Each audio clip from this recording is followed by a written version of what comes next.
I sat on the rooftop, leaning against the wall, looking up at the starry sky. In my drunken eyes, the elderly faces of my parents emerged, and at that moment, tears fell like rain. I hadn't been home to see them for 2 years, and all this was because I fell in love with a girl I shouldn't have loved, Su Xiao. I worked hard in Zhongzhou for 3 years and finally met the conditions set by the Su family, but what was the result? Su Xiao, who was studying abroad, sent back the news that she was engaged to the son of the Li family in Kyoto. When I heard the news, I fainted on the spot. After waking up, I hid in the carefully decorated home and didn't eat or drink for 2 days and 2 nights. On the 3rd day, I went downstairs and bought a lot of wine, just wanting to get drunk. I wiped the tears from my face and laughed at myself, thinking that I had finally matured. People say that men who have not experienced love are immature, even though I have been working in the business world for 3 years. I'll be home tomorrow. I took a big gulp of beer and smashed the can on the ground. The stars twinkle in the distance, and the Milky Way is like a vortex, spinning quietly for billions of years. The endless stars are mysterious and fascinating, but today, a man in a black robe is standing in the void at the edge of the Milky Way. Who is so generous as to set up such a large interstellar formation in this galaxy? Even I can't figure it out. I want to see what secrets it has. The man in black robe waved his hands, and streams of light flew into the void. Boom. The eternally silent void suddenly shook, and the Milky Way trembled with it. Energy rushed into the Milky Way galaxy crazily, and the void brought about waves of vortices. Oh no. This is an energy confinement formation. The middle-aged man frowned. Who set this up? It blocks the energy of the universe and prevents the evolution of organisms. What a cruel method. Oh. There is a planet with intelligent creatures here. With such a violent energy impact, the mutation will be very severe. It will be difficult for humans on this planet to survive. The middle-aged man took a quick look with his spiritual sense and frowned. The man in black robe was silent for a moment, as if he had made a decision. He stretched out his hand, and a dark ball appeared in his palm. He frowned painfully, gritted his teeth, threw it away, and disappeared in the starry sky. The black ball turned into a stream of light and flew towards a blue planet. I was looking up at the starry sky when I suddenly saw a star in the distance light up. Then, a strong warm wind blew by, making a whimpering sound and making my clothes rustle. The ground shook like an earthquake, and car alarms in the community went off one after another. Is there really going to be an earthquake? I asked doubtfully as I prepared to go downstairs. What is that? As I retracted my body from the rooftop railing, I saw a ray of light flying straight towards me in the night sky. Meteor. I'm so miserable. As this thought flashed through my mind, a bright meteor hit me instantly, my eyes went dark, and my consciousness faded. Found that the low-level intelligent life forms meet the inheritance conditions and started to merge 1%, 2%, 100%, the fusion was successful. Ding, starting to search for information, found low-level civilization electronic equipment, connected to the network, collecting information. Ding found that it meets the civilization inheritance procedure, and the program integration begins. Ding 1%, 100% integration successful, the doomsday shelter inheritance system is waiting to be opened. I lay unconscious on the ground, my body enveloped by a reddish halo. The red light faded, and I was the only one left lying quietly on the rooftop, my heaving belly proving that I was still alive. The people awakened by the tremor spent a long while in fear, and fell asleep again when they did not notice any subsequent changes, but they did not know that the earth was quietly changing. Why did I sleep on the rooftop? I opened my eyes and it was daybreak, then I remembered that I had been drinking on the rooftop last night. Oh! I forgot that I was drinking on the rooftop last night. I patted my head, thinking of the sad things and going to the rooftop to drink. No. I suddenly screamed and stood up. Wasn't you hit by a meteor last night? How come you're okay? The machine is awake. Please activate the apocalypse protection system as soon as possible to welcome the apocalypse. Who is talking? I was startled. Is there someone upstairs? I looked around quickly, but there was no one. Beep, please activate the doomsday shelter system as soon as possible, the cold voice came again. I heard it right. Is it true? I was sure there was a voice. Who is kidding me? Come out. I saw you. I called out a few times, crouched down and looked left and right, but found nothing. Suddenly, I felt a chill all over my body. Is there a ghost? System. System. Don't let me find you, or you'll be in trouble. I brushed off the goosebumps on my body and cursed in a low voice. As soon as the voice fell, my eyes blurred and a shadow appeared. Ghost. I subconsciously jumped back and the shadow moved with me. I felt my pores explode and my scalp tingled. I took a peek and found the shadow so familiar.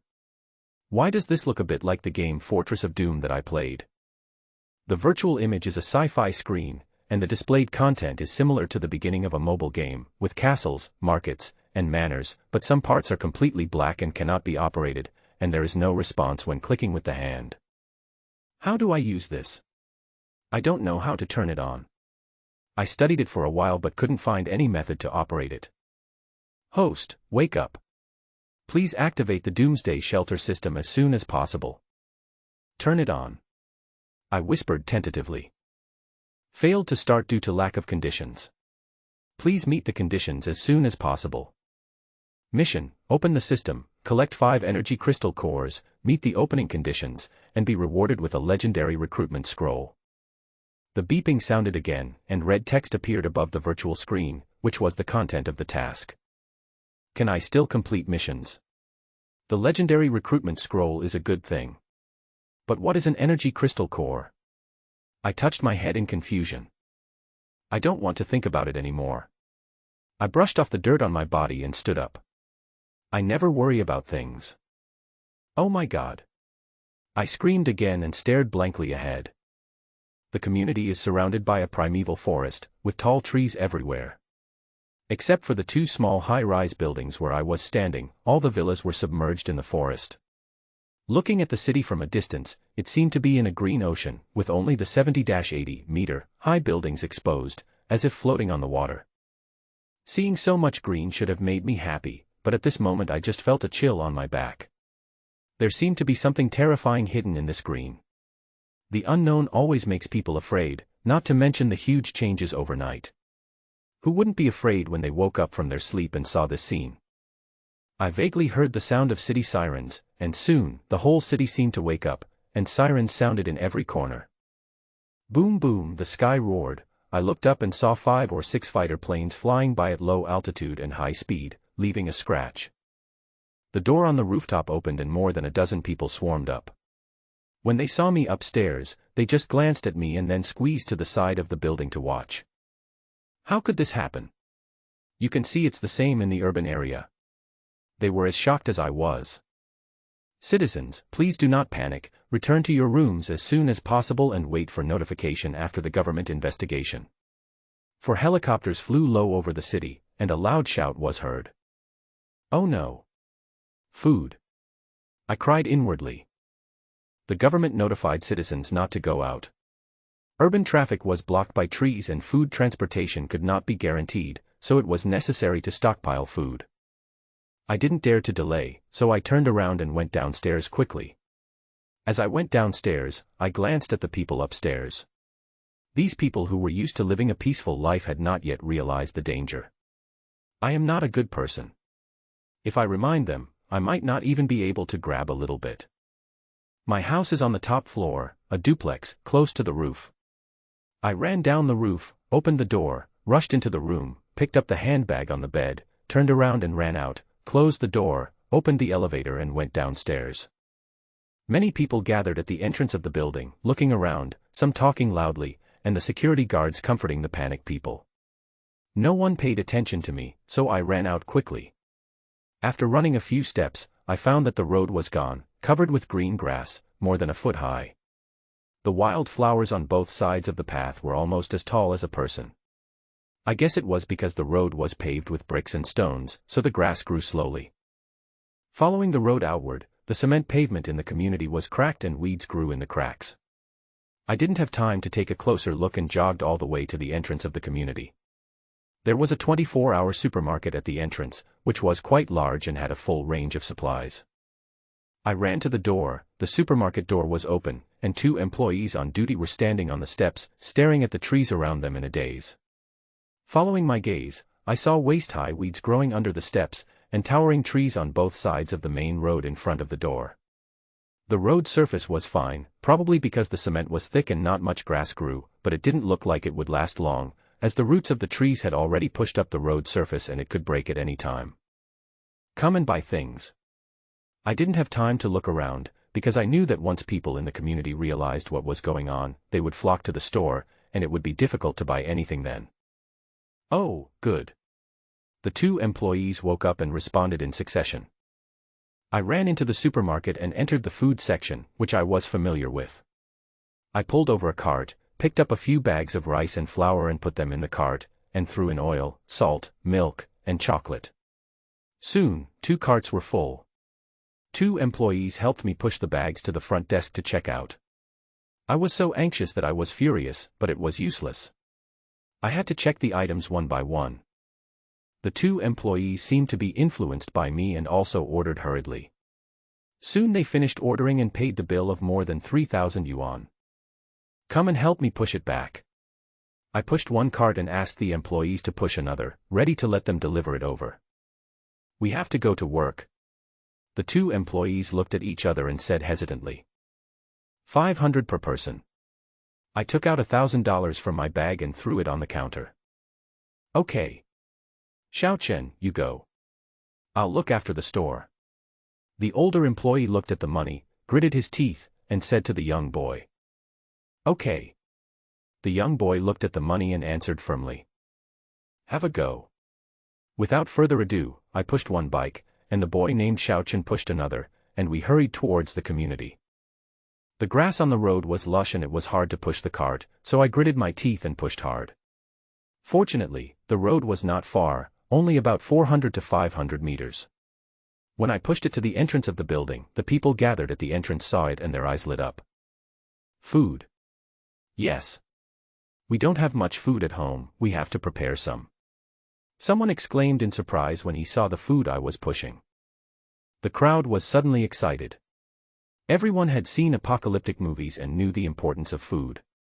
When someone reminded them of this, they immediately swarmed upstairs, some taking money and some taking things.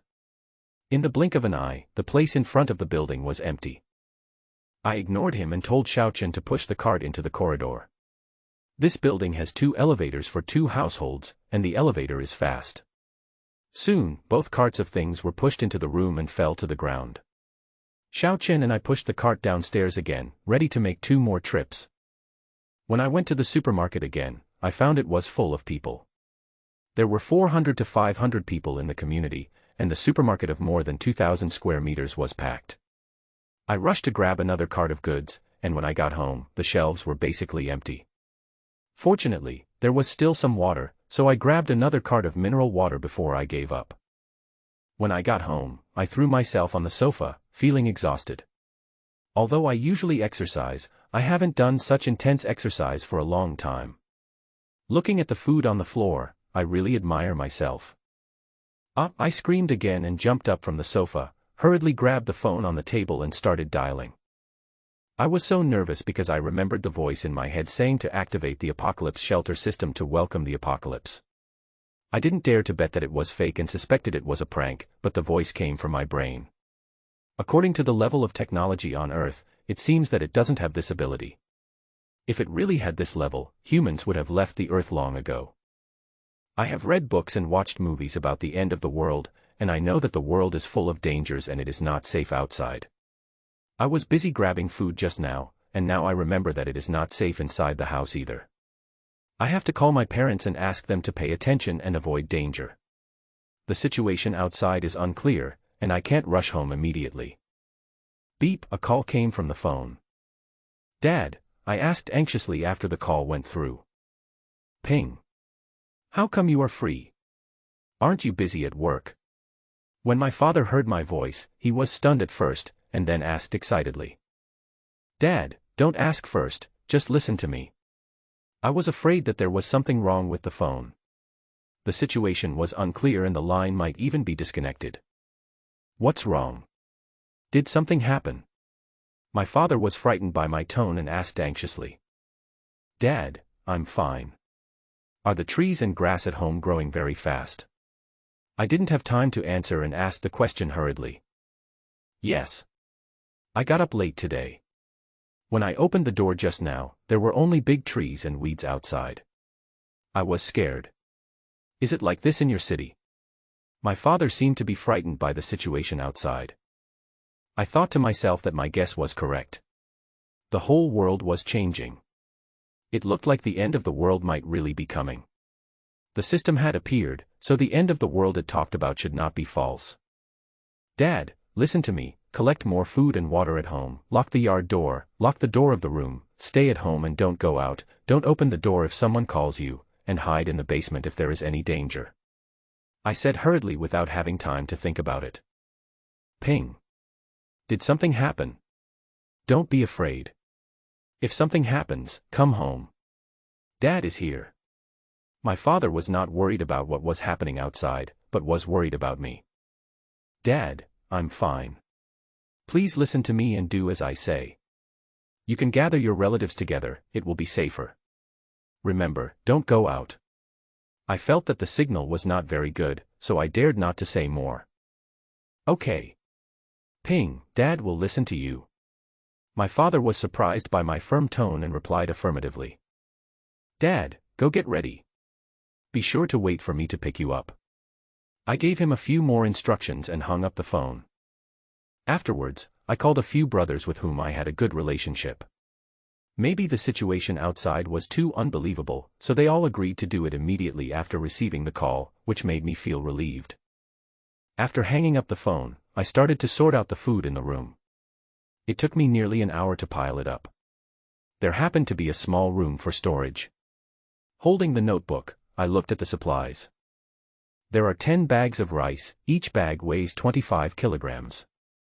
The supermarket doesn't have 50-kilogram bags, otherwise I would have to buy big bags.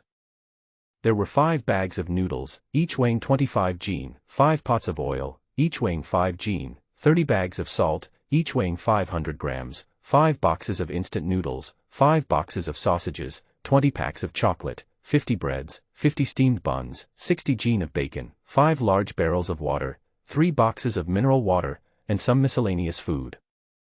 After that, I cleaned the bathtub in the bathroom and filled it with water, and then filled all the water containers in the house with water. Then I wiped the sweat off my face and sat on the sofa, not wanting to move at all. I'm so tired. If there wasn't the end of the world, I would have lost a lot. I smiled softly and shook my head. Oh, right. Let me see if the system is still there. Am I really dreaming? I lay on the sofa and thought about it. System. I whispered. I felt a light flash in front of my eyes, and a virtual screen appeared, still the same as before, with a task scroll displayed at the top. I sat back on the sofa helplessly. It seemed to be real, but I didn't know if I was the only one with this golden finger, or if many people had it. If the end of the world comes, I have this powerful system, just like in the game, that would be perfect. I am looking forward to it, but also afraid. If the end of the world really comes, how should I face it, and what kind of mentality should I have? Waiting is always painful. I stayed indoors all morning, locked the door, and stood by the window looking out. Fighter planes flew over the sky from time to time, and government helicopters flew over the community from time to time, with loudspeakers broadcasting the same content.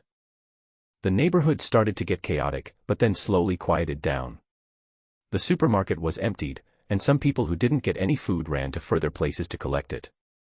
Gradually, fewer people were walking around in the neighborhood, and only the cleaning staff began to clear the grass in the neighborhood, with the lawn mowers humming. I sat helplessly on the sofa, flipping through the TV screen out of boredom. All the channels were broadcasting interviews with experts, all talking about the strange events that happened in the morning. There were all kinds of speculations and disputes, but the theme was that the strange events were not a big deal, but could be a good thing. The growing environment for trees and weeds would be better, and there would be no need to worry about smog and large-scale deforestation. The earth would become younger again, and so on. It seemed as if the world was at peace. I sneered and shook my head. This characteristic of turning big things into small things and small things into nothing has not changed. From time to time, the TV broadcasts scenes of clearing urban weeds in various places, and there seems to be no problem, as if there is really no problem. I ate a quick lunch at noon. The system couldn't be turned on. I didn't know what the crystal core was and didn't know where to start looking. I could only wander around the room, watching TV and listening to experts bragging, reading a book, and looking out the window. What a boring day. I sighed. It seems like I haven't had this much free time in a long time. I used to be busy every day and had little free time. I would only read books and play games when I couldn't sleep at night. There were really few days like this when I had nothing to do all day. It was getting dark outside and the people who collected food had all returned. The whole neighborhood was eerily quiet. I always felt like something was missing and it was different from usual. It's birds. I suddenly exclaimed. It seemed that I didn't hear any birds singing today. Usually, the birds singing early in the morning always kept me awake. At night when it was getting dark, groups of birds were playing in the community, but today there was not a single bird singing. Isn't this abnormal? Ah! What a big rat! Suddenly someone screamed in fear. I quickly turned over and ran to the window, looking downstairs. Several cleaning workers were mowing the grass downstairs. The grass was too thick, so they only cleaned the road surface in one day. They just started in front of the building. As soon as they pushed the lawn mower, several animals jumped out of the grass. After a closer look, they found that they were big rats, as big as cats, not afraid of people, with red eyes, squeaking and looking at them. I was looking out and seeing this scene, and I was also shocked. I saw on TV this morning that a mouse as big as a cat was caught somewhere, so I thought if plants have changed, would animals also change? At that time, I consoled myself that it might be an isolated case. Now seeing a cat-sized mouse appear before my eyes, I finally gave up my fantasy. The end of the world has really come. Squeak. As the squeaking sounds continued, more than a dozen mice ran out from all directions. When there were so many mice, they seemed to no longer be afraid of people. They squeaked and rushed towards several cleaners downstairs. Ah! The nearest man, who was about 50 years old, was knocked to the ground by two rats before he could even run away. The rats bit him wildly with their sharp teeth, and blood spurted everywhere, and he screamed continuously. The other people were so scared that their legs went weak and they turned around to run, but they were not as fast as rats. Before they could even get into the building, they were overwhelmed by a dozen rats, and their screams echoed throughout the community. Huge rats would occasionally jump out of the bushes and rush into the building. I just felt my scalp tingling and my stomach churning. Seeing a person being gnawed into a bloody skeleton by several rats in a short time, the visual impact was so strong that I couldn't help but run to the bathroom and vomit. At this time, screams began to be heard in the building, as if a rat had rushed into the room. I was shocked and didn't care about vomiting.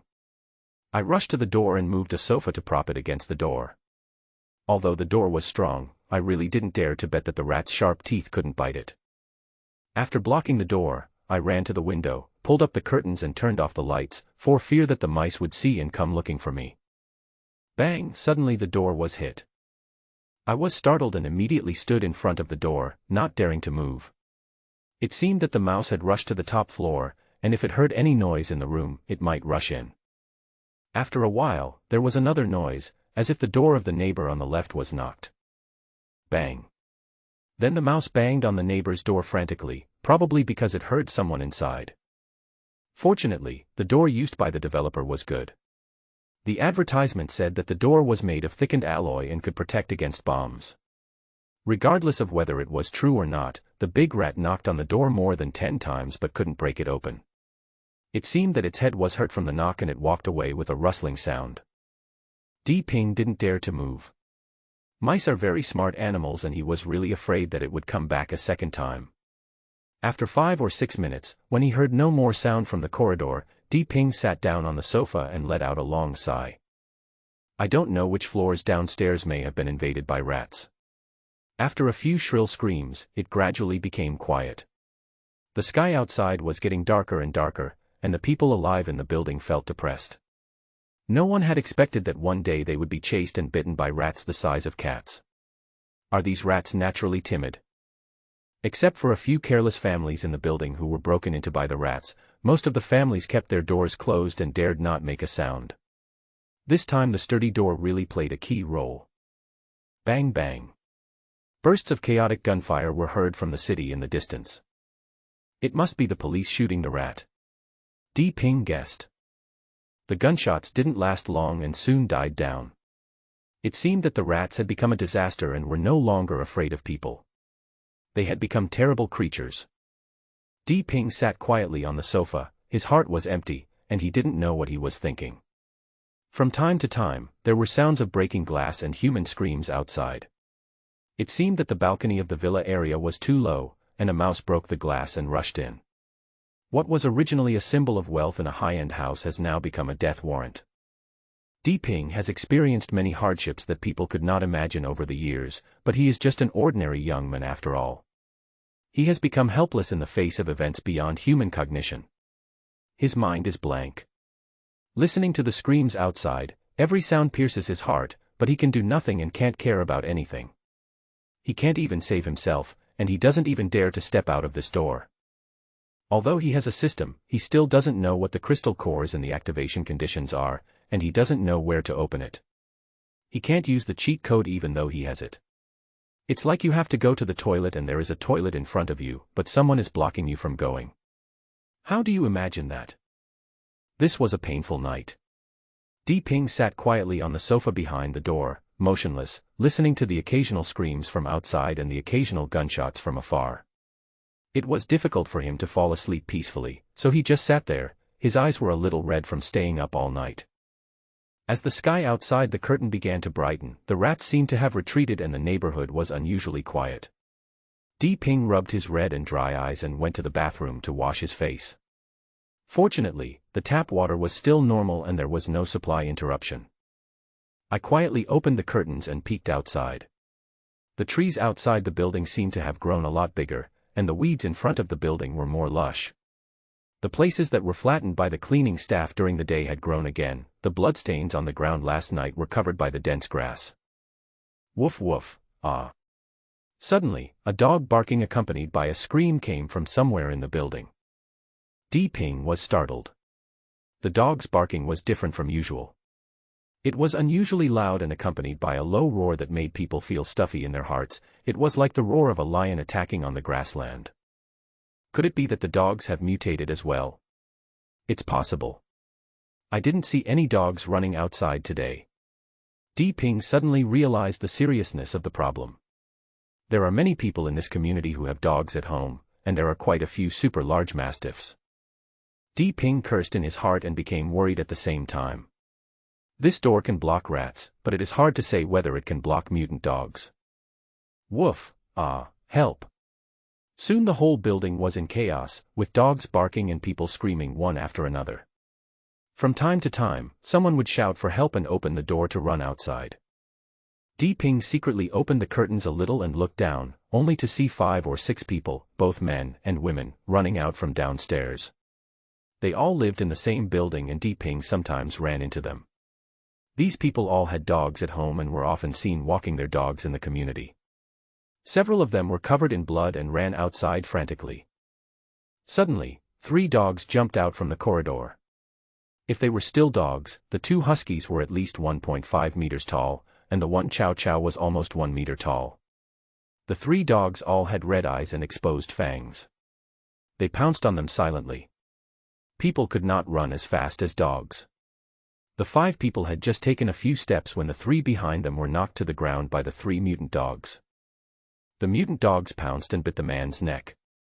Blood splattered and screams were heard. The 2 middle-aged men in front ran forward without looking back. One of the mutant dogs bit a few times, but seemed unsatisfied, so it let go, raised its bloodshot eyes and stared at the 2 people who ran into the bushes. Suddenly, it growled and rushed into the bushes like lightning.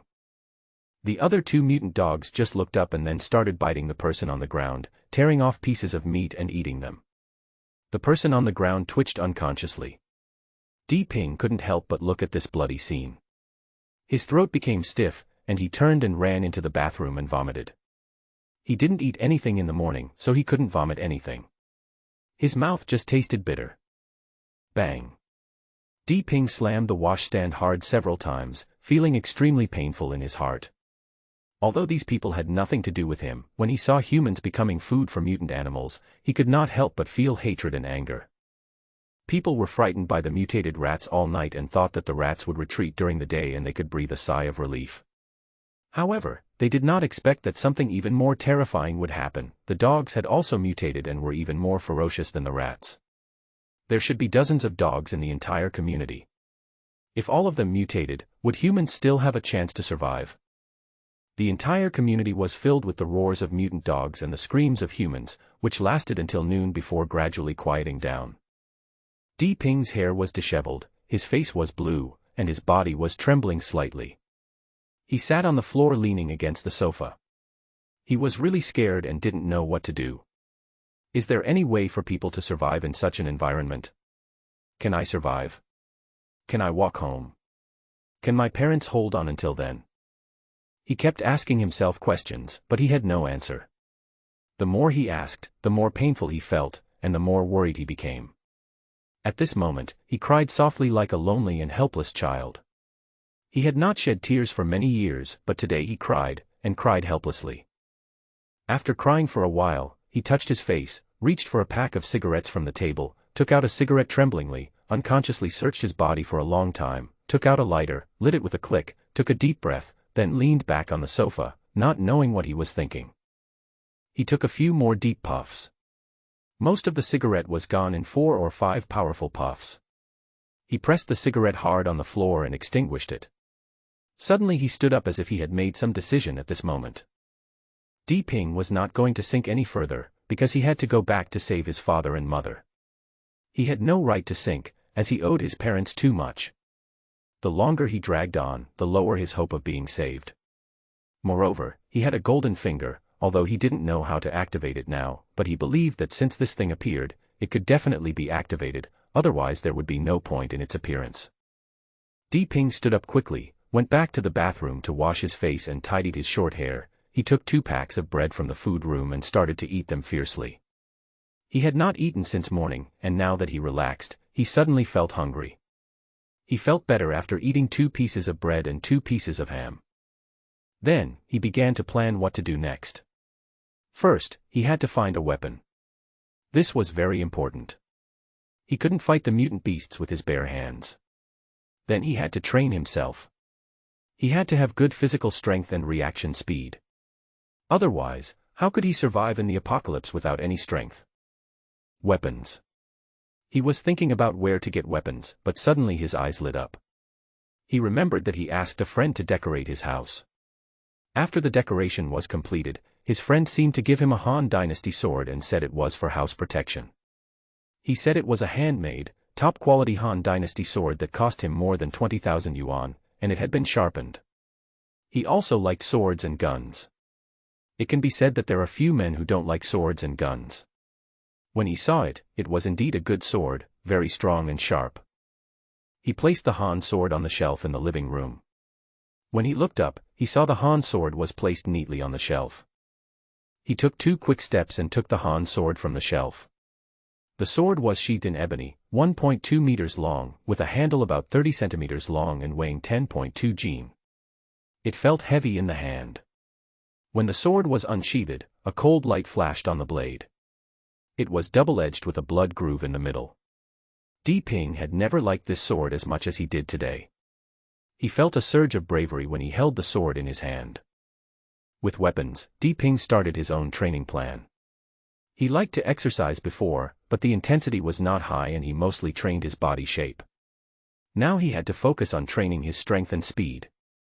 However, he did not dare to make too much noise, as the situation outside was unclear and too much noise might attract mutant animals. So, Di Ping started by practicing a few sword-slashing moves. Fortunately, there was still electricity and internet, so he searched the internet for some practical sword moves and began to practice. The sword was indeed quite heavy, and he felt tired after swinging it more than 20 times. He first practiced 20 chopping strokes, then 20 diagonal slashes, then 20 stabbing strokes, and finally 20 picking strokes. When he finished this set, he was left with no strength left, and lay on the ground gasping for breath. Only then did he feel that the heroes of ancient times were truly amazing, for it was impossible to wield such a heavy sword without strength. He rested for half an hour, then continued to practice, and practiced one set after another, doing more than 10 sets in the afternoon. As a result, he had no strength left. It was difficult to kill a mouse, let alone a cockroach. Suddenly he realized a problem. If he encountered any danger with such high intensity, he would be in real danger.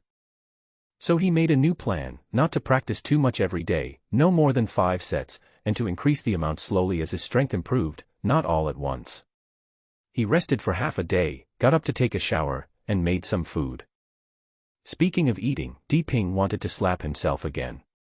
At that time, he only thought that rice and noodles were good things, but he forgot whether he dared to open the fire in such a situation. What if the strange dog smelled the fragrance and rushed over? Fortunately, he grabbed some bread and ham, otherwise he would have nothing to eat. It was getting dark outside. Diping lay on the bed with his sword in his arms. He locked the door and blocked it with a table. He had to get a good sleep today, otherwise he would not have the energy to train tomorrow. The rats should have started to come out. From time to time, there were rats banging on the doors in the corridor, and there were also sounds of rats and dogs fighting with each other. Diping slowly fell asleep in such an environment. Bang! There was a sudden noise, which seemed to be happening in the room. Diping immediately sat up with a start and listened to the sound outside. How could it be in the room? Could a mouse have run in from somewhere? I was sleeping too soundly. Diping felt a little regretful. He shouldn't have been so careless. He didn't expect something to come in. He got off the bed quietly and put on his shoes. Fortunately, he did not dare to take off his clothes. He unsheathed the Han sword and took it in his hand, slowly approaching the bedroom door. Bang! Suddenly there was a sound of pots and pans falling to the ground. In the kitchen. Diping was startled and really came in. He was in the kitchen, and no one knew how he crawled in. Squeak! At this moment, a squeaky sound suddenly approached the bedroom door. Diping felt nervous and his heart began to beat uncontrollably. He gripped the Han sword tightly with both hands and did not dare to breathe. Click, click. After a while, a clicking sound was heard, and the mouse seemed to be biting something. Eating my food. Diping listened attentively for a while, and suddenly remembered that this damn rat really didn't change its bad habits. Even after it mutated, it still loved to steal food. The food he had worked hard to get was not enough for it to waste. Crack, crack. The crackling sound continued. The mice ate more and more happily, and Diping's heart sank. If there was no food at this time, he would have to wait for death. With his current abilities, he would definitely not be able to defeat the big dogs and the groups of mice outside. Where could he get food? Let's fight. Diping didn't dare to wait any longer. He heard that there should be only one mouse outside, so he gritted his teeth and cursed. If he didn't even dare to attack a mouse, how could he go home to pick up his parents? He moved the table quietly while listening to the noise outside. Then he slowly opened the door and peeked in. With the help of the colored lights from the floor outside, he saw a mouse stealing a box of instant noodles that he had placed in the kitchen. The whole box was bitten into pieces by it, and dozens of packets of noodles were scattered on the ground. The guy was biting open a bag and eating it happily. The mouse was gray and black all over, and about the size of a domestic cat. It seemed to have grown bolder, biting without restraint. Diping steadied his body, held the sword in both hands, and slowly moved over. Squeak! The mouse had very sharp hearing. As soon as Diping took a few steps, the mouse discovered him, turned around and looked at him, with bloodshot eyes flashing. When the rat saw Diping, it seemed that it thought humans were nothing to be afraid of since it had bitten quite a few people in the past few days. It let out a low growl and pounced towards Diping. When Diping saw the rat rushing towards him, his heart tensed up. He did not dare to delay and swung his sword to chop at the rat's head. The rat was extremely agile and turned quickly to avoid the sword. The long sword hit the wooden floor with a bang, which made Diping's hands numb and he almost couldn't hold the sword handle. Squeak! The mutant rat dodged the sword, squeaked, turned around and rushed towards Diping's feet again. At this time, Di Ping had no time to draw his sword and chop back, so he reacted quickly and raised his leg to kick. Bang, squeak. With a loud bang, the mutant rat was kicked in the face, and it somersaulted and fell in the kitchen. Di Ping felt as if he had kicked wood, and his toes hurt. He didn't expect that the bones of the rat would be so hard after the mutation. The mutant rat seemed to be hurt by the kick and was a little scared. It turned around and wanted to run. Perhaps in its haste, it forgot that its body had become bigger and dived into the gap between the refrigerator and the wall. However, the gap was too small and it was stuck there, unable to move forward or backward. As soon as Di Ping saw the opportunity, he ignored the pain in his feet, took 2 steps forward, and stabbed with his sword. With a light, poochie, squeak sound, the long sword pierced the mouse's waist. The long sword was extremely sharp and pierced through the body. The mouse squeaked and its limbs twitched rapidly. Di Ping didn't dare to let it keep screaming, for fear of attracting other mice. He didn't dare to neglect it. He stepped on the mutant mouse with 1 foot, drew out his sword and slashed at it several times until the mutant mouse stopped struggling and screaming. He then breathed a sigh of relief. As soon as he relaxed, Di Ping felt that he suddenly lost all his strength. He collapsed on the ground, gasping for breath. The fierce struggle just now had consumed all his strength and energy. At this moment, he just wanted to take a good rest. Suddenly, Di Ping saw a small green thing the size of a pigeon egg rising from the mutant mouse's body, rising 30 to 40 centimeters away from the mutant mouse's body, and then suddenly turned from upwards towards him, rushing towards him quickly, and whooshed into his body and disappeared. What is this strange thing? How did it get into my body? Di Ping didn't know what it was for a moment, and didn't know whether it was good or bad. Beep. Soul energy is detected. The system is not enabled and cannot store it. Soul energy is consumed to strengthen the host body. Just as Di Ping was worrying, the system voice suddenly rang in his mind, and then his body shook violently. He felt a warm current rising from deep inside his body, slowly flowing throughout his body.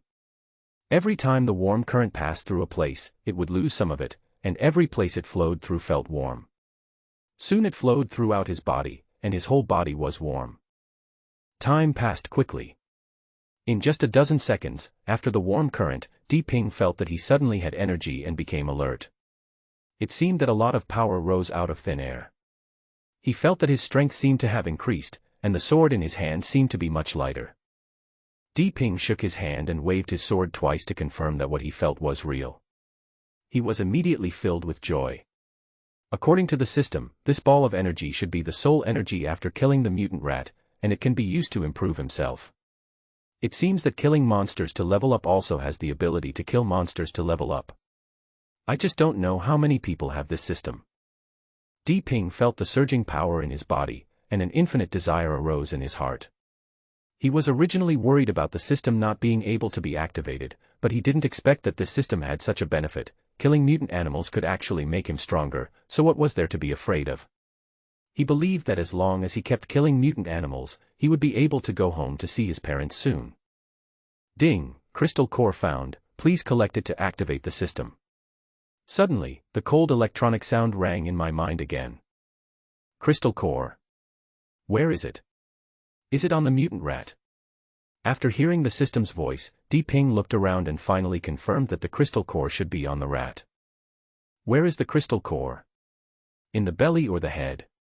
Di Ping looked at the bloody mutant rat and thought for a while.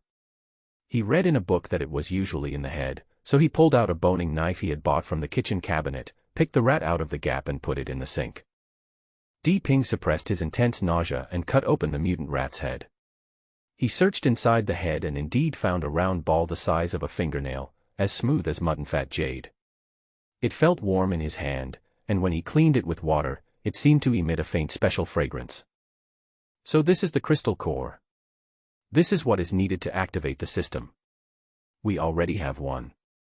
If we can get 4, we will meet the requirements. Di Ping felt a burning sensation as he looked at the crystal core in his hand. Di Ping had not expected that such a beautiful thing could be born from a dirty mutant rat.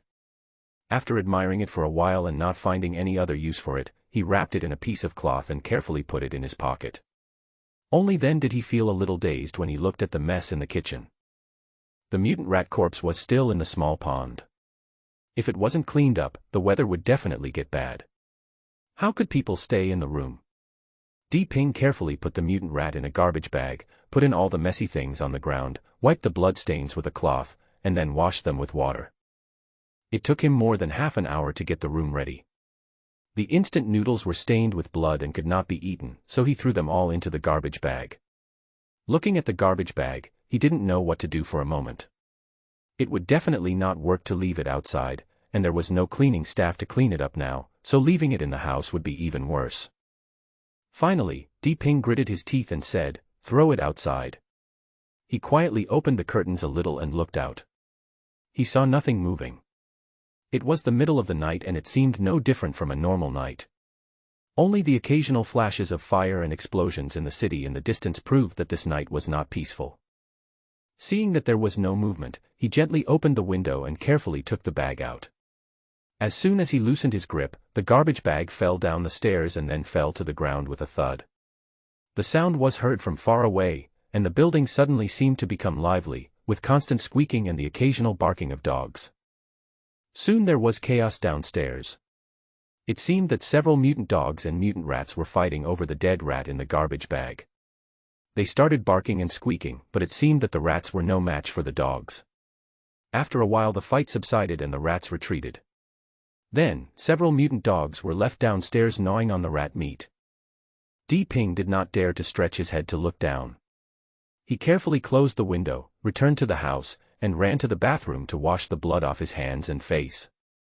He applied soap 3 or 4 times and stopped when he felt the bloody smell was gone. He also took off his clothes. His feet were covered in blood, and his pants were also stained with a lot of blood. He always felt uncomfortable wearing clothes like this. After doing all this, Ping lost his sleepiness, so he sat on the sofa and waited quietly for dawn. He looked at the watch on his wrist and it was already 5 o'clock. It was almost dawn. In autumn, dawn was not too late. It would be bright at 6 o'clock. As dawn approached, the community suddenly became quiet. The mutant dogs seemed to have run away. Occasionally, one could hear a few dog barks in the distance, and there were also roars of unknown animals, either lions or tigers. It was just daybreak and Ping was about to fall asleep when he heard a snap and woke up with a start. He took a closer look and found that there must be a power outage. The light on the refrigerator that was originally on went out. He quickly got up and turned on the light, and sure enough, there was a power outage. Once the electricity went out, the water would soon go out as well. At this moment, there was a sudden buzzing sound of a helicopter outside, accompanied by the sound of a loudspeaker. The loudspeaker seemed to be reporting that a mutant animal had appeared and hoped that citizens would stay at home and not go out, waiting for government rescue. In addition, those who have cats and dogs at home should deal with them as soon as possible, because once the mutant is very aggressive, it will harm humans at any time. As the helicopter gradually flew away, Ping got up and prepared to get something to eat. It should be fine during the day so he could cook some hot meals. Now the electricity is out, but luckily there is still gas and water, so there is no need to waste time waiting. After making some rice and stir-frying some vegetables, I took a short rest and started today's exercise again. I did 5 sets of chopping, cutting, stabbing, picking and slashing and found it was still very easy. I thought the strengthening exercise in the evening was still very effective. My strength increased by about 1/3 of the original amount. So I did 5 more sets and stopped because I felt that if I continued to train, I would exceed the limit. The electricity was out, the internet was gone, and the mobile phone wireless signal was useless. Ping had no means of collecting information from the outside world. Fortunately, he had an MP3 with a radio function at home.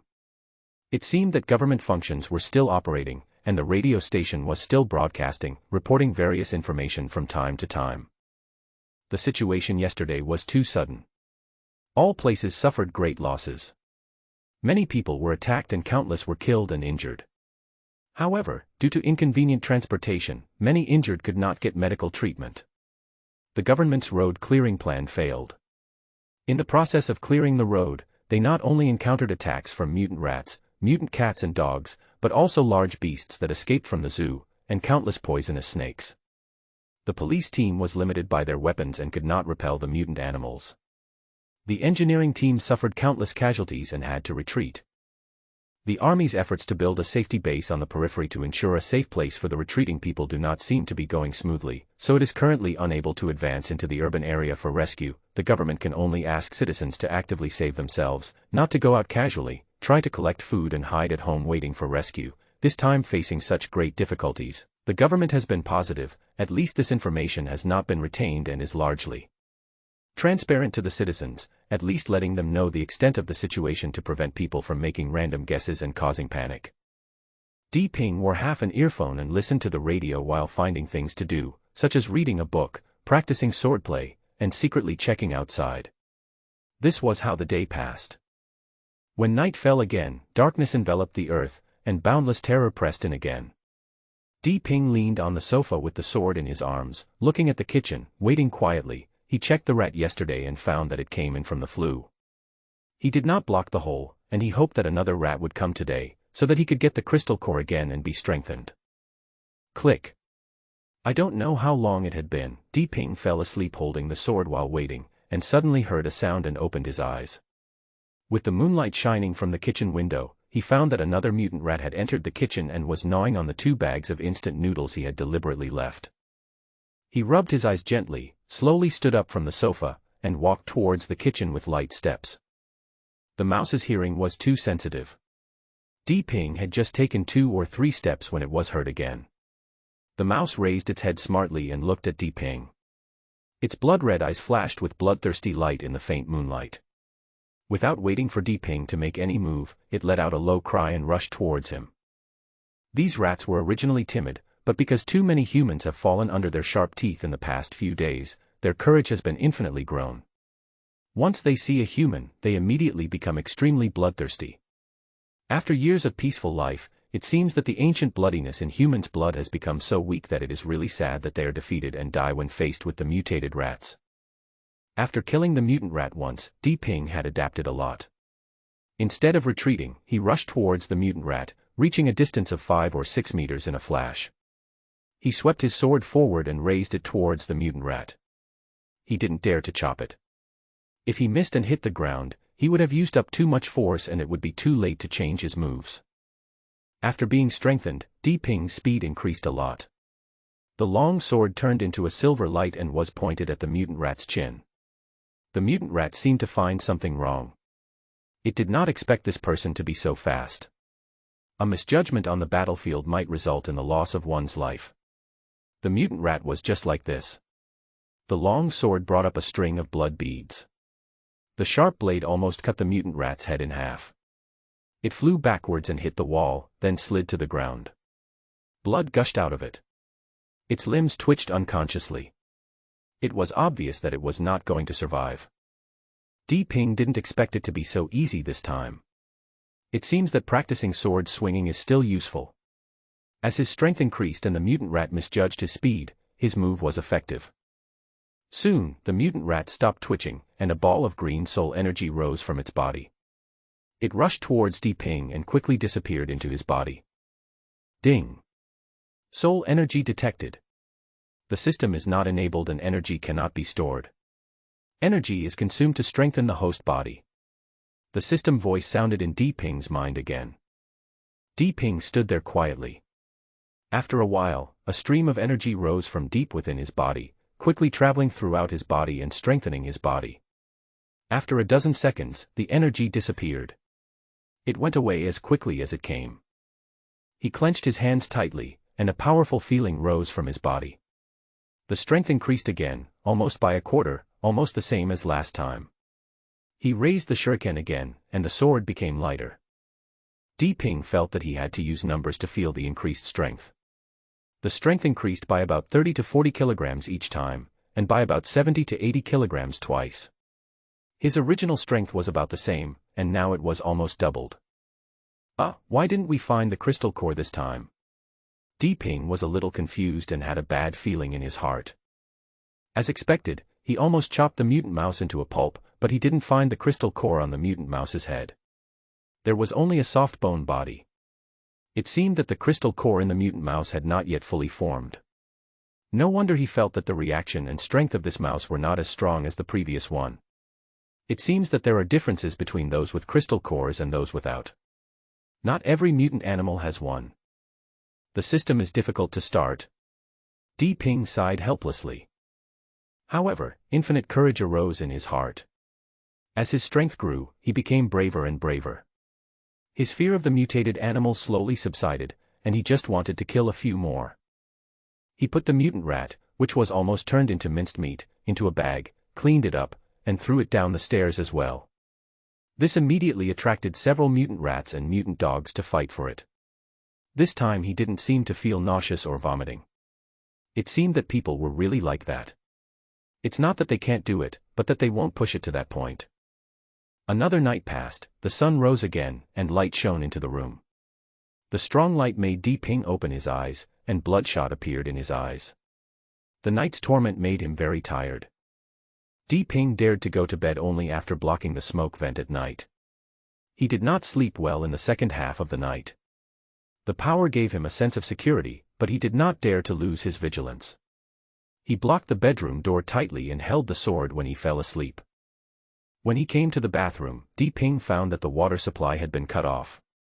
Fortunately, he had prepared in advance and had collected a lot of water in the house. He took a cup of water, which was enough for brushing teeth and washing face. He did not dare to waste too much.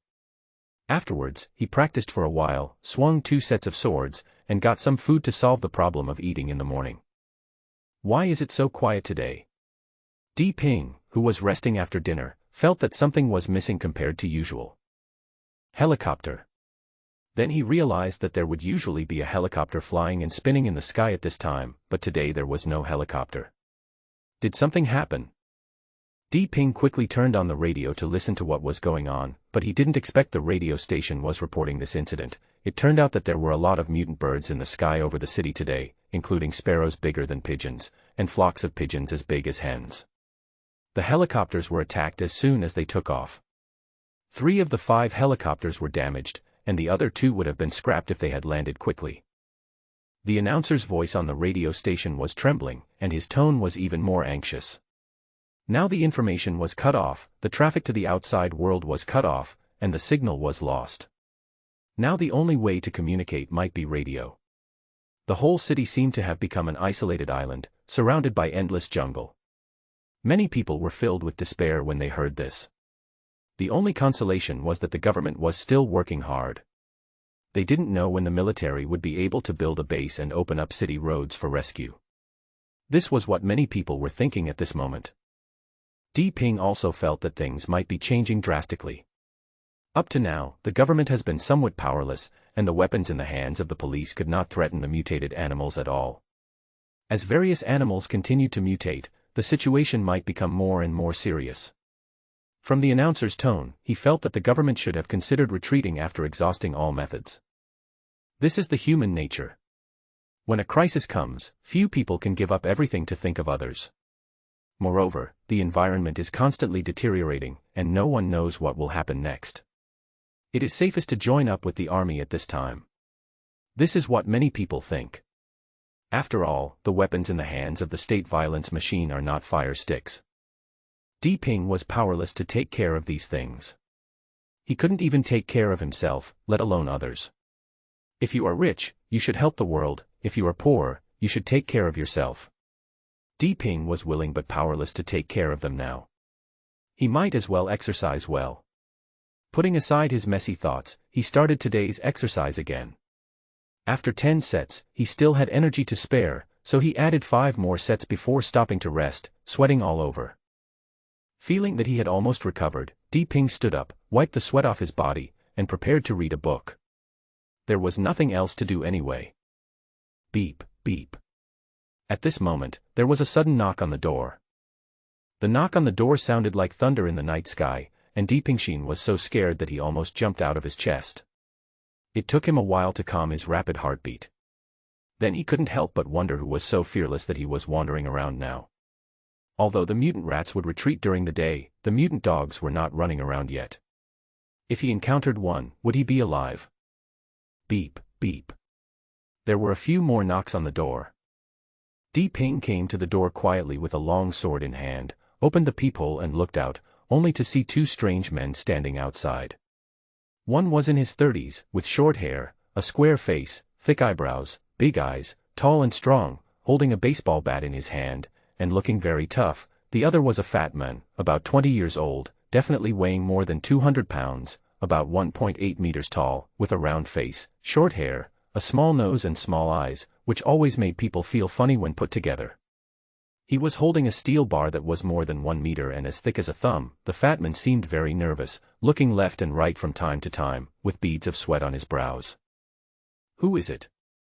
Di Ping looked for a while and asked in a low voice behind the door.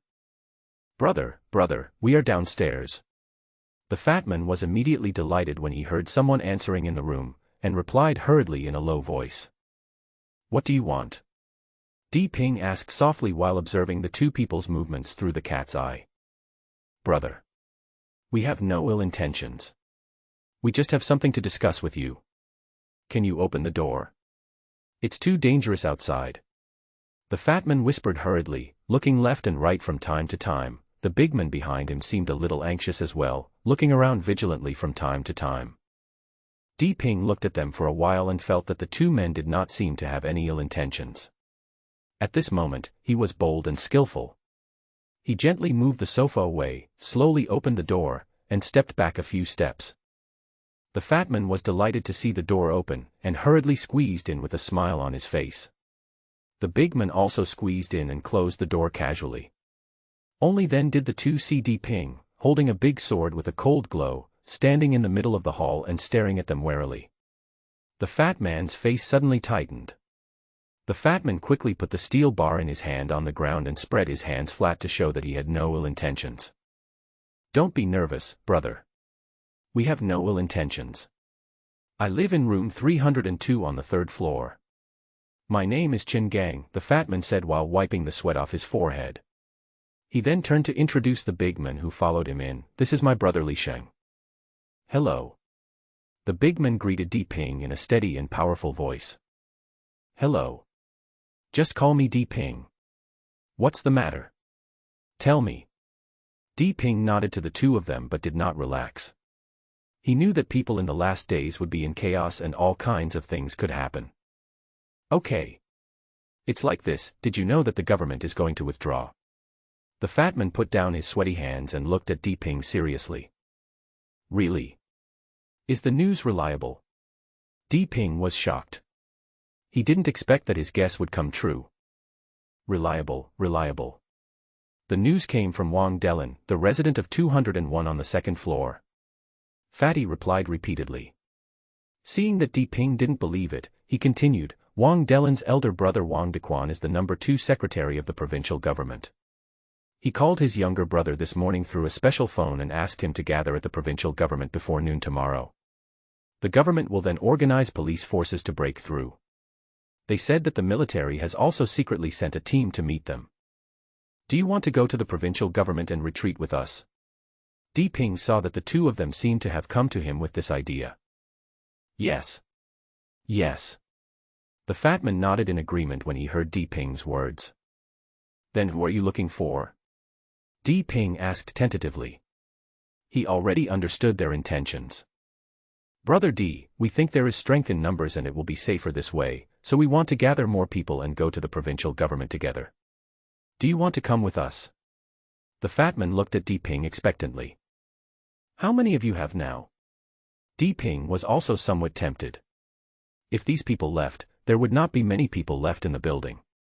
It would be more dangerous for him to be here alone, and there would not even be anyone to share the pressure. "There are almost 100 people. We are all gathering at Zhang Delin's house on the 3rd floor. You can go down later and we can discuss it together." The fat man was delighted when he saw that there was a way and replied quickly. "Okay. I'll go down in a bit." Di Ping thought about it and thought it was worth a try. It would always be safer with more people, so he nodded in response. "Great. Then Brother Di, let's go find people from other floors and meet on the 3rd floor later." When the fat man saw that Di Ping agreed, he didn't stay any longer and enthusiastically stretched out his hand to shake hands with Di Ping. Di Ping had no choice but to reach out his hand and shook hands with the two men. After a few polite words, they said goodbye and left. He gently opened the door, and when he saw that there was no movement outside, he tiptoed downstairs. After watching the two people leave through the peephole, Di Ping returned to the house, thought for a while and decided to go downstairs to take a look. He changed into sportswear and sneakers, thinking about sheathing the sword and holding it in his hand. Seeing that Chen Gang and Li Sheng were both carrying weapons, it would be normal for him to hold a sword. After waiting for more than 10 minutes, he gently opened the door, checked to see if there was any movement outside, then quietly closed the door and walked carefully down the stairs. The corridor was very quiet and seemed to be safe, but the occasional bloodstains proved that something bloody had happened here. The journey was smooth and should be safe. Didn't Chen Gang and Li Sheng get up safely just now? When he reached the 3rd floor, the staircase was right at room 301. Di Ping walked over quietly and put his ear to the door to listen. Due to his strengthened body, his hearing was better than before and he could clearly hear the muffled and chaotic voices coming from the room. He thought that Chen Gang and the other men were not lying to him, so he stood up and knocked on the door gently. Who? A very low male voice came from behind the door. I'm here to meet up on the 8th floor. Di Ping looked around and replied in a low voice. The door was gently opened from the inside, and a middle-aged man with a fair complexion appeared. He glanced at Di Ping and looked around vigilantly, then signaled to Di Ping, "Come in." Di Ping slipped into the room through the crack in the door and saw that there were already 30 or 40 people gathered in the room, both men and women, mostly men, but fortunately the house was big enough, with a hall of nearly 100 square meters, so it wasn't too crowded with so many people. When Di Ping came in, everyone looked at him, then looked away. A middle-aged man in his 30s stood up and motioned Di Ping to come in and talk. The middle-aged man was not tall, about 1.7 meters, a little fat, with short hair and a square face. He was wearing a casual short-sleeved white t-shirt and a smile on his face, giving people a calm and majestic feeling. You can tell at a glance that he is also a person from the upper class. The men did not look down on Di Ping just because of his youth. He smiled and waved to Di Ping to come closer and talk. "Hello, brother. My name is Wang Delin, welcome to join us." When he saw Di Ping approaching, he smiled, stretched out his hand and greeted him in a low voice. "Hello, brother Lin. Di Ping, you can just call me Xiao Di." Di Ping is also a man who has been working hard in society. It would be embarrassing for him to accept others' smiling greetings, so he also greeted them with a smile. When Di Ping found a place to sit down, he saw Chen Gang and Li Sheng in the crowd. Chen Gang smiled and nodded to him, and Li Sheng also nodded to him expressionlessly. Di Ping smiled back at the two of them and looked at Wang Delin in the center of the venue. Ahem. At this time, Wang Delin in the middle of the field coughed twice, attracting the attention of everyone, and then said, "I believe everyone knows the reason why we are gathered here, right?" After Wang Delin waited for Di Ping to take his seat, he coughed lightly to attract everyone's attention, and then slowly said, "I believe everyone knows the purpose of our gathering here, right?" Seeing that everyone nodded to show that they understood, he continued, "The provincial government sent a notice to all important leaders today. They will break out to the military base in the east of the city before noon tomorrow. The military will have troops to support them by then. And this is our only chance to catch up. If we are late, we will never be able to wait for the military to support us." At this point, Wang Delin paused, looked around, and then continued slowly, "So we must get to the provincial government before noon tomorrow so that we can follow the main force. There will definitely be dangers along the more than 10 kilometers. We must unite together so that we can be safer. Brother Wang, when are we leaving?" A pretty woman in her 30s asked in a low voice in the crowd. "Let's set off on time at 6 o'clock tomorrow morning. I've observed over the past 2 days that the mutant rats and dogs begin to retreat around 5 o'clock, so it's safer to wait until 6 o'clock. Besides, the road is not easy to travel on, so we have to leave enough time on the road." Wang Delin glanced at the woman and whispered, "What if it's not safe outside? If we encounter mutant animals on the road, we'll be dead." Another thin young man asked with a little fear. Yes. I heard on the radio that there are mutant snakes, mutant cats, and the like on the road. Isn't this too dangerous?" Someone in the crowd said in horror. "Yes. It seems that there are lions and tigers. I think it's safer at home," another person in the crowd said. Di Ping had been observing Wang Delin and found that when Wang Delin heard the topic being discussed in the crowd, he glanced coldly at the thin young man with a murderous look in his eyes. Then the murderous look disappeared and a faint smile appeared on his face again. Di Ping felt a chill in his heart, thinking that this guy was definitely not someone he could get along with easily. It seemed that he had already hated this young man. The murderous intent in his eyes was too poisonous, but people who didn't pay attention couldn't really see it. He had also developed the ability to read people's expressions over the past few years. When he saw Wang Delin's gaze sweeping over him, he lowered his eyes silently. Cough. Wang Delin coughed a few more times to suppress the discussions of the people before speaking in a lowered voice. Everyone, I just want to ask one question. Wang Delin said in a more serious tone. He paused and looked around fiercely before slowly saying, how much food do you have at home? How many days will it last? Awesome. Di Ping praised quietly in his heart. This Wang Delin was definitely not a simple person. He saw the root of the problem directly.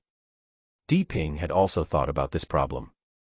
Now that the electricity was out, the gas would probably be cut off soon. Even if he had rice and noodles, he couldn't cook.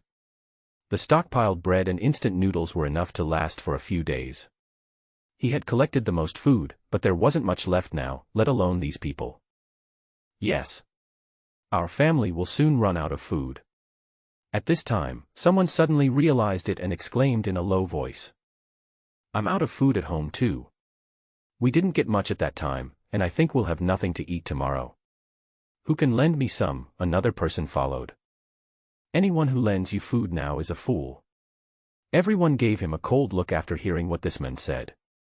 Wang Delin looked at everyone whispering anxiously, and sat on the sofa with his hands on his abdomen, smiling, his legs swinging slightly, showing that he was very proud. Di Ping secretly lowered his eyes and observed calmly. He felt that Wang Delin was no simple man. He could observe the activity time of mutant animals and gather all these people together. The group that was about to split up was brought back together with just one sentence from him. He did have some tricks up his sleeve. I think you'd better go. You're just waiting to die at home. Then a few more people agreed. Yes, I think we should go to the provincial government to meet up, after all, there are troops there. People in the crowd also expressed their opinions. Okay, then it's decided. We'll gather at 5:30 tomorrow morning and set off at 6 o'clock. Seeing that everyone's opinions were beginning to converge, Wang Delin finally made the decision. Now let's divide the tasks and see who can lead the way. Seeing that everyone had no objection, Wang Delin lit a cigarette, took a deep breath and exhaled a cloud of smoke, glanced at everyone through the smoke and then said lightly. The highlight is coming. Di Ping thought to himself. Dozens of people in the room suddenly fell silent. No one wanted to lead the way, and no one was afraid of death. It would be best for them to be in the middle, but the possibility was not high, as there always had to be someone in front and someone behind.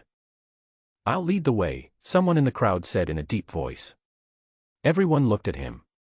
Di Ping also looked up and was a little surprised. This was one of the two people who had come upstairs to find him before, Li Sheng. Di Ping didn't expect that this man could be so courageous without saying a word. It seemed to be consistent with his tough appearance. In reality, such selfless people are a minority after all, because this could be a life-threatening matter. Whoever wants to be the first to stand out, Di Ping doesn't have the courage to do so. Count me in, another person said in a deep voice. The voice sounded familiar, and Di Ping took a look and found that it was the fat man Chen Gang beside Li Sheng. He didn't expect that these two were willing to lead the way. Just now, they were looking for him, and now they were leading the way again. Well, good job, you two. Now there are two of us. Are there any more? At this time, Wang Delin praised the two of them softly, and then glanced at everyone. Everyone whose eyes passed by him lowered their heads, not daring to meet Wang Delin's gaze, for fear of being called out by Wang Delin and being unable to refuse. Count me in, someone in the crowd whispered. Di Ping looked over and saw a middle-aged man in his 40s, dressed in a migrant worker's uniform, covered in dust and dirt, with a lot of white ash on his body. He must be a decorator working for a renovation company, and was trapped here after an accident. Good, another warrior, Brother Luo, has joined us. Now we just need one more person. Wang Delin looked at the migrant worker with admiration, then glanced at the people around him. Di Ping also looked around and found that almost everyone had their heads down and did not meet Wang Delin's eyes. It was obvious that no one would come out again. Count me in. Di Ping also lowered his head and thought for a while, and finally decided to join the group of pioneers. It was not because he had a lot of fearlessness, but because he felt that the people on the scene were selfish and cowardly. He did not want to walk with these people, and he did not want to leave his back to them. The three people who were leading the way were at least more pleasing to the eye, and he felt more at ease. Well done, young man. There are not many young people like you nowadays. Wang Delin looked at Di Ping with admiration and praised him. Di Ping just smiled faintly and said nothing. His eyes met with the other three people. The four of them smiled at each other, nodded slightly and said no more. Okay. That's all for today.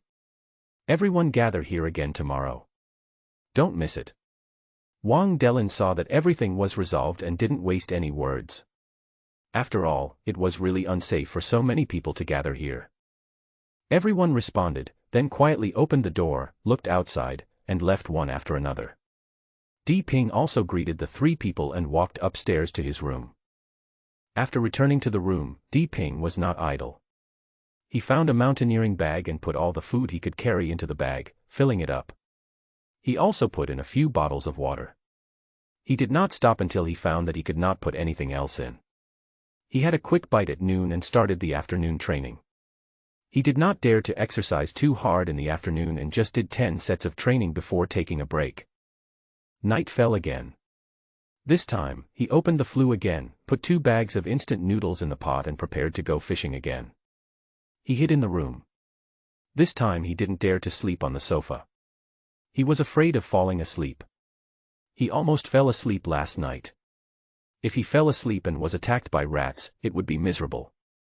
The night seemed unusually quiet, with only the occasional barking of dogs, the strange cries of unknown wild animals, and the sharp chirping of birds coming from outside the window, and then there was no other movement, until dawn. The frightened Di Ping suddenly woke up.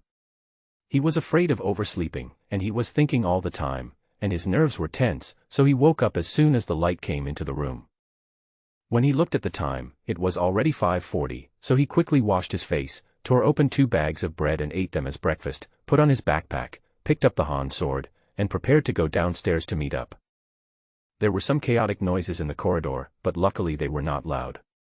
However, Di Ping had good hearing and could vaguely hear them. It seemed that there were already quite a few people downstairs. It seemed that there was no danger, so he hurried downstairs. Going down to the 3rd floor, as expected, the door of room 301 was slightly ajar, and the room was full of people.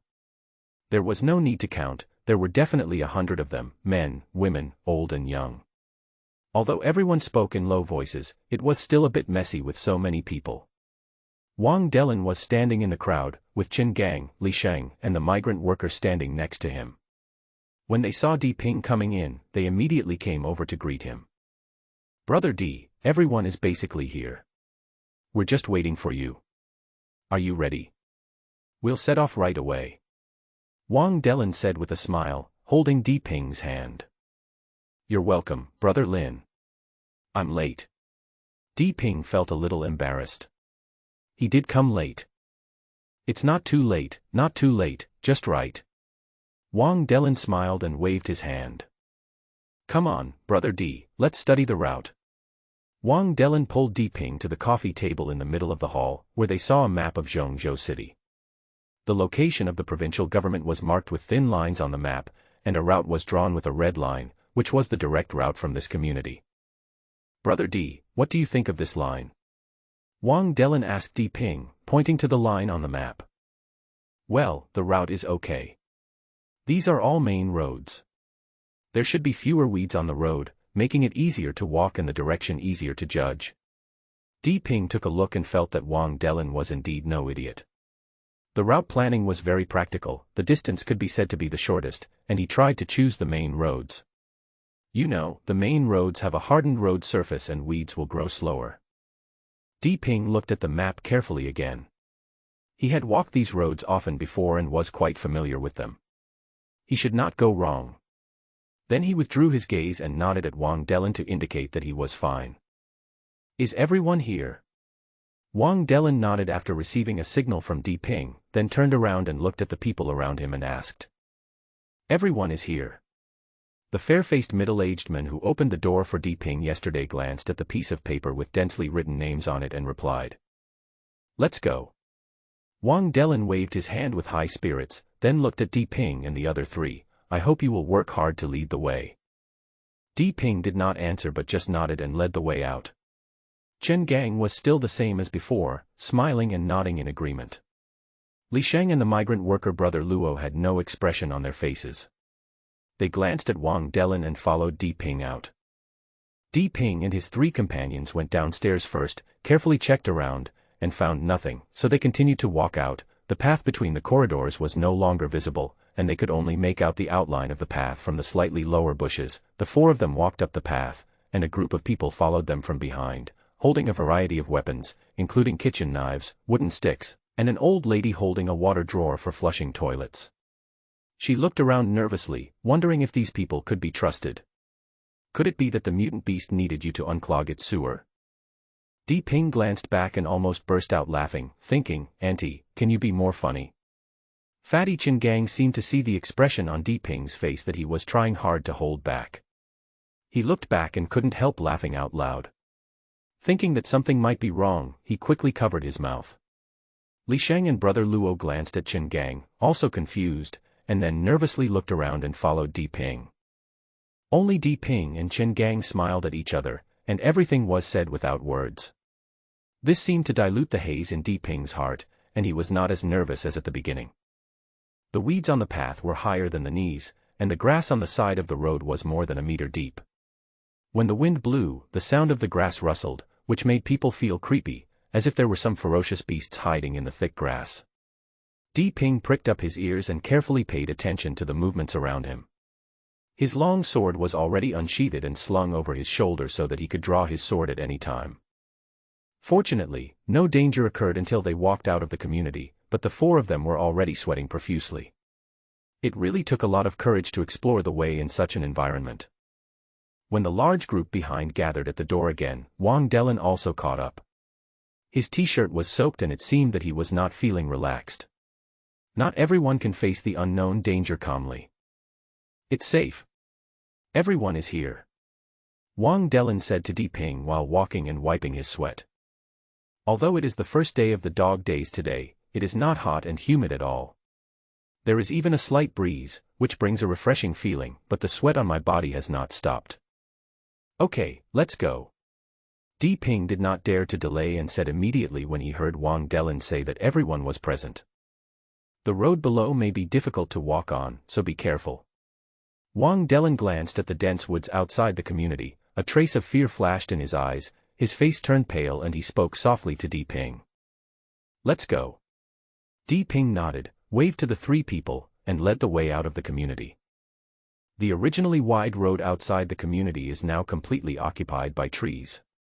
The ornamental trees originally planted on both sides are now at least 50 meters tall, and some of the fast-growing ones are even 100 meters tall. The tree trunks are so thick that two people cannot hug them together. The strong and thick roots have pulled the 50-centimeter thick road into pieces, and weeds are growing densely in the broken places. All he saw before him were dense weeds and huge trees, as if he were in a primeval forest. A breath of primitive nature filled his face, and Di Ping couldn't help but shudder. The chill in his heart suddenly rose to his forehead. They took a difficult step and walked onto the road. Although the road was a little difficult to walk on, fortunately, the outline of the road was still there. The cement was relatively thick in most places, and weeds could not grow, so people could still walk. The group of people moved forward cautiously. More than 100 people were now silent, like a ghost army. Woof woof. The group walked carefully for nearly 2 kilometers and were about to enter the ring road when they suddenly heard a dog barking in the front, which scared everyone out of their wits. When Di Ping Meng heard the dog barking, he shuddered and his whole body hair stood on end. What he feared was bound to come true. He had been safe all the way and had relaxed a little, but who would have thought that this would happen? Hide. Di Ping didn't have time to think about it. He told the three to hide behind some scrapped cars on the roadside, and turned back to gesture to the large group more than 30 meters behind the four people. Suddenly there was a commotion behind them, and they were looking for obstacles on the roadside to hide their bodies. Fortunately, there were many scrapped cars on the roadside, and they could also hide behind the big tree that the two men were hugging and in the bushes of weeds. Seeing that everyone was hiding, Di Ping turned around and looked forward nervously. Woof woof. The barking sounds of dogs are getting closer and closer, and more urgent. They are not too far from here. I believe I will be able to see them soon. Sure enough, in less than a minute, a dozen giant mutant dogs appeared more than 200 meters away from the crowd. These mutant dogs were chasing and biting a goat. This goat was also mutated, and it was almost as tall as an adult. However, a dozen mutant dogs were not easy to deal with. Some of the tall dogs were even taller than goats. These dozen mutant dogs were like a nest of mad dogs, constantly rushing up and biting. The goat was covered with scars, and blood was flowing from its neck. It was obvious that it could not escape. The goat kept waving its horns to sweep away the mutant dogs, but other mutant dogs rushed up again. The killing power of the horns was too weak, and the mutant dogs that flew away turned over and rushed up again to bite. Soon the goat fell in a pool of blood, and more than a dozen mutant dogs swarmed up to grab the meat. Looking at a large group of tall, mad mutant dogs, Di Ping also felt difficulty breathing. The three people around him were even worse. The fat man was fat to begin with, and was sweating profusely. His legs were still shaking. The other two were similar. Their hands holding the weapons were shaking constantly, sweat was dripping down their foreheads, and their clothes were all wet. The crowd 30 meters behind also saw what was happening here. They were all shaking with fear. Some of the timid ones even had urinary incontinence. Some women even started crying quietly. They were probably afraid of being heard, so they covered their mouths tightly with their hands to prevent any sound from coming out. Don't let anything go wrong. Although he had been strengthened twice, he was not so arrogant as to think that he could deal with such a mutant dog. Just looking at the huge mutant dog that was almost as tall as an adult made his legs spin. He silently prayed to a Michuofo in his heart, and prayed that the gods would bless these mutant dogs to eat and leave. Woo-wah. At this moment, suddenly, a baby from somewhere behind him started crying, perhaps because of his parents' nervousness. It's bad. Di Ping cursed in his heart, and was frightened by the crying and broke out in a cold sweat. Maybe it was the child's mother. She immediately realized what was happening and covered the child's mouth tightly, but it was too late. It's over. Di Ping was staring at the front. As expected, the mutant dogs had sharp hearing. Although it was just two short sounds, they were still heard. All the mutant dogs looked over here. Ayo ayo. A tall mutant dog seemed to growl, and immediately 5 or 6 mutant dogs rushed towards this side. The mutant dog was getting closer and closer, sniffing constantly, as if searching. Di Ping hid behind the car, holding the long sword tightly in his hand and not daring to breathe, and the three people around him were even more so. No one dared to show their heads at this time. He hoped to avoid it, but Di Ping misjudged the people's hearts. The 4 people closest to this side had not collapsed yet, but the team of 100 people 30 meters behind them collapsed first. Some of them cried out, turned around and ran, and when they ran, the crowd could no longer hold back and dispersed together. The mutant dogs noticed it immediately and let out a low growl.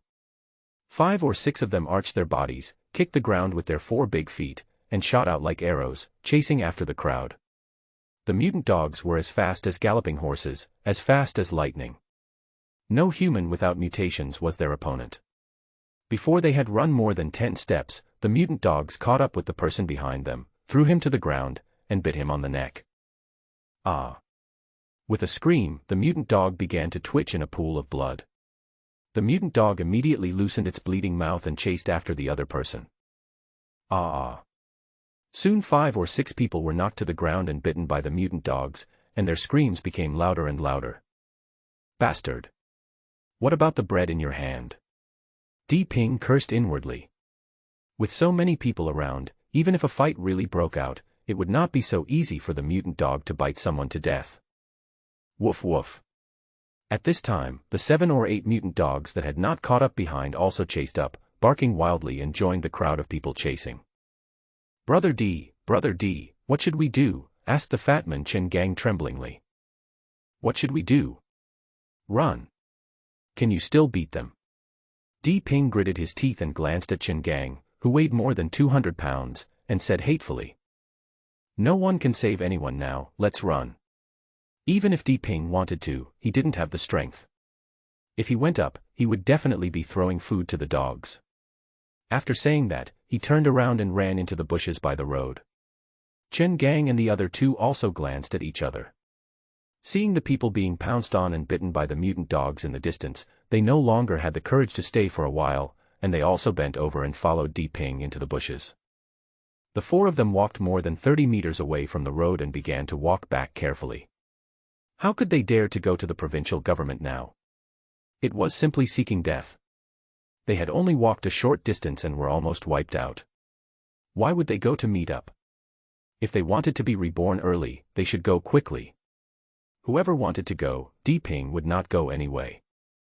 There were also many smart people who ran into the bushes, and more people ran all the way on the road towards the community. Sometimes people are like this when they encounter danger, they become stupid and only run in one direction, without knowing to turn at all. At this time, they just want to run to a place they are familiar with. Ah! A scream sounded in front. Di Ping had just pushed aside the bushes when he saw a mutant dog biting a woman's neck to pieces. When he heard the noise, he looked up and met Di Ping's eyes. Damn it! Di Ping cursed under his breath, saying that he was so unlucky. The mutant dog barked, bent its body, and pounced towards Di Ping with its four limbs. In an instant, it was in front of Di Ping, its bloody mouth and bloody fangs were clearly visible, and its target was his neck. Di Ping forgot everything at this moment. His heart had become hard after killing mutant rats twice. When he saw the mutant dog rushing towards him, it was too late to swing his sword, so he changed from slashing to stabbing and stabbed the mutant dog. Puff! With the sound of a sharp blade entering, the long sword pierced the mutant dog's neck, and blood spurted out immediately. As the pinnacle of forging weapon technology on Earth, the sharpness of the Han sword is still quite good. The mutant dog was twitching weakly all over, staring at Di Ping with a pair of bloodshot eyes full of surprise, as if it couldn't believe that it would die so easily at the hands of a human. The three people behind were also dumbfounded. It was too surprising that such a ferocious mutant dog could die so easily at the hands of Di Ping. Only Di Ping knew that these mutant dogs were too confident in their own speed and dared to underestimate him and treat him as an ordinary person. They did not expect that his speed and strength were far beyond those of ordinary people. Otherwise, it would be unlikely for him to deal with this mutant dog without being injured. With a pull of the sword, the mutant corpse fell to the ground, and the blood soon dyed the grass red. At this time, a ball of dark green soul energy the size of a ping-pong ball slowly rose up, and then turned into a ball of light and shot into Di Ping's body. Beep. Soul energy is detected. The system is not enabled and cannot store it. Consume energy to strengthen the host body. A warm current stronger than before rose from deep inside his body, and then poured into his entire body. His whole body immediately felt warm. After more than 10 seconds, the energy disappeared. Di Ping clenched his hands and they made a crackling sound. This time his strength increased too much, more than the total of the 2 times, a full 200 pounds. Feeling the powerful force gave him a stronger belief in survival. Suddenly Di Ping was startled. He forgot that there were 3 people behind him. He turned around and saw that the 3 of them were dumbfounded, staring at the mutant dog lying on the ground in disbelief. Diggo, you are so awesome. The fat man stuttered as he looked at the mutant dog on the ground. The other 2 drooled and nodded continuously. They don't seem to have discovered soul energy. Am I the only one who can see it? Di Ping saw that the 3 people were just surprised that he killed the mutant dog but not surprised about the soul energy, because if they saw it, they would definitely be more surprised than killing the mutant dog. Beep. Crystal core found. Host, please collect it. At this time, the system suddenly prompted again. Another crystal core? Di Ping was delighted and didn't care about anything else. He cut open the mutant dog's head with a sword. Sure enough, a round white jade ball the size of a thumb appeared in front of him. Di Ping bent down without caring about the blood, picked up the crystal core, wiped it casually and put it in his pocket. Brother D. What is this thing? The fat man also saw Di Ping cut open the mutant dog's head and took this thing, and asked with some confusion. I'll talk to you later. Let's go first. Di Ping did not answer the fat man's question. He looked around carefully and said as he walked away. The fat man seemed to think that now was not the right time, and did not dwell on this issue. He quickly followed Di Ping. Behind him, Li Sheng and Lao Luo also put aside their doubts and followed the two people in front. Di Ping stopped when he passed the middle-aged woman whose neck was bitten by the mutant dog. The woman's body was still twitching slightly, but the back of her neck was broken beyond recognition. It seemed that she could not survive. She sighed lightly, shook her head, and ran back into the bushes. In the last days, human life is as cheap as grass. It is really so. Di Ping didn't feel anything when reading about it in books before, but today he truly felt it. However, he cannot control this damn world with his current abilities. Screams were heard from everywhere from time to time. Di Ping and his group moved forward cautiously, stopping and starting. Di Ping listened from time to time and only moved forward when he found that there was no problem. They walked for nearly an hour, less than 2 kilometers. The barking of dogs gradually faded away, and the screams became less and less frequent. Di Ping sighed in his heart. It seemed that the 100-man team was almost dead. Who? Suddenly a low voice came from the bushes in front. Is that Brother Wang in front? Di Ping knew the voice was Wang Delin's as soon as he heard it. Although the voice was a little distorted, he could still distinguish it clearly with his hearing enhanced 3 times. D. Brother D. At this time, Wang Delin also recognized Di Ping's voice. He quickly pushed aside the grass and looked at Di Ping and the other 3. He was stunned for a moment, and immediately said in surprise, "You are all okay." "That's great." Di Ping nodded, pushed aside the grass and walked over. When he got closer, he found that there were more than 20 people gathered here. These people are really lucky, Di Ping thought to himself. Brother Wang, what are your plans next? Glancing at the group of people squatting on the ground in shock, Di Ping couldn't help but frown, then looked at Wang Delin and asked in a low voice. I think it's better for us to meet up at the provincial government. Wang Delin seemed determined to go to the provincial government. When he heard Di Ping's question, he gritted his teeth and said firmly. Brother Wang, I don't think it's reliable. The journey is too long and there are too many dangers on the road. I'm not going. Di Ping was speechless, but he couldn't control other people's thoughts, so he could only shake his head. He had gone through 3 strengthenings, which showed that the thing in his mind was really useful, but he didn't want too many people to know about such an important thing. With his current ability, it was like a time bomb, so going to join the military base was not a good choice. Staying here and making the most of his golden finger was his best choice. Brother D. Wang Delin's expression tensed when he heard that Di Ping was not going, and he said hastily. However, before he could finish his words, Di Ping interrupted him with a wave of his hand. Brother D, I'm not going either. I'll go with you. At this time, the fat man Chen Gang behind him said. Me too. Brother Li Xinglua and the other 2 quickly expressed their opinions. They were not stupid, because they had seen Di Ping's strength. The sudden burst of power and the speed of swinging the sword, which could kill the mutant dog in seconds, made him definitely not an ordinary person. It would be safest to follow such a person. As they had just set out, they suffered heavy casualties after being defeated. If they had reached the destination, how many people would have survived? I'll go back too, said a young girl, wiping away her tears. I still have myself, said one of the middle-aged men who stood up. 3 more people stood up one after another. This time, in addition to Chen Gang and the other 2, there were 5 more people who wanted to go back together and were not going to meet up at the provincial government. A trace of gloom flashed in Wang Delin's eyes, but he was also a little helpless. After all, he could not influence others. Okay, let's go. Di Ping didn't dare to stay any longer. The more people there were, the stronger the smell would be, and the mutant dog might catch up with them at any time. Brother Wang, we are going back. Be careful on your way. Di Ping saw the 5 people standing up, turned around to look at Wang Delin, stretched out his hand and whispered. Okay. See you later.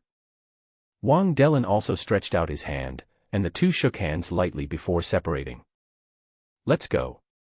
Di Ping called out to a few people, then bent down, pushed aside the grass and headed towards the community.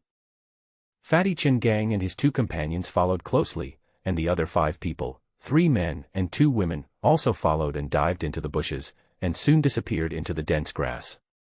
Wang Delin stared at the direction where Di Ping and his companions disappeared for a while, gritted his teeth and whispered to everyone, and then walked along the roadside towards the city center.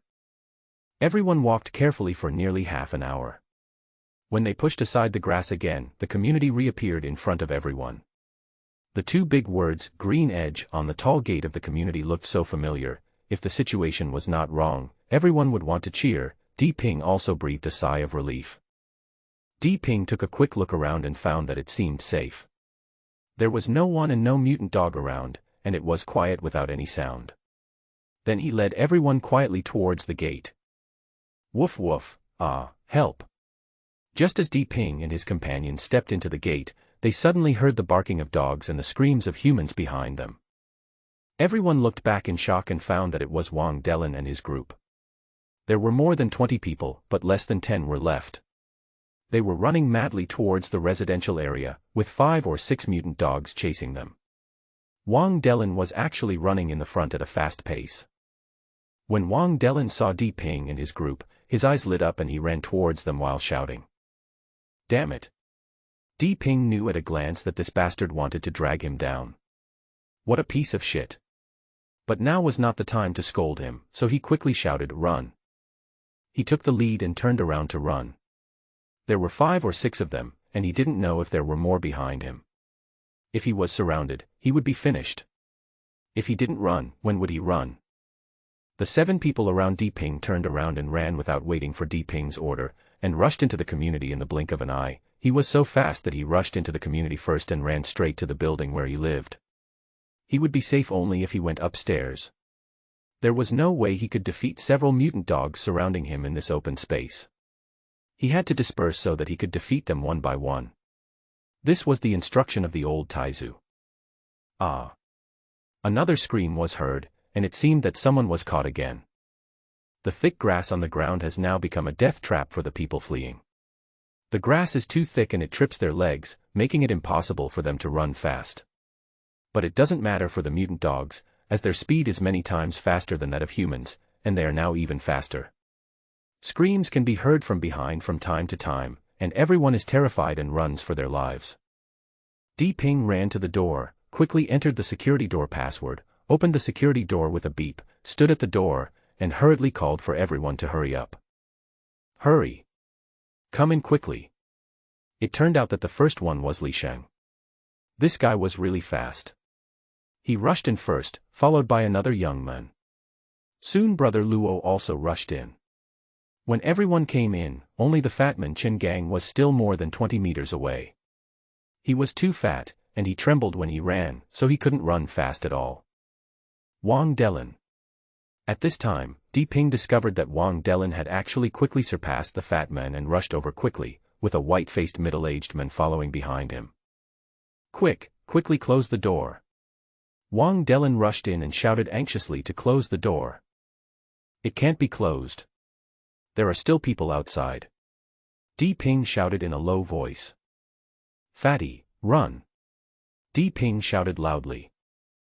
The fat man looked back while running, tears and sweat streaming down his face. About 10 meters behind him were 3 people, 2 men and 1 woman. The man was holding a child of 5 or 6 years old in his arms. A mutant dog behind him bit the last person to death, and pounced on the 3 people with red eyes. These mutant dogs seemed to be extremely bloodthirsty. As long as there were people in front of them, they would not stop until they had bitten everyone to death. They were not interested in the blood of those they had bitten. At this moment, the man holding the child in front suddenly threw the child into the arms of the woman behind him and screamed, "Run!" After saying that, he raised his baseball bat in both hands and shouted, rushing towards the mutant dog that was chasing him. "Ah, fuck your ancestors! Ah! Husband!" The woman was a little confused at this time and screamed miserably. At this time, another man nearby reacted, reached out and pulled the woman and ran away. The woman seemed to know that her husband had risked his life to buy a chance to survive for her and her child, and she cried and ran desperately towards the door. Ah! The men who rushed towards the mutant dog swung the baseball bat, but before it could hit the mutant dog pounced on him and bit him in the throat, causing blood to splatter immediately. "Brother D, let me go save Fatty." Li Sheng, who had already entered the corridor, became anxious after seeing all this. "I'm going to save people, you guys keep the door open." Di Ping's eyes turned red, as if he was stimulated by the man's death. He shouted and rushed out. "Brother D." At this time, the fat man saw Di Ping rushing out and couldn't hold back his tears. "Stop wasting time and get in quickly." Di Ping shouted in a low voice and rushed towards the two behind him in a flash. This brave man used his life to hold the mutant dog for a few seconds. The three finally rushed to the door, and the mutant dog seemed to be enraged. It let go of the still twitching man, barked wildly, blood splattered from its mouth, then it rushed towards this side like an arrow. Di Ping met the two and pulled them towards the corridor, but an incredible scene appeared. The fat man stood outside the door and did not go in. He looked back at Di Ping in despair. "The door is blocked." The fat man's voice was full of despair. "Damn it, these bastards." Di Ping cursed angrily. When he looked back, he saw that it was true. Not only was the door blocked, but the broken glass wall on one side was also blocked with stools and tables. He didn't expect this group of people to be such assholes. He was kind enough to save people but ended up blocking himself outside. But cursing was useless now. The mutant dog had already caught up with them. The man and woman he picked up collapsed to the ground when they saw this, as if they had accepted their fate. At this time, the mutant dog had caught up with them, and seemed to think that these people could not escape. It growled softly, bared its bloody fangs, and stared at the four people with bloodshot eyes. "You bastard, do you think your grandfather is afraid of you?" Di Ping had no way to retreat at this time. He could only move forward. He gritted his teeth, raised his sword and rushed towards the mutant dog. Woof! The mutant dog also growled as if it was angered by the men who dared to rush up and challenge its authority. It clawed at Di Ping with its strong limbs like a cannonball. Di Ping's strength now exceeds 300 kilograms, and his speed has also been enhanced. The mutant dog's original speed is not so scary in his eyes now. The man and the dog are about to collide, and Di Ping can even smell the mutant dog's fishy breath. "Die!" Di Ping shouted loudly, stretched out his sword to the side, turned his body suddenly, and slashed at the mutant dog with his sword like lightning. Swish, puff. The long sword cut through the air with a whistling sound, and then with a puff sound, the sharp blade cut into the flesh, like destroying dry wood and rotten wood, cutting through the mutant dog's waist, and blood flew everywhere. Looking at the mutant dog that was cut in half by the long sword, Di Ping felt an infinite sense of heroism in his heart. The originally scary monster was no longer so scary in his hands. He had just used the body-slashing technique that he practiced, but he had never expected it to be so useful, and he easily killed the mutant dog. At this time, a ball of soul energy rose from the mutant dog's body again, and then rushed into his body like a stream of light. A force rose from deep within his body again, washing over every part of his body. Gradually, a force seemed to rise from his body out of thin air. Beep. Soul energy is detected. The system is not enabled and cannot store it. Consume energy to strengthen the host body. Woof woof. Before Di Ping could feel the intensity of the enhancement, 5 more mutant dogs suddenly rushed out. When they saw the mutant dog's corpse lying in a pool of blood, they became angry and rushed towards Di Ping, barking wildly. Di Ping also shouted and rushed forward. Now he had no way to retreat, and after being strengthened again, he felt that his strength must be over 500 kilograms, which was 5 times that of an adult. He was no less than some strong men, so he was not necessarily afraid of these guys. Di Ping swung his sword as fast as lightning, and with a slash, he knocked away a mutant dog in front of him. The mutant dog let out a scream and flew out with half of its head missing. Then he slashed diagonally to the right and knocked out a mutant dog that rushed up from the right. Oh! Damn it! Although Di Ping was fast enough, his good fists were no match for 4 hands. He knocked away 2 dogs but was bitten on the thigh by the 3rd dog. Go to hell! Di Ping cursed angrily and kicked the more than 1 meter tall mutant dog away. The mutant dog Wang screamed in pain and flew 5 or 6 meters away. He fell to the ground with blood spurting from his mouth and seemed unable to move. Di Ping had been strengthened 4 times, and his strength was bursting out, so powerful that it was terrifying. This angry kick combined with the speed must have weighed nearly 1,000 pounds. How could the mutant dog withstand it? Ah! At this time, 2 other mutant dogs rushed up, one from the left and one from the back, and bit his butt and left leg. I want your lives. Di Ping seemed to have gone crazy too. He retracted his sword and stabbed it backwards. With a puff, he pierced a mutant dog behind him on the sword. He raised his left knee and pushed the mutant dog on the left out. Woof! The mutant dog that was pushed out didn't seem to suffer much damage. It barked wildly and rushed forward again. Di Ping quickly swung his sword and threw the mutant dog that was skewered on the sword out, hitting the mutant dog that was rushing towards him. Woof! With a scream, the 2 mutant dogs collided and rolled on the ground. Woof woof! Di Ping was just about to rush over to deal with the mutant dog when he suddenly heard a few more dog barkings, and then 5 more mutant dogs rushed out from the bushes. Beep! Soul energy is detected. The system is not enabled and cannot store it. Consume energy to strengthen the host body. Beep! Soul energy is detected. The system is not enabled and cannot store it. Consume energy to strengthen the host body. At this moment, the voice suddenly sounded in his mind again. Di Ping was delighted. It seemed that 2 of them were dead. This was another 2 reinforcements. Sure enough, 2 balls of dark green energy quickly rushed into Di Ping's body, and then a warm current rose from his body and surged all over his body, especially the wound, which felt hot, numb and itchy, as if it was healing. The 5 mutant dogs that had just charged over seemed to be shocked by the scene before them. When they saw the 6 mutant dogs lying on the ground, their eyes turned red, and they roared and surrounded Di Ping in the center of the field. The warm current came and went quickly, disappearing after more than 10 seconds as if it had never appeared, but it left a strengthening effect. Di Ping suddenly felt an infinite power rising in his body.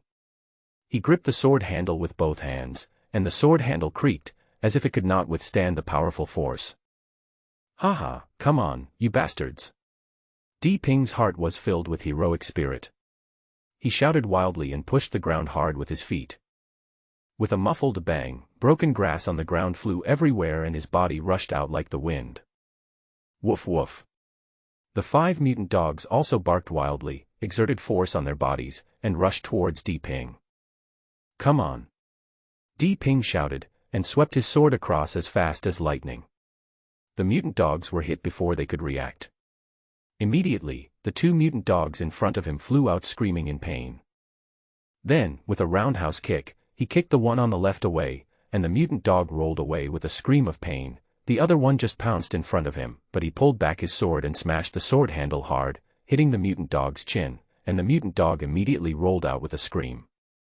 Ah, dare to bite me! Although the mutant dogs were not very fast in Di Ping's eyes, there were 5 of them attacking him together. His strength and speed had just been generated and he could not control them well. It was already quite good to have such a speed. He knocked 4 of them away, but the last one still rushed up and bit his neck. Fortunately, he reacted quickly and was bitten on the shoulder when his head tilted. A piece of flesh was torn off immediately, and he gasped in pain. Fuck you. At this time, the one that had escaped the net just now sneaked up and pounced on Di Ping's back, biting his neck with bloody mouth. If Di Ping was bitten, it would be painful enough for him. At this time, the fat man who had been in despair seemed to wake up, and seeing this situation, he rushed up with a wild shout. Woof! The fat man's huge body hit the mutant dog, which flew out with a scream of pain. The fat man chased after it, smashing it wildly with the steel bar in his hand, cursing all the time. Di Ping no longer had any worries. He grabbed the mutant dog that was biting his left shoulder, slammed it to the ground, and then stomped on it hard. Bang! He didn't know how powerful his kick was. His foot landed right on the mutant dog's waist. Blood and flesh flew everywhere, and the dog's waist broke with a snap. Fatty, be careful. At this time, he glanced and found that although the mutant dog that was knocked away by the fat man had several bloody marks on its head from the fat man's smashing, it was actually fine. It rushed forward and bit the fat man's neck.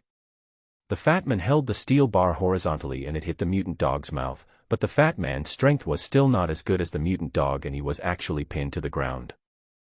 Di Ping shouted, "Be careful," and moved as fast as lightning, passing a distance of 5 or 6 meters in a flash. He swung his sword and with a light puff sound, the mutant dog was cut in half from the waist, and blood spurted all over the fat man. Beep. Soul energy is detected. The system is not enabled and cannot store it. Consume energy to strengthen the host body. Beep. Soul energy is detected. The system is not enabled and cannot store it. Consume energy to strengthen the host body. Beep. Soul energy is detected. The system is not enabled and cannot store it. Consume energy to strengthen the host body. At this time, the system actually beeped 3 times, and it seemed that 3 more heads were dead. 3 dark green energy balls quickly rushed into Di Ping's body, and then a stream of energy surged out and quickly strengthened his body. Woof woof. At this moment, there were sudden barkings of the mutant dogs, and 3 more dogs jumped out from the bushes. Ah, come on. After being strengthened again, Di Ping's body reached a strength that he could not imagine. His injury seemed to be healing quickly. Suddenly, he felt very heroic, so he held the sword with both hands and roared madly, and suddenly the sound was like thunder. The 3 mutant dogs seemed to have just seen the situation clearly at this moment. Suddenly, they were frightened by Di Ping's roar. They groaned as if they were very scared, turned around and quickly ran into the bushes and ran away. Run away. Di Ping was also stunned. He was just about to kill a lot of people. Who would have thought that the ferocious mutant dog actually ran away? Is Fatty okay? Just run. Di Ping came to his senses and quickly pulled up the fat man who was still sleeping on the ground. Nothing happened. The fat man seemed to be frightened and stammered. Seeing Di Ping covered in blood, he was moved. He didn't expect that at the last moment, the fat man would come out to save him. Such a person is worth making friends with, but are there any people like him? Di Ping's eyes swept across the doorway, and murderous intent appeared in his eyes. Seeing that the fat man was fine, Di Ping prepared to clean up the battlefield. There were 3 mutant dogs lying on the ground, not yet dead, with their stomachs still heaving. This might be energy, and he would not let it go. Puff. He walked forward with the sword in hand, and dealt a final blow to every survivor, and then all were done. There were 3 more system prompts in his mind. 3 balls of energy also rushed into Di Ping's body and began to strengthen. It ended after more than 10 seconds. This time he didn't feel it was so strong. It seemed that the effect was much weaker and not as good as the previous ones. Now he only felt the energy in his body surging, but he didn't know how much strength it had increased. Ding. Crystal core found, please collect it, host. At this time, the system sounded again, and he remembered that he had to turn on the system and collect the crystal cores. Puff puff. So Di Ping began to dissect the mutant dog's head and collect the crystal cores under the fat man's puzzled eyes. In the eyes of others, he thought he was destroying the corpse to vent his hatred. 12 pills. Each of these mutant dogs actually has 1. That's great. Finally, they are all collected. Can I activate the system? Di Ping was delighted, but now was not the time to activate it, and he didn't know what changes would occur. It was better not to expose it in front of outsiders. It seemed that he had to find time. It's time to deal with you. Di Ping's eyes flashed with ferocity as he put away the crystal core. The last 2 people rescued here, a young girl, were standing by the door. The middle-aged man looked at Di Ping with almost worshipful eyes, while the woman hugged the child tightly. Her eyes had no focus, she looked blankly ahead, her expression was dull, as if she had lost her soul. The 5-year-old girl in her mother's arms seemed to have been frightened for a long time. She hugged her mother tightly and buried her head in her arms, trembling all over. Di Ping sighed softly, feeling somewhat helpless. The man sacrificed his life to ensure the safety of his wife and children, but he never expected that if they lost him, they would also lose their support and the courage to survive. Brother Dyke. At this time, the Fatman Chen gang seemed to come to his senses and chased after him. Di Ping did not say anything. He looked through the doorway and found that there was no one inside. The standing hole was blocked by various tables, chairs, and benches. People might have hidden in the rooms. He thought to himself that it was really difficult for these people. They had to move so many things in such a short time. You know, it was only 30 minutes from the beginning of the battle to now. He re-entered the password to open the outer door. This outer door could be opened from the outside and could not be blocked from the inside. When he opened the door, there were several chairs stacked together inside, and even tables and the like. With a slight snort, Di Ping kicked it out. With a loud bang, several chairs broke into pieces. Bang bang. Then there were a few more kicks, and several tables inside fell apart and scattered all over the floor. Li Sheng. The table broke into pieces. Di Ping and the Fatman saw that Li Sheng and Lao Luo were lying at the elevator door with their eyes closed. From their rising and falling stomachs, it seemed that they had just fainted. Li Sheng. What's wrong with you? Wake up. Lao Luo. Lao Luo. At this time, the Fatman ran up and shook Li Sheng, then hurriedly pushed Lao Luo, looking at Li Sheng with concern on his face. It seems that the two of them should have a good relationship. Cough cough. Perhaps because he was shaken violently by the Fatman, Li Sheng coughed a few times and slowly opened his eyes. Fatty, you are not dead yet. Li Sheng saw that it was the Fatman, his eyes lit up with joy, and he said with a little tired will. Pa, even if you die with a paralyzed face, I can't die. The Fatman cursed a few times. Li Sheng, is everything okay? At this time Di Ping also walked forward and asked with concern. Brother Di, I'm fine, just dizzy. Li Sheng looked at Di Ping and shook his head vigorously and said. Why are you lying here? What's going on? The Fatman asked anxiously. I was knocked unconscious. Li Sheng looked helpless.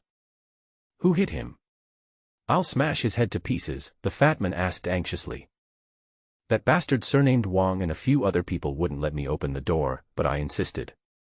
Who knew that the bastard surnamed Wang would hit me with a stick from behind? Li Sheng seemed to suddenly remember something and cursed angrily. Wang Delin. Di Ping asked with some confusion. He had known for a long time that Wang Delin was not a good character, but he never thought why this man could be so vicious. It's that bastard. A group of people held me and Lao Luo, and this bastard attacked us from behind. Li Sheng sat up, touched the back of his head with his hand, and cursed. He rarely spoke normally, but it seemed that his expressionless face was also irritated today. That damn bastard, I'm going to smash him to death. The Fatman was so angry that he stood up with gritted teeth and was about to go up. No hurry. Di Ping whispered to the Fatman. Brother Di, these bastards almost killed us, and you. The Fatman seemed puzzled and asked Di Ping anxiously. Let's talk about it later. Di Ping said with a faint smile. After saying that, he turned and went up the stairs. He was not a pushover. He was not the kind of person who would turn the other cheek when someone hit him on the left cheek. Anyone who provoked him had to be prepared to bear his anger. A group of 4 people walked up the stairs. The middle-aged man held the white arm of another confused woman and followed them all the way. The woman had a wooden expression on her face and just followed the steps upwards like a walking corpse. Going up to the 3rd floor, Di Ping listened carefully and a sneer appeared on the corner of his mouth. These people were indeed here. It was a good opportunity to settle the score with them together. Knock on the door.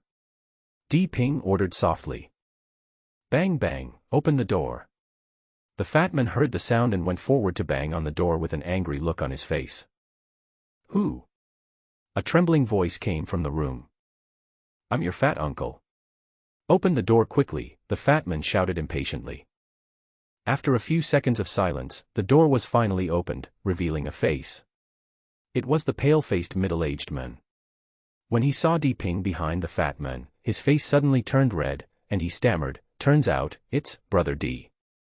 Hurry, quickly, please come in. Go away. The Fatman pushed the white-faced man away, opened the door and let Di Ping in. Di Ping walked into the room calmly. Indeed, all these people were there, including Wang Delin, a total of 8 people. When Wang Delin saw Di Ping, his face looked a little unhappy. He quickly stood up and greeted him with a smile on his face. "It's Brother Di. I'm so glad you're okay." Wang Delin smiled as he spoke and stretched out his hand to shake hands with Di Ping. Di Ping leaned on his sword with both hands and looked at him indifferently, with no intention of extending his hand. "Haha. Don't get me wrong, Brother Di. I advocated not blocking the door at that time, but these people were too scared and no one listened to me." Wang Delin held his hands in the air, retracted them awkwardly, then rubbed them hard and said with a smile on his face, "How dare you close the door? Now you don't even dare to look at me." Di Ping ignored him completely and just glanced at the crowd. Seeing these people's evasive eyes, as if they were only afraid but not guilty at all, he was extremely angry. He didn't expect human nature to be so selfish. Seeing that these people had no intention of repenting, he no longer had any reluctance to let go of the matter. After calming down, he spoke loudly. Wang Delin seemed a little annoyed by Di Ping's neglect, and a murderous look flashed in his eyes. However, when he saw that Di Ping was covered in blood and was as ferocious as the killer he had just seen from the window, the anger that had risen up quickly receded. Di Ping was still observing Wang Delin out of the corner of his eye. Seeing that he had suppressed his murderous intent, the corner of his mouth raised in disdain. All the people turned their heads away and didn't look over here. There was also a young girl crying secretly, as if she was very sad. "You bastards, Brother Di was so kind to save you, but you are so cruel and want to kill us." The fat man pointed at the group of people and cursed them angrily. "All right." Seeing the fat man cursing more and more vigorously, Di Ping called him in a low voice. "Brother Di. These people need to be punished, they are not good people." The fat man returned to Di Ping cursing. "You were all involved in moving things to block the door just now, right?" Di Ping's eyes were calm but very sharp. He was leaning on a long sword, covered in blood, and exuding a fierce murderous aura. "I am a very fair person." Seeing that these people had no reaction, Di Ping said calmly, "You all should leave here." "Where do you want us to go?" At this time, everyone thought that Di Ping had let them go, and their expressions relaxed. One of the young men asked, "Of course you have to leave this building. I don't care where you go, but you are not allowed to stay here." Di Ping glanced at him calmly and said softly, "Why? Why are you chasing us away?" At this time, everyone looked at Di Ping in disbelief, and some even questioned him out loud. "Why? Haha." Di Ping smiled contemptuously, and suddenly raised the hand that was leaning on the long sword. The long sword was raised and swept, and a cold light flashed. "Ah! My hand." At this time, Wang Delin in front of Di Ping suddenly hugged his hand and screamed. It was then that everyone saw that Di Ping had actually cut off one of Wang Delin's hands with a sword. His palm fell to the ground, bloody, and he was sweating in pain. Blood spurted out from the broken wrist, and the floor was covered with blood for a while. Everyone was shocked at once. They all looked at this scene in horror, their eyes full of shock, as if they couldn't believe what was happening.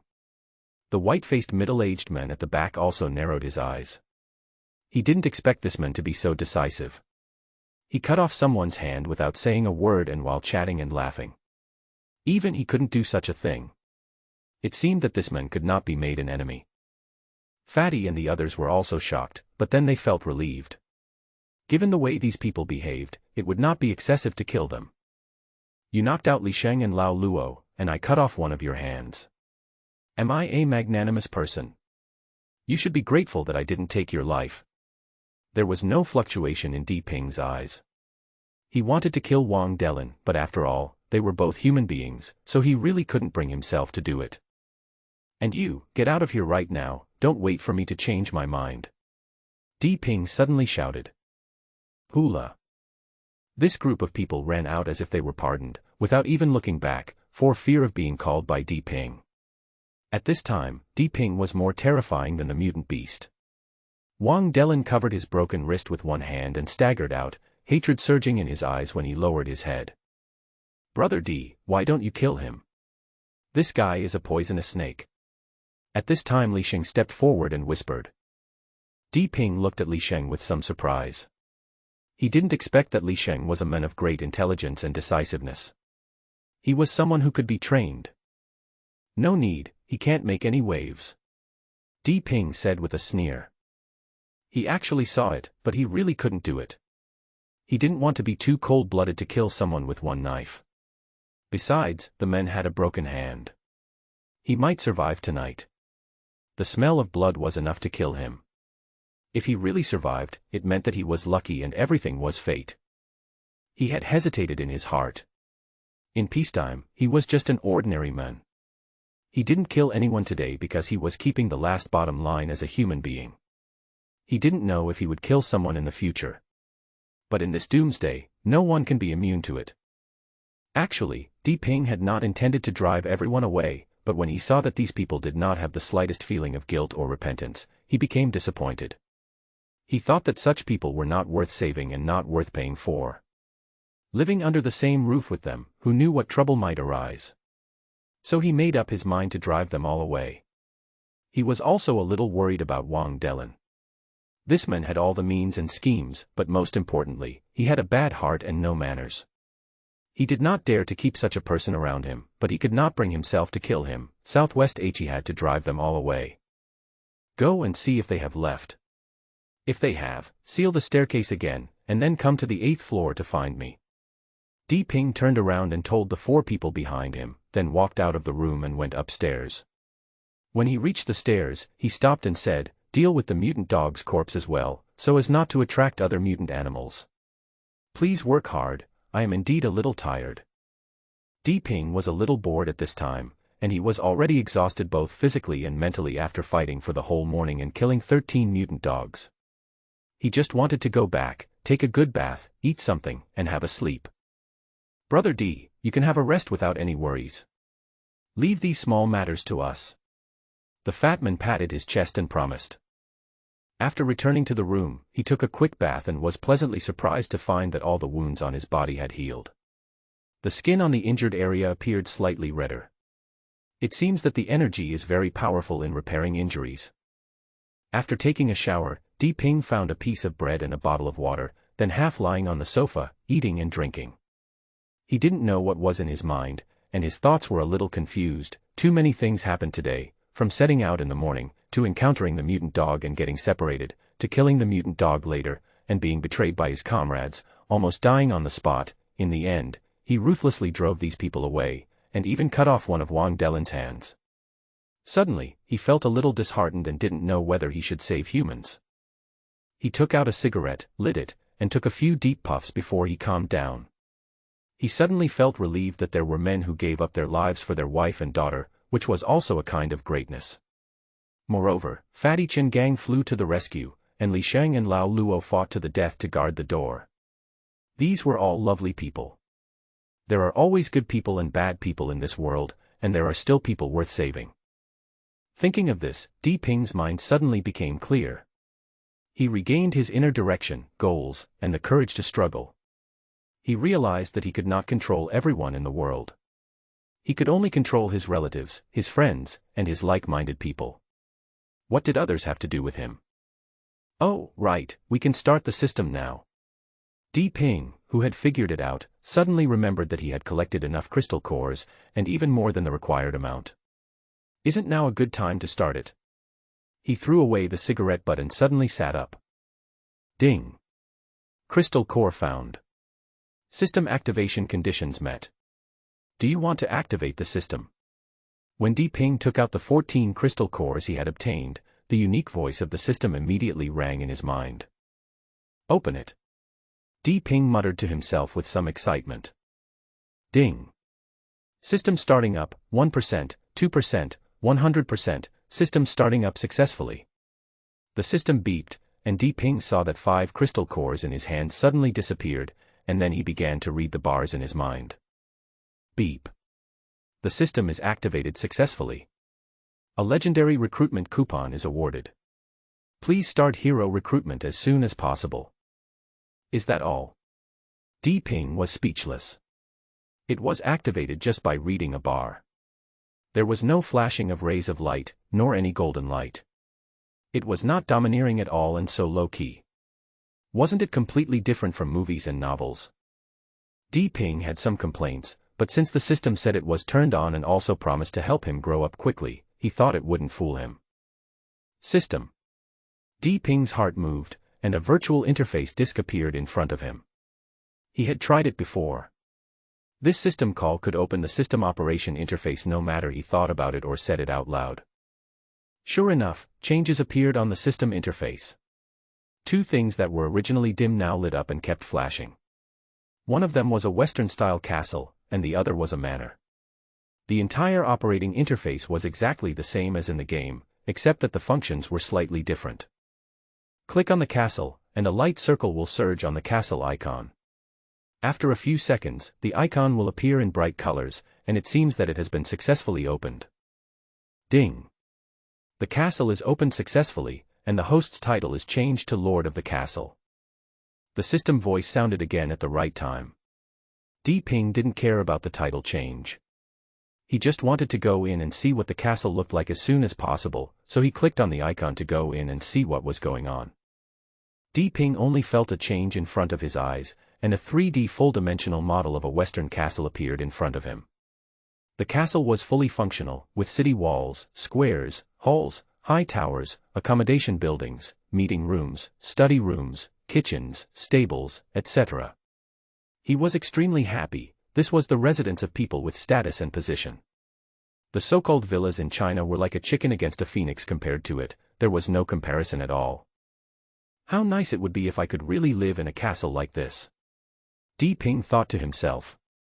Choose a suitable place to materialize the castle. The castle is the symbol of the Lord of Asylum's identity and the center of his power. Di Ping saw a line of words below the three-dimensional picture and read it out in a low voice. After reading this sentence, Di Ping was suddenly stunned and then ecstatic.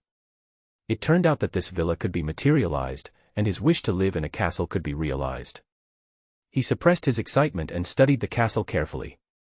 He found that there was nothing special about this castle, and its specific functions were not explained. There was only this one text, and he didn't know what it meant. Maybe everything would have to be figured out one by one after it was materialized. After looking at the castle, Di Ping shifted his gaze to another flashing icon, which was the manor. This manor was a place to collect resources in the game. Not knowing what function it had, he excitedly tapped the icon lightly. The icon immediately flashed with a halo. After a few seconds, the icon became bright and the flashing stopped. Beep. The manor is open. The initial resources awarded are 100 each.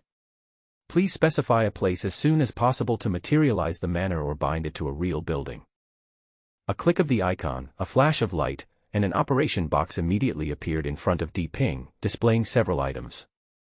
The top one showed, idle workers, 0, with a series of contents above it. Food, storage, 100/1000 yield, 0 upgrade. Wood, storage, 100/1000 yield, 0 upgrades. Iron, storage, 100/1000 production, 0 upgrade. Crystal, storage, 100/1000 production, 0 upgrade. Mithril, storage, 100/1000 production, 0 upgrade. There are 100 initial resources in the manor, and there seems to be a space with a capacity of 1000. I just don't know where this space is. I haven't bound it or materialized it, so this space can only be inside the system. This mysterious system may have more functions waiting for me to explore. At this time, Di Ping noticed that there was a craftsman recruitment button at the bottom. He clicked it carefully to see if he could recruit. When he clicked it, he found two options. One was system craftsman recruitment, and the other was real craftsman recruitment. Di Ping thought that this system was not completely copied from the game content, but might be a combination of the most advantageous things and reality. He didn't know where this system came from, but he had no way of knowing these things and could only accept it. Now he could only use this system to grow. Besides, this thing had always been beneficial to him so far, so who cares what would happen in the future? Shaking his head to clear his chaotic thoughts, Di Ping looked at the third icon, which was the tavern icon. He knew that the game really started only when this function was turned on. The main function of the tavern was to recruit heroes and transfer and upgrade, so he was most looking forward to the activation of this function. But after the castle and manor were opened, the tavern icon was still gray. The tavern could be opened after these two items were turned on in the game, but why couldn't it be opened now that the conditions were met? Ping was extremely disappointed and poked the icon hard. Beep. The tavern failed to open. The tavern can only be opened after the castle manor is materialized, which is the condition for opening. At this moment, the system voice suddenly sounded in Ping's mind. So we need to materialize castles and manors. Ping finally understood why. However, it was not appropriate to materialize them now. It seemed that he had to determine his goal. The buildings in the system had to be materialized in order to show their capabilities. And it was important to determine where to build them as a base. Beep, beep. Suddenly, several knocks on the door interrupted Ping's thoughts. When Ping heard the knock on the door, he knew it must be Fatty and the others coming up, so he logged out of the system. It was useless to envy them now anyway, he had to materialize first. Looking out through the cat's eye, it was indeed the fat man and his group. They were all sweating profusely and looked exhausted, and it seemed that they were all very tired. Come in. Thank you all for your hard work. Ping opened the door with a smile and welcomed everyone in. Brother D, what are you talking about hard work? You saved our lives, so what's the big deal about doing this little job? It would be of no use even if it takes my life. The fat man was full of gratitude. He had small eyes to begin with, and now he was almost blind from all the joy. Yes. What's a big deal for us to do these little things? The man that Ping and the middle-aged woman rescued at the end seemed to have come to his senses at this time. He wiped the sweat off his face and looked at Ping with gratitude in his eyes. Ping also had a good opinion of this middle-aged man. It was really rare to find someone who could lend you a hand in times of crisis. He blocked himself and others at the door without even realizing that those people were in any danger. Looking at the people in the room who shared life and death, especially these people looking at him with almost respectful eyes, Ping suddenly felt that all his efforts were worth it, and his injuries were not in vain. He was moved and punched the fat man on the shoulder lightly. Okay, we are all good brothers. Don't be polite in the future. After saying that, his face darkened and said, then don't mention your life-saving grace all the time in the future. That really doesn't regard me as a brother. After saying that, Ping laughed first, and the fat man also laughed and nodded repeatedly. Hey, hey. All right. I'll listen to Brother D. Li Sheng, who was standing behind the fat man Chen Gang, raised his lips and looked at Ping more eagerly. Lao Luo also had tears in his eyes. All right. All right. Let's stop being sentimental. We are all fellow travelers trying to survive in the apocalypse. Come and take a seat. Ping laughed and asked everyone to take their seats. He liked this atmosphere very much. Little girl, are you hungry? Come and have some bread.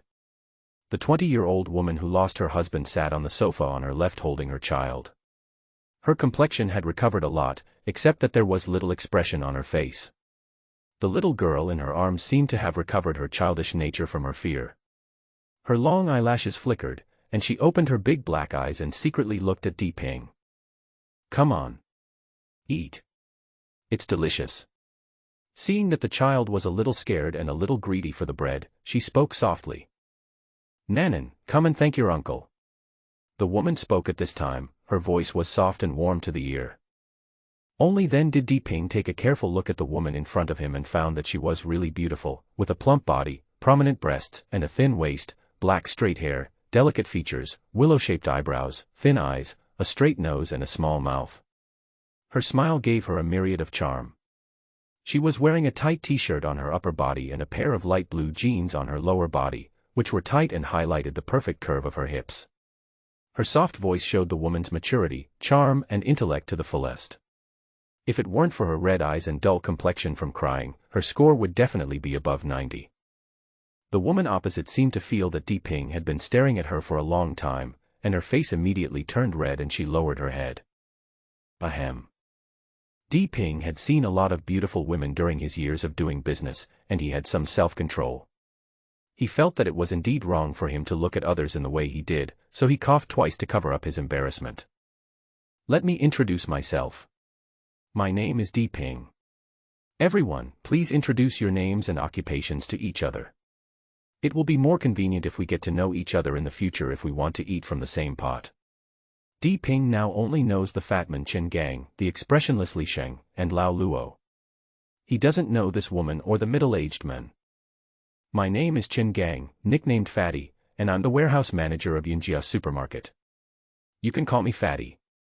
Fatty Chen Gang introduced himself with a smile. Li Sheng, transport team leader of Yinjia Supermarket. Li Sheng was still simple and clear. Luo Chuanyo, I'm engaged in architectural decoration, you can just call me Lao Luo. Lao Luo said shyly. Cheng Chao is a retired soldier. He used to run a hotel. You can call him whatever you want. You can call him Ah Cheng or Lao Cheng, the middle-aged man introduced with a laugh. His voice was warm and serious, with all the heroism and boldness of a soldier. My name is Yushu Jie, and I'm a professional manager mainly doing business planning. The woman became a little nervous when she saw that everyone was looking at her. She paused before speaking slowly. What a beautiful person and beautiful name, Di Ping praised in his heart. My name is Yinanan. Suddenly, the little girl in the woman's arms seemed to see that everyone had finished introducing themselves and it was her turn, so she introduced herself in a crisp voice. Ha. Yes, and our Nanan. Di Ping laughed out loud after hearing this. This child is really funny, so he wanted to tease her, so what does our Nanan do for a living? I'm still a child. How can I have a job? Uncle is so stupid. The child rolled his eyes at Di Ping and said with a pout. Ahem. Di Ping was choked and almost couldn't breathe. He coughed a few times and looked at the little girl with some resentment. He didn't expect to be despised by others. At this time, everyone in the room burst into laughter, all amused by the little girl. Yushujie also smiled and reached out to pat the child's but in a reproachful manner. The sad atmosphere of the end of the world seemed to be diluted a lot by this laughter, and the relationship between everyone seemed to be a lot closer at this moment, with more enthusiasm and less alienation. I think everyone is hungry. There is food in the kitchen. Anyone who can cook can make some. My cooking skills are average and I can only cook the dishes. Di Ping touched his nose. He didn't know what to say here. He couldn't even handle the little girl, so he had to change the subject. Let me do it. The woman suddenly said, and seemed to see everyone's confusion, and smiled softly. Although I have work, I usually cook for Nanan after get off work, right, Nanan? Yeah, mommy's cooking is so delicious. When Nanan saw her mother asking her, she nodded her head like a little pigeon. Okay, thank you for your hard work. We believe in Nanan, okay. Di Ping smiled and touched the little girl's head lovingly. Yeah, you are in for a treat. My dad can't usually get to eat it. The little girl nodded with some pride. Hearing this, everyone's expression darkened, and the woman's eyes sparkled with tears. Di Ping was also heartbroken. This little girl might not realize that her father had left her forever. He forced himself to hold back the tears in his eyes and said to the little girl with a smile, okay, we have to thank Nanan. We will also have a good meal today. Mr. D, I'm going to cook. Yushujie seemed afraid that if she stayed any longer, she would not be able to hold back her tears, so she quickly got up. Okay, go ahead. Di Pingxing said with a gloomy look. Yushujie hurried into the kitchen holding the child, her steps staggering as if there was a ferocious beast behind her. Everyone saw it and could only sigh softly. Everyone fell silent after Shujie left. Di Ping leaned back on the sofa to take a rest. He was really tired today. The others were also very tired. They were frightened and running all the time. They had already exhausted their physical strength. Now that they slowed down, they felt sore all over and didn't want to move at all. From the kitchen came the clattering of pots and pans, followed by the sound of knives chopping vegetables.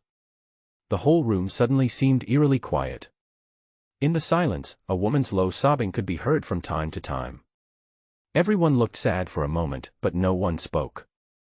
This woman is really good, not only gentle and beautiful but also virtuous. Soon 5 dishes were served on the table. They were delicious and tasty. Just smelling the aroma whetted one's appetite.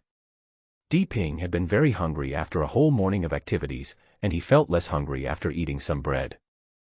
Finally, the woman brought a bowl of rice to the dining table, then she smiled and invited everyone to come and eat. Come on, let's start eating. Men is iron and rice is steel. If you don't eat, you will be hungry. Food is the most important thing in the world. Eat a full stomach first to have the strength to work. Ping stood up and walked while inviting everyone to the table to eat. When everyone heard the call, they stood up and walked towards the restaurant. To be honest, everyone was already starving, but they didn't move until Ping moved. They waited for Ping to call them before rushing into the restaurant. Come on, Nanan, sit next to Uncle. Ping walked to the dining table, looked at Nanan who was drooling at the food on the table in front of him, and then he picked her up and put her on the side seat, and sat on the main seat himself, then called a few people, you all sit down. Aren't you all hungry? Prepare to eat while standing. After hearing what Ping said, several people burst into laughter, and then they found seats and sat down without any hesitation. As soon as Ping sat down, Yushujie hurried forward to help serve him a bowl of rice. Ping looked nervous, with beads of sweat on his forehead from being busy, and his hair was wet. He felt dazed for a moment, thinking that this was a smart woman who knew how to put herself in the right position and could bend and stretch. Give it to our daughter first. She's a little girl and is still growing, right? Ping took the rice with a smile, then put it in front of her daughter and said with a smile. From the corner of his eye he saw that Yushujie's originally nervous face now showed a look of relief, as if she had let out a long sigh, her expression a little excited and a little lost. The corners of Ping's mouth curled up slightly, and he found that he really admired this woman. She was worthy of being a senior professional manager, and she had a good grasp of human nature.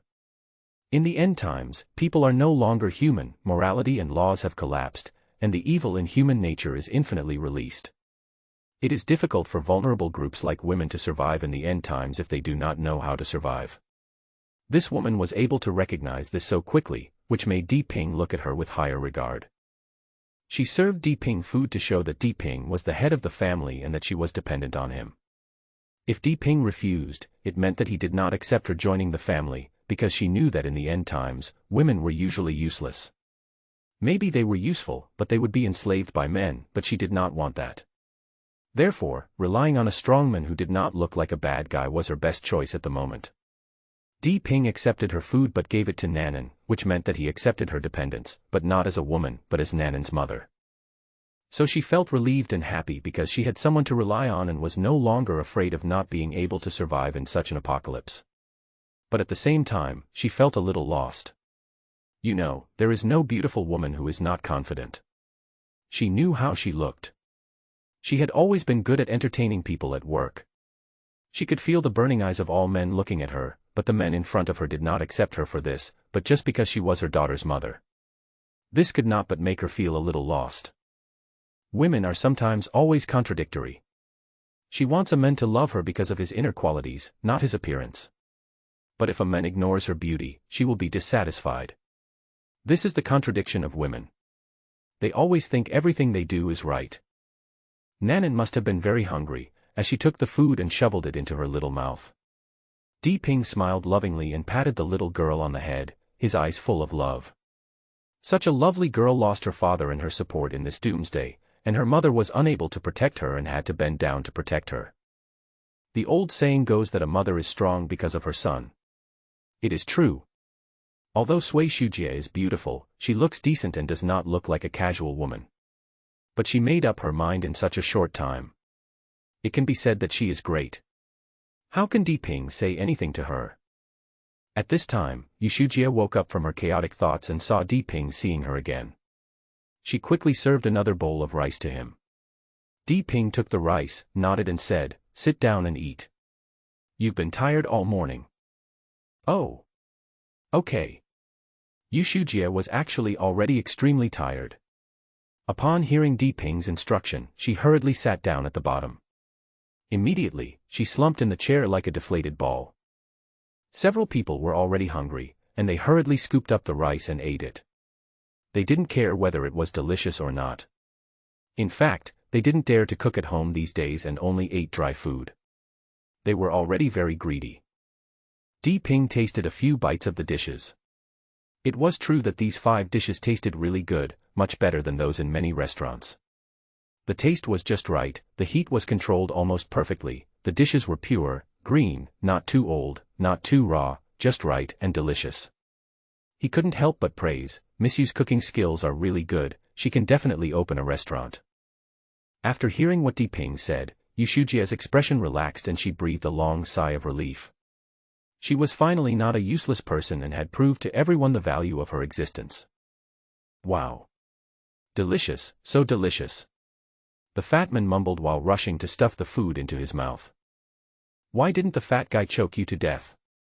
Li Sheng suddenly said unhappily. The fat man seemed to be really choked. He covered his neck and coughed until his face turned red. He quickly grabbed a bottle of water and drank most of it before he could breathe smoothly. You dead expressionless face, from now on I won't call you expressionless face anymore, I'll call you Crowmouth instead. The fat man pointed at Li Sheng's chest and cursed, while Li Sheng calmly grabbed the food on the table. Damn it, you're so sinister with a paralyzed face. You're cursing me to choke to death while you're snatching food. When the fat man found out that Li Sheng was only busy grabbing food, he immediately understood what was going on. He immediately jumped to the table and joined the crowd grabbing food. Di Ping found it funny, and at the same time a warm feeling rose in his heart. Seeing Yu Shujia secretly covering her mouth with her hands and laughing, he smiled and said, Miss Yu, if you don't make an effort, there will be no food to eat soon. Look, these starving ghosts don't know what courtesy is. Yu Shujia stopped laughing, stood up, served herself a portion of rice, and sat at the table, eating it slowly in small bites. Di Ping shook his head as he watched. This woman. She still had little experience in the apocalypse. She was still eating like this. It was okay here, but if she was somewhere else, she might not even be able to get a meal. She still didn't know how cruel the apocalypse was. A bowl of rice and 5 servings of dishes were snatched up by several people. If this happened before the end of the world, everyone would be full after just a little bit of food. But in just a few days, one person finished 2 or 3 bowls of rice. Di Ping was even more exaggerated. It might be because his body had become stronger, so he even ate 5 bowls of rice and still felt half full. This was a little hard for him to accept. If he continued to become stronger, he would really become a glutton. After the meal, the group of people were so full that they could not walk. The fat guy was half sitting on the ground, limp, with his head leaning on the chair and falling asleep, drooling from the corners of his mouth. The others were not much better. Luo Quan put one hand on his chest and kept burping. Li Sheng took a bottle of mineral water and opened it to drink it, but after taking a sip, he stretched his neck and swallowed it with difficulty. Finally, he closed the bottle cap helplessly because he was too full and the water was up to his throat. Cheng Chao was much stronger. At least he could stand up and walk slowly back and forth in the hall. However, he seemed to be in pain as his brows furrowed from time to time. Di Ping smiled secretly. I'm so full. Even the little girl Nanan covered her belly and half lay in the chair, mumbling. Yu Shujia finally finished her meal at this time. She didn't eat many bites of the dishes. She had a small appetite to begin with. Although her family didn't dare to cook in the past few days, they still had bread and other things in stock, so she could fill her stomach. When she saw that everyone had finished eating, she stood up and started to clean up the mess on the table. Seeing Yu Shujia clearing the table like a young wife, with her graceful figure, gentle and virtuous, how could a man not be moved? No wonder her husband is willing to risk his life for her and the child. If it were him, he would also risk his life. With such a wife and a lovely child like Nanan, he would wake up with a smile every day. Di Ping thought randomly in his heart. Di Ping was thinking about all sorts of things and gradually felt sleepy. He had exerted a lot of effort today and suffered serious injuries. If it weren't for the repair of his soul energy, he couldn't guarantee that he would be fine. After Yu Shujia finished her work in the kitchen and came out, Di Ping called everyone over. His house had 3 bedrooms, 2 living rooms, and a study. He had one room for himself and gave the other small room to Yu Shujia and her daughter. The 4 men could squeeze into the larger room, or 2 could lie on the sofa if necessary. After the division, he felt so sleepy that he called everyone back to his room to take a nap. Di Ping slept very soundly, and it was the most beautiful sleep he had had in these days. In the past, he was always alone and never dared to sleep too soundly, always being startled. Today, perhaps because there were more people in the room, he felt a lot more at ease and fell asleep quickly. It seems that humans are really social animals. The loneliness of being alone can really drive people crazy. They can't even sleep peacefully. Their hearts are always in a tense state. This is okay for a short period of time, but if it goes on for a long time, people will go crazy. This is Diping's most intuitive feeling now. You slept for such a long time. It seems you are really tired. Diping looked at the watch and it was already 4 o'clock in the afternoon. He had slept for more than 3 hours. After getting up, Diping washed his face and immediately felt refreshed. All the tiredness and fatigue in his body were swept away. He felt full of strength. He clenched his fists and heard a light crackling sound from his bones. He walked out of the room with a satisfied smile. He had already made up his mind while lying in bed during lunch break. He planned to set up his base here at Green Edge. This was the result of careful consideration and there were several reasons for it. First, although his abilities have improved a lot, he has no idea what the outside world is like. A few mutant dogs made him look miserable. Although he won, it was still quite dangerous. What if he met the real overlord of the jungle, such as tigers and mountain cats? So he urgently needs to improve his strength, and opening a tavern is the fastest way to increase his strength. Once he has a few heroes in his hands, his strength will increase rapidly. Only in this way can he return home faster to save his parents. Second, this place is in the suburbs, close to the city, so there are relatively fewer mutant animals. If you know that the most animals are still in the wild forests, it will definitely not work in the forests. There are also many mutant animals such as rats, cats and dogs in the city, and even the largest zoo is definitely not a safe place. Southwest this place is relatively much safer. 3. This community is not small, with 2 buildings and quite a few villas. The space is large enough, so it is more convenient to realize the system construction by yourself. So considering these 3 reasons, Diping finally decided to stay here and not go to the Bianzhou base developed by the military district. Once he entered the base, his movements would be restricted. It was better here.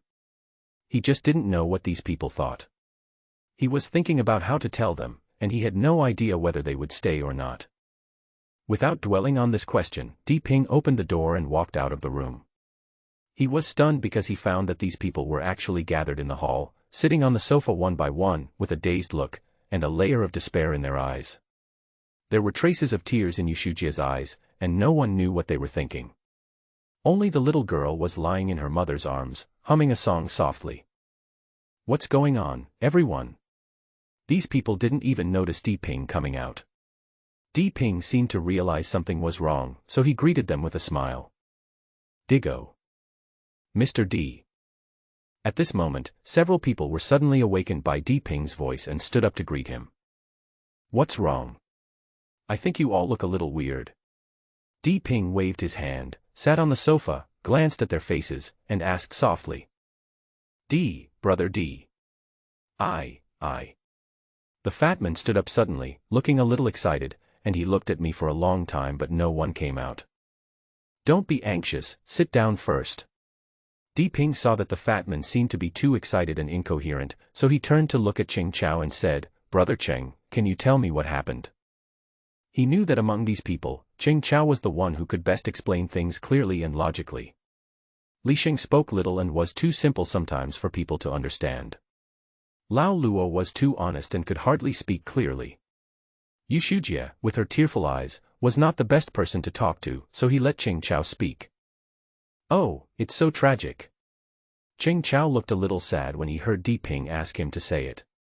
He let out a long sigh and said, just now the radio reported that the government started to withdraw at 11 a.m. Oh, what's wrong with the retreat? We didn't catch up. Did something happen? Diping's expression immediately became serious when he heard this. He felt that something might not be good, otherwise these people wouldn't look so bad. A lot of people got the news, and there were about 50,000 to 60,000 people. The journey was relatively safe, and the mutant animals didn't dare to attack the large group. But there were too many people and the road was difficult to walk on. It was after 1 a.m. before we reached the Imperial Lake, and something went wrong. It was so tragic. When he said this, tears welled up in Ching Chao's eyes, his voice choked up, and he could hardly continue. What's going on? Di Ping was a little anxious. How could something happen to so many people? How serious could it be? So he asked hurriedly. I'm sorry, Brother Di.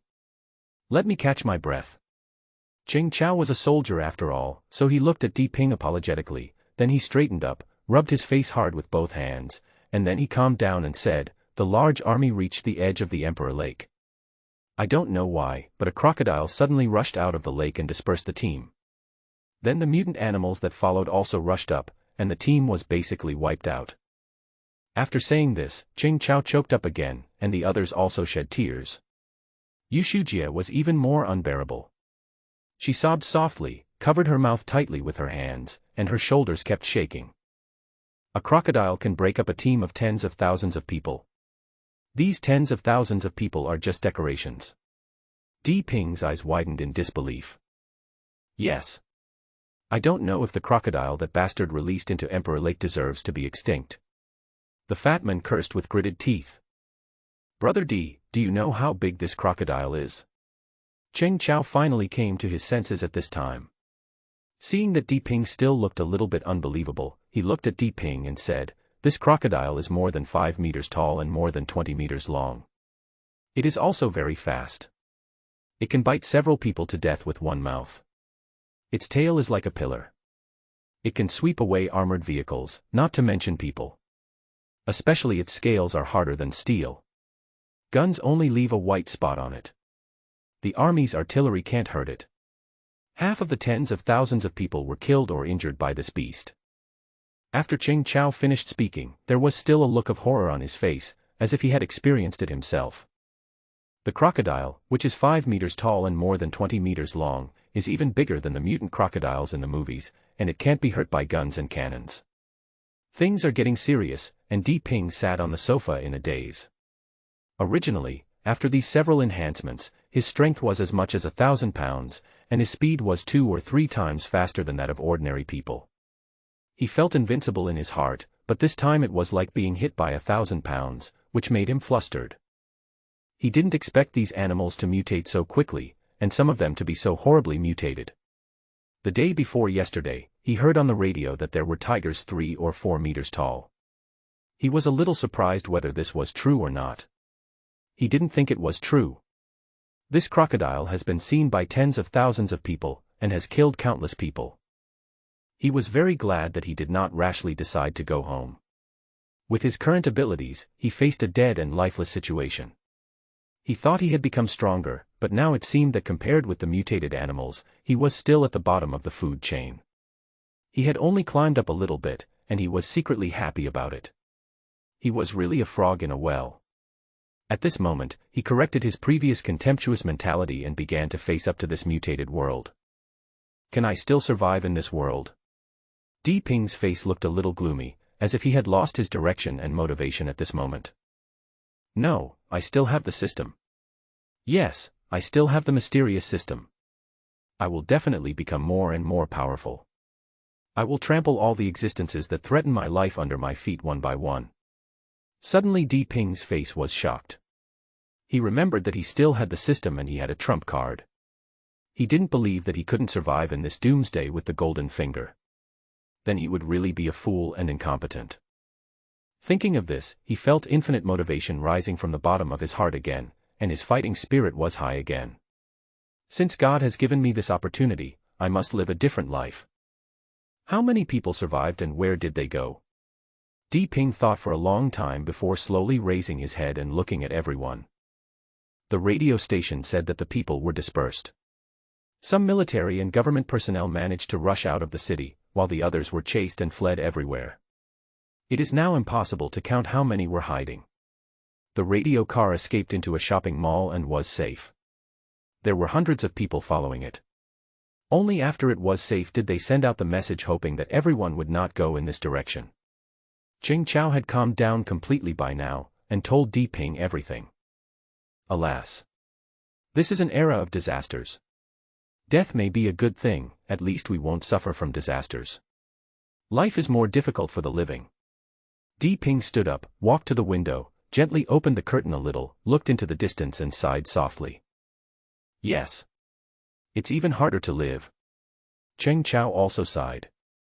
I don't know, what are your plans? Di Ping suddenly turned around and looked at everyone and asked. Plans? Several people looked at Di Ping, then at each other. Even Yushujie stopped crying and looked at Di Ping with tearful eyes.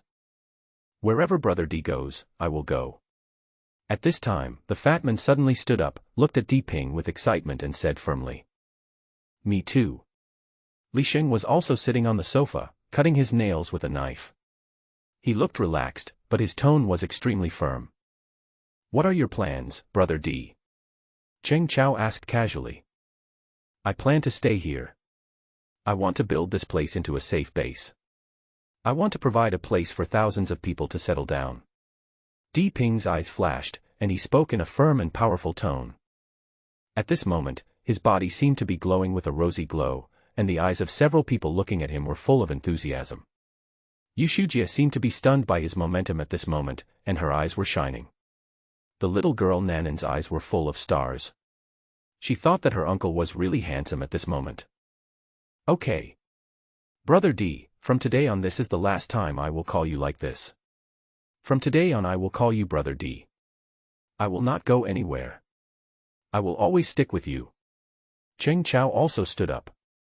He is a soldier, and he prefers people like Di Ping who are kind-hearted and passionate. Calling him Brother Di means acknowledging Di Ping's identity as a leader. Cheng Chao was a boss who had made a lot of money. He was doing better than Di Ping before the end of the world. He ran a hotel management company and had dozens of hotels under his control. His net assets were also over 100 million. Therefore, it was difficult for ordinary people to gain his recognition and make him willingly call him Big Brother. Anyone who does business to this extent is a fool. He has been a soldier and has seen blood. He knows the military force best. But after seeing the powerful combat power of these mutant dogs and the crocodiles that cannot be harmed by artillery fire, he knows that the times have changed. When he sees Di Ping's powerful abilities, which are definitely not something that ordinary people can have, he thinks that if animals can mutate, then humans can also mutate. If his guess is correct, then this era will be an era where the strong are respected, and following a strong person is the most correct path. Of course, he has to take the right path. What's more, Di Ping is a man who values friendship and loyalty and is someone he can follow with confidence. Di, Brother Di. I want to join you too. Lao Luo also stood up and expressed his opinion. Brother Di, Brother Di. I'll stay too. Yushujie also stood up, her face flushed, her eyes still full of tears as she said firmly. When she stood up, the little girl who was sitting on her lap slipped off. The little girl stood on the ground with her hands on her waist, pouting and sulking. Haha, great.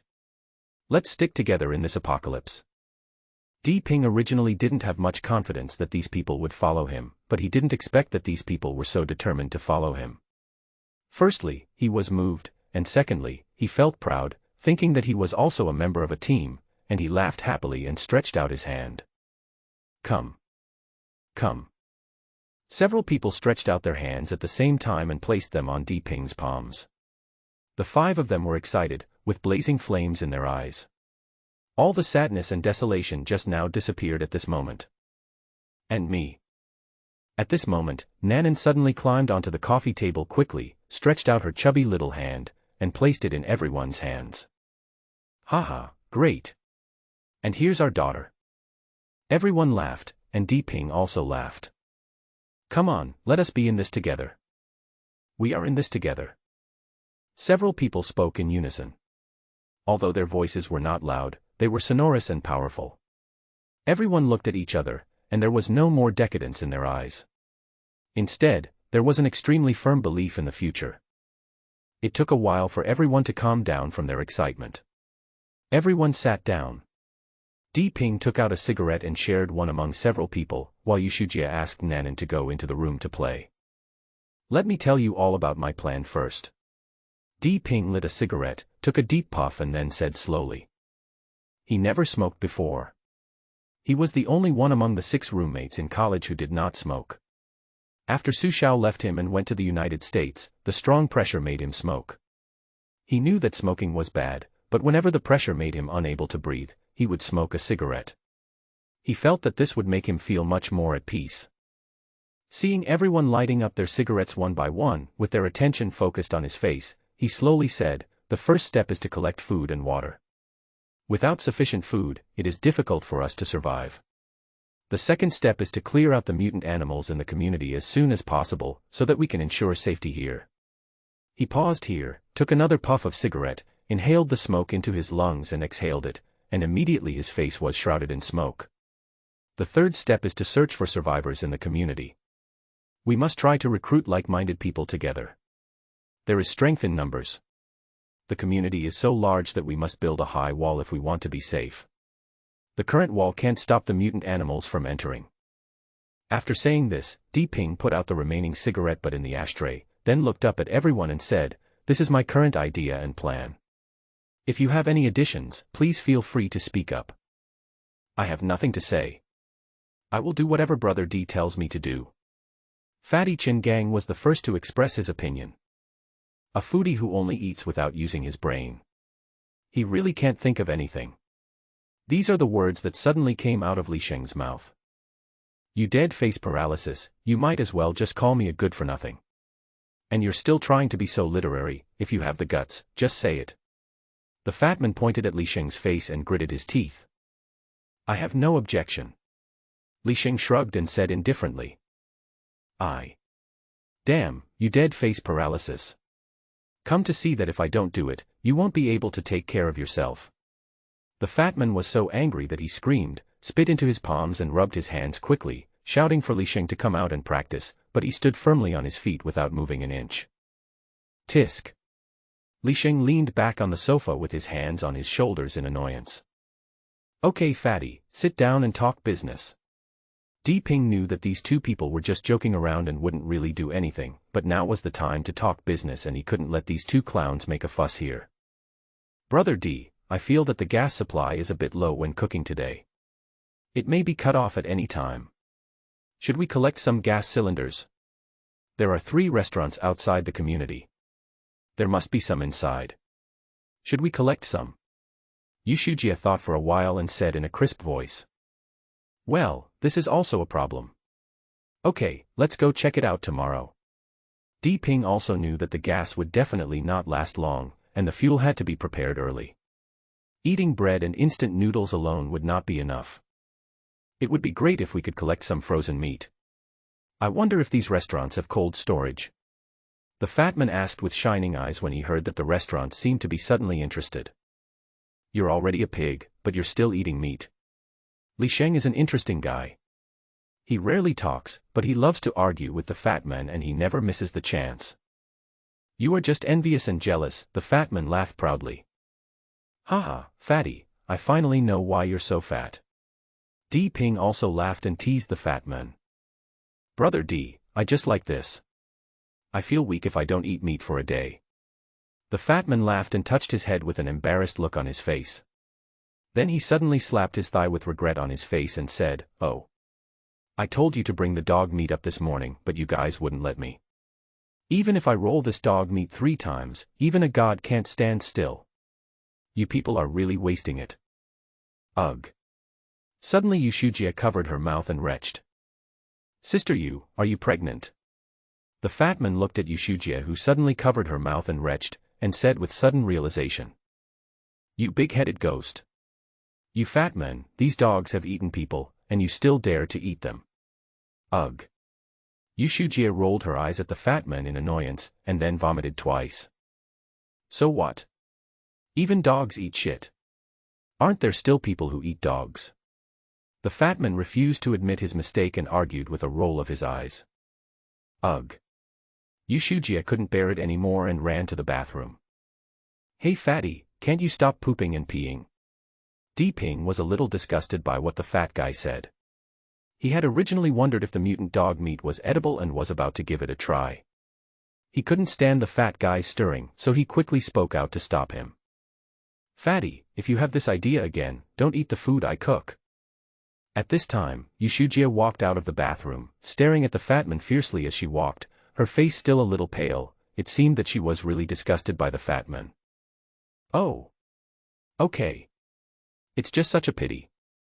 It will definitely be delicious when stewed," the fatman said helplessly, and then muttered with regret on his face. "Fatty." This angered everyone. Lien Chengchao stood up with a blue face and roared in a low voice. Li Xing even raised his foot and kicked the fat man's fat butt, and the fatman fell headfirst on the sofa.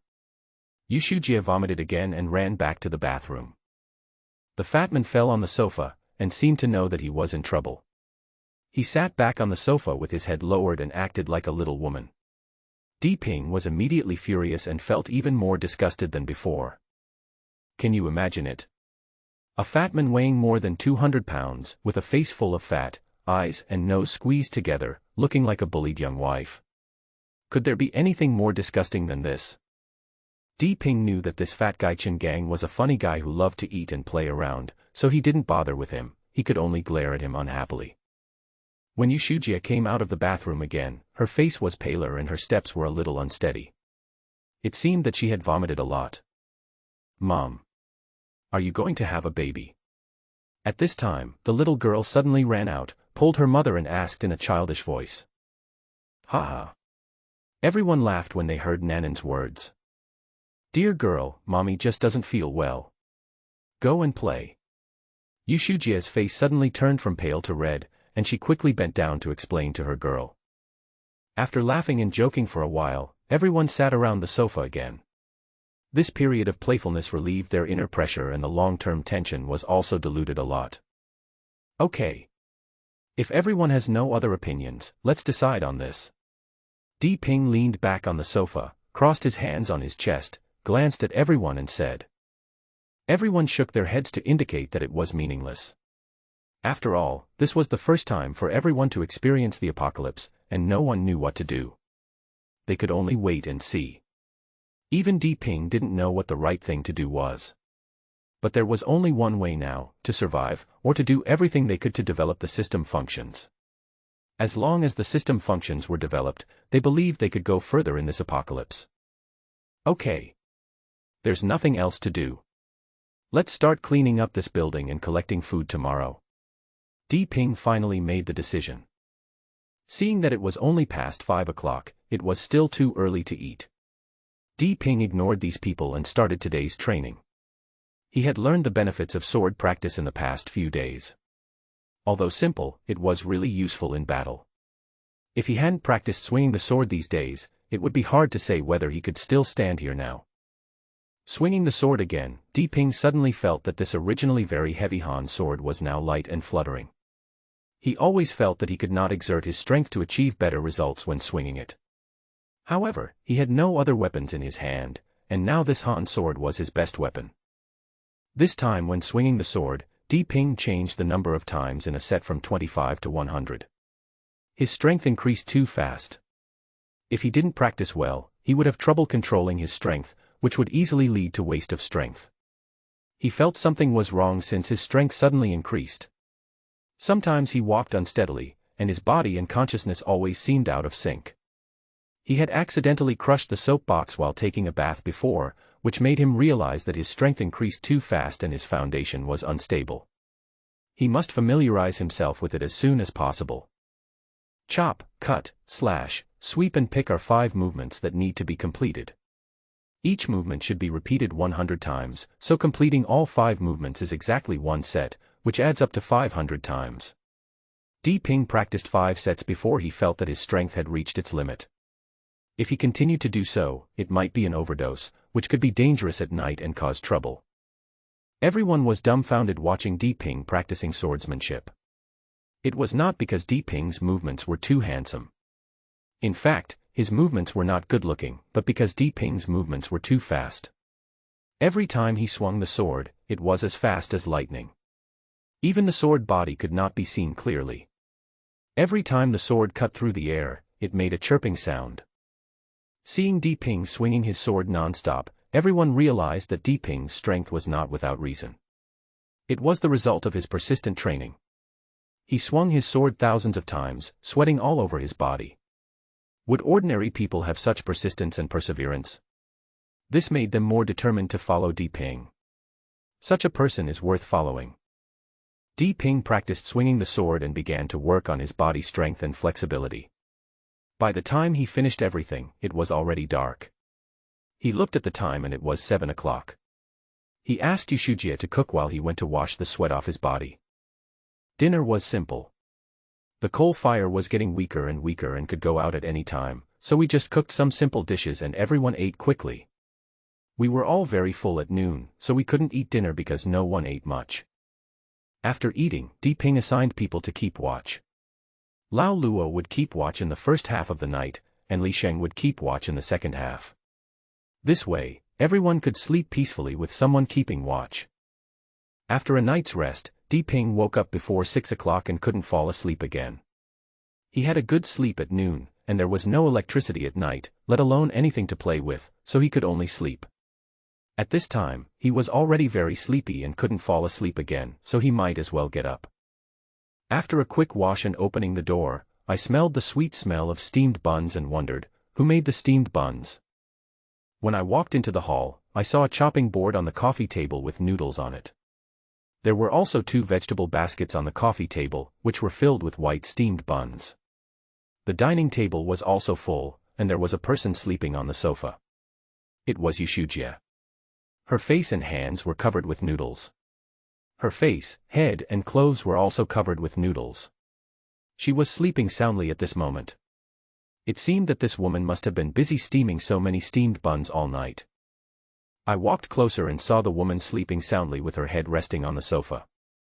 There was some flour on her face, making her beautiful face look even softer, like a fairy who had descended to the mortal world. She was hugging her arms tightly, with her brows furrowed from time to time, and she seemed to be in pain. She must have been dreaming about something. There were 2 faint tear marks on her face, which made it seem like she had cried in her dream. Di Ping's heart was suddenly touched, and he stretched out his hand as if possessed by a ghost, gently brushed away the messy hair on Yushujie's face, with a gentle look on his face. This was also a poor woman, Di Ping sighed in his heart. He bent down, put his arms around Yushujie, gently picked her up, turned around and walked towards his room. When he entered the room, he gently put her on the bed. Di Ping felt that her body was really soft and it was very comfortable to hug her. There was also a faint fragrance that entered his nostrils, and he felt reluctant to let her go. Restraining the strangeness in his heart, Di Ping pulled a thin sheet to cover her, looked at her for a while, sighed softly, turned and walked out of the room.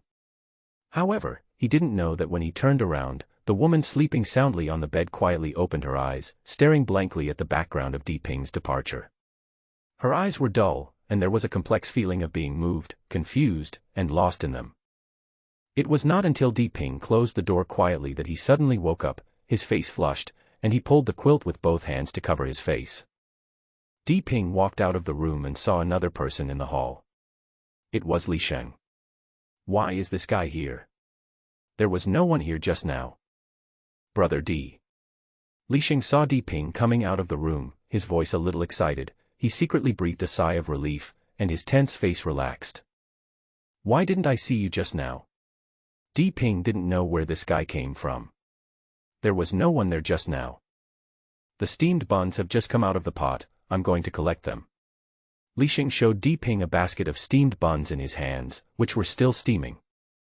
Just now when Di Ping carried Yushujie into the room, Li Sheng happened to come out of the kitchen. If it were normal times, Di Ping would definitely hear it, but the feeling of the tenderness on the woman's body made him distracted, and his attention was too focused that he did not hear Li Sheng's movements. Li Sheng felt conflicted when he saw Di Ping carrying Yushujie into the room. Although he followed Di Ping, he also had his own bottom line. He was afraid that Di Ping would make a move on Yushujie at this time. He didn't know whether he should stop him.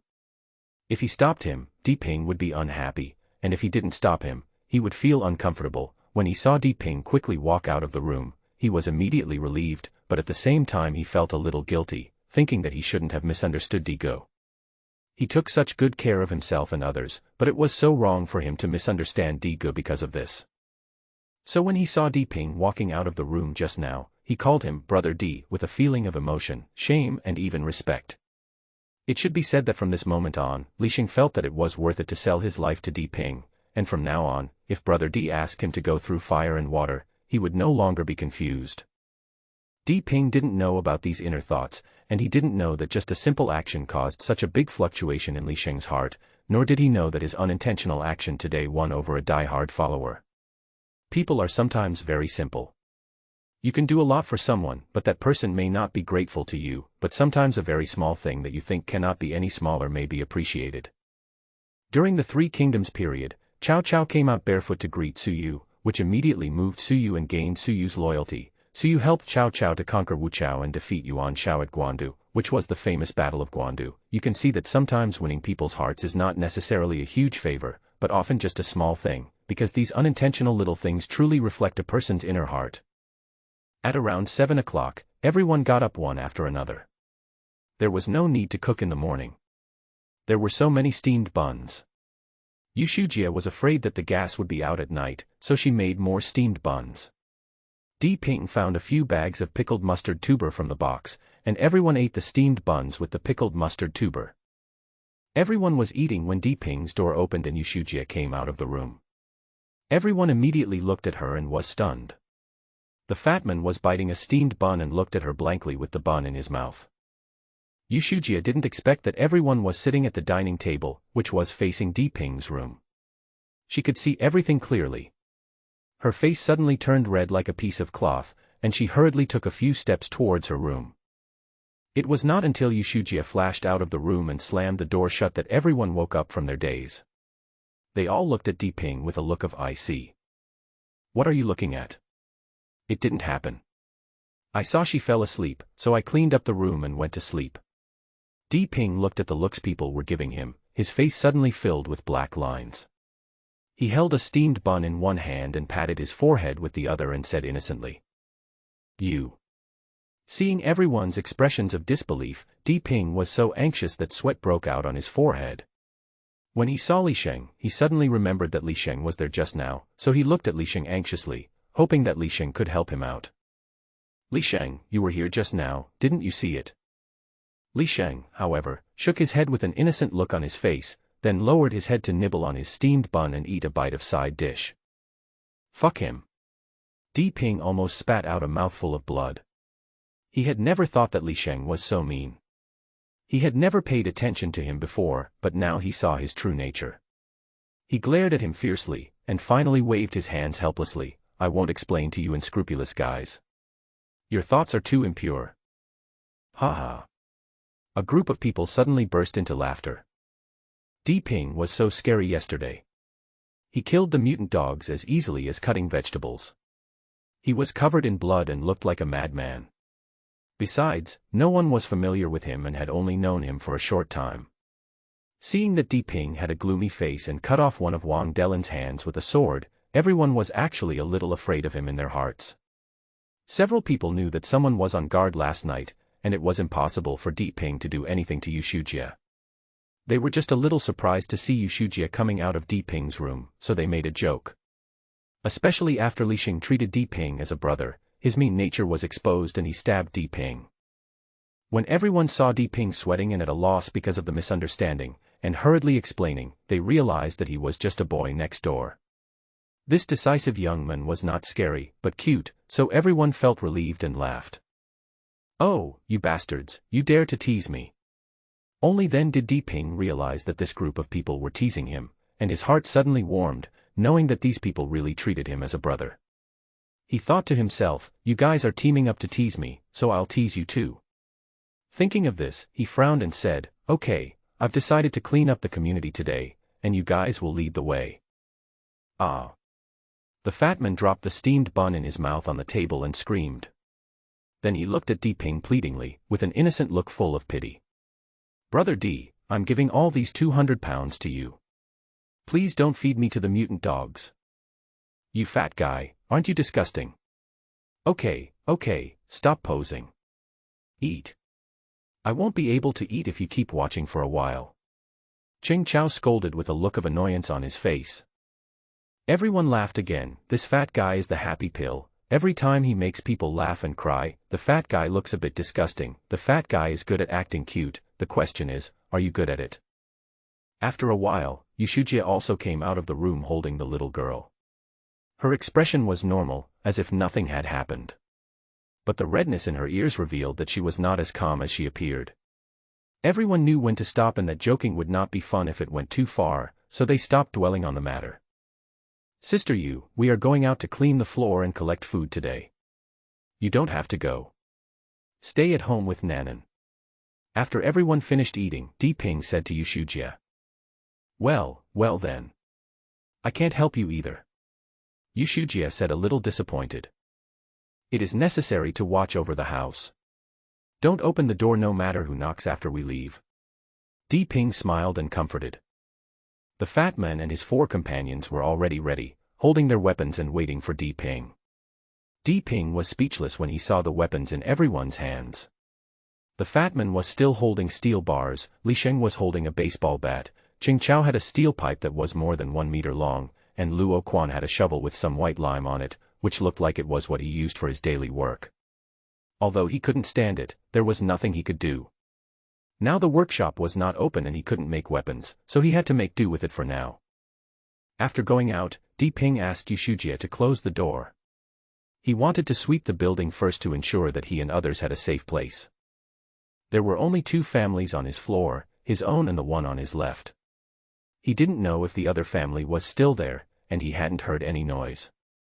Now was a good time to check on them and clean up the area in front of the door first. A group of people stood at the door. Diping signaled to Qing Chao to knock on the door. Why did he let Qing Chao go? Qing Chao had the most friendly face among the people. He looked righteous and not to mention he had a good appearance. People could trust him just by looking at him. Maybe the owner would feel more at ease if he knocked on the door. Knock knock. Is there anyone there? Qing Chao nodded and walked forward to knock on the door softly. After calling out more than a dozen times, there was no movement from the door. Diping listened carefully, but heard no movement in the room. It seemed that there was no one there. Fatty, was this family included in your last gathering? Diping turned to look at Fatty and asked softly. Brother D, no one responded when I knocked on the door last time. I thought no one lived here. The fat man thought for a moment and said, after all, it happened the day before yesterday, it was impossible for him to forget it. No, someone lives here. I heard some noise from the other side the night before. Diping remembered that there were people living here. What should I do, Brother D? Qing Chao knocked again, but still no one answered. He had no choice but to turn around and ask Diping. Get out of the way. Diping thought for a moment and confirmed again that there must have been someone here before, and since he did not follow the crowd to the provincial government, he must be at home. And now he is silent, either because he is afraid to speak, or maybe something has happened to him.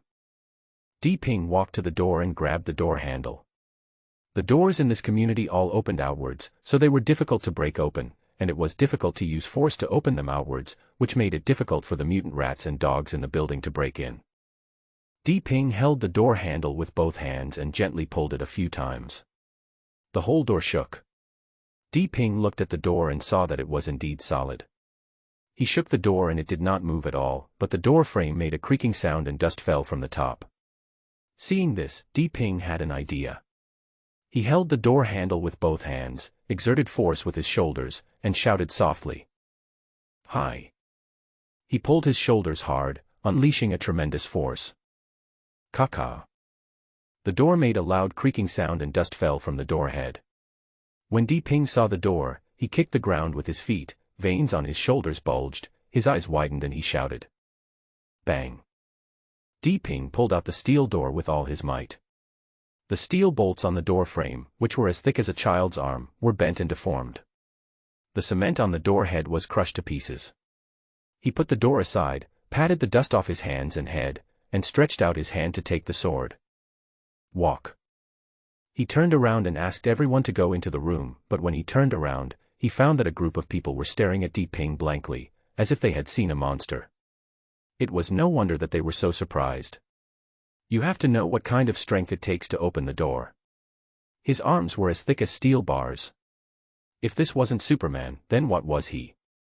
They had seen Di Ping go crazy before and knew that he was strong, but they didn't expect him to be this strong. Brother D. Are you sure you are not Superman? The fat man swallowed and reached out to pinch the flesh on Di Ping's arm, as if to confirm whether he was a real person. I am a human being. Come on, let's go into the house. You follow me and be careful. Di Ping slapped the fat man's hand away in annoyance, and then invited everyone to go into the house. The layout of this room is the same as Di Ping's, but the decoration style is slightly different. Di Ping's is a simple Western style, while this one is also Western style, but it is luxurious. The decoration is unusually gorgeous and looks very tidy. There is a faint scent of powder as soon as you enter the room. It is obviously a woman's residence. Di Ping moved into the room carefully step by step with a sword in hand, using his ears and eyes.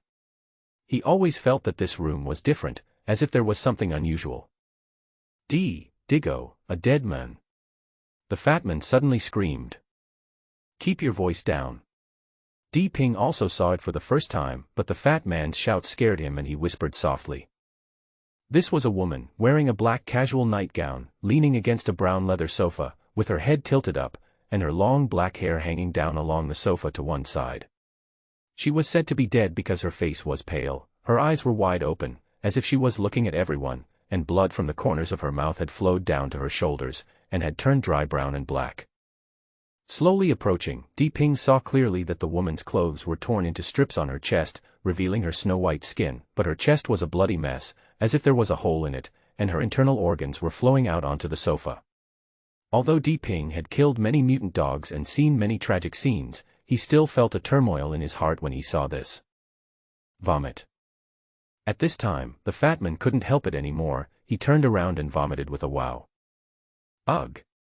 Di Ping suppressed the discomfort in his heart and looked at the wound on the woman's chest. Suddenly, his heart froze. This is a scratch from an animal's claws. Be careful, there might be a mutant cat. Di Ping's expression suddenly changed. He remembered this woman. He seldom saw her go out. She only went downstairs to buy things at the supermarket. He had only lived here for 2 months and had seen this woman no more than 5 times. He had seen her in the elevator before. This woman was usually alone and always held a white kitten in her arms. Di Ping glanced around and found that the glass was not broken. It seemed that the cat was still in the room, but he didn't know where it was hiding. He had never seen a mutant cat before, and didn't know how strong it would be after it mutated. And most importantly, cats are like killers. They always hide in the dark and quietly, and will act quickly once the opportunity comes.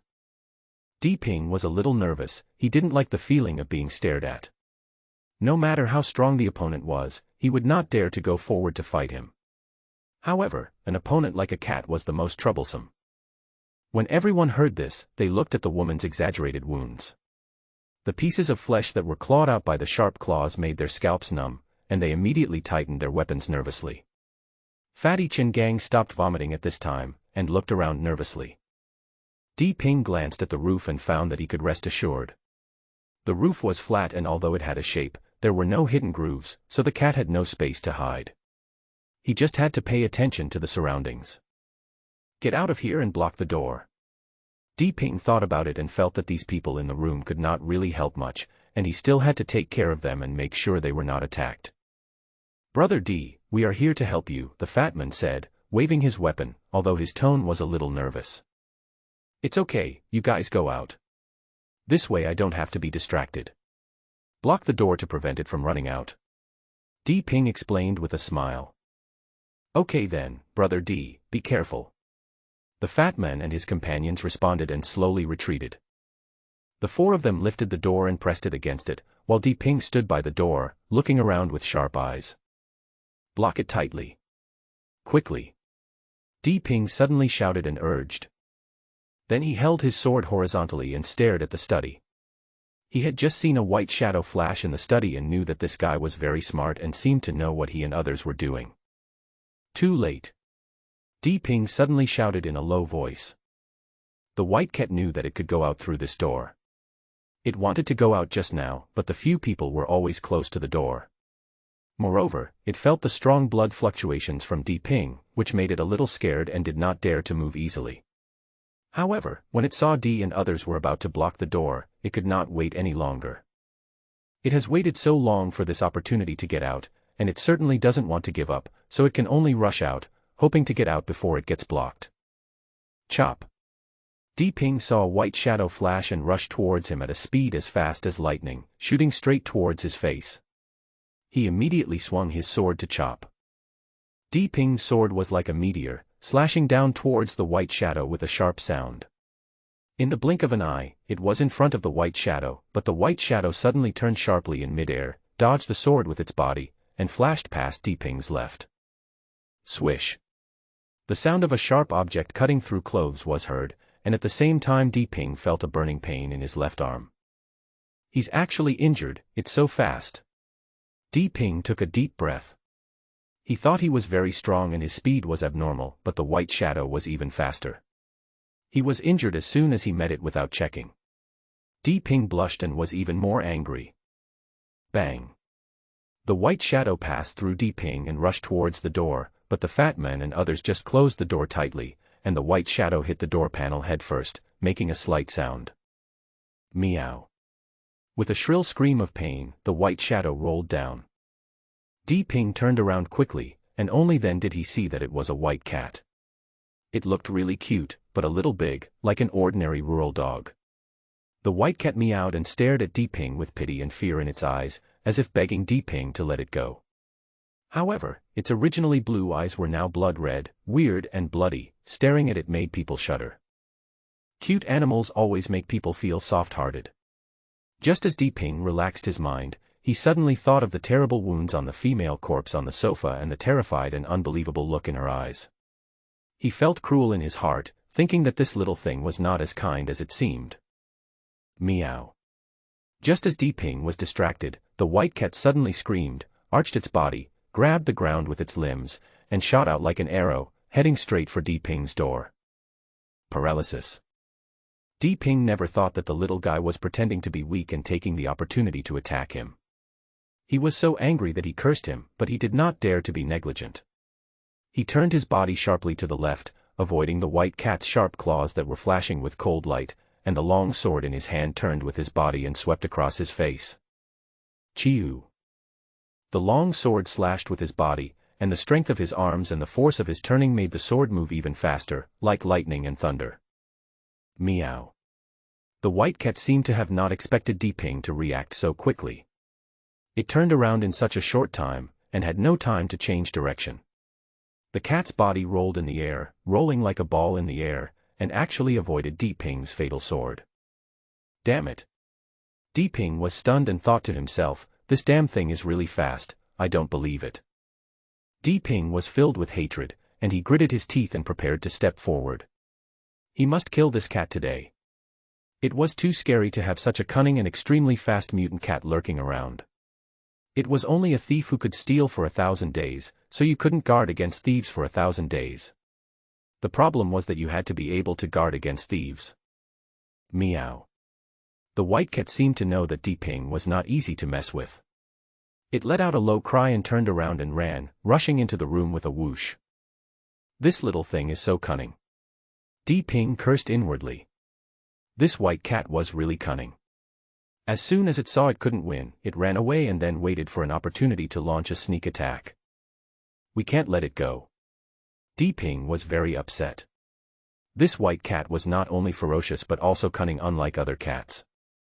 If he missed this good opportunity today, it would not be so easy to kill it next time. He couldn't keep a time bomb around him. Determined to get rid of this cunning white cat, Di Ping approached the room lightly with sword in both hands. He had to be extremely careful because the cat was much faster than him and he couldn't be careless and fall into the trap, which would be really embarrassing. This is a bedroom with an area of more than 30 square meters. It is decorated in Western style. There are not many things in the room, only an extra-large white leather Simmons bed, a white combination dressing table, a 55-inch ultra-thin TV and a tightly closed 5-door wardrobe against the wall. The door faces the floor-to-ceiling balcony. Di Ping moved in carefully, scanning the surroundings with his eyes like divine light, hoping to find out where the white cat was hiding. Although the room was not big and there were not many things in it, there were many places for the cat to hide, such as under the bed, under the curtains, and in the closet. Who knew that this guy would learn to open the closet door? After searching for a while, he didn't see any trace of the white cat, and he couldn't hear any sound. Di Ping felt annoyed. Cats are creatures that are particularly good at hiding and can be said to be silent. It is not easy to find it easily. Let's see where you can run this time. Di Ping's eyes suddenly lit up when he saw the door on his left. He slowly moved forward 2 steps, put one hand lightly on the door handle, and then exerted force. With a bang, the door was closed by Di Ping. Meow. The white cat was really smart. When it saw that Di Ping had closed the door, it seemed to realize that things were getting serious. It thought that this was not the case of closing the door and hitting the cat, so it let out a loud cry, suddenly jumped out from behind the curtain, jumped onto the bed, and stared at Di Ping with its bloodshot eyes, with a fierce light flashing in its eyes. Ha! Di Ping let out a light breath, thinking to himself, an animal is still an animal. Its reaction is still slower than his. Aren't you fast? But you still have to suffer my defeat. I will compress your space step by step and see how you can make use of your speed. Meow. The white cat seemed to be forced into a corner. It screamed and kicked the bed with its limbs. Immediately, the bed sheet was cut into several pieces with a swish sound. Then, its body flew into the air like an arrow and pounced on Di Ping. Come on! Di Ping shouted and rushed forward with his sword. Sizzle! Damn! Dead cat! Di Ping's attack missed again, and the white cat's sharp claws once again left several scratches on his body. Come again! Di Ping shouted again and rushed to the last one. Chi-yu! Bang! Ah! I'll chop! Bang! Ah! There was chaos in the bedroom for a while. A cat and a man were fighting each other non-stop, one with a sword and the other with a claw. The whole room was in a mess. The TV was broken into several pieces, the dressing table was scattered, the bed was full of flying pieces of cloth, and the wardrobe was chopped into pieces, with clothes flying everywhere. Hoo-hoo! Di Ping was leaning on a long sword, breathing heavily, sweat pouring down his body. There was not a single spot on his clothes that was intact, they were all torn into strips with traces of blood, and there were 2 shallow blood stains on his face, with blood oozing out. The white cat opposite him had its fur all blown up, with patches of fur missing here and there, and its long fur was covered in blood stains. Its bloodshot eyes stared at Di Ping as if it wanted to bite him to death. Damn it, come. I just don't believe that I can't cure you. Ouch. It hurts so much. Di Ping was panting heavily while holding the sword. His eyes were fixed on the white cat, and he was cursing while panting and grimacing. Feeling exhausted, right? I still have some strength left. After taking a few breaths, Di Ping felt that he had regained some strength. This was thanks to the fact that he had been swinging his sword non-stop every day during this period of time, which allowed him to hold on. Meow. As if angered by Di Ping, the white cat screamed fiercely and shot over again, but at a much slower speed. Look at the hidden weapon. Suddenly, Di Ping, who was standing with his sword, smiled strangely, and with a flick of his sword, a red long skirt that had fallen on the ground was picked up and flew over the white cat that was pouncing towards him. Meow. The white cat didn't expect Di Ping's move. The coat covered it like a net and it couldn't dodge. It was covered by the coat.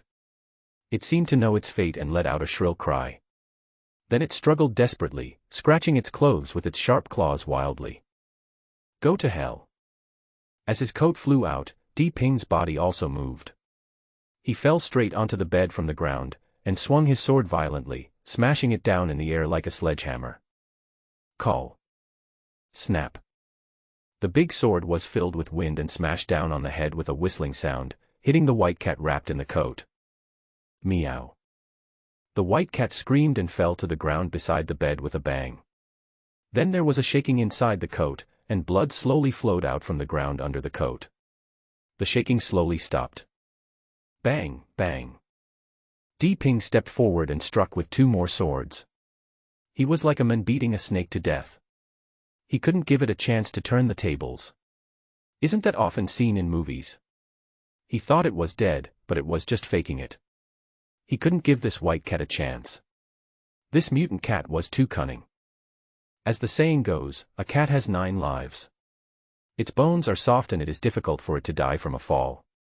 So just now Ping did not chop it, but hit it with the back of the sword, for fear that the force surface was too small to hurt the white cat at all.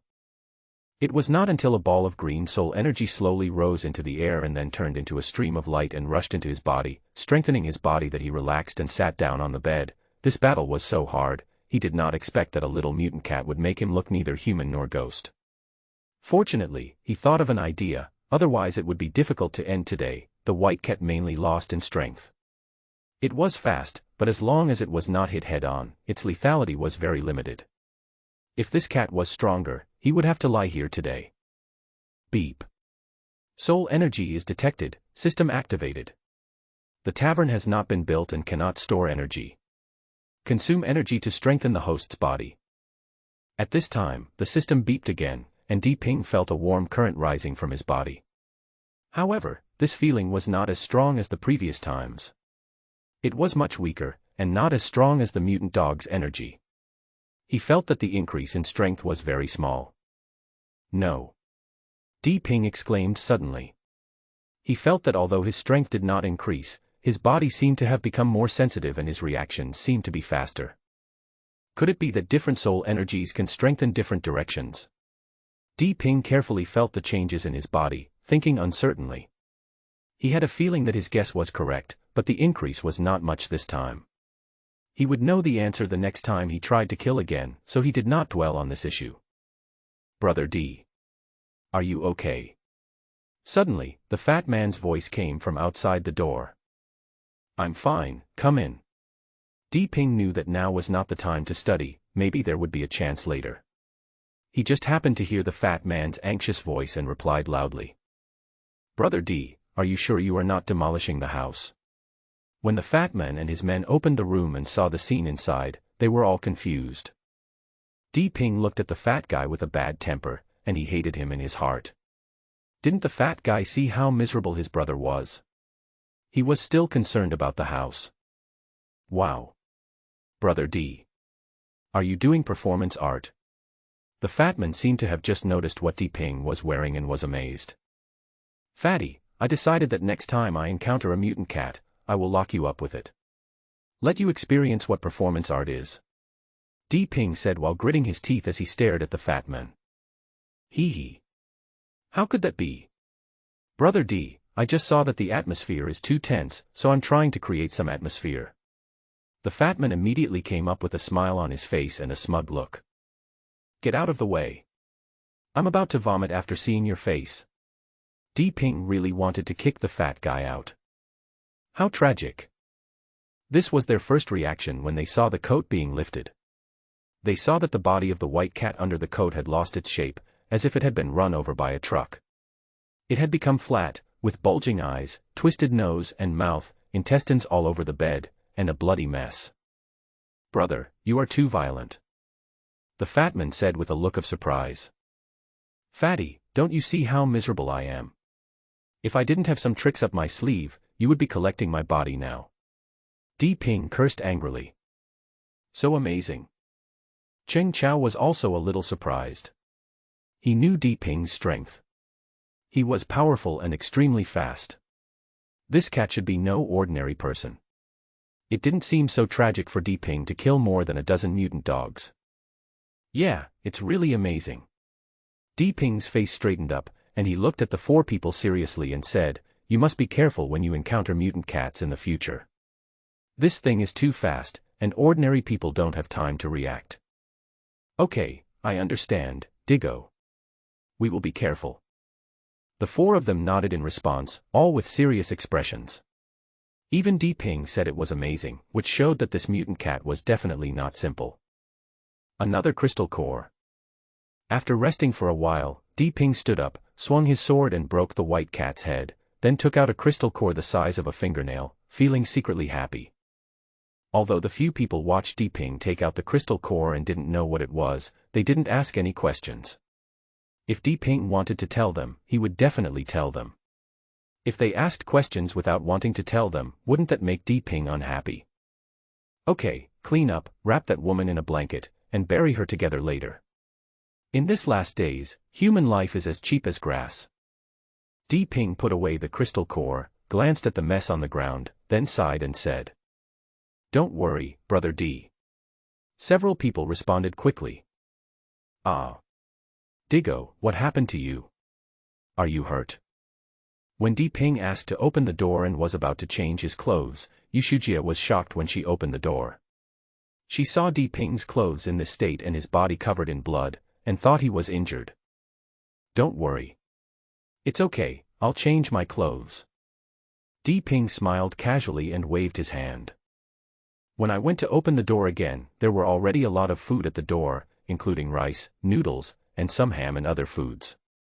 "Brother D, this woman has hidden a lot of food. We have only moved half of it." Cheng Chao walked out of the opposite room with 2 bottles of oil and a big bag of snacks in his hands, and said happily when he saw Di Ping, "That's great. Then move them all home, and we'll sweep every house later. I'm sure we can collect a lot." Di Ping was also very happy. Food is really important for survival in the apocalypse. A group of people quickly moved all the things into the house, and then carried a human-shaped cloth bag downstairs. Di Ping led a few people to sweep down floor by floor. Most of the living people in this unit were called to gather at the provincial government, so there was no one at home. A lot of water and food were collected, and the small storage room at home could no longer hold them, so they had to put them on the balcony. It was really pleasing to see such a large pile. "There's just too little meat," said the fat man somewhat dissatisfied. "You should eat less, fatty." Cheng Chao laughed as he looked at the fat man's body weighing more than 200 pounds. "Brother D. The gas has been cut off," Yushujia said helplessly to Di Ping. "It stopped so soon." Di Ping had been prepared, but he was still a little disappointed when he heard that it was stopped. He had thought it could last for 2 more days, but once the gas was cut off, he couldn't make a fire to cook, and it would definitely not work to just eat bread and ham. "Didn't you say last time that there should be one at the restaurant next door? Let's go and take a look." Di Ping suddenly remembered what Yushujia said yesterday, and made a decision. "Brother Dike, are you really going?" the fat man asked nervously. "Then can you be full with just bread?" Di Ping was somewhat speechless and said, "This fat guy, sometimes he is braver than the sky, and sometimes he is as timid as a street rat. Of course, the rat is much braver now." "Then let's go." In the end, the fat man's foodie nature got the better of him and he decided to go together. When everyone stood at the gate of the community again, their mood was indescribable. Just 2 days ago, hundreds of people set out from here, but when they came back, only a few of them were left. They felt relieved but also a little sad. Di Ping looked at this world originally made of steel and concrete. At this moment, it was like returning to the primitive times. There were towering trees and dense weeds everywhere. He could not see far away as the sight was blocked by layers of forests, in which countless ferocious beasts seemed to be hidden. Standing in this ancient world, people seemed to finally feel their own insignificance at this moment. They were no longer the overlords of this land, but food that could be hunted at any time. If you cannot adapt to this change in status, you will be eliminated. Suppressing the throbbing in his heart, Di Ping waved his hand and whispered, "Be careful, follow me closely. Let's go." To the east of the gate is a supermarket, which is where Di Ping had stolen food before, and to the west are all kinds of messy small shops, most of which are restaurants, about 5 or 6 in total, most of which are small shops, with only 2 larger restaurants. The grass had already grown up on the steps, but the cement was too thick, so only a few of them were on the steps, making it relatively convenient to walk. Di Ping led the way to the door of the first store, which was a hot pot restaurant. He thought that there must be meat in the store, and the store was not small, with an area of 300 to 400 square meters upstairs and downstairs. There was usually a lot of traffic, so there should be a lot of food prepared. "Pry the door open." Di Ping looked inside through the glass door and gave instructions. "Okay."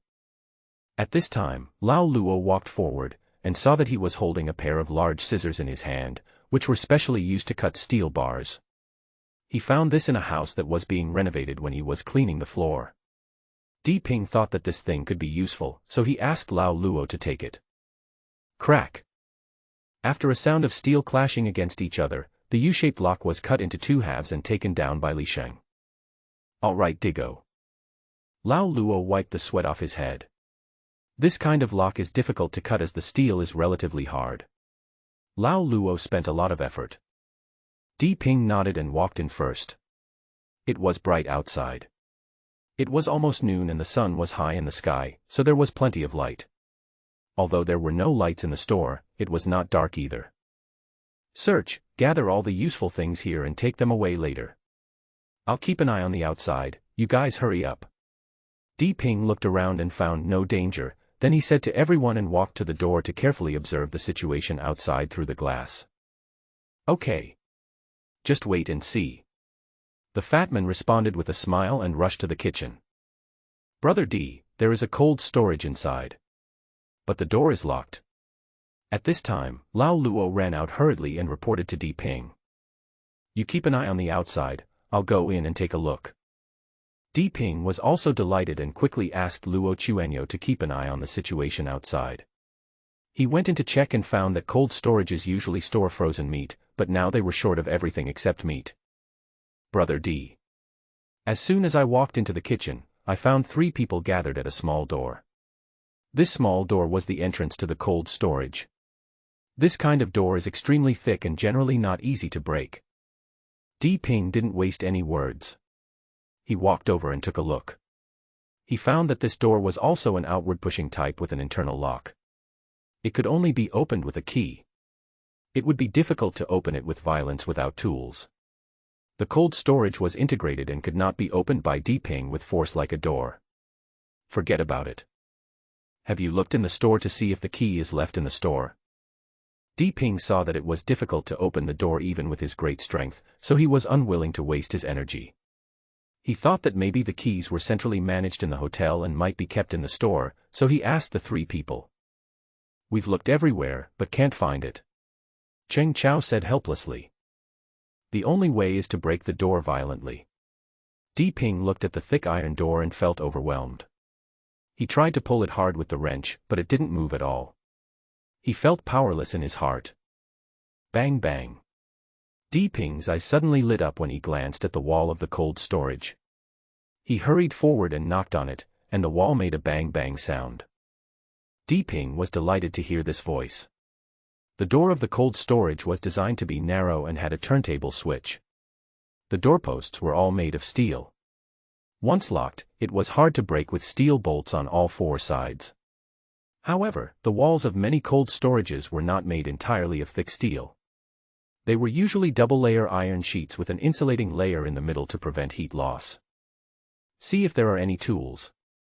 Break through this wall. Queen Di said to everyone while touching the wall. The 3 of them hurriedly searched the store to see if they could find the right tools. Brother D, is this okay? Everyone was rummaging through the boxes and drawers, when Cheng Chao suddenly shouted happily, holding up a red fire axe. Hurry up and bring it here. Di was overjoyed.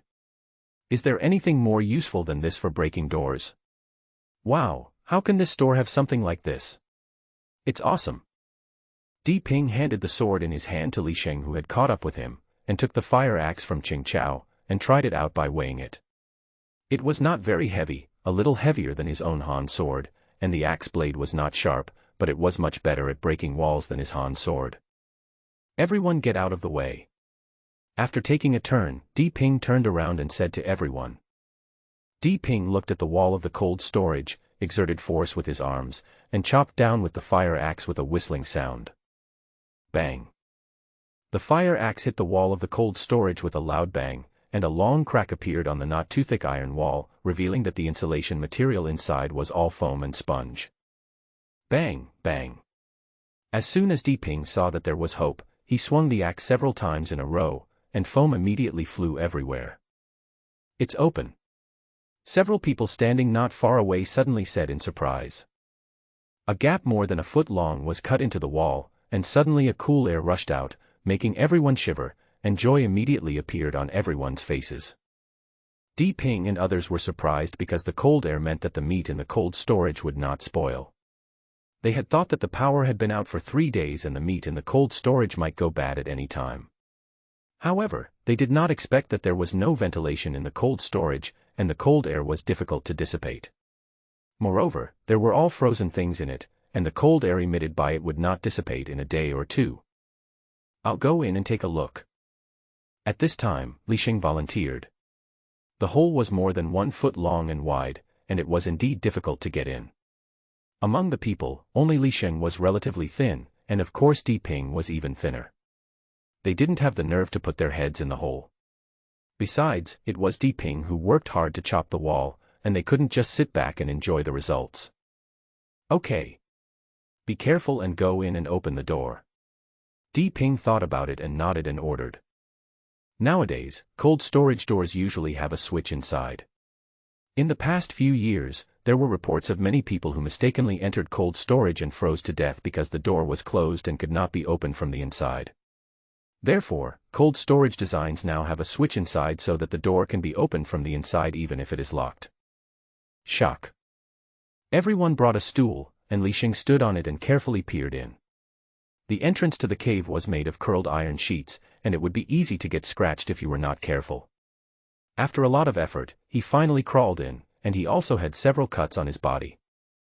The cold storage was pitch black, and the light coming through the hole was not enough to illuminate the room. Li Sheng went in and felt his way towards the door by feeling the wall. "Have you found Li Sheng?" Cheng Chao leaned his head out and asked in a low voice. "No. I can't see anything. If only I had a flashlight." The fat man complained quietly. "Let's not talk about that anymore. How many people in the city have flashlights now?" Cheng Chao said with a displeased look at the fat man. "Found it." Suddenly Li Sheng exclaimed in surprise, and then there was a sound of steel friction, creaking and piercing the eardrum. "It's open," everyone exclaimed in surprise. The door clicked and was pushed open from the inside. Li Sheng came out with his arms folded, shivering and saying, "It's so cold. It's a hot day now and everyone is basically only wearing short sleeves. The temperature in this cold storage feels like it's at least -5 degrees Celsius. It would be strange if it wasn't cold.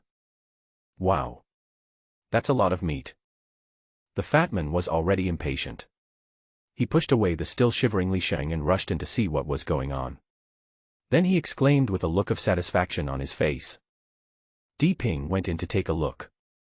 As expected, this hot pot restaurant usually had good business. He had long guessed that a lot of meat should be stored in the cold storage. Although there were not many things in the cold storage, there was a lot of meat. There were more than 100 frozen chickens, 5 or 6 whole sheep, and a dozen large lumps of beef, each weighing at least 30 pounds. There were also a lot of miscellaneous animal offal, all frozen hard.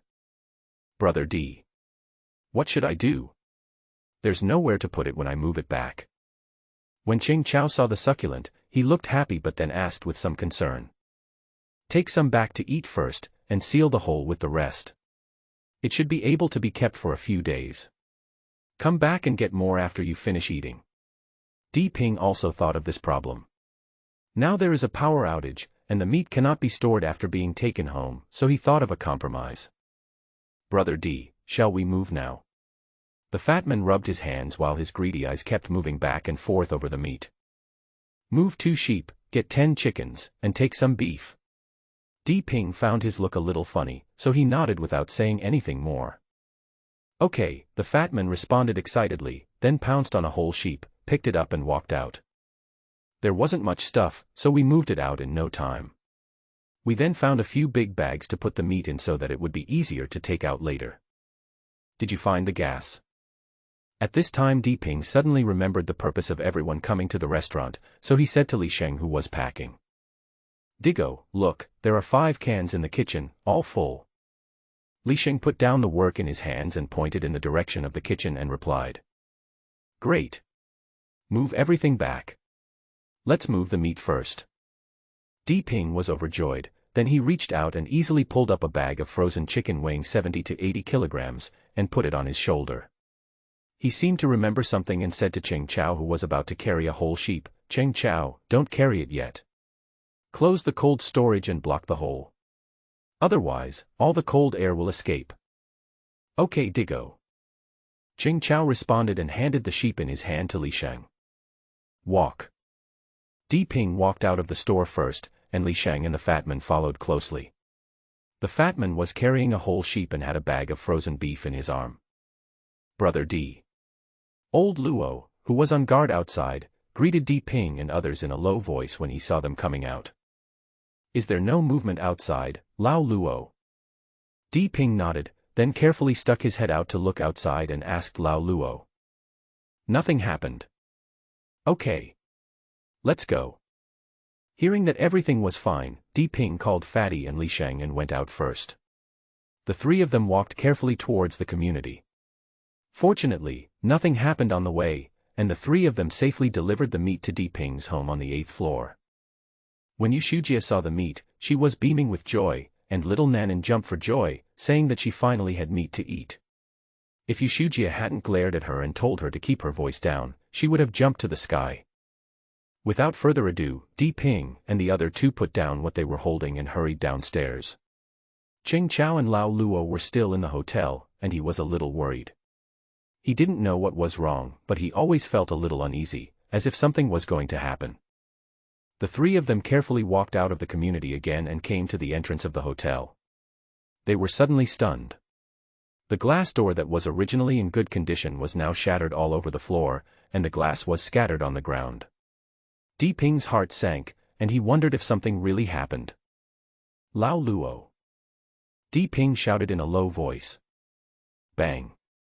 At this moment, there was a sound of a foreign object falling to the ground in the store, as if something was knocked off. You retreat. Di Ping's heart skipped a beat and he quickly gripped the hilt of the sword with both hands. He stared at the store with sharp eyes and shouted in a low voice to the two people behind him to retreat. Diggo. Let's go together. Fatty and Li Sheng did not retreat after hearing Di Ping's words, but Shang Xuangshang took a step forward and said firmly. Di Ping was touched. These two people did not hide behind him when they encountered danger, but wanted to fight side by side with him. Regardless of whether it was true or not, it was enough to have this intention. They were people who could be trusted to be brothers. However, Di Ping would never let them go forward. They were just ordinary people. If they really encountered mutant animals, they would only have death. Don't try to show off. Back off. Follow orders. Di Ping said in a low voice. The two had no choice but to slowly back away, with helplessness, annoyance and emotion on their faces, but Di Ping had his back to them and could not see their expressions. Seeing the two men retreat, Di Ping carefully stepped on the broken glass and moved step by step towards the store. The store was full of tables, chairs, and benches, and there were also many partitions, making it difficult to see what was going on inside. Fortunately, it was noon and the sunlight was quite strong. The light shone in through the glass wall, making the room bright even without lights. Di Ping did not dare to relax at all, his eyes flashed around from time to time. As his body's function strengthened, his senses became stronger and stronger. He smelled a faint fishy odor in the room, and there was also a vague sense of oppression. He clenched the Han sword in his hands with both hands, quietly raised it to his chest, with the tip of the sword facing upwards, protecting his whole body behind the sword, and it would be easier to draw the sword to defend when encountering a situation. This was a method he saw in the sword fighting materials downloaded from the internet, and he used it today. He moved in step by step. The closer he got to Di Ping, the more clearly he could smell the fishy odor. The kitchen was pitch black, and the black hole looked like a monster's huge mouth ready to swallow up the person who came in. It would be a lie to say that Di Ping was not afraid, but he didn't know whether Jing Chao and Lao Luo were alive or dead. He regarded these people as his brothers, so even if there were ferocious beasts inside, he had to go in and find out. Thinking of this, Di Ping's fear immediately disappeared, and what remained was only the worry for his brother. There were no traces of the two in the hall, nor any signs of injury, and the store was the same as when he left, not much changed. It didn't look like there were any mutant animals fighting, and there was no blood flowing, but the fishy smell in the air was definitely emitted from the mutant animals. Are these two people in the kitchen? Where else would they go? Di Ping glanced around and confirmed that there were definitely no two people in the hall, so they could only be in the kitchen. If they were not in the kitchen, the two could have just run away. He turned his gaze to the kitchen again, took light steps, and slowly moved his body into the small door of the kitchen. The light was blocked by Ping, and the already dark space became even darker. Squeak! Suddenly, a rapid hissing sound was heard, and at the same time, a strong wind with an extremely fishy smell blew towards his face. Snake! As soon as Ping heard the sound, he immediately judged in his heart that it was a snake, but he didn't have time to think about it. He had just entered the dark environment and his eyes felt a little uncomfortable for a moment. The snake chose to attack at this time, which was extremely cunning. These animals are good hunters in nature, and this mutation has made this nature more perfect. Not daring to be negligent, Ping felt a strong wind coming towards his face, and then saw a black shadow rushing towards him as fast as lightning. Ping immediately turned his body half tilted to the right to the left as if by reflex, and stabbed forward with the long sword across his chest. Bang! There was a dull sound, like an iron rod hitting a muffled drum. Ping felt a powerful recoil force that bounced the sword back. His arm was numb from the shock and he retreated 4 or 5 steps before he could stand firm. The sword kept shaking and humming, and Ping's hands also kept shaking, as if he couldn't hold the sword anymore. Squeak! The black shadow wasn't feeling well either. He felt dizzy after being slashed by Ping's sword, and the pain made him let out rapid, sharp, and piercing sounds. Rustle! Just as Ping steadied himself, there was a rustling sound at the kitchen door. It was the sound of a snake crawling very fast. Ping quickly took 2 steps back and left the door. The black shadow swam out of the darkness quickly. Only then did Ping see the full picture of the black shadow. Sure enough, he was right. It was indeed a snake, and a huge python. The python swam out slowly, then stood up with its bowl-sized head, its nearly foot-long tongue rapidly moving in and out with a sharp hissing sound, its pair of blood-red eyes staring at Ping with an icy cold look, making him feel a chill. The black scales on its body were dense and hard, its body was 10 meters long, its head stood in the hall, and its huge tail was still held behind it and not fully exposed. There was a shallow scar on the giant python's head, with a trace of blood. This should be the injury caused by the sword that Ping had just swung. Obviously, Ping was knocked back, and the giant python seemed to be in pain as well. Seeing the wound, Ping was disappointed. Originally, the Han sword was his best weapon, but as the number of mutant animals increased, the Han sword became less and less effective. This sword could be regarded as representing world-class craftsmanship, but it still could not really hurt this mutant snake, let alone the super-large mutant crocodile that wiped out the team of 10,000 people. Squeak! The giant python seemed extremely angry at this time. It raised its body and rushed towards Ping. Its bloody mouth was like a mountain pressing down on the top of a mountain. Ping could clearly see its 2 huge fangs. Ping's mind was highly concentrated. When he saw the python pouncing at him, he quickly retreated to avoid the python's mouth, and raised the long sword in his hand to chop it on the head. The long sword flashed with a cold light, and the blade cut through the air with a piercing sound. With a loud bang, the long sword missed and hit the ground. Sparks flew and the floor tiles broke into pieces. Ping's hands were numb from the shock and he almost dropped his sword. Ping didn't expect the python to react so quickly. It retreated quickly after missing the attack, and it was as fast as lightning. Ping's speed was fast enough, but it was his first time fighting with an animal like a snake, so he couldn't imagine that the snake's attack speed was so fast. Call. Bang. Just as Ping was about to raise his sword to defend himself, a black shadow appeared in front of him with a strong wind. Ping didn't even have time to draw his sword back. With a bang, he was hit in the chest by the black shadow and flew out. Puff. He spat out a mouthful of blood, and his body flew and hit a table. The elm table broke into pieces with a click. Lying in the pile of broken wood, Ping felt as if his chest was about to explode. He felt so suffocated that he wanted to vomit blood. The blow was with a force of 1,000 pounds, and it made his eyes go black. With one hand on his chest, he realized that the black shadow that was hitting him was actually the python's tail. At that time, he was busy attacking the snake's head, but he didn't expect the snake to be so cunning. When he was about to retract his attack, the snake's tail secretly hit him, leaving Ping no time to react. Pooh! Di Ping spat out a mouthful of blood, wiped it with his hand, and slowly stood up. The giant python was still standing there without attacking, but its blood-red eyes seemed full of mockery, as if laughing at Di Ping for overestimating his own abilities. "I'm so disappointed that I was despised by a snake. Others despise me, and you, a dead snake, dare to despise me. Come on. Fight again." Di Ping felt the fire in his heart explode with a bang, his eyes turned blood-red, and a murderous intent rushed out of his body. He kicked away the broken wood on the ground, shouted loudly, and rushed towards the giant python with his sword. Di Ping was irritated. What he hated most in his life was others looking at him in this way. Back then, Su Zhao's family looked at him with this kind of condescending and contemptuous eyes, as if he was just a small reptile that could be easily crushed to death at any time, but for love he endured it all. Because of this look, he had endured so much suffering and fatigue, and endured so much humiliation and difficulties in the past 3 years, but he gritted his teeth and persevered. He wanted to prove to everyone that he was not a little reptile, but a man who could stand tall and upright and bring happiness to his beloved. But in the end, everything he had endured became a joke. The woman he had fought for easily became someone else's bride. He became a complete fool and idiot. His self-proclaimed success was just a joke in the eyes of others. It was indeed a joke. He understood all this and thought about dying, because he had lost the pillar of his progress. But when he thought of his elderly parents who had finally stopped their death, from that moment on he decided that he would never tolerate anyone trampling on his dignity again, not even in the eyes.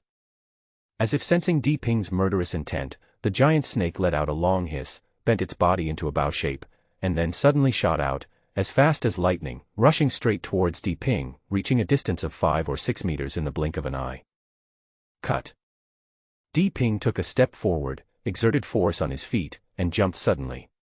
With his sword in midair, he raised his arms and chopped down with all his strength.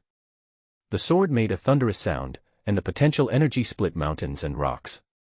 Chi-yu. The long sword whistled so loudly that the air seemed to be cut through. The giant python did not expect Di Ping to suddenly accelerate and jump up. It was too late for the snakehead to dodge. The sword was already in the air, but the giant snake swung its tail in the air, turned sideways, and its long tail like a whip swept towards Di Ping again. Call. The snake's tail brought with it a strong wind, making a whistling sound. Bang. The long tail swept across Di Ping's right back with a deafening sound. Di Ping screamed in pain and his clothes were torn to pieces. His body flew out at an angle and knocked down another set of tables and chairs. Puff. Di Ping spat out another mouthful of blood and felt half of his body was numb. But at this moment he seemed to have gone crazy. He immediately pressed the ground to stand up, his eyes full of cruelty and madness. Ah! Come again. With a loud shout, Di Ping rushed towards the giant python again. The giant python seemed to be in the mentality of a cat playing with a mouse. Its tongue spitted out rapidly, making a sharp hissing sound, and its eyes showed even more disdain. When it saw Di Ping rushing towards it again, it pounced on him again. Slashed the body by mistake. Just as the python's bloody mouth was about to bite Di Ping suddenly turned sharply to the left and dodged the python's head. While he was in the air, the sword turned with his body. He exerted force with his arms and slashed down with the long sword with a whistling sound. The giant python missed its bite and seemed to feel something was wrong, but it was too late to withdraw. It wanted to repeat the same trick, swinging its head to the left to open the sword's edge, and its tail followed up with a whoosh and whipped straight towards it. Puff. The giant snake was still a step too late. Di Ping used his fastest speed. The snake's head avoided the sword but its neck could not. The sword passed by. The huge force and speed made it so that a wound of more than 10 centimeters was cut on the giant python's steel scales, deep to the bone. At the same time, there was a loud bang, and the whip-like snake tail also hit Di Ping's back. Di Ping screamed in pain again and ran out. Squeak. The giant python screamed in pain, blood gushing out from the wound on its neck, splashing onto the ground and quickly forming a small pool. It seemed that it was injured by a small insect, which made it very angry. The giant python let out a sharp roar and rushed towards Di Ping, who was still struggling to get up, like lightning. It seemed that it was not going to play anymore. Haha, that's great. Come again.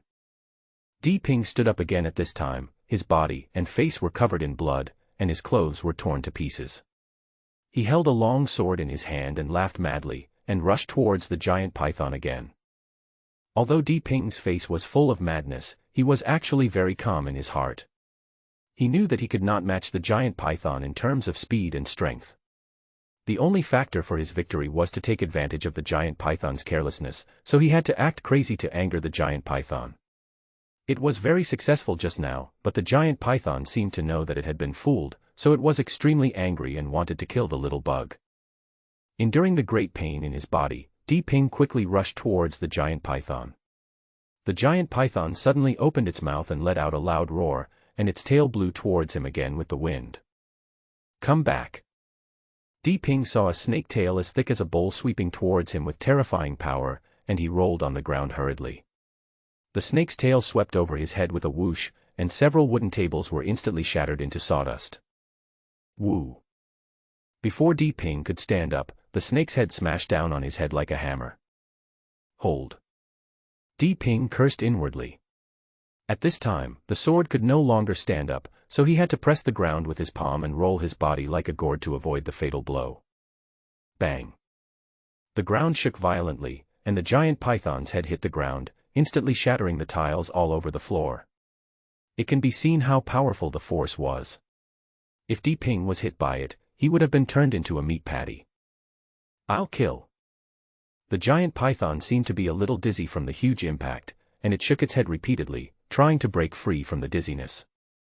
Di Ping, who had already stood up, would not miss this opportunity. He roared, rushed over, and slashed down in the air with his long sword. Di Ping was still in the air, and seeing that the long sword was about to chop off the giant python's neck, his face was filled with joy. If this blow hit, the giant python would be seriously injured if not killed. Bang! But Di Ping's idea was good. When Di Ping was about to hit the target happily, the giant python's head suddenly rushed into his arms without any warning. Di Ping was completely unprepared and felt as if he was hit by a high-speed car. There was a loud bang, and the sound of bones breaking. He flew straight out in the air, and blood spurted out of his nose and mouth like water. Bang! Crash! Di Ping flew straight to the door and hit the glass door, which shattered into pieces. He flew out and fell on the steps. Diggo! Fatty Li Sheng had heard the loud noises from inside and was extremely worried. Suddenly he saw Di Ping flying out in a bloody mess and he immediately rushed up screaming. "Diggo! How are you?" The two men rushed over and hugged Di Ping. Their voices had changed and the fat man's face was covered with tears, sobbing uncontrollably. You hurry up." Di Ping's vision was a little blurry at this time, and he felt that his body was no longer his own. He did not expect the giant python to be so cunning and pretend to be dizzy, waiting for an opportunity to attack. The impact of the giant python's head was too great, and Di Ping was also unprepared, and was hit directly. He could hear a cracking sound and knew that several of his ribs must have been broken. "Diggo, we're not leaving. If we have to leave, we should leave together." The fat man shook his head violently with tears in his eyes. Li Sheng said nothing, and slowly stood up with a baseball bat in his hand. His face was full of determination, and it seemed that he was not going to leave. "Go." Di Ping gritted his teeth, mustered up all his strength and shouted, then used his arms to try to stand up. However, he overestimated himself, as his injuries were too severe. "No, we won't leave. The sooner we die, the sooner we will be reborn." The fat man wiped away his tears, picked up the steel bar on the ground, stood in front of Di Ping and stood together with Li Sheng, looking firmly at the giant python that was swimming slowly out. "Good brother." Di Ping felt a surge of heat in his heart, his eyes became blurred, and he was overwhelmed with emotion. Rustle.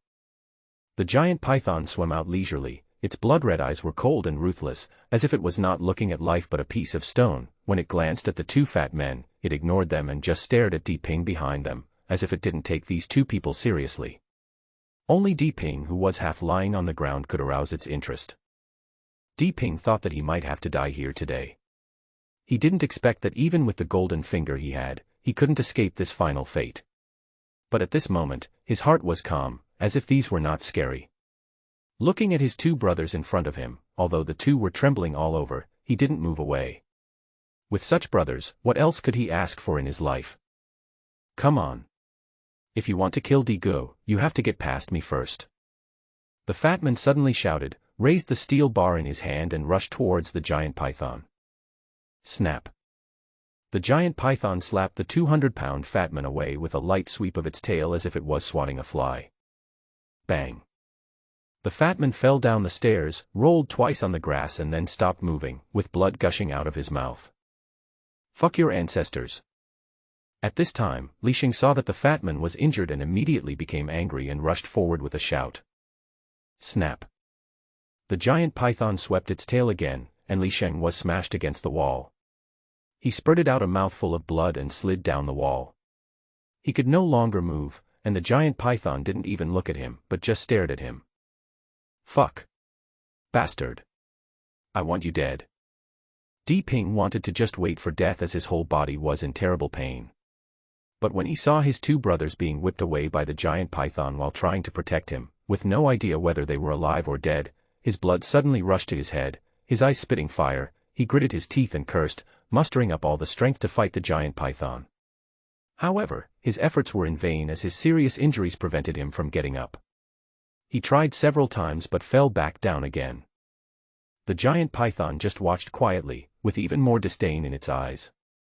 Fuck, fuck. Di Ping tried again and again, the whole ground was stained with blood, his hands kept scratching on the broken glass on the ground, leaving wounds, blood gushing out, his eyes were filled with blood and tears. Beep. Congratulations to the host for breaking through the shackles of humanity and awakening his potential through his own efforts. Potential level B. Beep. Congratulations to the host for unlocking his potential and obtaining the innate skill, Flame Enhancement level B. Beep. The host automatically activates the potential system and is given the system skill detection technique. Beep. The host has already unlocked his potential. Please build a tavern as soon as possible to open the career system and complete the job transfer.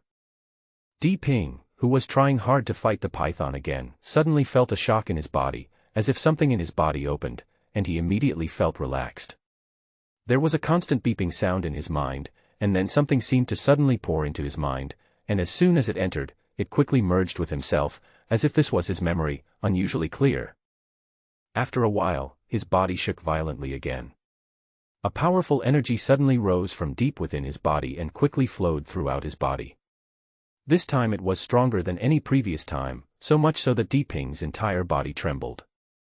Wherever the warm current flowed to, the injuries on the body would quickly improve, the skin and flesh would feel itchy and numb, and the bones all over the body would crackle. It felt like a force was awakening in the body. The warm current came and went quickly, disappearing after more than 10 seconds. Di Ping was delighted, thinking that there is always a way out. He didn't expect that he would awaken at this last moment, and have such a powerful enhancement, which is more than the total of all the previous ones. At this moment, Di Ping felt his own surging power and a strong murderous intent in his heart. He stared at the giant python with cold eyes as if he was looking at a dead object. Squeak. Watching Di Ping slowly standing up, the giant python seemed to sense something was wrong. A terrifying aura suddenly rose from this little bug that was already meat at its fingertips. It couldn't figure out what was wrong, but its animal sensitivity told it that it couldn't wait any longer and must kill the little bug immediately, so it made a sharp hissing sound and shot straight towards Di Ping. Kill. Di Ping raised his head suddenly, and his aura suddenly burst out at this moment. He felt that he was under a force at least twice as strong as before. His previous strength must have been more than 1,000 pounds, and now it was at least 3,000 pounds. Suddenly, a great sense of heroism rose in his heart. He shouted wildly and punched the giant python. The giant python that had just pounced in front of Di Ping was shocked by Di Ping's violent aura. But Di Ping did not stop. His punch was like thunder, coming with strong wind and thunder. The giant python had no time to react as his fist had hit its jaw. With a loud bang, the giant python rolled out as if hit by a train, with blood flying out of its mouth in the air. It can be seen how powerful Di Ping's punch was. Without waiting for the giant python to land on the ground, Di Ping kicked the ground with a bang and rushed out like lightning. He flashed and followed closely, kicking it in the air with a whip kick. His leg was like a steel pillar with endless power. The air was pumped with a bursting sound and hit the giant python right in the waist. Bang! The giant python's nearly 10-meter-long body twisted together and flew out. Come again. Ping moved again, dodged and followed, grabbed the giant python's tail, exerted force with both arms, spun the giant python up, and then slammed it to the ground. Bang! There was a loud noise, the ground shook, cement flew all over the steps, and the python spurted blood. Ping grinned and swung the python down again. Bang! The giant python was smashed against the wall, with tile fragments flying everywhere. Ping was like a violent King Kong, holding the giant python's tail and smashing it around madly. Bang! There was a constant banging sound and the ground kept shaking like an earthquake, and the blood and flesh of the giant python flew everywhere. Diggo! At this time, a weak cry woke Ping from his anger. Looking towards the voice, he saw that the fat man had climbed up at some point and was leaning on the steps. Li Sheng had also woken up and was being protected by two other people, Cheng Chao and Lao Luo. Bang! Ping casually threw the giant python's corpse aside and walked over quickly with a look of surprise on his face. Fatty Li Sheng, are you okay? That's great. Ping was very excited. He thought he was going to lose these two brothers, but he didn't expect them to be still alive. He hugged them and tears flowed down his face uncontrollably. Brother D. We are too useless to help you. The fat man said with a lost look on his face, his voice full of guilt. What nonsense are you talking about? You are all my brothers. How can we separate brothers? Don't say such things again in the future. Ping's face darkened and he stared at them and blamed them. Brother Cheng, Lao Luo, where have you been hiding? I thought you were eaten by that beast. Ping asked with some confusion when he saw Cheng Chao and the other men standing in front of him unharmed. Brother D. After you left, I found a whole huge python skin in a broken glass box, with several huge snake eggs underneath. At that time, I thought this might be a snake's nest. Cheng Chao said with a look of shock on his face, and then he looked at the giant python that was already a bloody mess before continuing. I was shocked at the time, so I hurriedly wanted to inform Lao Luo and leave together, and then go back to inform you. When he said this, he seemed frightened. His face turned pale and he paused for a while before he slowly let out a long breath and spoke. Lao Luo and I were just about to go out when we heard a hissing sound in the bushes. The bushes kept shaking at a very fast speed. Before we could react, a huge python's head stuck out of the bushes and saw us. Cheng Chaoyue was getting more and more terrified as he spoke, and it seemed that he had not yet recovered from the shock. Lao Luo was also obviously very frightened, his lips were purple, and his body was still shaking. So what happened next? Where did you go? Ping patted their shoulders, and they slowly came to their senses. We were so scared at the time. After seeing the big snake, it was definitely too late to run outside. Then I had an idea and thought we could hide in the cold storage first, so I pulled Lao Luo and ran inside, Cheng Chao said excitedly while wiping the sweat off his forehead. The giant python also saw us and rushed in, hitting the glass door, causing the glass to shatter all over the floor, said Cheng Chao, looking at the broken glass on the ground. Only then did Ping realize how the glass door was broken. Fortunately, there is this glass door blocking it. As soon as Lao Luo and I entered and closed the cold storage door, the giant python rushed over. Fortunately, I blocked the hole that was opened before, otherwise we would be in big trouble today. Cheng Chao said with a sigh. We only dared to come out after hearing DGE shouting, but once we came out, it turned out like this. Lao Luo also said, with a bit of regret on his face, we didn't help at all, and we got you all hurt. Haha. We are brothers, so don't worry too much. Ping laughed and patted the two of them to comfort them. Let's go and take a look at this big guy. Fatty, can you two get up? Looking at the fat man half lying on the stairs, Ping asked with concern. I can get up. This dead snake is quite strong. Fortunately, I have thick flesh. The fat man spat out a mouthful of blood, cursed, and slowly stood up while holding the steps. Li Sheng seemed to be seriously injured. He was supported by Cheng Chao and the others. He looked at Di Ping weakly and said, "Brother D, I'm fine. I just need to rest." Di Ping asked the two men to support Li Sheng and walked towards the giant python lying in a pool of blood. The fat man was really good and actually raised his legs to follow. Although his steps were still a little weak, he retracted his worried look and glanced at the giant python on the ground. Suddenly, a piece of information appeared in front of Di Ping, and Di Ping thought to himself, could this be the system's skill detection technique? Mutated black python, bloodline level, low, innate skills, none, enhancement level, level 1, level 2, skills, lightning strike. Could this be the information of the giant python? This detection technique is indeed very useful. In the future, I can check the information of some mutant beasts without having to grope in the dark. Di Ping looked at the string of information carefully and thought secretly. Lightning strike, wow, no wonder this dead snake's tail swings so fast, I can't dodge it. If my potential hadn't been stimulated at the critical moment, I would have died for sure. Di Ping secretly said he was lucky. Brother, are you sure you are not King Kong? The fat man asked in horror when he saw the giant python's shapeless body on the ground. Get beaten, you fat guy. Di Ping bit his face. This fat guy is getting more and more shameless and dares to call him a gorilla. It seems that he needs to be treated with some eye drops. Hey! Brother D, I was wrong, I am a wounded person. The fat man saw Di Ping's face sank and wanted to lift his feet, but he quickly pretended to be pitiful, like a wounded lamb. Get lost. Stop disgusting me. Di Ping looked helpless. This fat guy was too shameless. In fact, it was not only Fatty who had such a question. Ching Chao and others also wanted to ask, Brother D, are you a Superman? It was just that no one was as thick-skinned as Fatty. If they really made Di Ping angry, he would be killed if he got hit twice. Didn't they see the dead snake lying on the ground? If it could still be called a snake now, if you didn't look closely, you would think it was a torn sack with cracks everywhere. Di Ping took a closer look but didn't find any valuable information. He picked up the Han sword that fell on the ground, broke the giant python's head with one sword, and took out a round bead the size of a red date and as delicate as jade. This crystal core was a circle larger than any previous ones.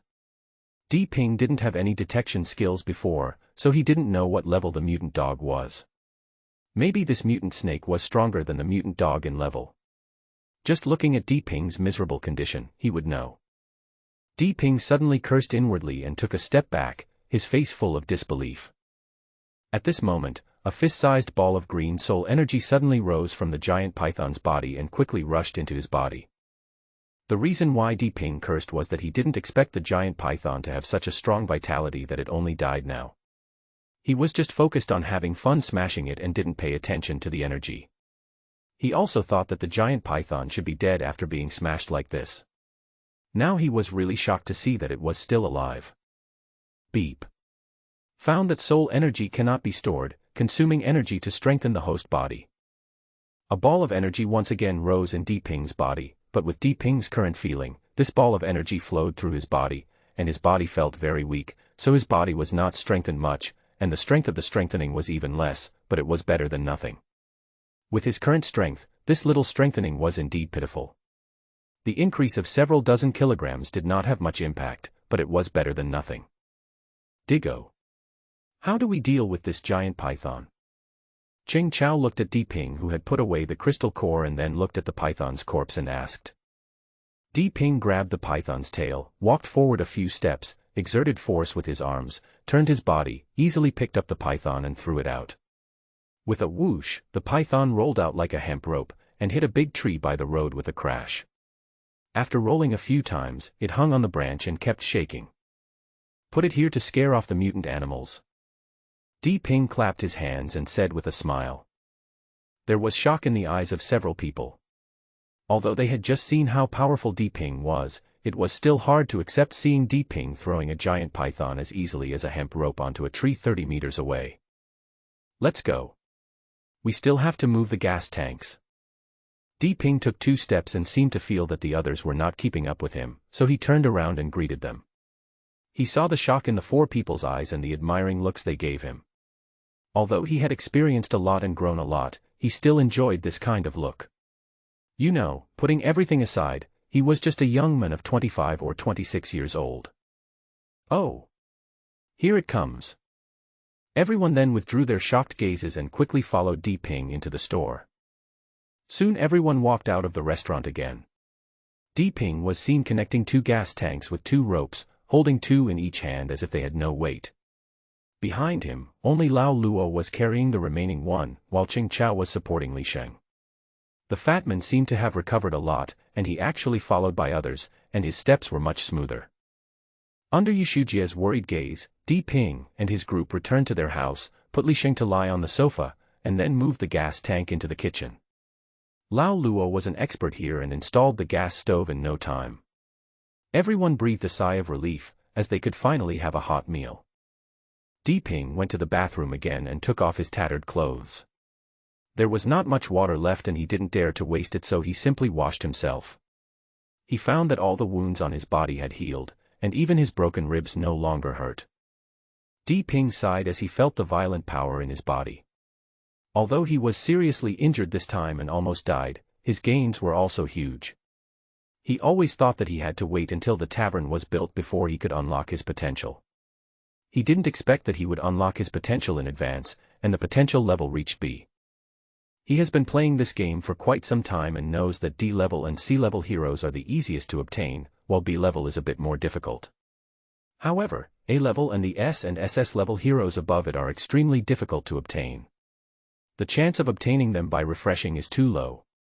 Most of Di Ping's S-level heroes were obtained by charging money. He just doesn't know if the potential level in the real world is the same. He doesn't know what level the B-level potential is at and whether it is rare. He can only take it one step at a time. In fact, he was a little disappointed. He didn't expect that he only had a B-level potential. You know, the difference in potential levels is very obvious. First, at the beginning, the higher the potential level, the higher the starting point. Then the increase will be different every time you upgrade. For example, the increase for each level of D level is 1, then C will increase by 1.5, and B will increase by 2. So when it reaches the SS level, it will directly increase to 4. Can you imagine how much the difference is? It is getting bigger and bigger. Therefore, the potential level determines your future development. How could the B-level potential not disappoint Di Ping? In addition, the biggest gain today was that he acquired 2 skills, one of which was a talent skill. He had not yet carefully examined the use of this skill, but he had already used the other skill, detection, which was very practical. He had a feeling that this skill would be of great help to him in the future. After changing into a new set of clothes, everyone sat in the hall and talked. The fat man was talking excitedly, describing the thrilling scene of his bravery in fighting the giant python. It seems like you flew into the bushes with one move. Li Sheng seemed to be unable to bear someone's bragging and said in his weak voice. You dead face, you're not dead yet. You'll be so anxious if you don't talk. The fat man's face turned red when his true identity was exposed, and he stared at Li Sheng and said with gritted teeth. It can suffocate me to death. Li Sheng still had a calm expression on his face. He ignored the fat man's anger and spoke lightly. Puff. Yushujia was amused by Li Sheng's words and couldn't help but burst out laughing, and everyone also laughed. You. The fat man was so angry that he rolled his eyes and pointed at Li Sheng, unable to speak. Diggo. Cheng Chao was sitting by the window. As soon as Di Ping came out, he saw him and stood up quickly. Diggo. When they heard the voice, several people stood up one after another. Even Li Sheng, who was originally half lying down, was ready to get up. His eyes were full of respect. They respected him from the bottom of their hearts, without a trace of exaggeration. Okay. Sit down. You can be casual at home, don't do this, it makes me uncomfortable. Di Ping waved his hand in a somewhat reproachful manner, and then looked at Li Sheng, who was half straightened up on the sofa. Just be honest. Do you think you have as much flesh as a fat guy? Lie down now. Diggo. I didn't offend you, did I? The fat man was also shot while sitting and complained with an innocent look on his face. You fat guy, is this a compliment? Your flesh is like armor, otherwise you would have to lie down like Li Sheng. Di Ping scolded with a smile. Hey. You know what, this is also our advantage, right? Do you want me to teach you how to gain weight? If you had been like me, you would have been fine today. The fat man seemed to feel that Di Ping was right, and he immediately smiled and turned to Li Sheng to show off. Li Sheng glared at the fat man in annoyance, then lay down on the sofa and ignored him. Li Sheng, how do you feel? Are there any internal injuries? Di Ping carefully noticed the trace of pain on Li Sheng's face and asked with some concern. I don't know if I'm hurt. It's just that sometimes I feel a dull pain in my chest when I breathe. Li Sheng said weakly, as if he didn't dare to speak loudly. It's possible that you're injured. We don't have anyone here who can treat you. Di Ping glanced at everyone and saw that they were all shaking their heads. He then said, try to lie down and don't move around. We'll see if we can find a doctor this afternoon. Thank you, Brother D. Li Sheng struggled to get up, a hint of gratitude flashing in his eyes. We are brothers in life and death, why are you being so polite? Don't say such things again. Di Ping smiled and pushed Li Sheng onto the sofa to lie down again. At noon, there was gas and they could make a fire to cook. Yu Shujie simply cooked a few dishes. This time, there was an extra meat dish, which was served in a bowl. This was Di Ping's order, as he knew that everyone had not eaten meat for a few days, and he himself was a little greedy, so he couldn't stand eating only vegetarian food. A pot of stewed mutton, with solid mutton chunks and some carrots, it was so delicious that everyone's mouths were drooling while eating. Little Nana was sweating profusely while eating. Even her talkative little mouth was busy chewing the meat and had no time to speak. Di Ping also ate 2 large bowls of meat before he felt warm in his stomach. Di Ping feels that as his body functions improve, his demand for energy will become greater and greater, and ordinary food will become increasingly difficult to fill his stomach. Until there is a better way, meat with more energy will become his main source of food. Di Ping fought 2 thrilling battles in the morning, which exhausted his mind greatly, especially the battle with the giant python. At one point he thought he was going to die here, but finally he survived by stimulating his potential. Now that the mutton had entered his stomach and he had food in his stomach, his mind relaxed and he immediately felt lazy and without any strength. I'm going to sleep for a while, wake me up at 2. Di Ping gave instructions to Yu Shujie, who was clearing the dishes on the table, then walked into the room with heavy steps. I lay on the bed, wanting to study the skills I had acquired, but as soon as my head touched the pillow, my eyelids were too stiff to open, and I fell into a deep sleep soon after. Di Ping slept very soundly that day, without even dreaming, until Yu Shujie knocked on the door and he suddenly woke up. It was exactly 2 o'clock, and he felt that the fatigue in his body was finally swept away, and that surging power filled his body again. It felt great. He got up, washed up briefly, and left the room. Everyone had already gathered in the hall, chatting casually. When they saw Di Ping coming out, they stood up and made room for him on the sofa. As soon as he sat down, Yu Shujie brought him a cup of tea. The fragrance of the tea filled the air, making him feel refreshed. Brother D. What are we going to do later? Ching Chao asked softly while looking at Di Ping, who was drinking tea. We will sweep the building over there and collect all the food and water. Di Ping said without looking up while drinking tea. This was a plan that had been made long ago. There were only these 2 buildings in this community. After clearing them, he would clear the villa area. Only after ensuring the safety of this community would he dare to materialize the buildings in the system. He didn't want to expose his secret in front of too many people. Di Ping always has a sense of urgency. He won't feel at ease until he makes use of the system's functions. Ever since he learned about the appearance of the giant mutant crocodile in Emperor Lake, he felt that this world has undergone fundamental changes.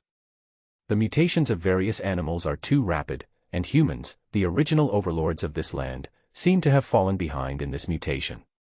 So far, he has not encountered or heard any information about human mutations. When he saw that the trees in the community were still growing day by day, getting bigger and bigger, and the wild mutations were like the prehistoric world full of dangers. If the trees were like this, it was conceivable that the animals were also accelerating their abnormality day by day. The mutant cats and dogs alone were already difficult for people to deal with, and the mutant python he encountered today made him extremely worried. He had seen this kind of python before. It was originally a black python that often appeared in the countryside. He had only seen the largest one that was the size of a carrying pole, but today this one had grown to this size, comparable to the giant anaconda in the Amazon.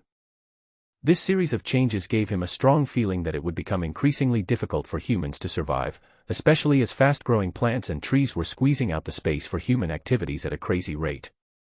Once humans lost their last line of defense, urban buildings, it would become a real question how many humans could survive. The opening of his potential today made him particularly excited. It was only at this moment that he had a strong desire to open the system, because he saw hope from it. The potential was there and it was extremely similar to the game. The system prompted him to open the tavern as soon as possible to complete the career change, which made him see another world. He urgently wanted to know whether this career system was only for him or for everyone. He had to say that only now did he really value the system from the bottom of his heart. It seemed that there was a voice in his mind saying that the system must be turned on. This was the last hope for mankind. Sitting on the sofa, Di Ping was thinking carefully without saying a word. Li Sheng was lying on the sofa and unable to move. Fatty Ching Chow and Lao Luo checked the things they were going to take and confirmed their ideas. Di Ping put down the teacup and stood up. He took his Han sword from Yushujie and gently drew the sword out of the sheath. The originally sharp sword had many cracks on it.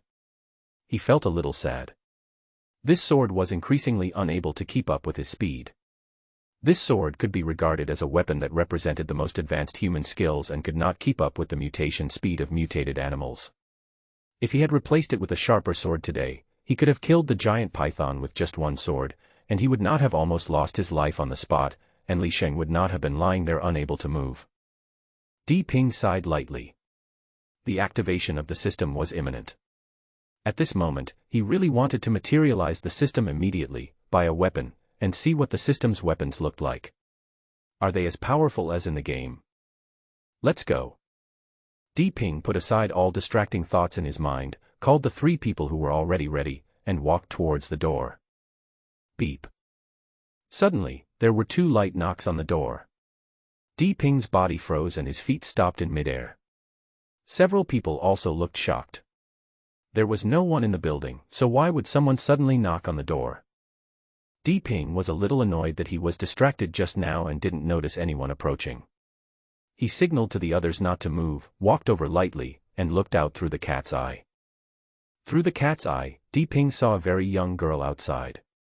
She was not short, about 1.7 meters tall, with long, smooth black hair that fell to her shoulders, a fair complexion, a standard cone-shaped face, big eyes with long, curved eyelashes, and two thin eyebrows that were like crescent moons hanging in the air.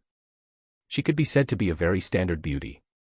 Among the beauties Di Ping had seen, she could at least score above 90 points, but at this moment, this beauty was sweating all over her head, and her expression was anxious and panicked. Her beautiful black eyes were darting around in fear. Who are you? Di Ping took a look at the woman and felt that there seemed to be nothing wrong with her. He listened carefully and heard no other sound in the corridor except the woman's rapid breathing, so he asked in a low voice. Ah. Hello. I'm from Building 22. The woman was startled by the voice at first, then immediately looked at the door with surprise, and asked hurriedly with a happy face. What's the matter? Di Ping watched the woman's every move through the cat's eye. It was not that Di Ping was too cautious. Anything could happen in the apocalypse, and it was always better to be cautious. He also had to be on guard against whether this woman was setting up a trap, so he kept carefully observing the woman's expression and behavior. Can you let me in? I'm scared. As the woman answered, she looked around in panic, then looked into the cat's eye. Her eyes were full of fear and pleading, and her face was as pale as a piece of paper. All right. Di Ping thought about it and decided to open the door. He felt that the woman did not seem to be pretending. There was realness in her eyes and the fear and panic did not seem to be pretended. If she was really pretending, it could only be said that the woman was too good at acting. After saying that, Di Ping gestured back, and the few people understood. Yushujie retreated carefully, while the other three picked up their weapons, ready to deal with emergencies at any time. Ah. Thank you, thank you. When the woman heard Di Ping's voice, it seemed like the sound of nature. She immediately smiled like a flower. Her facial features, which were originally distorted by fear, also revealed her original beauty. Di Ping couldn't help but exclaimed in his heart, "What a beautiful woman." If Yu Shujie is compared to a flower in full bloom, then this woman is the bud that has just begun to open. One is mature and charming, with an intellectual and gentle beauty that gives people a sense of warmth and restlessness, while the other is youthful and beautiful, exuding an indescribable freshness and tenderness, as if she is a flower covered with morning dew in the morning, giving people a sense of throbbing. Di Ping, who has been struggling all the time, only had Su Xiao in his eyes and could no longer accommodate anyone else. It's not that he hasn't seen beautiful women over the years, but he has never looked into their hearts. He just glanced at them and moved on. When he woke up from his dream of Su Xiao, his peaceful heart was shattered. It seemed that after his obsession with Su Xiao dissipated like mist and rain, he lived more freely. He began to truly reflect on everything in this world, including his feelings towards women. Di Ping shook his head and suppressed the throbbing in his heart. He had his final persistence in his heart. He would not allow himself to degenerate and sink in this end times where people are no longer human. He has the most basic bottom line as a human being. This is the key to his success, Di Ping's super self-control. The door was opened a crack. Although Di Ping felt that this woman was not a bait in a trap, he still had to be cautious. The crack in the door was enough for the woman to come in, but he believed that with his current strength, few people could push open the door he wanted to close. The woman rushed in through the crack of the door with a look of surprise on her face, as if there was a ferocious beast behind her. As soon as she entered the door, she leaned against the wall, panting heavily, with her hands on her chest, as if trying to suppress her violently beating heart to prevent it from jumping out. The woman was wearing a loose short-sleeved chiffon shirt with a waistband, revealing her fair and smooth waist. She was wearing a pair of tight elastic three-quarter jeans, which showed off her straight and curvy long legs to the fullest. She was leaning against the door, gasping for breath. The loose chiffon shirt could not hide how majestic her towering breasts were. Di Ping was also stunned by the woman's beauty. Just now, he had just looked at her through the door mirror and thought she was very beautiful. Now at a close distance, he felt that even a score of 90 for this woman was a bit low. She was indeed a top-notch beauty. However, Di Ping had already honed his firm belief in the killing in the apocalypse, and he reacted in an oversight. The three grown men were all stunned. The fat man had a pig-like face, and he was almost drooling with his eyes wide open. Ching Chao also had an admiring look on his face. Among the three, Lao Luo was the most indifferent. He just glanced up and down and did not react again. Di Ping sighed inwardly. People are indeed different, different lives, different circumstances, and different lives create different personalities. The fat man is straightforward and never hides his views and attitudes, while Ching Chao is a soldier with good self-control and his own bottom line. Lao Luo has been engaged in labor for a long time and is at the bottom of society. He knows best what he can want and what he needs. The performance of these three people makes him satisfied, because there is no lust in their eyes, which is enough to show that these three people have good hearts. This makes Di Ping feel relieved. He does not want anyone in his team to have lustful thoughts. Such a person is definitely a harm in the team and will always cause trouble. If any one of the three shows any lustful thoughts, he will definitely kick that person out of the team. Fortunately, all three of them did well and passed his test. From the moment he saw this woman, Di Ping had this idea in his mind, so he opened the door to let the woman in, and then took a step back to expose the woman completely in front of everyone so that he could observe the performance of the three people. It can be said that he had good intentions. Ah. As if it was too quiet, the woman opened her eyes and found three men in the room looking at her. She let out a low cry of fear. "Now tell me. What do you want?" Di Ping held Han Jian in his arms and asked the woman with a calm expression. I.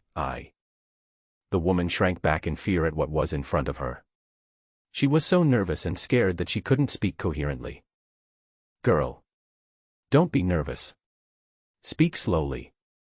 At this time, Yu Shujie walked out of the room, stepped past a few people, went forward, took the woman's hand and comforted her softly.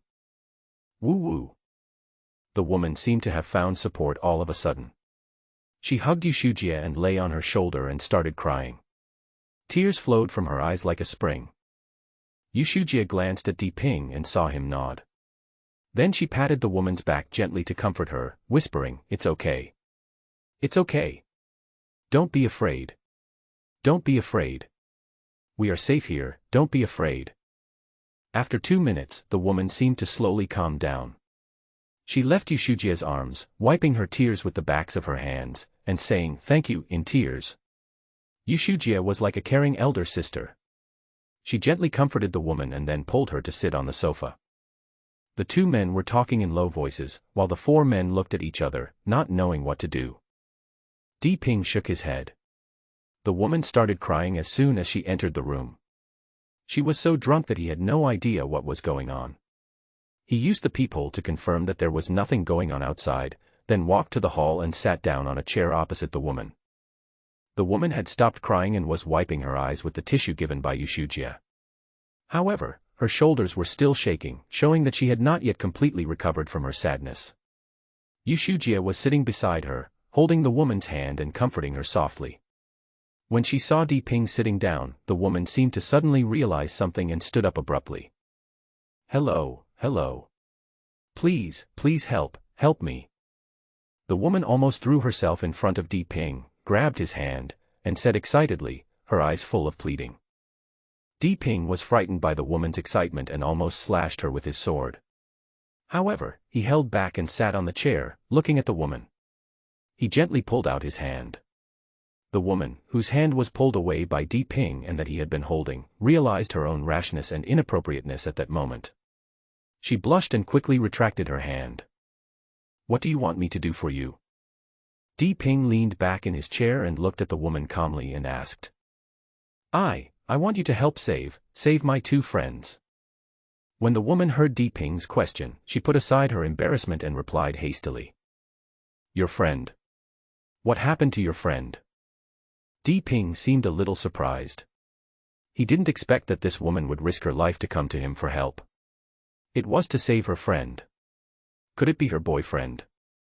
He quickly exchanged glances with a few people and then asked. I. The woman's tears started to flow again. Then she finally made things clear after crying so hard. It turned out that the woman was Yilu, who lived on the 8th floor of Building 2. She bought the house by herself, and felt lonely living there without a boyfriend, so she asked her 2 besties to live with her so that they could talk and feel safer. The 3 of them had a very good relationship. When the incident happened, they were on vacation and all 3 of them were sleeping at home. When they found out what happened, they went to grab food, but the supermarket had been emptied. Fortunately, the 3 of them usually liked to shop and bought a lot of food at home, which was enough for the 3 of them to last for a few days. We had thought it would be over in a couple of days, but the situation got worse and worse over the past few days, and there was no food left. The 3 of them didn't dare go outside. The screams coming from the building or the community every night almost scared them crazy, so they didn't dare go out. Until yesterday, someone knocked on their door and actually gave them some food. They also said that there were a lot of people gathered in room 401 on the 4th floor, which was relatively safe. They hoped that the 3 of them could go there together so that everyone could be better protected. The 3 women still felt guilty and did not dare to agree.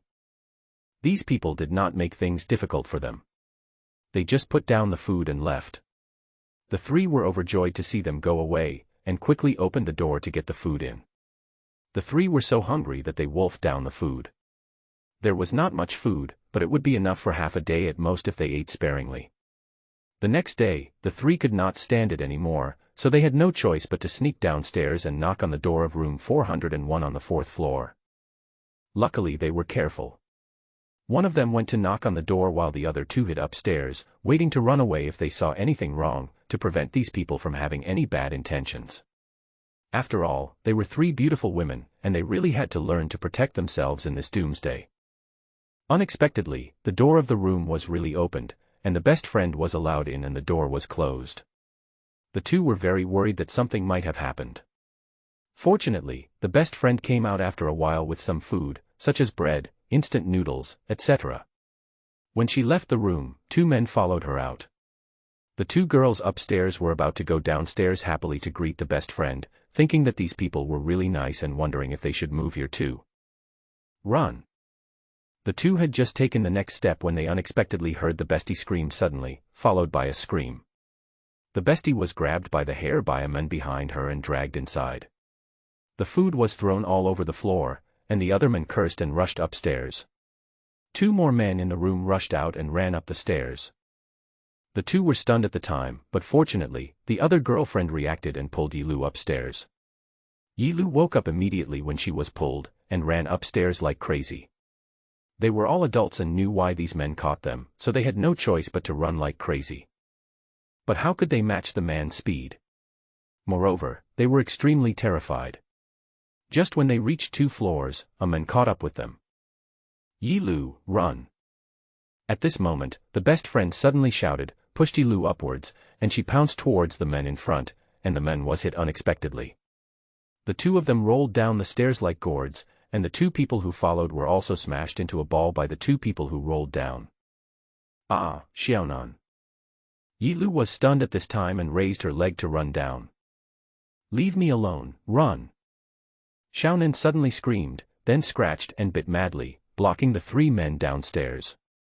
Yilu was frightened by Xiaonan's shrill scream, then ran upstairs madly crying. She could also hear Xiaonan's painful cries as if she was beaten by the 3 men. Yilu ran into the room and closed the door tightly. Then she collapsed weakly beside the door, holding her head and crying. 3 men chased after her, cursing and banging on the door. After a while, they seemed to think the noise was too loud, so they went downstairs cursing. Yilu could only hold her head tightly and cry silently. She felt so useless. Her 2 best friends had thrown themselves into the wolf's mouth to protect her, and she was just crying here. Then she suddenly woke up with a start. She had to find someone to save her bestie. She remembered the scene they had secretly seen from the window that day.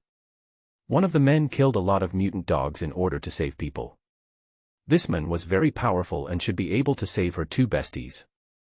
Moreover, this man who could save people should be a good person, so she risked her life to find him. "How can you be sure that I will help you save people?" Di Ping said calmly, staring sharply into the woman's eyes, trying to find a flaw in them. I feel like you're a good person." The woman wiped her tears and spoke timidly in a low voice. Di Ping's face was filled with black lines. He touched his nose helplessly and thought to himself, brother has been given the nice guy card. Digo. At this time, Yushujia cried out softly, and then looked at him with hope. Women are soft-hearted, and they can't bear to see other women being hurt. Di Ping swept his eyes around everyone in the room and found that there was a hint of eagerness and expectation in the eyes of several people looking at him, and Yilu was staring at him with a pair of eyes full of tears and hope. When Di Ping saw everyone's behavior, he knew that they all hoped that he could save people, so he made up his mind to save people. He was not a cold-blooded person. "I'll let you lead the way, do you dare?" Di Ping stared at Yilu and asked calmly. "I dare you." Yilu puffed out her chest and spoke in a firm tone, looking serious. "Okay. Let's go." Di Ping stood up with satisfaction and said that he was quite satisfied with the woman's performance. To be able to go there under such circumstances, she had a good character and was worthy of his help. Not daring to delay, Di Ping took Yilu, Fatty, and the other 3 men downstairs quickly, while Yushujia stayed at home and looked after the children. Di Ping walked very fast along the way and hardly stopped. His eyes swept back and forth like an eagle and his ears were always listening to the movement. It can be said that any movement could not escape his eyes and ears. Moreover, his strong strength gave him the capital of confidence. The group of 4 quickly arrived at the door of Building 2. The glass door in front of Building 2 had already been shattered to the ground, and there were black bloodstains. It seemed that a tragedy had happened here. The staircase was not sealed. The 4 people went straight up the stairs to the 4th floor. Letting the 4 people wait on the 3rd floor, he tiptoed up the stairs and leaned sideways at the door to listen to the movements inside. With his current hearing ability, although the sounds in the room were very soft, they still reached his ears clearly. There were quite a few people in the room. Listening carefully to their breathing, there were at least 7 or 8 people in the room, and low laughter and cursing could be heard in the room from time to time. Hearing the sounds in the room, Di Ping was immediately furious. He did not expect that in just a few days some people could not suppress the darkness in their hearts and started doing things worse than pigs and dogs. Di Ping stood up, took 2 steps back, suddenly exerted all his strength, raised his foot sharply, and kicked sideways. Bang! Ping was so furious that he used all his strength to strike back. His current strength was so terrifying that his feet were like a hurricane, like lightning with an afterimage, and slammed into the door with a bang. The iron door was like a piece of torn paper and could not block it for a second. The ground was deformed and flew out. Ah, bang. There was an unlucky guy who was not far behind the door. He was knocked into the air by the flying door and shattered into the wall. Blood and flesh flew everywhere, like a piece of pancake stuck to the wall, and then slowly slid down, staining the wall blood red. Ah. All of a sudden, everyone in the room was stunned, staring at Ping, who rushed in with gaping mouth. A young man was stunned by the huge change. He stood up straight and looked at Ping in horror. There was also a woman with her head tilted towards Ping, her eyes wide open looking at the door, but there was no focus in her eyes, like a pool of stagnant water, without a trace of fluctuation. Even when Ping rushed in with such a big commotion, she didn't show any reaction. There were also a few people standing on the sofa, staring at the door in shock, just standing there. The person in the middle of the sofa also turned his head to look over here. Everyone stood there as if they were frozen. The man sitting on the sofa also had a dazed look on his face. Everyone in the room was frightened by Ping's kick, and their mouths were wide open. Who's doing what? It's so loud. At this moment, the door of a closed room suddenly opened with a click, and a man leaned half of his body out, cursing loudly. Wang Delin. As soon as Ping saw this man, he became furious. This man was none other than Wang Delin. He looked through the door and saw a woman tied to a chair beside the bed. The woman was also naked, with tape wrapped around her mouth, her arms tied behind her back to the chair, and her legs tied to the chair legs. She was struggling desperately, and two big white legs were revealed at the half-exposed end of the bed, and her legs were tied to the end of the bed with ropes. Ping's anger erupted like a volcano. He regretted it. He had never regretted it so much before. Even when Su Xiao left him, he did not regret the efforts he had made for her. But he regretted it today. The people in the room were the ones he had let go before. The naked man sitting on the sofa was Bai Hanlin, and the thin young man. All of them were there. At this moment, Ping felt as if someone was grabbing his heart and he could hardly breathe. He had never felt such pain before. He didn't expect that he let these people go because of his soft heart. However, instead of repenting, these people turned into poisonous snakes. How could they have the heart to do this? How could people be like this? Ping's eyes were wide open as if tears of blood were about to flow out, and his hands were clenched so hard that they almost broke the handle of the sword. Digo. Ah. At this time, the fat man and several others rushed in, and were stunned when they saw the scene in the room. Ah. Yi Lu followed in and screamed when she saw the scene inside. Ah, yes, yes, brother D. Brother. At this time, Wang Delin, who opened the door, also saw Ping. He was immediately frightened and his face turned pale and he stammered. You all deserve to die. Ping stared at Wang Delin with bloodshot eyes, then he swept his gaze to everyone in the room and spoke word by word. These people were frightened by his bloodshot eyes without a trace of life and were silent, trembling all over. They all knew how powerful Ping was, not to mention the murderous aura that was as thick as substance from Ping at this moment. As soon as he finished speaking, he moved and swung the sword in his hand. Chiu. The sword whistled as it cut through the air, and with a flash of sword light, it swept past the thin young man who was working at the nearest dining table. Puff. A stream of blood spurted out like a fountain, and the young man's head flew off his neck. Ah. Ping kept moving, taking a side step and flashing to the sofa. With a sweep, a red line suddenly appeared on the neck of the man standing behind the woman, and then his head slid to the side, and blood gushed out immediately. Without stopping, he thrust his long sword and stabbed the man who was holding the woman's hand. The tip of the sword passed through his body and pierced his heart. He pulled the long sword and a stream of blood shot out. In the blink of an eye, Ping killed 3 people in a row, as fast as lightning. Before anyone could react, 2 of the 3 had their heads chopped off and 1 had his heart pierced to death. Ah. At this moment there was a scream, and everyone in the room was frightened and started screaming. Ah. No. No. Don't kill kill me. At this time, Bai Hanlin, who was sitting on the sofa, finally reacted. He pushed the woman in front of him away, and knelt in front of Di Ping with a plop, sobbing and crying. Brother Di, don't kill me. Don't do this, I am willing to be your slave. Di Ping kicked him away, but Bai Hanlin immediately crawled over and knelt on the ground, kowtowing to Di Ping repeatedly. He was frightened, and his speech became even more incoherent. He seemed to suddenly remember something, pointed at Wang Delin and cursed. Yes. Yes. It was that bastard Wang Delin who forced me to do this. I really didn't want to do it. I wanted to spare your lives, but you, look at what you did. I didn't want to kill anyone, but you forced me to do it. Di Ping gnashed his teeth and said, looking at Bai Hanlin who kept kowtowing and crying on the ground, his eyes almost broke and he kept shaking his head, I regret it very much now, so please go to hell. Puff. The long sword was thrust forward, and with a puff sound, the long sword pierced Bai Hanlin's chest and emerged from his back. Bai Hanlin stared at Di Ping in disbelief, and only fell to the ground with a look of unwillingness when Di Ping pulled out the sword and blood spurted out from the wound as if he was risking his life. Then Di Ping turned to look at Wang Delin, the sword he was holding still dripping blood. Ah! Wang Delin screamed and jumped up when Di Ping glanced at him. He suddenly turned around and ran back to his room, slamming the door shut. Di Ping glanced at him and Diggo. At this time, the fat man and his companions were also frightened silly, and Yi Lu was so frightened that she fainted. Fortunately, she was supported by Ching Chao.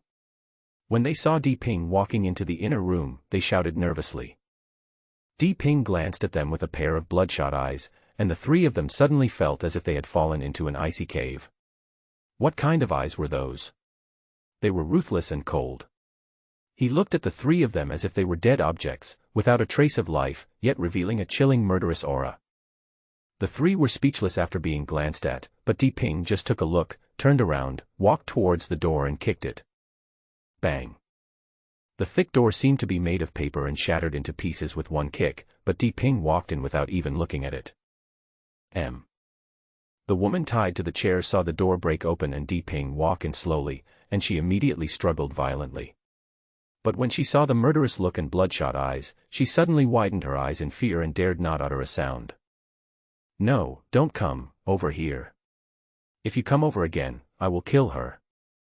Wang Delin was standing behind the bed at this time, holding a naked woman tightly with one of his broken shoulders tied with white cloth, and waving a ruler-long dagger in one hand, his face pale and shouting hysterically. You deserve to die. Di Ping's voice came out from between his teeth in an icy voice. Di Ping. We don't interfere with each other. You live your life and I live mine. Why do you care about me? At this moment, Wang Delin suddenly seemed to be no longer afraid, and his voice no longer trembled and stuttered. The knife in his hand was pressed tightly against the woman's neck. The woman's neck was clamped by his broken shoulder. It seemed that his strength was too great. She grabbed Wang Delin's arm with both hands and kept coughing. Why? Di Ping repeated the sentence, and seemed to be thinking with his head down. The redness in his eyes faded a lot, and his mind, which had been blurred by the brutal murderous aura and anger, became much clearer. Yes. Why? You are in your building 1 and I am in my building 2. You play with your woman and I play with mine. If you think it's not enough, I can give you 2 more. Wang Delin felt that Di Ping was persuaded by him, and he was immediately relieved. His tone became a lot more relaxed. He glanced at Di Ping with contempt, thinking that no matter how powerful you are still just a boy. I will kill you when I get the chance. Why? Di Ping didn't say anything but just murmured this sentence in a low voice. What do you think of these 2? I just got them and haven't had time to enjoy them yet. I'm giving them to you, Brother Di. Let's see how I behave as a decent man. Wang Delin looked at Di Ping, who was just thinking with his head down and seemed not ready to take any more action. He thought he should add fuel to the fire, so he gritted his teeth and glanced at the 2 women in the room with a painful look. Ah! At this moment, Wang Delin suddenly screamed. It turned out that he had clamped the woman's neck too tightly. When the woman struggled violently, she grabbed his broken arm, which hurt him so much that he almost cried. "You stinking bitch, I'm going to kill you." Wang Delin covered his broken arm and watched the white cloth on it being stained red by the blood. He gritted his teeth and cursed angrily. He stepped on the woman's hair to prevent her from getting up, and raised the sharp knife in his hand to stab the woman on the bed.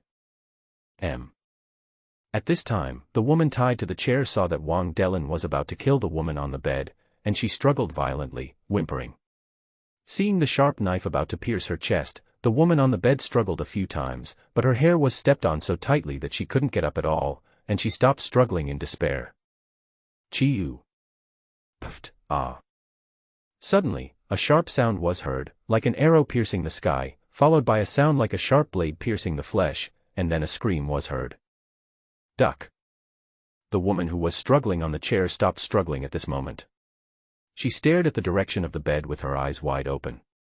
The person on the bed who had closed his eyes and prepared to die opened his eyes without seeming to feel the pain. He screamed when he saw the scene in front of him. At this moment, Wang Delin, who had committed the crime, was pierced by a sword and was nailed to the wall by the powerful force. The sword was still buzzing and blood was flowing down the sword. His chest was already stained red. Wang Delin looked at Di Ping in disbelief, mumbling something in his mouth, but it was unclear what he was saying. Blood kept gushing out of his mouth. "You asked me why. I'll tell you. Because I'm stronger than you, because I can kill you." Di Ping walked expressionlessly past the woman tied to the chair and slowly approached Wang Delin. He spoke word by word in a flat voice but with incomparable firmness. "I don't accept it." Wang Delin suddenly screamed and spat out a mouthful of blood. Then his head tilted and the knife in his hand slipped to the ground. He died, but his eyes were still open, staring at Di Ping with infinite hatred. "You must die if you don't obey." Di Ping glanced at Wang Delin's body with contempt and said lightly, then he drew out his sword, and Wang Delin's body fell to the ground with a thud. Squeak. Di Ping walked to the bed and cut the rope that bound the woman's legs with a sword. Then he came behind the woman who was tied to the chair and cut the rope as well. "Put on your clothes and come out." Di Ping said calmly, turned and walked out of the room, closing the door gently. Diggo. Several people came up to him with concern, their eyes full of worry. "Let's clean it up. Find a place to bury these people." Di Ping's voice was full of fatigue and weakness. Killing was not a pleasant thing. He killed these people in anger, and his emotions were mixed at the moment. "Okay. Diggo."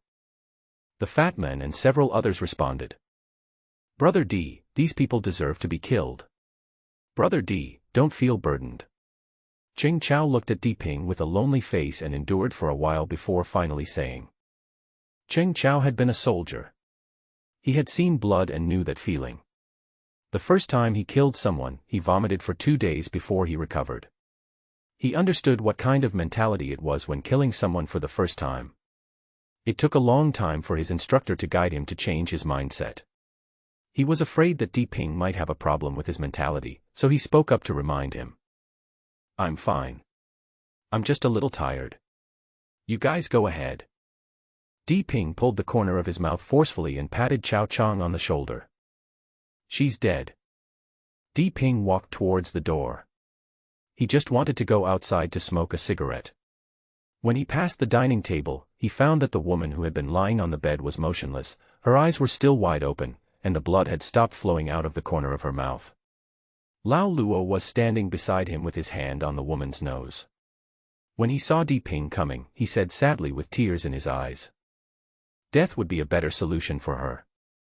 Let's find a place to bury her alone. Di Ping looked at the woman's body full of scars and her messy private parts. Her bloody chest and wide-open eyes seemed to be accusing the world of injustice.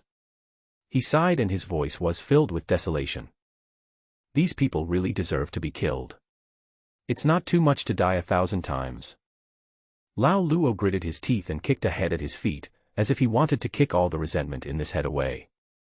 At this time, Yi Lu, who was lying on the sofa by Ching Chao, woke up and saw Di Ping standing in front of her looking at her. She was so frightened that she stood up and shook all over. "Are you afraid of me?" Di Ping looked at Yi Lu, who was shaking like a sieve, and asked in a calm tone. No, no. Yilu stammered and shook her head and waved her hands, but her eyes were full of fear. Look around the room and see if there are two of your friends. Di Ping smiled self-deprecatingly, then pointed to the door of the room behind him and said, "Oh oh."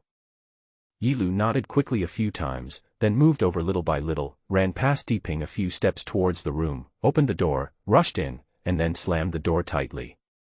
Di Ping had a bitter look on his face and shook his head.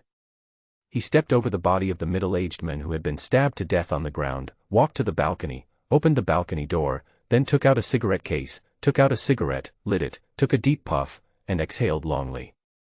The smoke instantly enveloped his face, making it unclear. Looking through the window, I saw that the sky outside was crystal blue, without a cloud in the distance. The sky was so clean at this moment, and the whole earth was covered by lush trees. There was a sweet smell in the air. Everything seemed beautiful, but I didn't know how many tragic things were happening and how much ugliness was being performed under this beautiful sky. Di Ping's heart could not calm down for a long time. He was not a compassionate person, but everything he saw today made him feel like he couldn't breathe. His heart was in pain. He didn't understand that as human beings, shouldn't we help each other in this end times? But why did some people's humanity become so twisted in just a few days? He didn't understand, he really couldn't figure it out. He didn't know how these people could do it. The naked body with wide open eyes kept flashing in his mind, making his hands tremble when he smoked.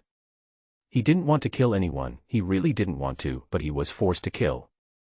These people didn't repent until they died. What kind of humanity is this? The cigarette burned his fingers, but he didn't feel any pain until it was extinguished by his fingers. He took out another cigarette, lit it, and took a deep puff. The cigarette butt was burning with a sizzling sound. He finished half of it in this puff and inhaled the thick smoke into his lungs. It seemed that only this could ease the pain in his heart. Looking up at the once magnificent skyscrapers of the city not far away, now only the tops of the buildings are visible, standing alone in the primeval forest, like isolated boats in the sea that could be submerged at any time. He suddenly felt a heaviness on his shoulders. This beautiful land should not have to endure such hardships. Although it was not perfect before and Di Ping was even a little annoyed with it, he now realized how beautiful it was before. At least with its original order, all ugliness would only exist in the darkness and not be as naked as it is now without a trace of cover. "Thank you." Suddenly, a woman's voice came from behind him. The voice was so soft that it sounded like a gentle breeze and drizzle brushing against his soul. Di Ping turned around and found that it was the woman tied to the chair with an unyielding look in her eyes. Behind her was the woman tied to the bed, and Yilu who was supporting her. "You're not afraid of me?" Di Ping looked at her, then glanced at the corpses scattered all over the room and the blood all over the room, and then said lightly that he did not expect that this woman who had been fighting all the time would have such an unnaturally soft voice. "Why should I be afraid? These people deserve to die. You'll be a hero if you kill them." The woman also glanced at the corpse on the ground. Although there was fear in her eyes, her face was determined. She looked at Di Ping and spoke word by word. "Hero." Di Ping looked at Yilu who seemed to be avoiding his gaze, and said to himself with a self-deprecating smile, "Yes. Hero." At this time, the woman that Yilu was supporting actually spoke in an affirmative tone. The woman's voice was very clean as a grassland that had just been washed by rain, or like a lark in a dreamy forest that had never been polluted. She was staring at him with gratitude, excitement and admiration in her eyes. Di Ping was a little dazed for a moment. Did he enter a nest of beauties? The three people standing together each had their own style.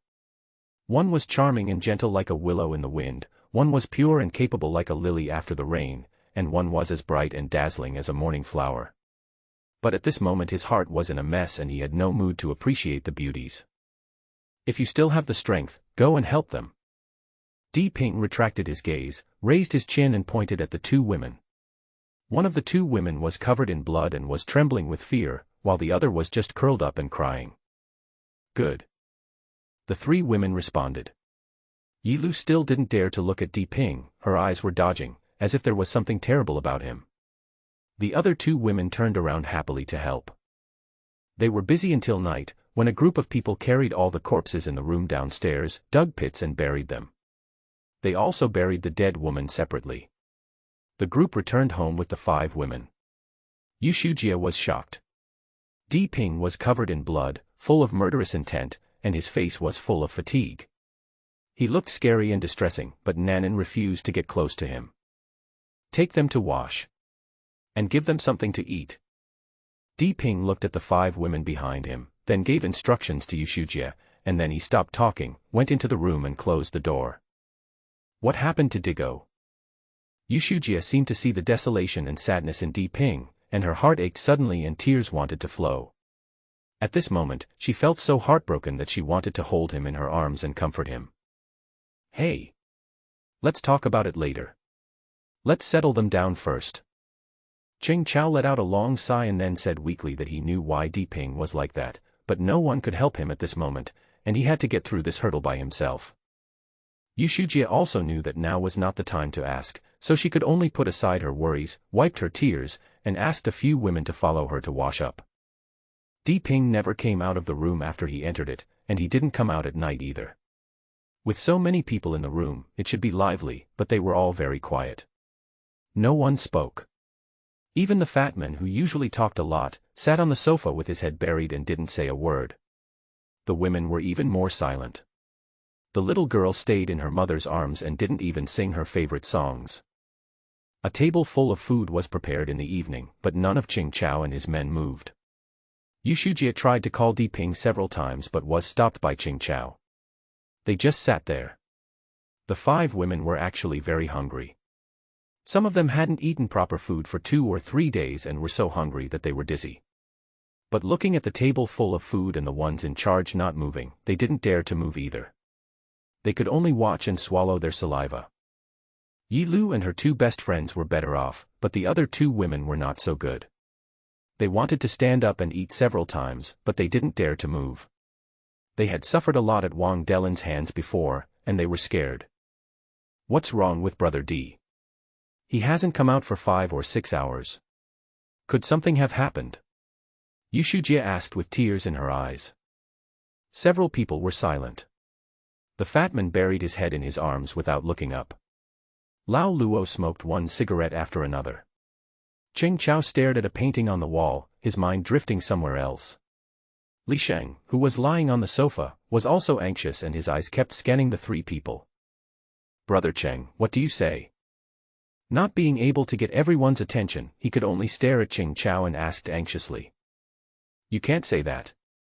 Ching Chao was very determined and shook his head and refused to say anything. Yushujia's chest heaved with anger, but there was nothing she could do unless others said anything. In fact, let's not talk about Di Ping for now about what happened today. The impact of these people was also very great. They were all ordinary people, and fights rarely happened, let alone killing. But Di Ping's condition today was too scary. Killing people was like drinking water and chopping vegetables.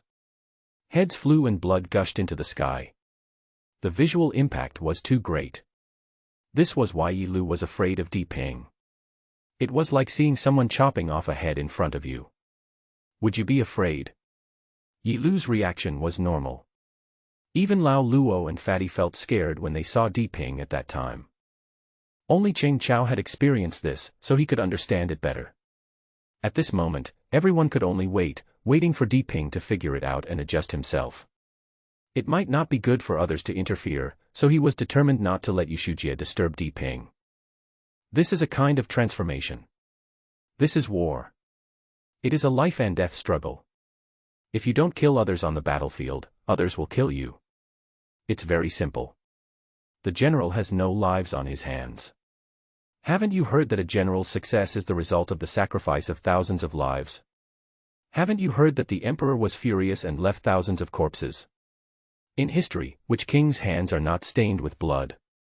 Di Ping, an ordinary person, must go through this process to become a general and a king. Only in this way can he complete the transformation. Maybe after the transformation is completed, Di Ping's mentality will change. He doesn't know whether this is good or bad, but he knows that any transformation will not be without cost. The table was full of food, and the fragrance filled the entire room, but no one in the room seemed to smell it. They all lowered their heads, not knowing what they were thinking, as if the food was not fragrant or delicious at all. But only they themselves knew whether it smelled good or not, and whether they wanted to eat it or not. Crack! There was a muffled sound, like a loud thunder, waking everyone in the room from their silence. Why aren't you eating? I can't stand the smell. If you don't want to eat, I'll eat it. A man's low and hearty laughter was heard, and smiles suddenly appeared on everyone's faces. The stuffy air in the room dissipated in an instant, and sunlight filled the hall. 3 days had passed since the last incident, but Building 1 had become bustling again. Di Ping had not been idle during these 3 days. He had swept Building 2 and actually rescued 5 more families, a total of 27 people. After that, he swept the villa area as well and brought back 13 people. The people in the villa area suffered the greatest losses in this incident. Among the 30 single-family houses and more than 100 townhouses, only these people were found. The rest were either uninhabited or had broken glass and blood stains in their homes, which must have been attacked by mutant animals. At this point, all the people in the community were gathered here. Including Di Ping and his men, there were only 50 people left in the community. It was a heavy loss. The permanent population of this community was definitely more than 1,000, but now there was less than 1/10 left. It can be seen how difficult it is for humans to survive in such an environment. In the process, Di Ping killed 2 mutant cats, 5 mutant mice and a mutant dog. It was impossible for so many people to live in Di Ping's room, so he cleaned up the 7th and 8th floors of the building for these people to live in. Now these people don't think it is inconvenient to have so many people living in one room. On the contrary, they feel less safe with fewer people. Afterwards, Di Ping organized people between the ages of 18 and 50, and arranged daily duty patrols to ensure everyone's safety. The team was led by Qing Chao, Fatty, Chen Gang, and Lao Luo. Li Sheng's injury had not yet fully healed, so he had to be recuperated first, but he recovered quickly, thanks to the doctor. Yi Lu and her 2 best friends who were rescued by Di Ping turned out to be a doctor, a surgeon at that. She was the woman with the clear voice named Xiao Nan. Her name was Ning Nan. She was the attending physician of surgery at the 2nd Affiliated Hospital of Provincial Medical University and a returned PhD. Her technique was very professional. Li Sheng had a broken sternum and she repositioned it, which reduced Li Sheng's pain a lot. The other girl with a soft voice was called Lu Bingyu. When Di Ping heard this name, he laughed. It was really inconsistent with her. How could such a woman full of softness and charm be given this name? Lu Bingyu is not simple either. She is from Beijing. Her family seems to be very powerful. She also has her own company. This time she came out to relax. Yi Lu was her college classmate.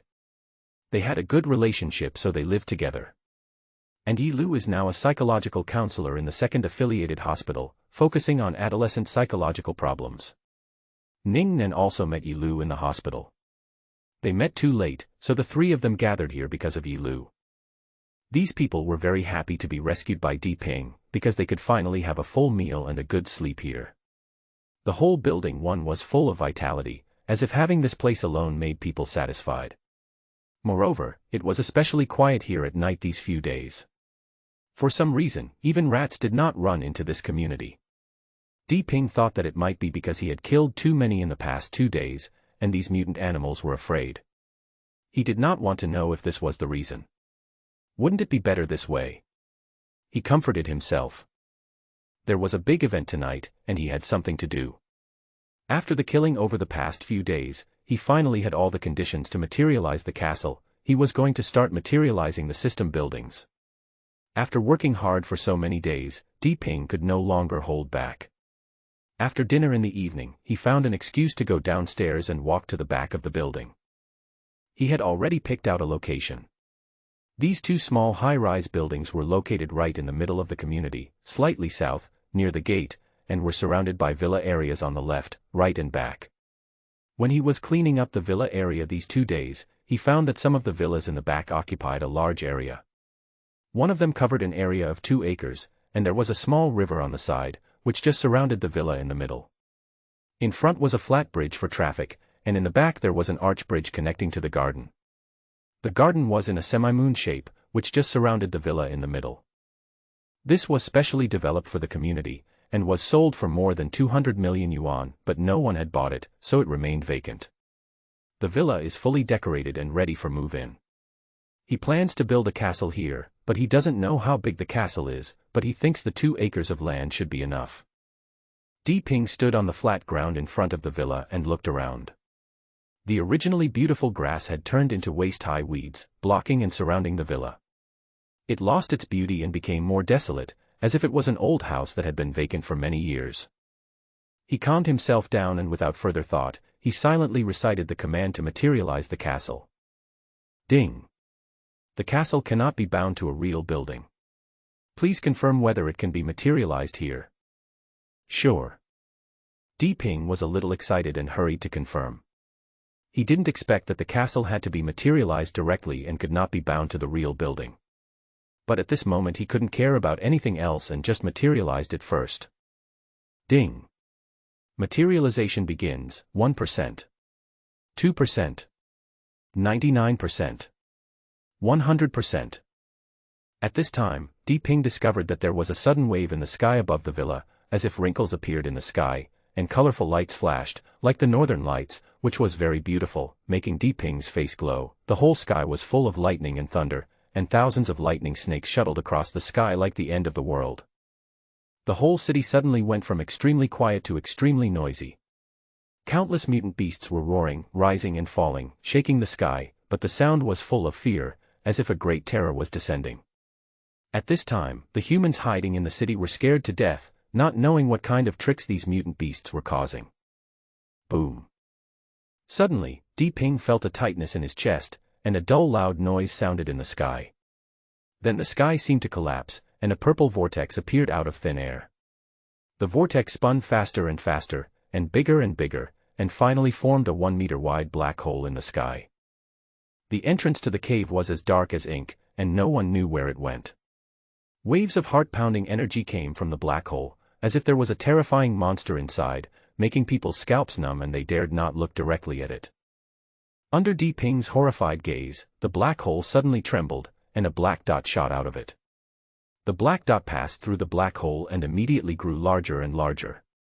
Finally, a model-like Western-style castle appeared in the sky, looming in the energy rainbow in the sky like a mirage. The castle began to slowly sink from mid-air, and the bigger it got with each inch it sank. The villa directly below seemed to be crushed into particles, turning into nothingness bit by bit. The castle was very big, not the size Di Ping had imagined. It not only occupied the location of the villa, but also occupied dozens of villas at the back. The area exceeded Di Ping's expectations. He thought that 2 acres of land would be enough for this area, but in fact he thought too simply. Di Ping kept retreating until he reached the bridge, and then he was out of the range of the castle. He did not expect that a castle would occupy the entire villa area and garden at the back of the community. Di Ping did not count it in detail, but the area must be at least 10 acres. The castle continued to move downward, seemingly slowly but actually very quickly. In less than 10 seconds, all the buildings on the ground within the castle's range disappeared without a trace. An ancient Western-style castle appeared in front of Di Ping. The light also disappeared in an instant. The sky returned to calm, the night was deep and quiet, as if nothing had happened. The smoke gradually dissipated, revealing the true appearance of the castle. It was not until this moment that Di Ping truly felt the grandeur and majesty of the castle, which deeply shocked his soul. Standing on the bridge, Di Ping looked around and saw that the waist-high grass in front of the castle gate opposite the bridge had turned into a flat lawn, as if it had been artificially trimmed. The castle stood quietly more than 30 meters in front of Di Ping, like a huge monster, exuding a terrifying aura, like a crouching dragon or a coiled tiger. Outside the castle is a tall outer wall with battlements, like an ancient city wall. Surrounding the castle wall are 5 pointed roof sentry towers, about 20 meters high. There are many small windows on the walls of the sentry towers, which appear to be shooting observation ports.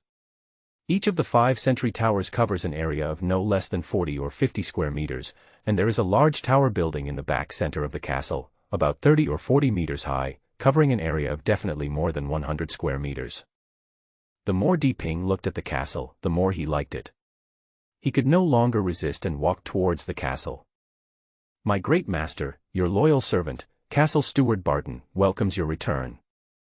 As Di Ping walked to the gate of the castle, the wide and thick steel door of the castle opened with a click, and a 50-year-old man with a Western face and a plump figure and wearing a butler's dress walked out. The old man had a smile on his face and saluted Di Ping respectfully. "Housekeeper?" Di Ping asked doubtfully as he looked at the old man standing by the door with golden curly hair, a high nose bridge, blue eyes, and a respectful smile on his face. "Yes, master. I am your castle steward. My existence is to serve you and to be responsible for your daily life and castle management." Butler Barton replied respectfully. "Why are you in the castle?" Di Ping didn't know how this pattern appeared. Could it be that he was created by the system? "Dear master, I exist for you and have been waiting for your arrival in the castle." Butler Barton bent even lower. "You don't know how you got here, do you?" Di Ping asked with some reluctance. "Yes, master. In my memory, I am waiting for your arrival in the castle. My mission is to serve you. All your orders are my highest instructions." Barton bowed again, his face full of piety, as if Di Ping was his god at this moment. "All right." Di Ping was speechless. It seemed that no one knew who this Patton was and where he came from. It seemed that a powerful system had brought this person from somewhere. Now was not the time to be entangled. Since he could only use the mysterious system now, he had to believe in the system before it did anything to hurt him. "Please show me around." Di Ping put aside the distracting thoughts in his mind and said to Barton, who was standing in front of him with a respectful look on his face, "It's my master." Barton bowed and made a polite gesture, inviting Di Ping to enter the castle. Di Ping did not hesitate, as he had long wanted to take a good look at what his castle looked like. Di Ping was the first to walk into the gate. This steel gate was really big, about 10 meters high, 5 or 6 meters wide, and 1 foot thick. It looked frighteningly thick. There was a gatehouse on each side of the gate, which seemed to be the room where the gatekeepers stayed. After walking through the gatehouse and entering the castle, he was shocked. There is a hall as soon as you enter the door, with a wide corridor on each side. The lights in the hall are on at this time. Di Ping can see the situation in the hall through the door. He walked in quickly and was immediately shocked by the decoration in the hall. The hall is no less than 1,000 square meters in size, with a high glass arched ceiling. Through the glass, you can see the twinkling stars in the sky, making people feel like they are in a sea of stars. There is also a huge crystal chandelier hanging from the ceiling. Hundreds of bright lights illuminate the entire hall, reflecting on the clear marble floor, making it appear very bright. The hall is surrounded by exquisitely carved Roman stone columns, which support the glass dome of the hall and form a circular corridor about 3 meters wide beside the wall. In the middle of the hall is a high platform of about 30 to 40 square meters, like the rostrum in a general conference venue. This should be a conference venue. It is definitely no problem to accommodate 1,000 people. It is no problem to hold meetings or events here. At the innermost part of the hall is a door leading to the outside. The light outside is not very bright and one can only vaguely see a small garden with many flowers, plants, and trees. What's in front of Patton? Di Ping did not step forward but turned to ask Barton, who had been following him quietly. "Master, there is a small garden in front of you. After you pass through it, you will see your city lord's tower. Master, would you like to take a look?" Patton leaned forward and pointed over there. "Wait a minute, where do these 2 corridors lead to?" Di Ping thought about it and rejected Barton's proposal. Instead, he turned to look at the 2 wide corridors at the entrance of the hall and asked Barton, "Master, the one on the left leads to the accommodation building, and the one on the right leads to the function building." Barton pointed to 2 passages and introduced them to Di Ping one by one. "Let's go to the accommodation building and take a look." Di Ping took a look at the 2 passages and finally decided to go to the accommodation building first. Di Ping was delighted at this sight, and it could be said that he was more surprised. This accommodation building is divided into 3 floors, with more than 300 rooms on each floor. Each room is not large, only less than 10 square meters, and the decoration is very simple. However, it is not a problem for 4 or 5 people to live here. The first floor alone can accommodate more than 1,000 people. The second floor is a little better. Each room is about 20 square meters and has a bathroom. The decorations in the rooms are also much better. It is completely feasible for a family of 2 or 3 to live here. After all, it is much more convenient. However, there are fewer rooms, only about 100. The third floor was even more beyond Diping's expectations. Each room on the third floor was about 40 to 50 square meters, with the standard configuration of 2 bedrooms and 1 living room. There was not only a bathroom, but also a small kitchen. A family living here could make their own fire and cook their own meals. Diping loved it so much just by looking at it. However, there are even fewer rooms on the third floor, less than 50. Seeing this, Diping hummed for a moment and had his own plans in mind. After looking at the accommodation building, Diping and Barton came to the other side. Only then did he realize that the accommodation building and the functional building on the other side were connected by passages on the second and third floors. They could walk directly to the other side without going down to the first floor. As the name of the functional building suggests, Diping can roughly guess what it is used for. When he took a look over there, he roughly understood what the functional building is used for. The first floor here is the training floor, with more than a dozen training rooms of various sizes. The large ones can easily accommodate 300 to 500 people, while the small ones are only about 30 or so square meters, which is enough for 1 or 2 people to exercise. However, the equipment in the room is not simple. There are various training tools. The floor of the martial arts field is made of dark green stones. You can tell by looking at the hardness that it is definitely not low. When you step on it, the sound is very low, and there is no loud noise. The sound absorption effect is excellent. The second floor is the dining floor. There is a large cafeteria that can easily accommodate 1,000 people dining in it. It is fully equipped with tables, chairs, and benches. It can be seen that the castle system is so meticulous that even these details have been taken into consideration. The second floor not only has a restaurant, but also 2 high-end small restaurants and luxurious private rooms. This should be the so-called special meal for leaders. The most interesting thing is that there is also a small bar. It is completely in the style of a Western bar, not very large, and only about 100 people can drink in it. Diping went up to the third floor with a satisfied smile. The third floor was the conference floor, with 1 large conference room, 3 small conference rooms, and 1 room called the war room. There were several maps hanging on the wall, but Diping did not take a close look at what they were. The most interesting thing was that there were 2 cinemas on the third floor. Although the area was not large, it was no problem to accommodate 100 people to watch movies. This is not the end of the world. This castle is a great place for people to enjoy. Everything is thought of for you. It has everything you need for life, entertainment, and combat. It is simply a must-have for home and travel. This is a circular tower. Not only does it have stairs leading directly to all sides, but there is also a special elevator from the first floor that goes straight up to the tower. Diping is really impressed by this system. The City Lord's Tower is the tallest building in the entire castle. Standing in front of the glass window on the top of the tower, Diping can see the entire castle, the walkway on the wide city wall, the glass dome on the square, and the residential area outside the castle. It is pitch black at this moment, and in the distance is an endless sea of forests, and there are twinkling stars in the sky. It seems that everything in front of him is under his feet. Suddenly, a strong sense of pride arises in his heart. Everything here belongs to him. Soon he will have more things and more powerful strength. With such a powerful system, if he can't live better in the end times, he doesn't need to live anymore. The high tower where the castle lord lives is not just a simple house. It has a special rest room for the castle lord on the top floor. The light is very good and there is a large floor-to-ceiling glass window. At this moment, Diping is standing in front of the glass window looking at the night view outside. There is also a small meeting room, an office, a training room on the lowest level, and the core control level of the castle.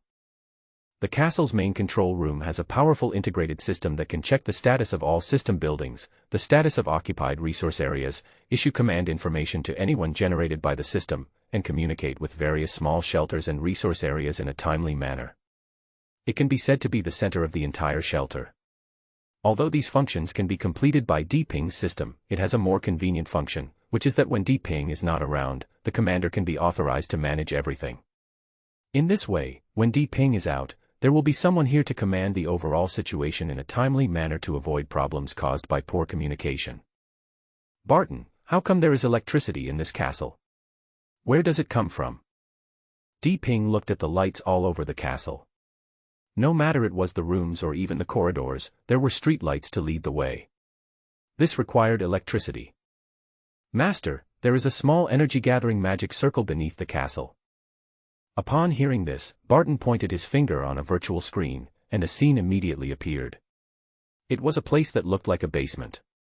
It was not large, about 100 square meters. There were 12 stone pillars about 1 meter high in the room, and each pillar was inlaid with a small white jade bead. The 12 beads seemed to be connected by a bright light, and the waves of light kept flowing, illuminating the whole room. In the middle of the 12 pillars, there was a thicker pillar, as thick as an adult's thigh, and on the top was an irregular prismatic object like a crystal. The light from the 12 beads finally gathered on the crystal in the middle, making the crystal flicker as if it was electrified. Can this thing generate electricity? Ping was shocked to see that something that only existed in fantasy novels actually appeared in reality. However, he smiled and thought that since it appeared in his own system, this was not an exaggeration. Yes, Master. This energy-gathering formation gathers the energy of heaven and earth, and then converts it into electrical energy to supply energy to the entire castle. Patton explained to Dipin after turning off the screen. Ping looked at the time and it was already past 12 o'clock. It took so long to tour the castle. However, he had not thought about it. The castle was not small, but it was more than 10 acres in size and had many functions. It was normal to spend several hours to tour it. This was just a quick tour. It would be impossible to tour it in detail without a whole day. Not daring to waste any more time, what he was most looking forward to now was the materialization of the tavern. Only when the tavern was materialized could he recruit heroes, and then his strength would grow rapidly. It was already late, so he had to finish building the tavern first. Ping was escorted out by Barton in a respectful and attentive manner, and he stood at the door until he saw Ping leave, then he turned and entered the castle, and the iron gate behind him slowly closed. After crossing the small bridge, Ping walked to the right. There were 5 rows of townhouses on the right, each with 5 doorways. He had observed this place before and thought it was a good place to build a manor warehouse or workshop, so he planned to put all these buildings here. Standing in front of the first row of townhouses, Ping's mind moved, and the system interface appeared in front of him. He clicked on the manor and clicked on the binding real-life building. Beep, do you want to bind this building as a manor? Yes. Ping was sure in his heart. Beep. Binding requires 5 crystal coins. The host has no crystal coins, please exchange them with the system. Ping was looking forward to the system binding, but then a beep sounded telling him that he had to consume crystal coins, but he didn't have any crystal coins. Where can I exchange crystal coins? Ping was furious and secretly cursed the system for being unreliable. He knew from playing the game that all buildings consumed wood, but who knew that here they would require crystal coins? What exactly are crystal coins? Beep. Crystal coins can be exchanged for crystal cores. The exchange ratio is based on the energy level of the crystal core. It seemed as if the system heard what Ping was thinking, and it actually explained with a beep. Ping was a little puzzled. Normally, when you asked this system for a long time, it would not say a word. Ping thought that the system would not interact with people. However, it would often give timely instructions at critical moments.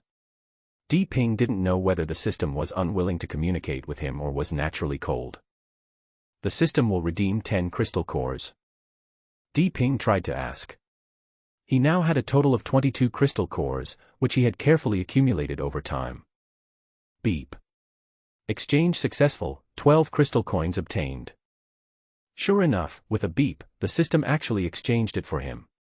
10 crystal cores were exchanged for 12 crystal coins. Beep. Binding begins. A beam of light suddenly appeared out of nowhere and swept across the row of 3-story villas like a brush. As the light passed, the villas immediately changed as if in a dream. Like a magic trick, the changes were happening rapidly. After just 1 or 2 minutes, the row of villas turned into a building that looked like a western farm. Then the light burst out like a bubble and suddenly disappeared, leaving only a manor that had changed its appearance. Just as Diping was shocked by the mysterious and powerful ability of the system, the gate of the manor suddenly opened, and a middle-aged man with an oriental face came out with 10 people who looked like farmers. They greeted him with a smile on their faces, and when they arrived in front of Diping, they bowed and saluted. "Dear master, welcome. The manor manager Delin is always ready to serve you." After what happened to Barton, Diping realized that this might be another person sent by the system to manage the manor. "Hello, Delin." Diping felt that neither Barton nor Delin seemed like intelligent robots. They spoke and acted just like real people, so he didn't treat them as robots, but as ordinary people. Delin is terrified. Delin quickly bent his body even lower, with a wider smile on his face. Although he spoke in fear, the satisfaction on his face was evident. "Master, please check the manor." Although Delin was happy, he did not forget his duties and respectfully led Diping towards the gate of the manor. The manor covers a large area of about 3 or 4 acres, with 3 floors. There are wood processing workshops, grain processing workshops, iron smelting workshops, crystal processing workshops, and a mithril processing workshop in the manor. Each workshop has a production line, which makes Diping's eyes hot. The system is too powerful. Diping has never seen so many production lines before, and he doesn't know how they were made. What's more terrifying is that there is also a material transportation room in the manor, which actually has a teleportation array connected to the resource base. The resources from the resource base can be directly transmitted to this manor for production and processing, but this thing cannot be used now, and Diping has no resource base available. At this time, there are 10 workers in the manor, and Diping needs to recruit more workers to work in the manor. These production equipment can only be put into operation after resources are transported in. "Master, please open up the resource area as soon as possible and get the manor up and running." Delin took Diping to see the entire manor before looking at Diping eagerly and speaking. "Okay, I know that. By the way, Delin, how do we produce this food?" If Diping wants to open up the resource area now, he has to connect the team. It's useless to do it alone. Suddenly he thought that what he was most concerned about was the food problem. Now he has a lot of people under him, but the food problem is the most urgent problem to be solved. "Master, the grain can be shipped in from outside for processing, or you can assign workers to develop the land and grow grain crops." Delin explained. "As long as they are allocated, will they open up the land themselves?" Diping was overjoyed when he heard this and asked hurriedly. He wanted to know more details. "Yes, master. The manor is well equipped with tools for cultivating land. As long as the master designates the area, the workers will cultivate and plant according to the requirements." Delin confirmed Diping's guess. "Okay then. Delin, assign all 10 workers to cultivate the land and grow crops." "Where?" "Then it's the land in front of the manor, you guys are responsible for cultivating it." After receiving Delin's affirmative answer, Diping immediately gave instructions and designated an area for Delin. This community is now Diping's sphere of influence, and of course the more grain grown, the better. "As you command, my master." Delin responded respectfully. After that, Diping talked a lot with Delin about the manor, and then he slowly understood the power of the manor. The manor can be said to be the foundation of everything Diping develops. Only with sufficient food can Diping feed more people. With people, he can supply more workers to various processing plants. More workers can produce more resources. With more resources, he can upgrade the tavern workshop to recruit more heroes and create more powerful weapons. Only in this way can his strength be improved more quickly, and then he can conquer the outside world, open up more resource areas, and provide more resources for the factory. This can be said to be a chain of events. The manor is the foundation of everything. It is very important for Diping to manage the manor well. He chatted with Delin for a while, arranged everything he needed to arrange, and looked at the time. It was already 2 o'clock. He had to build the tavern quickly. After building all this, he could finally start building the tavern. At this moment, he was a little excited. Under Delin's respectful gaze, he walked quickly to the left side of the castle. More than 200 meters away from here were single-family villas. The layout of this community was that the south and east sides were all single-family villas, the west side was row houses and stacked houses, and the back was the best place in the community, with gardens and large single-family villas. In the front middle were the two small high-rise buildings where Di Ping lived. Di Ping chose a 3-story villa with an area of more than 600 square meters as the binding object. He felt that the shape was very similar to a tavern and the size was similar, so it was just right to be used as a tavern. It was also not far from the castle. He wanted to build all these buildings next to the castle for easy management. Standing in front of the villa, Di Ping opened the system interface again and clicked on the tavern icon with excitement. Beep, do you want to specify that this building be bound to the tavern? At this time the system beeped again. Yes. Di Ping quickly confirmed it in his mind. Ding, consume 5 crystal coins to materialize the tavern. Huh. A streak of aurora appeared over the villa again, like a dream, with magic light and shadow flashing back and forth. The villa was changing in this light, like a metamorphosis, changing into the shape of a tavern. Time passed quickly. In just 1 or 2 minutes, the light disappeared, and a 3-story tavern that looked like both Chinese and Western style appeared. The tavern was an ancient Chinese building with carved beams and painted buildings, flying eaves and hanging corners, and the windows were made of glass. Through them, you can see the scene under the soft light in the tavern. There were Chinese-style 8 immortal tables, and there was a long Western-style bar counter in the middle of the tavern. So this tavern is simply a combination of Chinese and Western, but it still looks reasonable and not too sudden. There is also a wine flag in front of the hotel with a Chinese character wine written on it, waving in the wind. Master, the tavern manager Wu is here to welcome you. At this time, a burly middle-aged Oriental man trotted out of the tavern, walked down the steps, and greeted Di Ping with a smile on his face. Hello, Manager Wu. Di Ping had already met Barton and Dellen, so he was no longer surprised. He knew that this must be a manager given by the system, so he greeted them as well. Master, you are too kind to me. Wu bowed with a look of fear on his face, repeatedly saying that he didn't dare. Okay, Manager Wu, don't be so polite. Don't be too polite around me in the future. Just be casual. Di Ping interrupted Wu Dao with a smile. Owner. Wu was touched, but also uneasy. He was about to refuse, but was interrupted by Di Ping as soon as he opened his mouth. Okay, Manager Wu, please show me around the tavern. Di Ping interrupted Wu. At the moment, he just wanted to recruit heroes as soon as possible and had no time to continue to argue with Wu. Yes, Master. Wu didn't know what to say, so he led Di Ping towards the tavern. The pub was not small, with the first floor being 300 or 400 square meters, and there were quite a few tables. However, there was no one there at the moment, except for 2 waiters at the bar, who were wiping cups boredly. Their eyes drifted over here, and when they saw Di Ping and Wu coming in, they immediately straightened up, saluted Di Ping, and at Wu's signal, they lowered their heads and continued with the boring things in their hands. Under Wu's guidance, Di Ping checked out the functions of each tavern and discovered that this tavern not only had the functions of a tavern. Not only could people drink but also accept missions, just like a mercenary guild. There was also a window at the innermost part of the first floor with a large screen on which mission information could be continuously scrolled. Mercenaries in the tavern could accept missions and then accept the missions in this window.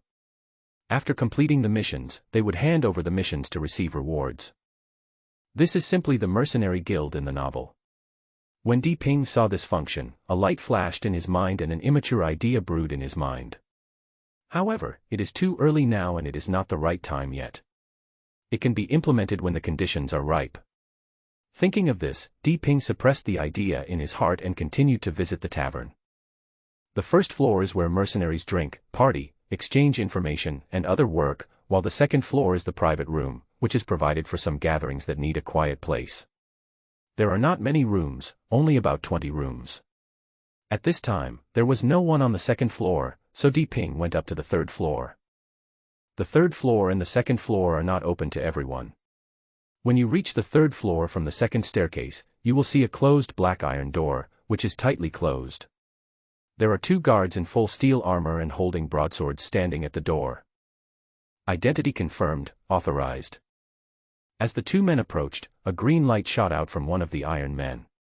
Di Ping was startled and was about to dodge, but found that the light seemed to be just scanning, so he did not move.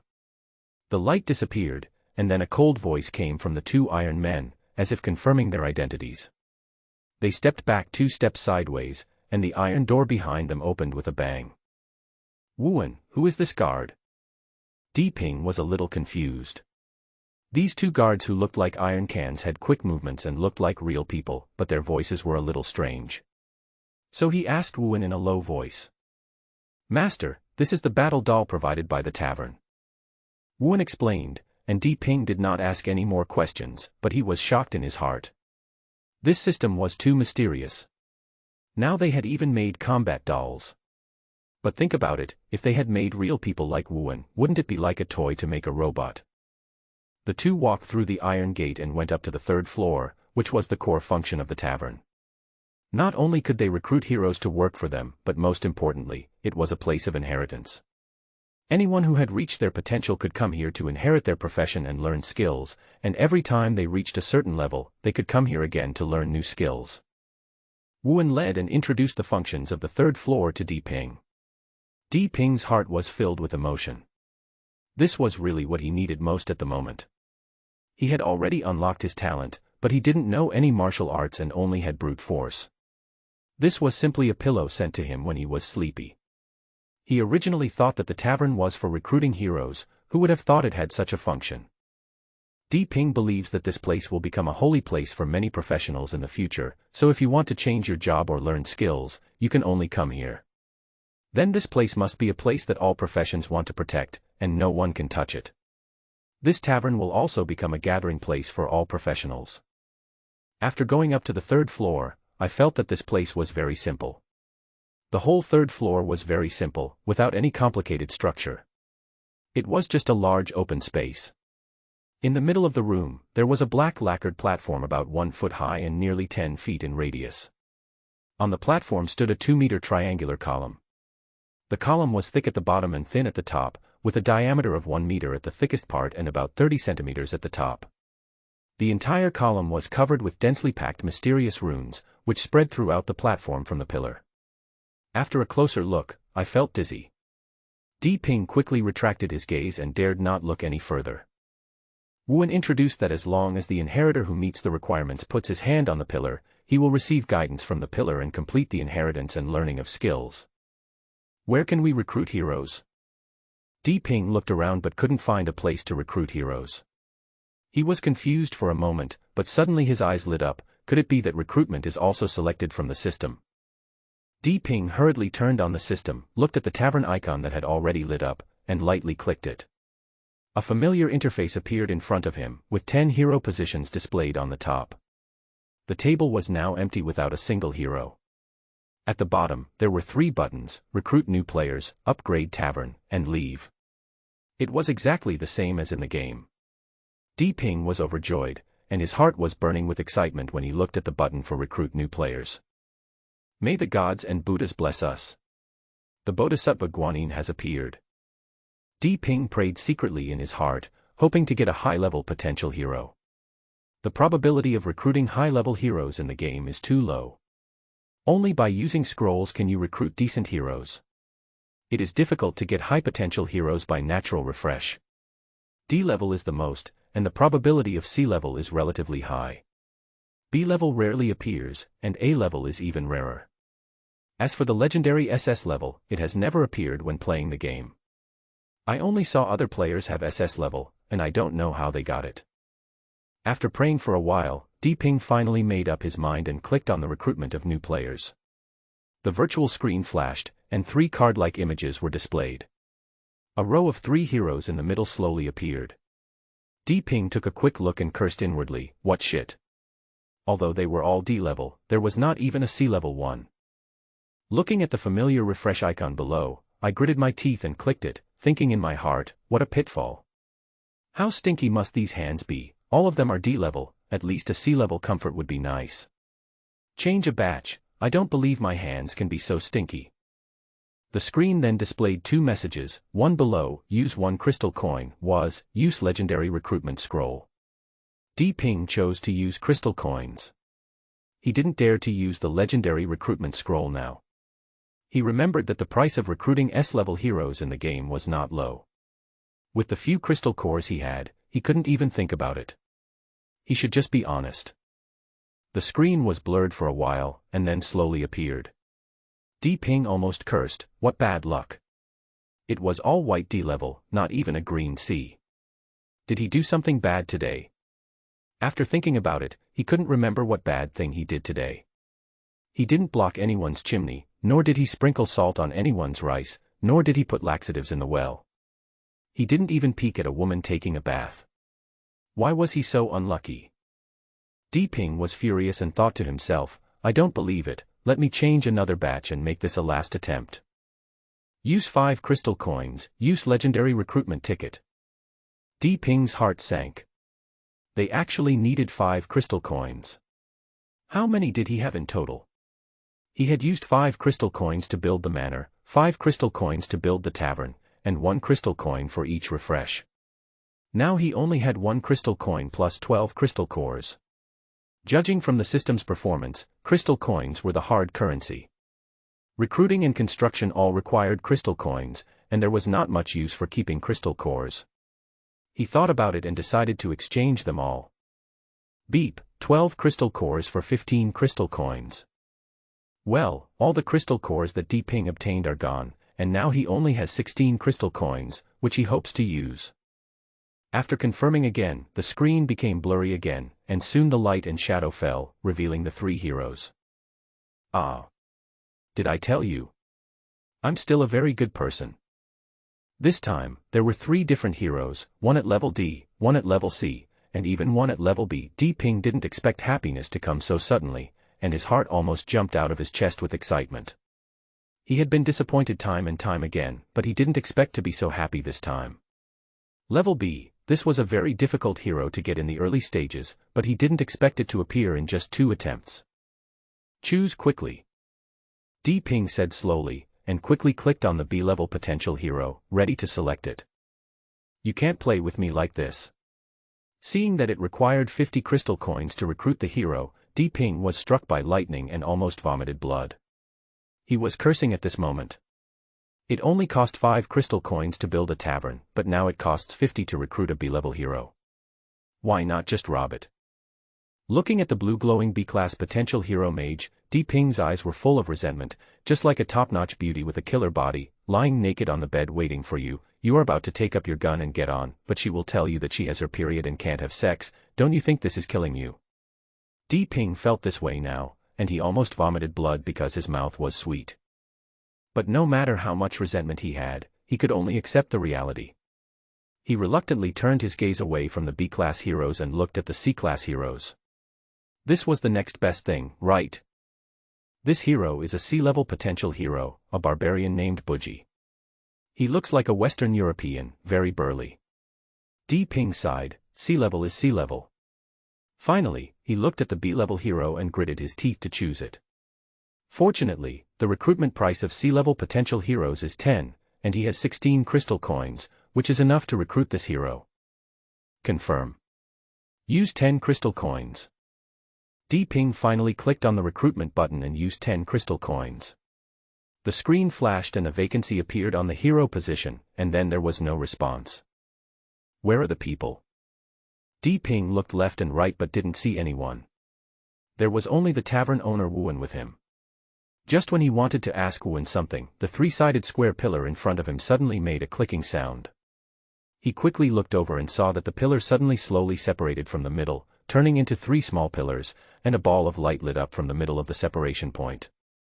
The 3 small pillars were getting further and further apart, and the light in the middle was getting brighter and brighter. There were waves of energy fluctuations, rolling clouds and mist, and flashes of lightning, like electric snakes moving around. When there was a space of 2 or 3 square meters in between, the energy suddenly expanded outwards and the light became brighter. Then, as if being sucked in by a powerful force, it suddenly retracted, and the energy shrank, and a figure appeared in the light and shadow. Di Ping hurriedly blocked his sight due to the strong light. When the energy suddenly shrank, a burly figure suddenly appeared in the space between the pillars. A strong and violent aura suddenly burst out from the figure, like a physical impact force, hitting Di Ping like a powerful wave. Di Ping immediately took 2 or 3 steps back before he could stand firm. Di Ping was shocked. He did not expect that this recruited hero was so powerful. He hadn't even shown his face yet, but his aura alone was enough to force him to retreat. After several reinforcements, his strength had exceeded 3,000 or 4,000 pounds, but he couldn't even resist his aura.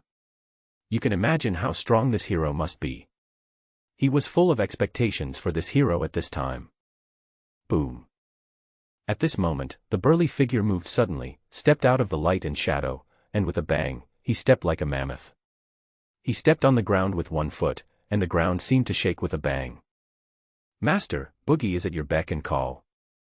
The figure stepped out of the light and shadow, his eyes flickered. When he saw Di Ping, his eyes suddenly flashed and he knelt on one knee. The sound was like thunder, shaking the whole space and making Di Ping even become a little deaf. Please stand up. Heroes don't have to do this. Di Ping pressed his ears with both hands and felt better. Then he looked at the figure kneeling on the ground with his head lowered and said, "Thank you, Master." The burly figure then thanked him and stood up with a whoosh. When he stood up, Di Ping felt what it meant to be truly strong. He was about 1.8 meters tall. Although not too tall, his figure was terrifying. He had a broad back and strong waist, and bulging pectoral muscles like 2 hills. His arms were like 2 pillars, with blue veins crisscrossed on them like strong tree roots. This Boogie has the image of a Western European, with red hair, a big red beard, eyes as big as copper bells, a square nose and a wide mouth. He looks like a barbarian from Diablo, with a wild aura. No matter how strong he is, his physique alone gives a strong sense of oppression to many people, and most people dare not look him in the eye. The barbarian Buggy was only wearing a leather vest and leather shorts, and had no equipment in his hands. Di Ping cursed in his heart. This system was just like the one in the game, so stingy that it was reluctant to equip him with weapons and equipment. Di Ping liked the barbarian in front of him more and more. He was a C-class hero. Although he didn't know how strong this barbarian named Boogie was, his aura alone was enough to force him to retreat. With his muscular body, he knew that he was not bad in terms of fighting power. Race, barbarian, potential, C-level, level 1, skills, swing, strike, wild dance, an underground race. But unlike his clansmen living in the underground world, he possesses a unique strength of tenacity. He longs for life in the above-ground world and is a wanderer driven out of the underground world. He obeyed the call of the Lord of Shelter and came to the above-ground world to fight for the Lord of Shelter. Di Ping looked at Boogie standing quietly beside him, and finally he couldn't help but use the detection technique. He wanted to see the information of the heroes he recruited, but the hero information was very simple. A table box simply presented the hero's information. He could only see the hero's racial potential level and professional level. Di Ping felt that Boogie was much stronger than himself at this time. Although he was not weak after being strengthened many times, the feeling in his heart was very strange. Looking at the 3 skills displayed on Boogie's information, Di Ping suddenly thought that perhaps this was the difference between him and Boogie. Although he had strength and speed, his skills included reconnaissance, a non-combat skill, and a talent skill, flame enhancement, which he didn't know how to use. He had no other means of attack, and his combat skills were pitifully lacking. Thinking of this, Di Ping looked at the triangular pillar with his heart filled with enthusiasm. The system had been reminding him to open the tavern to complete the professional inheritance. Now that the tavern was ready and he had recruited a C-level potential hero, the next step would be to complete his professional inheritance. Only then would his strength improve rapidly, allowing him to have a stronger ability to survive in this doomsday. Wuan, are you putting your hands on it? Di Ping walked forward with trepidation, pointed at the pillar that had returned to its original state, then looked at Wuan who had been following him and asked. Yes, Master. Put your hands on it and focus your mental energy on the pillar. Wuan explained quickly. Good. Di Ping calmed himself down and slowly stretched out his hands towards the pillar. His movements were very slow and he looked calm, but his slightly trembling hands showed that his heart was not as calm as he appeared on the surface. His hand finally rested on the pillar. It was a black iron pillar with an icy surface. The coolness flowed through the palm of his hand to Di Ping's body. Feeling the coolness, Di Ping calmed his mind and concentrated his mental power on the pillar, looking at the intricate runes on the pillar. Di Ping felt his mind go haywire, and the runes on the pillars seemed to come alive suddenly, flashing light and changing colors. Suddenly, an even stronger cold breath flowed into his body through his palm, and he immediately felt as if his body had fallen into an ice cave, shaking slightly uncontrollably. Beep. Potential level B, meets the conditions for career activation, please select a career. At this moment, the cold voice of the system suddenly rang in Di Ping's mind, and at the same time, Di Ping's eyes suddenly darkened, and he appeared in a square. The square was very large, more than 200 square meters, and it was circular. The ground was a white relief floor, depicting battle scenes. There were warriors wielding swords, mages holding staffs, and barbarians holding axes high. These people were fighting all kinds of beasts. Without looking at the reliefs, one could feel the intensity of the battle at that time, which was exciting. Looking around the square, there are statues standing on the edge of the square, and outside the square is an empty and void space. Nothing can be seen. It seems that the square is standing in the void out of thin air, which is shocking to look at. There are 6 statues in total, evenly distributed around the square.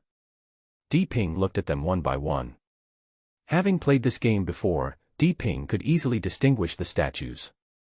The one with a sword raised high should be the warrior, the other one was holding a big axe and howling, the one with a rifle aimed horizontally should be the shooter, the one who was bending over with a dagger in his hand, and seemed to be sneaking carefully should be the stealth, and the one who was holding a square hammer with a serious face should be the nanny profession priest in the game.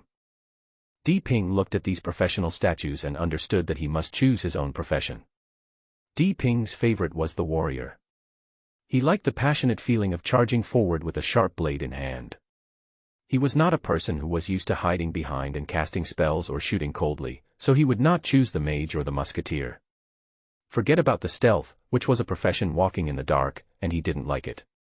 The nanny priesthood. Don't joke about it. Do you think his chest is big enough? The barbarian, he was a little tempted, but he thought about the image of the barbarian, so forget it. The warrior is handsome enough. Di Ping did not hesitate and walked towards the warrior holding the sword high. When he stood in front of the statue, he felt that it did not seem to be a statue, because the statue carried a mysterious energy fluctuation and a faint pressure. Although it was not strong, he could still feel that the statue seemed to contain powerful power. Beep. Select a warrior. Confirm. Just as he walked in front of the statue, he heard a beep and a voice appeared in his ears. Confirm. Di Ping didn't think much about it and confirmed his choice directly. Beep, the inheritance begins. At this time, another beep sounded, and suddenly a dazzling light came out of the warrior's eyes, like lightning that pierced through the darkness, bright and fast, and hit Di Ping in the blink of an eye. He didn't even have time to react before he was hit by the light. Suddenly, a bright light appeared and transformed into a ball of energy cocoon that tightly wrapped Di Ping in the middle. At this time, Di Ping seemed to have lost consciousness. He slowly sat down in a cross-legged position with his hands in a seal, his eyes closed, his brows furrowed, as if he was thinking about something. Time seemed to be very long, but in fact it was very fast. In less than a minute, the light from the statue's eyes slowly retracted, but the light cocoon that wrapped Di Ping was still there. From the faint light from the cocoon, it could be seen that Di Ping was still sitting on the ground with his eyes closed, but his expression seemed to have calmed down, and he just stood there motionless. After more than 10 seconds, Di Ping's eyebrows finally twitched, and he opened his eyes for a moment. The moment he opened his eyes, a sharp light flashed in his eyes, like a meteor across the night sky, but it was fleeting. Beep. Warrior inheritance completed, consuming 5 crystal coins. At this time, a cold voice sounded in Di Ping's mind, like a thunder, which startled Di Ping and made him stand up suddenly. At this time, he was not in the mood to check his career. He just felt annoyed. This system actually consumed crystal coins to activate the career, and he didn't tell him that he only had 1 pitiful crystal coin left. It was like going back to the days before liberation. Di Ping had no choice but to swear. This system was even more cruel than Huang Shuren. There was no one who didn't want money. All the crystal coins he had saved with great difficulty were gone in an instant. It was useless to curse again. The system was silent and ignored him. the deductions would still be made. Di Ping was helpless. Fortunately, his career was successfully started. He felt happy again. Hard work always pays off. He could earn crystal coins if he lost them. It would be different after his career was started. Only then did Di Ping calm down and feel it. He was overjoyed, thinking that the crystal coins he spent were really worth it. His strength actually increased again, from more than 3,000 kilograms to 4,000 kilograms. Although Di Ping did not measure it, he could not be wrong. He could feel how much his strength had increased. He had 3,000 kilograms of strength before, and now it had increased by only 1/3. Isn't that obvious? At this time, Di Ping actually had a huge strength of 2 tons, which was unimaginable. Di Ping put aside the joy of increased strength and carefully felt the changes that his career had brought to him. There seemed to be something extra in his mind. He concentrated and checked, and sure enough, some information suddenly appeared in his mind. This information was like being imprinted in his mind, and he remembered it so clearly that it had completely become a part of his memory. Skill. Di Ping knew clearly what extra information was in his mind, and he knew immediately that these were 3 skills: slash, taunt, and charge. It seemed that he had practiced these 3 skills countless times, and now he could use them immediately whenever he wanted. At this time, Di Ping was not able to look inside his mind. He could not see the situation in his mind. If he could see, he would find that there were 5 balls of light slowly flashing in the foggy space in his mind. These 5 balls of light were the skills that Di Ping had learned, including the 2 skills he had learned before, the detection technique and the innate skill flame enhancement. Di Ping, who was feeling overjoyed, suddenly felt a black screen in front of his eyes. When his eyes adjusted again, he found himself back to the original scene with his hands on the surface of the pillar. He withdrew his hands and returned to Wu and Buji were looking at Di Ping with joy. Congratulations to the master for the successful inheritance. They both congratulated in unison. He stayed in the tavern for a long time before he understood everything he could know.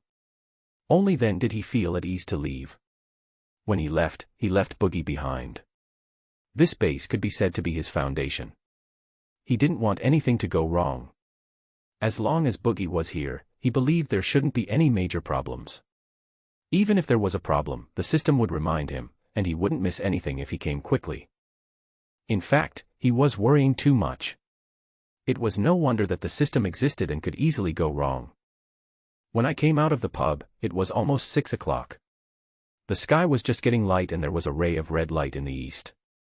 The red morning light shone through the gaps between the towering trees and shone on the green grass. The leaves were covered with dewdrops, sparkling with magical brilliance in the sun. There was no noise of human voices, only the rustling sound of the leaves swaying gently in the breeze. It seemed as if the whole world was enjoying this quietness. Di Ping, standing in front of the tavern, took a deep breath. There was a faint sweet smell in the air. How wonderful it would be if this world was not the end of the world. There would be no pollution, no noise, no disputes. This would be a world that people yearned for. Di Ping quickly returned to Building 1. The team members on duty on the first floor opened the corridor door in surprise. None of them knew when Di Ping went out.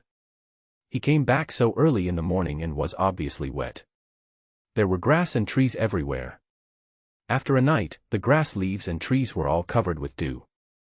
No matter how careful he was, he would still get wet. So everyone knew at a glance that Di Ping had just come back from outside.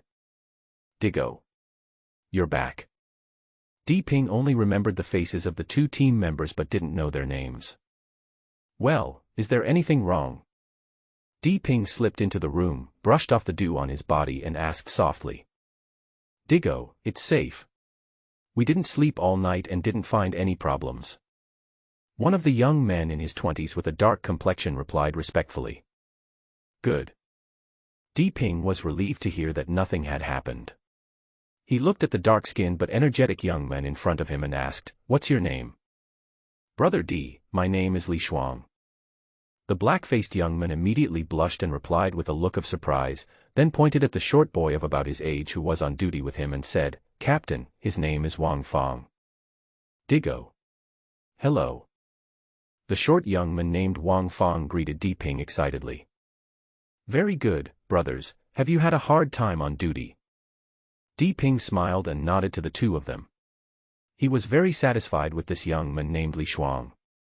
Not only did he respond well, but he also did not forget to introduce his friend to let him know. This was an opportunity for his friend to show his face. This person must have a good character and could be cultivated. Under the two people's admiring gazes, Di Ping slowly went upstairs. When Di Ping pushed open the door, he was shocked to find that the room was full of people. None of these people were asleep. They were all gathered in the hall, not talking but just silent. The whole room was filled with a thick, maddening silence. Everyone was looking in one direction with their eyes open. Only Nanan was sleeping soundly in Yushujia's arms, sitting on the sofa. Everyone in the room was in silence. They didn't even hear Di Ping opening the door. When Di Ping opened the door and walked in, they were suddenly awakened. Seeing that it was Di Ping, they all stood up suddenly. Their dead eyes suddenly brightened, as if the sun was shining and quickly dispelling the haze. They looked at Di Ping with concern, blame, surprise, and an indescribable feeling of relief. Yushujia looked at him with joy and excitement. Her eyes were misty and tears seemed to be about to flow up, but she bit her lips to hold them back. Even Lu Bingyu and Ning Nan had a look of worry and joy on their faces. Only Yi Lu seemed to be avoiding Di Ping's sight. Why are you all sitting here? Haven't you slept yet? What happened? Di Ping didn't know what was wrong with these people. Seeing that their eyes were dark and full of fatigue, it was obvious that they hadn't slept all night. Did something happen? So he hurriedly asked. Oh my brother. Where have you been? We are so worried. At this moment there was a scream, and the Fatman Chen gang rushed out like a whirlwind, hugged Di Ping and shouted happily. Di Ping didn't expect that the fat guy would be so fast. He didn't react before he was hugged by the fat guy. He didn't like being hugged by a man. The main reason was that the fat guy didn't like to take a bath.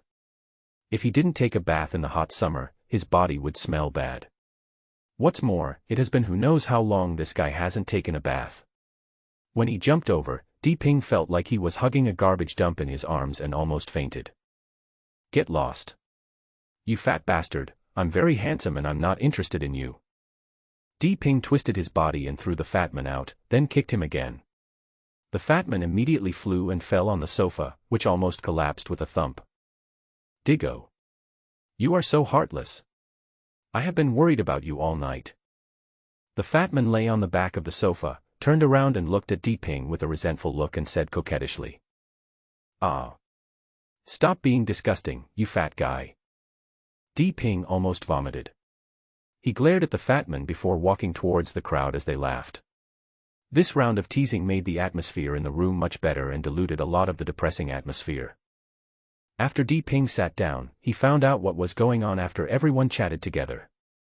When he left last night, these people didn't care at first, thinking he was going on an inspection. But they waited and waited, and he didn't come back, so everyone became anxious, so they started looking for him all over the building, but they didn't find him. However, they didn't dare to make it too public. After all, the organization is bigger now and it is no longer just a team of dozens of people. Di Ping can be said to be the backbone. If people knew that something happened to Di Ping, the organization might collapse immediately, so the people in charge only dared to look for him secretly and didn't dare to make it public. Di Ping had not returned until midnight. These people suddenly felt panic, as if the sky had fallen. Without Di Ping, they didn't know how long they could survive. They had searched everywhere they could, but it was too dangerous outside at night. Going out would be like delivering food, and it didn't make any sense whether they went out or not. So these people gathered here, hoping that a miracle would happen and Di Ping would return safely. By dawn, these people had almost completely lost hope, and they all believed that something must have happened to Di Ping. However, they did not expect that Di Ping would return at this time. How could they not be surprised? It was like someone who was about to die of thirst in the desert suddenly saw a clear spring in front of him. Di Ping looked at the pairs of eyes that were staring at him eagerly, and suddenly he felt a heaviness in his heart, as if at this moment he finally felt what responsibility was. Although he had wanted to protect more people before, it had never been so real as it is now. These people were alive in front of him, and everyone placed their hopes on him. This hope made him feel pressure but also a kind of warmth. I'll take you to see something good later. Di Ping did not explain where he went yesterday. Originally, he did not want to open the castle to everyone so soon, but this time he felt these people's attachment to him. Although not all of them might be sincere, most of them still really relied on him. There was not much point in hiding the castle at this time. What's more, he had to run back and forth, which was indeed not very convenient. So he decided to open it to everyone. What good stuff! At this time, the fat man finally squeezed up again and looked at Di Ping eagerly. Find a good place for you to take a shower. You're stinking. Di Ping glared at the fat man Chen Gang unhappily. Oh. No. Diggo, can you let me go? The fat man covered his face and shouted with a look of despair. Fatty, if you don't wash, you won't have food to eat. Yu Shujie at the side suddenly said jokingly. Yes, yes. If you don't wash, you won't have anything to eat. Everyone laughed and echoed. Ah. You are all bad people. The fat man cried out and covered his face in his hands, wailing. Ha ha. Everyone laughed happily. This fat guy always makes people so happy. Prepare breakfast, and after dinner, I'll take you there. Di Ping stood up and gave instructions to the others, then smiled mysteriously. I believe you will be pleasantly surprised. What on earth is this? Why is it so mysterious? Seeing Di Ping walk into the room, several people in the hall began to talk among themselves. They knew that anything that Di Ping could say good things about must be a good thing. Now Di Ping was like a god in their eyes, seemingly omnipotent. Could such a person just talk casually? Di Ping simply washed up. He was busy all night and he did feel a little tired. Most importantly, his body was wet by the dew on the grass and the dew was sticking to his body. He had to take a bath. Now he was not going to save water and had to take a good bath. The reason why he is no longer afraid of wasting water is because he learned from Barton that the castle has a complete water purification system and there is plenty of clean water available, so he no longer has to worry about running out of water. While taking a shower, Di Ping was familiarizing himself with several skills he had acquired in his mind, which he had not studied seriously since acquiring them. Detection, this is a skill given by the system, it is undoubtedly very powerful. Although Di Ping rarely uses it, he feels that this skill is very practical. Not only can it see the opponent's strength, but it can also detect some unknown things. Its function can be seen. Flame enhancement. It was not until now that Di Ping understood what was going on. This skill was to add flames to the palm or weapon to increase the fire damage. It could be said to be a very useful skill. It should be considered a superpower, right? Di Ping looked at the 3 skills he learned when he started the warrior profession. These 3 skills can be said to bring out the best of a warrior's combat power. Although they are very basic, they are undoubtedly a timely help for Di Ping. From then on, he no longer relied on pure strength. For example, the slashing skill is actually to concentrate strength to swing the weapon quickly to cause damage to the enemy. This is a skillful use of strength. The taunt skill is a similar use of mental power to provoke the enemy. It is a means of making the opponent angry. Di Ping simply cannot understand the principles behind it. The collision uses the rapid burst of strength and the speed to quickly collide with the enemy. One is to quickly approach the enemy, and the other is to use the impact force to knock the enemy away and cause damage. The 3 skills are not the kind of powerful ones that can destroy the world, but Di Ping feels that they are practical. These skills can be said to be able to bring out the best of one's own strength and are quite useful. The difference between having skills and not having skills is huge. For example, now Di Ping feels that he can beat 10 people at once compared to his previous self before the job change. Di Ping had already mastered his skills and taken a shower, then he came out of the bathroom and searched for a long time before he found a piece of clothing to wear.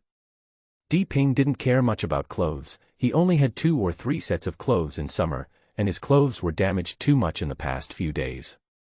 Now he had nothing to wear, but fortunately he had 2 old clothes to wear. The breakfast was not very rich. Although there were plenty of supplies, everyone knew that the more they ate, the less food they had. As time went by, who knew how the end of the world would develop and how long it would last? So everyone was consciously saving food. In the morning, they just made some steamed buns and cooked some porridge and opened a few bags of pickled mustard tubers. Everyone still enjoyed the meal, especially those who were rescued by Di Ping, who all felt particularly happy. After breakfast, Di Ping took the lead and went downstairs with the people living in his room. Fatty, Luo Chuanyo, Cheng Chao, Yushujie and Nanan also followed them down. Li Xing's injury had not yet healed fully, and he still had some difficulty moving, so he was not allowed to come with them. The 3 new best friends of Yi Lu also came with them. The other 2 women seemed to be very afraid of the outside world and refused to come out, so they were left to take care of Li Xing. Everyone followed Di Ping and walked towards the back of the building. The entire community was filled with towering trees and waist-high weeds under the trees. The few people looked around carefully with fear in their trembling eyes, as if they were afraid that a monster would rush out of the weeds at any time. Digo. How far is it? The fat man was the most timid. He asked Di Ping with a trembling voice, bending over and looking around quickly and secretly, like a wounded little rabbit. Almost there. Ru Ping looked back at the fat man, grinned and said, "Why are you scared?" "I'm afraid of my grandson." The fat man was most afraid of people looking down on him. When he heard Di Ping say that he was afraid, he immediately straightened his waist and raised his voice. "Keep your voice down. Don't attract the mutant dog." Cheng Chao followed the fat man and shouted in a low voice. "Oh!"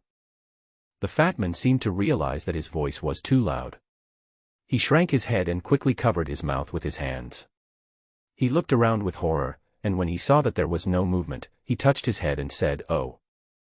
The high-rise building is not too far from the villa area, only about 300 meters, because there is a small garden area in the middle. You can reach the villa area by crossing the small garden area. The viewing trees in the garden have grown extremely huge, and there is no trace of the original landscape path. Everyone can only walk forward on the grass, 1 step deep and 1 step shallow. It is extremely difficult to walk. It took more than 10 minutes to walk these short few hundred meters. When he stood in front of the castle again, Di Ping felt the majesty of the castle. It was different from what he saw last night. It was too dark last night and he couldn't see it clearly. Now he could see it clearly. The castle was bathed in the morning sun, and the dazzling light was reflected on the glass windows of the castle. The tall tower cast a long shadow on the ground in the sun. The castle, covering an area of more than 10 acres, is like a city located on the earth. The tall walls around it are like a solid wall of steel, giving people a sense of security. A group of people stood on the bridge and looked at everything in front of them with dull eyes. They were familiar with this community. Who living in this community didn't know this villa with the largest area? They had all visited it before. Moreover, this villa was right in the center of the garden. Many people who came for a walk had seen it before, so they were a little surprised. It seemed that the villa was not so big before. When was it rebuilt? Everyone was confused for a moment. No one would have thought that it was Di Ping who materialized it using the system. Although there are still many people who believe in ghosts and gods in modern society, many people still cannot imagine such a surreal thing. Therefore, everyone thought that it was rebuilt by someone, and no one would think that it was transformed by a human. The castle gate creaked open slowly. The group of people were startled and looked at the slowly opening castle gate nervously. "Let's go." At this time, Di Ping saw the gate open, but he called out to everyone and walked down the bridge first, heading towards the castle gate. "Digo." Several people screamed in the back. "It's okay. Come on." Di Ping didn't even turn his head, but just waved back. Seeing that Di Ping had no intention of stopping, the few people gritted their teeth and looked at each other for the last time, then they took a step together and quickly chased after Di Ping. "Master, welcome back." When Di Ping walked to the door, it was fully opened, and Barton walked out quickly and saluted Di Ping. "Where's Boogie?" When Di Ping left yesterday, he asked Buji to find Barton to arrange for the castle defense, so when he saw that only Barton was there, he asked this question. Boogie went to inspect the territory for safety early in the morning. Barton followed Di Ping into the gate and replied respectfully. "Come in." Di Ping stepped through the gate and seemed to feel something was wrong. He turned around and saw that everyone was looking at him as if he were a monster, so he spoke up to greet them. Don't worry, his name is Patton. Ping saw that everyone was looking at Barton in surprise, and he immediately understood that there was a strange castle, and there was also an old man from the west. It would be strange if he didn't have any questions. He had to stand up and explain. Hello everyone. I am Barton, the castle's steward. Welcome to the master's castle. Patton saluted to everyone with a respectful demeanor. These people were all friends of the host, so he had to show corresponding respect. He controlled his attitude very well. No matter how surprised the group of people were, they were stunned by everything they saw once they arrived in the castle. The castle was simply too beautiful, with bright lights, clean and tidy environment, elegant rooms, beautiful bathrooms, and complete meeting and training facilities. It was so wonderful to live here. The group of people had put aside all their fears and were running around, touching and looking at everything. It seemed that everything was new and surprising. Yes, they had never seen or heard of anything here before. Even Ping was filled with surprise when he saw it for the first time, just like Granny Lu entering the Grand View Garden. Ping watched all this with a smile, watching these people jumping up and down, and Nanan running around in the hall, touching this and that out of curiosity from time to time, as if all this was so interesting. After going crazy for an entire hour, everyone woke up from their frenzy and gathered in the hall. They looked at Ping as if he were a god, and their hearts were filled with excitement. Not only was Ping a good fighter, he could also find such a good place.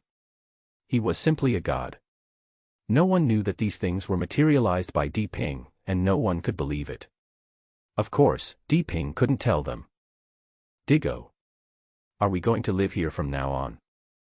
The fat man rubbed his hands in surprise and asked Ping with a shy smile. Yes. Let's start moving here today. Ping smiled and looked at everyone and replied. Ah. Everyone immediately jumped up and shouted excitedly. You can choose a room on the second floor. Ping and the others calmed down from their excitement before speaking to everyone. Brother. Can I live on the third floor? At this time, the fat man suddenly looked at Ping with a flattering face and asked. What do you think? Ping looked at the fat man calmly and said indifferently. Ah. Who wants to live on the third floor? Who just said they wanted to live on the third floor? The second floor is good. The room is just right for living comfortably. If anyone dares to say the second floor is not good, I will get angry with him. The fat man immediately wailed, then his face turned serious, he looked at everyone and shouted loudly. Everyone looked at the fat man speechlessly. Can you please have some shame? Who said that? It's not you who said it. Can you be more shameless? However, the fat man also asked what everyone was thinking. Who doesn't want to live in a better room? Although the second floor is good, it can't compare to the presidential suite on the third floor. I have my own arrangements for the third floor. You will understand later. Ping smiled calmly as he looked at everyone. He guessed that these people might have some thoughts in their minds after he arranged this, so he thought it would be better to explain. People who will live in this castle in the future will have to achieve certain merits to be eligible to live here, and the third floor has even higher requirements, and people can only live here if they meet certain conditions. You are already breaking the rules by living directly on the second floor now, and you have to work hard. It will be embarrassing if you are caught up by those who come later. Digo, what conditions do you want to meet? Cheng Chao was also envious of the conditions on the third floor. He used to be a boss and lived in a good and comfortable place. Although he is not that way now, of course he would want to live better if he had good conditions. You are the first group of people with me, so I will give you the benefit of living directly on the second floor. In the future, if you want to live in the castle, you must first become a member of the management, and second, you must reach a certain contribution value. After that, we will have a contribution system. The third requirement is to unlock your potential. Ping looked at everyone and stated 3 conditions. These conditions were what he thought of last night. The castle was so small that it was unrealistic for everyone to live in, so grading was necessary. Potential. What potential? Cheng Chao asked with a puzzled look on his face. As for the first 2 points, everyone could understand them, but what about the third point about unlocking potential? Not to mention him, the others were also confused and had no idea what unlocking potential Ping was talking about. What is potential? Ping saw that they were looking at him like curious babies, smiled slightly, and said, then let me explain it to you in another way. As you know, dogs have mutated, cats have mutated, mice have mutated, and even tigers and crocodiles have mutated. In other words, all animals have mutated.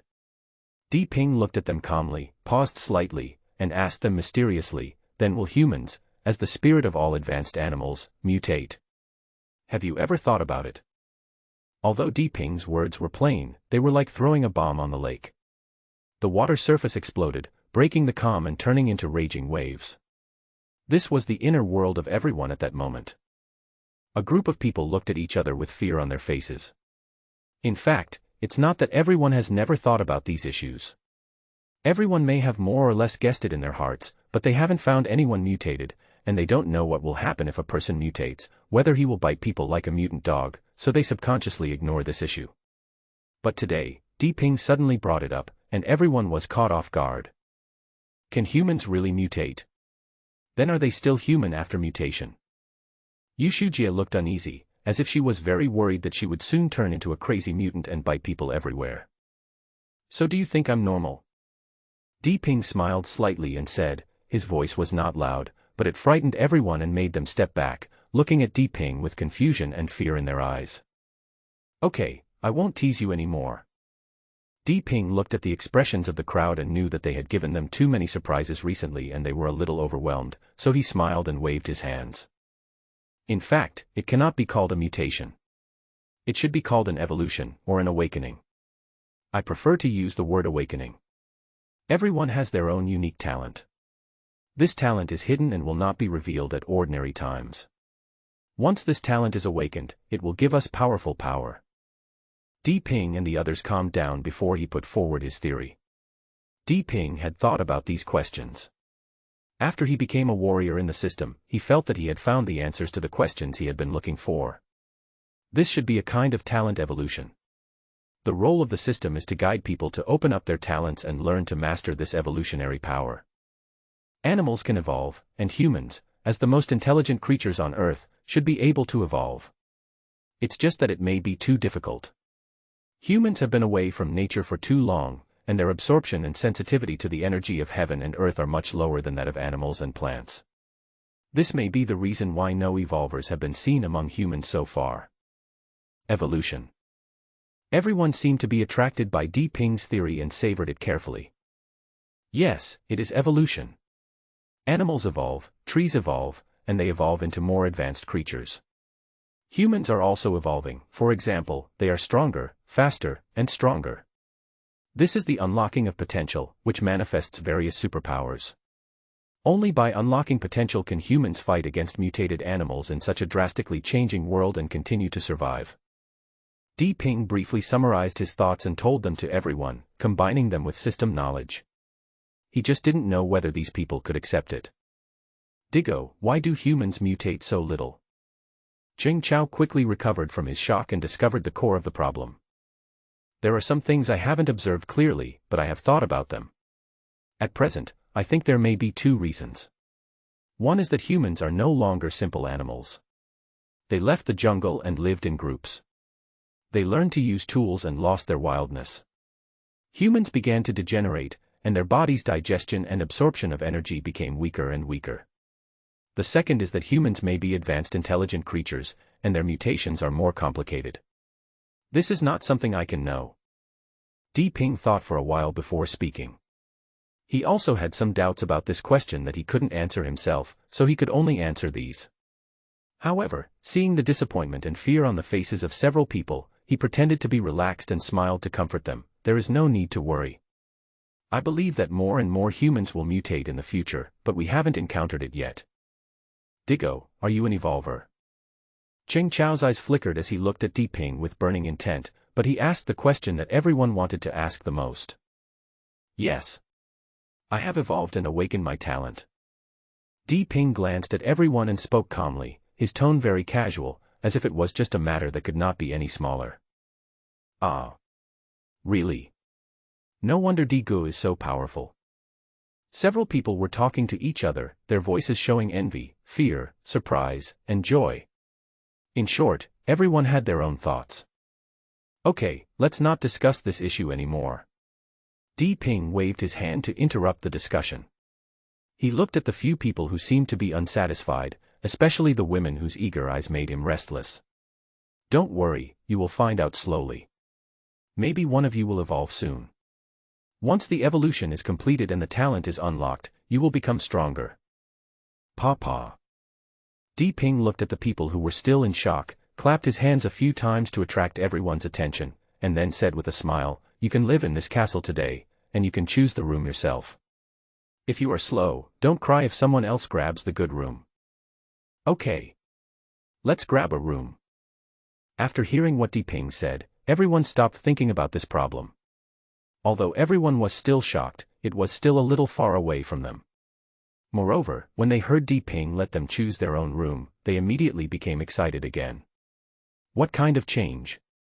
Get out of the way and don't delay me from choosing a room. They all ran away with a whoosh, rushing upstairs in a panic. You pulled me and I pulled you, afraid that you would fall behind while others would overtake you. Di Ping watched them playing and joking from behind with a smile in his eyes. It's not that Di Ping didn't want to divide the rooms on the third floor among several people. It's mainly because he has already made up his mind. The 3 points he set before are his preliminary plan. The world has changed. The strong will be respected. It is necessary to create better living conditions for the strong. Everyone is equal. Di Ping is not an idealist. He does not think that equality for everyone is really good. The strong should have the privileges of the strong. Seeking equality everywhere and demanding equality between the strong and the weak is itself a kind of inequality.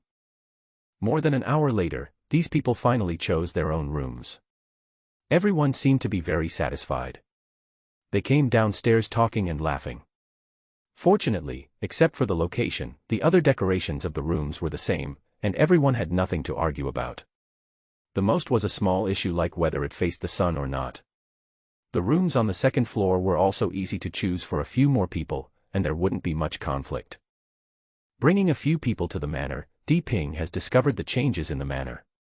A piece of land with an area of about 1 acre has been reclaimed in front of the manor.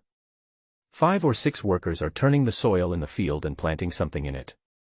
The manor manager Delin is also standing in the field fiddling with a machine of unknown purpose, and Buji is standing not far away, carefully observing the surroundings.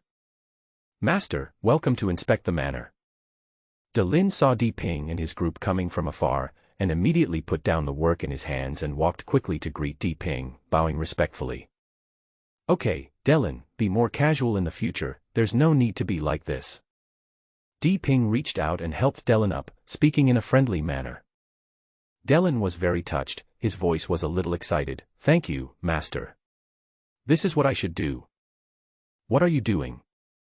Di Ping knew that he couldn't say too much to these people given by the system. Although they looked like normal people, he still felt a little uncomfortable with their deep respect and humility towards him. In this era, it was still a little uncomfortable to call everyone Master all the time. "Master, 10 of us have been cultivating this land since early this morning, and we are now planting seeds." Delin pointed at the fields and explained to Di Ping. "What seeds? What to plant in this season?" Di Ping was also from the countryside. He knew that there were no crops that could be grown in this season, so he asked in confusion when he heard it. Delin took out a small cloth bag from his arms, pinched out a few seeds from it, and handed it to him. "Master, this is a special seed from our manor, a kind of grain, not affected by the season. It will germinate in 7 days, core in 7 days, bloom in 7 days, and mature in another 7 days." Di Ping was overjoyed when he heard this. He hurriedly took it and took a look. It was a bit like wheat, and there was nothing special about the seeds. It looked very ordinary, but he didn't expect it to be so amazing. It could mature once a month. If he planted it on a large scale, would he still worry about having nothing to eat? What's the yield? Are there a lot of seeds? Di Ping suddenly thought that if the yield was too small, it would also be a problem, and there was also the problem of seeds, so he asked anxiously. "Master, this acre of soil can produce about 2,000 kilograms. Don't worry about the seeds. You can keep them as seeds after they mature." Delin took the seeds from Di Ping and put them back into the small bag while explaining to Di Ping. Good. That's great. Di Ping was overjoyed. He didn't expect the manor system to be so powerful. The food problem will be the biggest problem facing human survival in the future. He didn't expect the system to solve it so easily. How could he not be happy? Owner. Delin looked at the ecstatic Di Ping and seemed to have something to say. Just tell me what you want to say. Di Ping saw that Delin wanted to say something and smiled, indicating that he could do as he pleased. Master, the problem now is that we don't have enough manpower.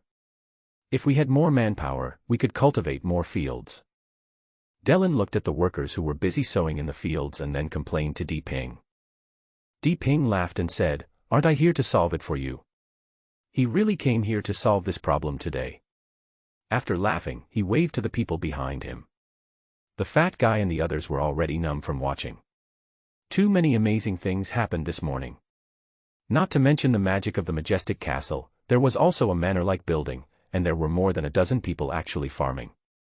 Could it be that the end of the world is over and humans are starting to live normally again?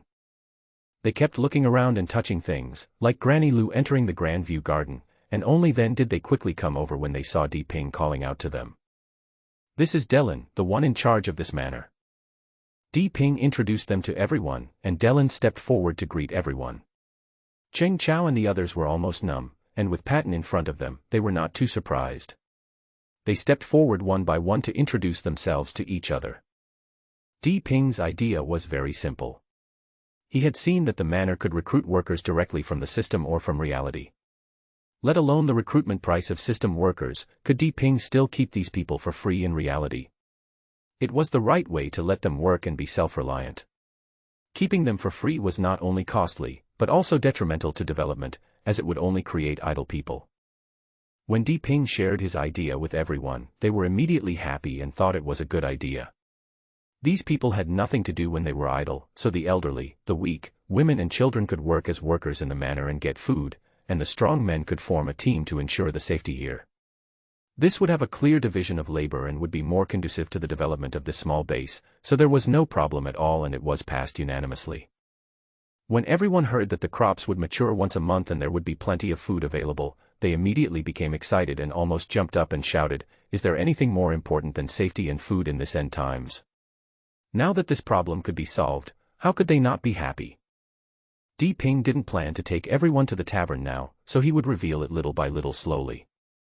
If he really revealed too much at once, he was afraid that these people would be really scared, so he ordered everyone to go back and prepare for the move, and summoned Buji, who was on duty to protect the safety of the manor in the distance, to let him get to know them, and then follow everyone to help with the move. Everyone was speechless about Buji's appearance. Wasn't the surprise of this day enough? Even if Di Ping brought someone out now and said that this was a god, they would believe it. This boss was beyond human cognition. The people who survived in the community jumped up when they heard that there was a safer place with plenty of food and water. After surviving in this apocalypse for these days, they realized how important the previous safe environment was. They felt unhappy every day and longed for a freer life. Now they are free, but their lives are gone. Only when you lose it do you realize how rare the previous stable life was. So now that there is such an environment, everyone is in high spirits, and their hands and feet are so quick that they have moved everything in just one morning. Even tons of food were moved here quickly. When everyone gathered in front of the castle, they behaved like Fatty and others before. Shock, surprise, excitement, madness, etc. After the surprise, excitement, and disbelief, everyone felt a sense of satisfaction and pride in their hearts, as if having such a place for them to live was truly a blessing from heaven. Some people actually knelt down and loudly thanked God and all the gods and Buddhas. After a whole morning, the group of people finally moved everything in. There were not many things, so each person had one package to carry all their belongings. The most remaining thing was food, so with so many people working together, they could work quickly. There were only about 50 people in total, 20 of whom were adult men, and the rest were either the elderly or women and children. The men had been formed into a guard team by Di Ping long before, and all these team members were arranged to live on the first floor of the castle. Family members were given a single room to live in, and then the older people and women were all arranged to live in the manor, and Dellen was responsible for the production of the manor. After these people entered the manor, the manager Dellen took them to the training room for training.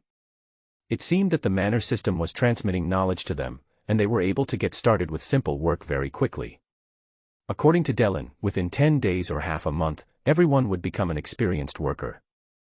As for the 5 women rescued from Wang Dellen, Yi Lu and Lu Bingyu were not assigned to work in the manor because Ning Nan was needed by the doctor's base. The other 2 women were not so lucky. They were supposed to go directly to the manor to engage in production, but the castle also needed service personnel and people to cook for the guards, so these 2 women were left behind to be responsible for the sanitation of the castle and cooking for the team members. Now that there are fewer people, these 2 women can handle it. Yu Shujie is still in charge of the diet of the main characters including Di Ping. Di Ping is used to the food she cooks, and he may not like the food cooked by others. According to the request of the butler Barton, several maids must be recruited to serve Di Ping, but Di Ping refused. Who does he think he is, a landlord or an emperor? If he really does this at this stage, it will definitely alienate people. He is not the kind of person who starts to show off as soon as he achieves a little success. Di Ping stood in his room and looked out through the huge floor-to-ceiling glass window. The tower was very high, at least 30 meters high, and he could see the whole area from here. He saw team members patrolling back and forth on the castle wall, people coming in and out of the manor not far away, and many people were reclaiming the land in the fields. Further away, Buji was patrolling with the guards to prevent mutant animals from attacking the workers who were reclaiming the land.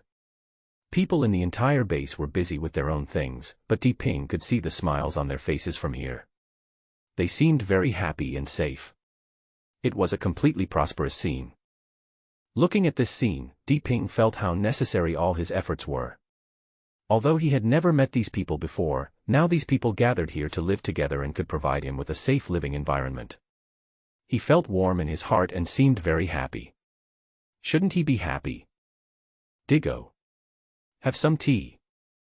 At this time, a soft female voice sounded behind Di Ping, startling him from his thoughts. He knew without turning around that the woman was Yu Shujie, because no one could enter this tower without his permission. This castle did not look like an ancient castle at all. Instead, it was more like a war fortress in science fiction. It was a completely intelligent electronic control system. The control of this tower was the most strict. No one could go up without Di Ping's authorization. The castle had many weapons that would make you die without knowing how you died. And now he has opened up the authority of this tower to those people he trusts the most. Except for the chief of the office who has no authorization, the rest all have authorization. He does not want to make himself high and mighty and separate himself from these people and become isolated. He was now standing in his own huge living room. Yu Shujie made a pot of tea for Di Ping and brought it in. Thank you, Sister Yu. Di Ping took the tea with a smile, and a scent of tea mixed with a woman's body fragrance drifted into his nostrils. Only then did he realize that Yu Shujie must have just taken a shower. Her hair was not dried yet, and was a little wet, scattered on her shoulders. Her delicate and fair face was a little red as if she was about to drip because she had just taken a shower. She was wearing a one-piece gray tight-fitting pleatless skirt. The soft fabric was close to her body, showing her perfect curves to the fullest, revealing her slender and white shoulders. He didn't dare to look at it anymore and lowered his head quickly, but when he lowered his head, he saw the slender and white thighs that could not be covered by the miniskirt, and his nostrils suddenly felt a little hot. He hurriedly took the tea and sat on the rattan chair in front of the window to hide his embarrassment. He drank the tea while averting his eyes and dared not look at Yu Shujie again. He was a young and energetic man, how could he withstand such teasing? It took his extraordinary self-control to resist pouncing on her. Yu Shujie felt amused when she saw Di Ping's embarrassment, and her face turned red. She had no idea why she was wearing this dress and came to make tea for Di Ping. Her husband usually couldn't see her wearing such clothes at home, and she felt embarrassed every time she wore them. But today, after taking a shower, she suddenly wanted to wear this kind of clothes and ran to Di Ping. Yu Shujie cursed herself inwardly for being shameless, but she also enjoyed the way Di Ping wanted to look at her but didn't dare to look at him. She didn't dare to look at him but would glance at him from time to time. Every time she glanced at this guy, she would quickly lower her head to drink tea, as if she was very thirsty, and finished a cup of tea in a few gulps. Drink slowly, it's a little hot. Yushujia blushed and said angrily, walked up to take Diping's teacup, walked to the coffee table and poured another cup. Sister Yu, I'm not thirsty. Diping stuttered and said he was not thirsty, but he took the teacup and drank it all in 2 gulps. Puff. Yushujia couldn't hold it in any longer, she covered her mouth and chuckled, her eyes curved into crescents, and her 2 long eyelashes trembled slightly as she smiled. She looked at Diping's embarrassment and wondered if this was still the undefeated god of war who was decisive, majestic and awe-inspiring. This is actually a shy boy next door. Her laughter attracted Diping's attention again. Diping looked at the charming Yushujia, smelled her refreshing fragrance, and her hot curves, with her charm like a ripe peach. A string in his heart seemed to be suddenly plucked, and his breathing suddenly became rapid, his eyes were a little red, and were filled with desire. Sister Yu. Yushujia was awakened by the shout, and then she saw the fiery look in Diping's eyes, and her breathing became tight.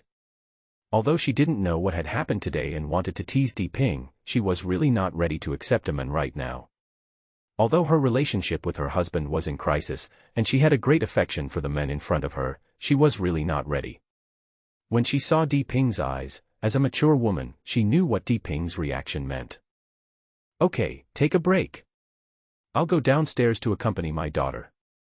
Yushujia spoke hurriedly in panic, then opened the door and ran downstairs as if escaping, stumbling all the way, as if there was a ghost chasing her. When he saw Yushujia running out in panic with fear in her eyes, Diping suddenly woke up, hurried to the coffee table, frantically picked up the kettle and put water to his mouth like a buffalo drinking, then he let out a long breath, fell on the rattan chair with his face up and gasping for breath, and his breathing slowed down after several minutes. Diping secretly cursed himself for his poor self-control. Finally, he couldn't hold back and almost got into trouble. With his current strength, if he really rushed forward, Yushujia would not have any chance to resist. But this was not what he wanted. If he really did this, what was the difference between him and Wang Delin and others? Diping thought that he had poor self-control, but in fact, it was not the case. From the end of the world to the present, it can be said that Diping has experienced too much. First, he was oppressed by survival and lived in fear. He never knew whether his life could be guaranteed. He had no way to relieve his fear and loneliness. Then he experienced one life and death battle after another. You can imagine what his mental journey was like at that time. All these were accumulated in his heart. He suppressed them usually and could not see them, but once they accumulated to a certain extent, they would explode. You can see why many people suddenly turned from good people into evil people who did all kinds of evil in the end of the world, and sometimes they were even more evil than some evil people. This is because many people have too much accumulated in their hearts. Once they can no longer suppress it at the end of the world, they will be controlled by these evil thoughts and do all kinds of incredible things, becoming extremely cruel and crazy. Just now, Diping showed signs of losing control, but luckily, once Yushujia ran away and no longer had a target, his strong willpower took effect again, and he managed not to make a mistake. Although he did have a good impression of Yushujia, who wouldn't like a beautiful and gentle woman. But if he really had to do something, he really couldn't do it. Diping stayed in the room for a full half an hour before he completely calmed down. He also felt that something was not right with him, so he sat in the rattan chair without moving, breathing gently to regulate his heart and calm his mind. Diping calmed down and picked up a pack of cigarettes from the coffee table beside him. He took out a cigarette, lit it and took a deep puff. The sudden change and the strong desire in his heart made him a little scared. He was really afraid of losing control at this moment. Fortunately, nothing happened in the end, otherwise he really didn't know how to face Yushujia. He was a smart man. He learned a lot from the experiences over the years. The most important thing was that he could always reflect on himself, so he was a little worried about the changes that were beyond his control. At that time, he felt as if he could not control his inner desires. When he saw Yushujia, he had an urge to run away on the spot. His body was uncontrollable and he wanted to rush up to grab her and press her under him. It seemed that he did not reject this idea in his heart. If it were not for the last bit of bottom line suppressing him, Yushujia would not be able to escape with his speed. After finishing a cigarette, Diping sighed. He didn't understand what was going on with him. He just felt that there seemed to be some psychological problems, but he didn't know what the problem was. Diggo. Diggo. Just as Ping was thinking, the fat man's exaggerated loud voice suddenly came from the door, and then the door was violently pushed open with a bang. "What's wrong, fatty?" Ping put out the cigarette butt in the ashtray and looked up at the fat man who rushed into the room, sweating and panting, and asked calmly. Diggo. Something big happened." The fat man shouted anxiously as he entered the door. "What happened?" Ping originally thought that with Fatty's exaggerated personality, nothing serious would happen. But when he heard that something serious had happened, he immediately stood up and asked loudly while looking at Fatty. "Diggo. Someone's calling for help on the radio." The fat man was breathing heavily and wiping the sweat from his forehead. "Fuck. Fatty, this is the big deal you were talking about." Ping was so angry that he almost kicked the fat man away. He thought something big had happened, but it turned out that there was just someone asking for help on the radio. What was the big deal? "It's a big deal. Diggo." When the fat man heard Ping's words, he immediately started arguing and his face turned red. Ping calmly sat back in the rattan chair and said, "Okay. Tell me, what's the big deal about someone asking for help? There are so many people asking for help in this apocalypse, can I handle it all?" As he spoke, he half lying down and drinking the tea he had just poured, looking at the furious fat man. The fat man saw that Ping seemed to be very thirsty while drinking tea, so he grabbed a cup, poured a cup of tea from the teapot and drank it down in one gulp. Then he wiped his mouth and told Ping everything. What happened was that usually when the group of people had nothing to do in the room, they liked to turn on the radio and listen to information from all sides. Today, Fatty had just moved into the room and felt bored after taking a shower, so he ran to see Li Sheng, who was injured and lying on the bed with difficulty moving. As a result, Cheng Chao also came over, so the three of them gathered together to play cards, and Li Sheng liked to turn on the radio when he had nothing to do every day. The three of them were playing cards, but the information they heard from the radio stunned them on the spot. The three of them didn't know what to do for a moment. Finally, after discussing it, they felt that this matter was too big and they had to tell Ping. So the fat man, who was impatient, ran to find Ping in a hurry. What exactly was the radio saying? That's right, the same announcer was still broadcasting information on the radio, but this time it was not a release of information, but a call for help. This radio station has a radio vehicle with a complete communication system. The communication vehicle has its own power supply and can exchange information with the outside world as long as there is oil supply. When it migrated with the large army, it failed. The radio vehicle followed the small team into the underground base and became its external communication tool. After the end of the world, although many base stations lost power and stopped working over time, and communication signals became weaker and weaker, some military or government backup high-frequency electronic communication equipment could still be used.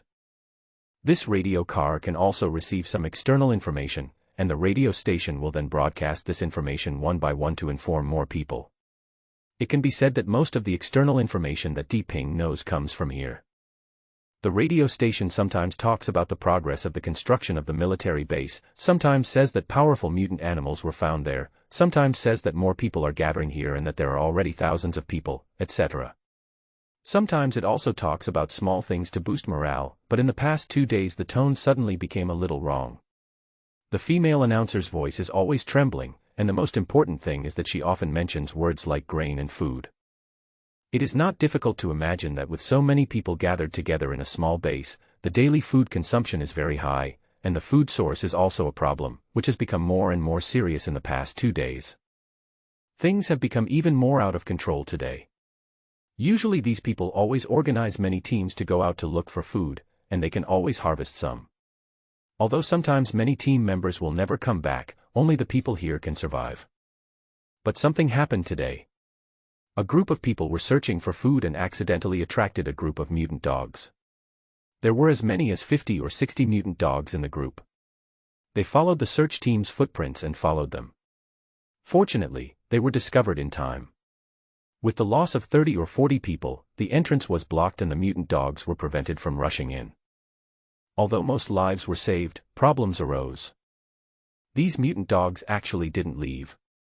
It seemed that they knew there were many people down there, so they settled down directly. I had thought that these guys would leave after a while, but I never expected that it had been an entire afternoon and they didn't show any sign of leaving. This was bad. The food in the underground mall had already run out, and the team searching for food couldn't get out. One day was fine, but 2 or 3 days, who could bear it? They would all starve to death in here. You can go out, are you kidding? Even though there are thousands of people here, no one has the courage to go out and face these dozens of mutant dogs. Although they know they will starve to death if they don't go out, no one wants to be bitten to death by mutant dogs. It can be said that these people have been scared out of their wits. The leaders of the small base decided to ask the military district for help after discussion, but they were disappointed. The military district is simply unable to spare the time to provide support now. The base construction is plagued by problems and is attacked by mutant animals from time to time, causing heavy losses. It is impossible to send manpower here at this time.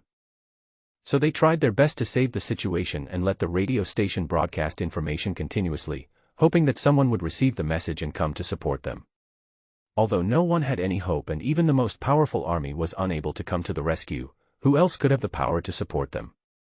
After listening to the fat man, Di Ping fell silent. He didn't know what to do. Although he now had a certain level of strength, he knew that he was still too weak to face mutant animals like crocodiles. The distance from here to the underground base was definitely more than 10 kilometers. There was no way of knowing what kind of danger there was in such a long distance. He might not save others but end up getting himself involved. Don't save him. He couldn't bear to risk the lives of thousands of people, and looking at the earnest look in the fat man's eyes, he couldn't say no. If he didn't save him, firstly, he would appear cold-blooded. Secondly, although the fat man was always laughing, gluttonous and sleepy, he had a kind heart. If he said no, the fat man would definitely feel uncomfortable. To be honest, Di Ping already regarded the fat man as his good brother, and he really didn't want to let him down. He was suddenly caught in a dilemma. Bang, bang. At this time, someone knocked on the door again, waking up Di Ping, who was lost in thought. He then signaled to the fat man to open the door. As soon as the door opened, a group of people poured into the room. Li Sheng was supported by Qing Chao and Lao Luo and came in first. Yi Lu, Ning Nan, Lu Bingyu, and even Yu Shujie, who had just sneaked out, also poured into the room. Fortunately, Di Ping's suite was relatively large, so it didn't seem crowded even with so many people coming in. Everyone, please sit down. Di Ping looked at the anxious faces and complicated expressions in the eyes of the people. Didn't he know why these people came? He sighed and asked everyone to sit down. The simple European-style wooden sofa in the hall was comfortable for these people to sit on. Di Ping was still half lying on his rattan chair, turning the purple clay teacup in his hand, but his eyes kept wandering around the faces of the people. After several people sat down one by one, they fell silent. No one spoke first. Everyone had a heavy face and lowered their brows, as if they were thinking about something. You all know about this. Tell us what you think. It was Di Ping who broke the silence first. For a moment, several people looked at each other, with different expressions on their faces, and it seemed that they didn't know how to start. In the end, they all focused their gaze on Di Ping, with expectation flashing in their eyes. No, I don't agree to go and rescue him. It's too dangerous. Let Digo go. What if something goes wrong? At this time, Yu Shujie suddenly stood up and spoke in a hurried voice, her face flushed, her expression was very excited, and a little angry. Then, Digo, what should we do with those people? There are thousands of them. At this time, the fat man suddenly stood up with an excited look on his face. He looked at Di Ping anxiously with a strong sense of anticipation in his eyes. Fatty, do you want to kill Brother Di? Yu Shujie did not give in. She stared at the fat man angrily and shouted, whoever has the ability can go. Why must Brother Di take the risk? I didn't. The fat man became even more excited and explained hurriedly with his face flushed. You didn't. You didn't ask Brother Di to save people. Do you know how far it is from here and how dangerous the road is? Yu Shujie interrupted the fat man with dissatisfaction, pointed at his nose and shouted angrily, also, there are dozens of mutant dogs gathered there. How can Brother Di deal with them alone? Don't you want to kill Brother Di or what? If you have the ability, go and save them. The words were urgent and fast like a machine gun, scolding the fat man to retreat again and again, with sweat beads on his forehead. Di Ping was stunned for a moment. He didn't expect that the usually gentle Yushujie would suddenly react so strongly. She was like a hen protecting her children, spreading her wings to protect her back from an eagle to catch her children. Thinking of this, Di Ping touched his nose awkwardly. He suddenly felt a warm feeling in his heart when being cared for by a woman. I didn't. I wanted to hurt Di Go. The fat man got so anxious that he stammered and couldn't speak clearly, and sweat poured down like water. Fatty, sit down. At this time, a weak voice sounded. It was the injured Li Sheng who scolded the fat man in a low voice. However, it seemed that his words aroused the injury. His brows were furrowed, the corners of his mouth twitched, and he gasped. The fat man stopped defending himself when he heard Li Sheng's voice. He looked at Yushujie, who had been staring at him angrily, and at everyone else. He suddenly realized that there seemed to be something wrong with the way they looked at him. Suddenly he understood something. His face turned pale and he looked at Di Ping with pleading eyes. Digo. I know, Fatty, sit down first. Di Ping waved his hand to interrupt the fat man's next words. In fact, Di Ping knew that Fatty really had no intention of harming him. He was a very simple-minded person. When he heard the news, he was anxious and only thought that Di Ping was so powerful that he should be able to save people. He did not think about the danger carefully. At this time, he was awakened by Li Sheng. When he saw the eyes of everyone looking at him, he suddenly realized the deeper situation. Fatty's heart is rough, but it does not mean he is stupid. When he thought about it, he suddenly felt that he had indeed gone too far. Wouldn't this make it difficult for Di Go? He also claimed that he was Di Ge's brother of life and death, but by doing this, wasn't he forcing Di Go to take risks? The fat man's expression looked better after hearing Di Ping's words, but after looking at the looks in everyone's eyes, he felt bitter in his heart. He lowered his head in silence and dared not speak again. It was completely different from his usual lively personality. He had never been so quiet before. Sister, you sit down too.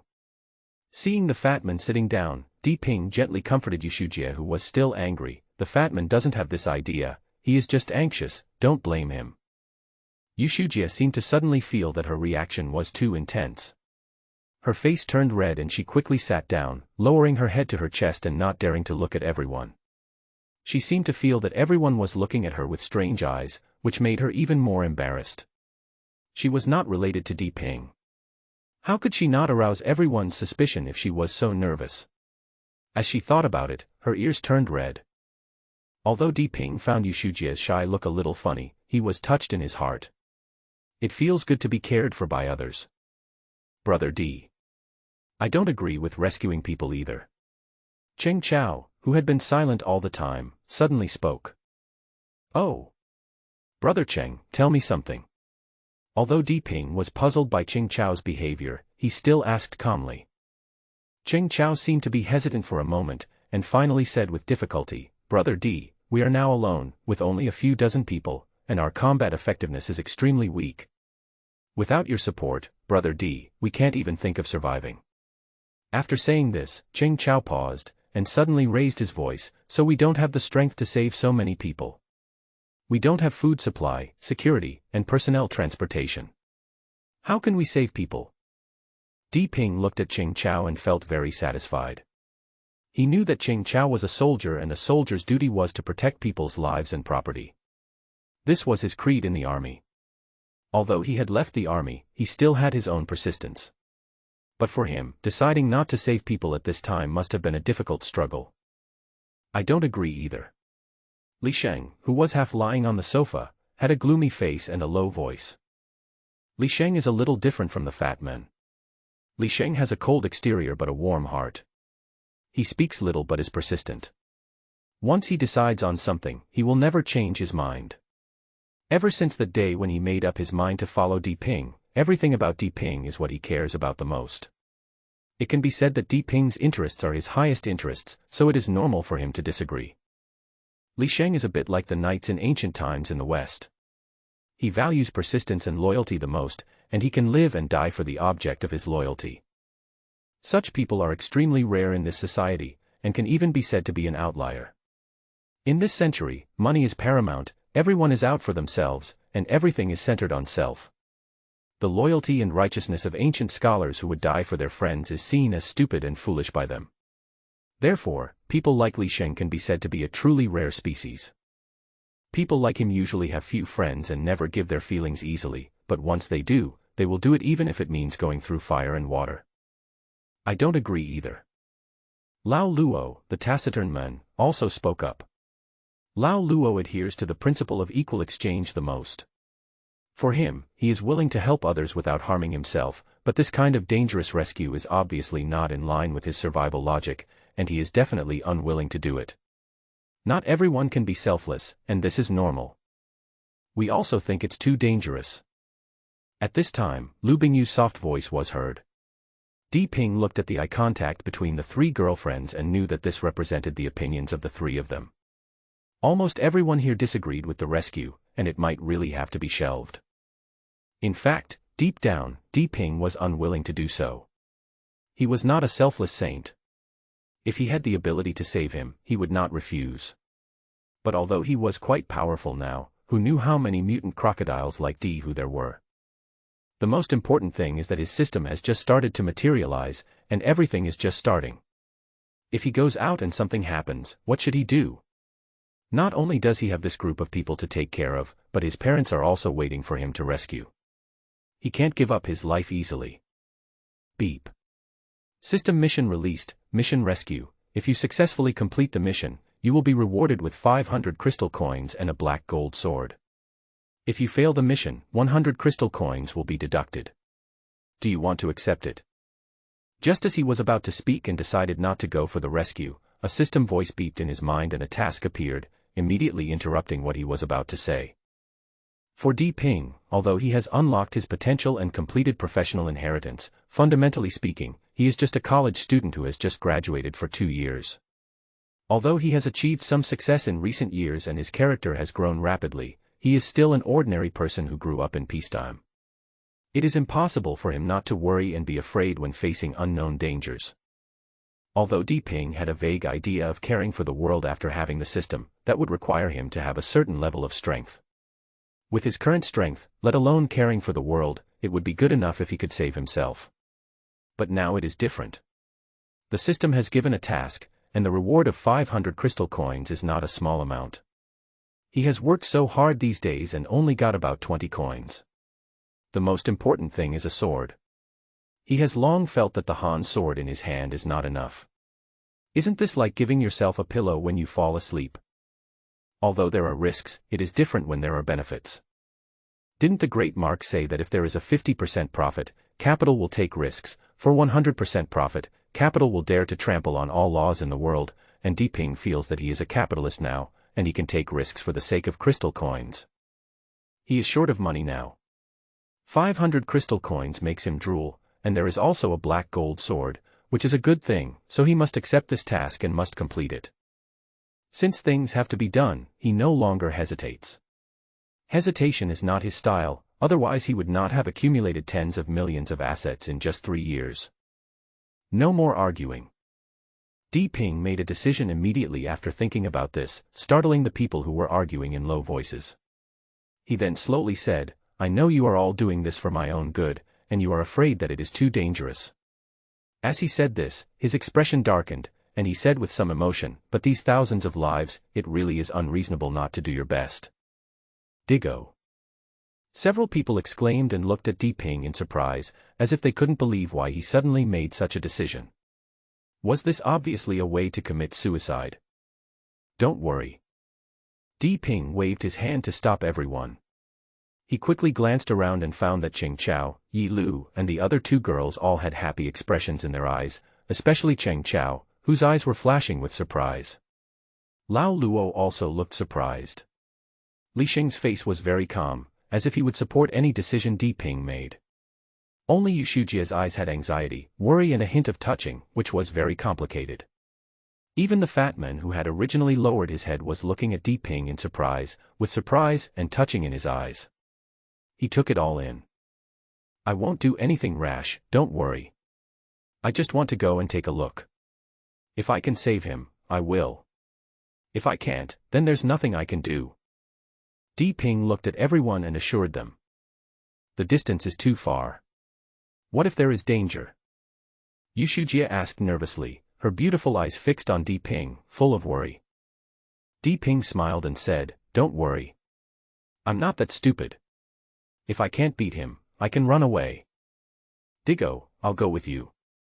Cheng Chao suddenly stood up with a determined look in his eyes, as if he was willing to live and die together with Di Ping. "I'm going too. And me."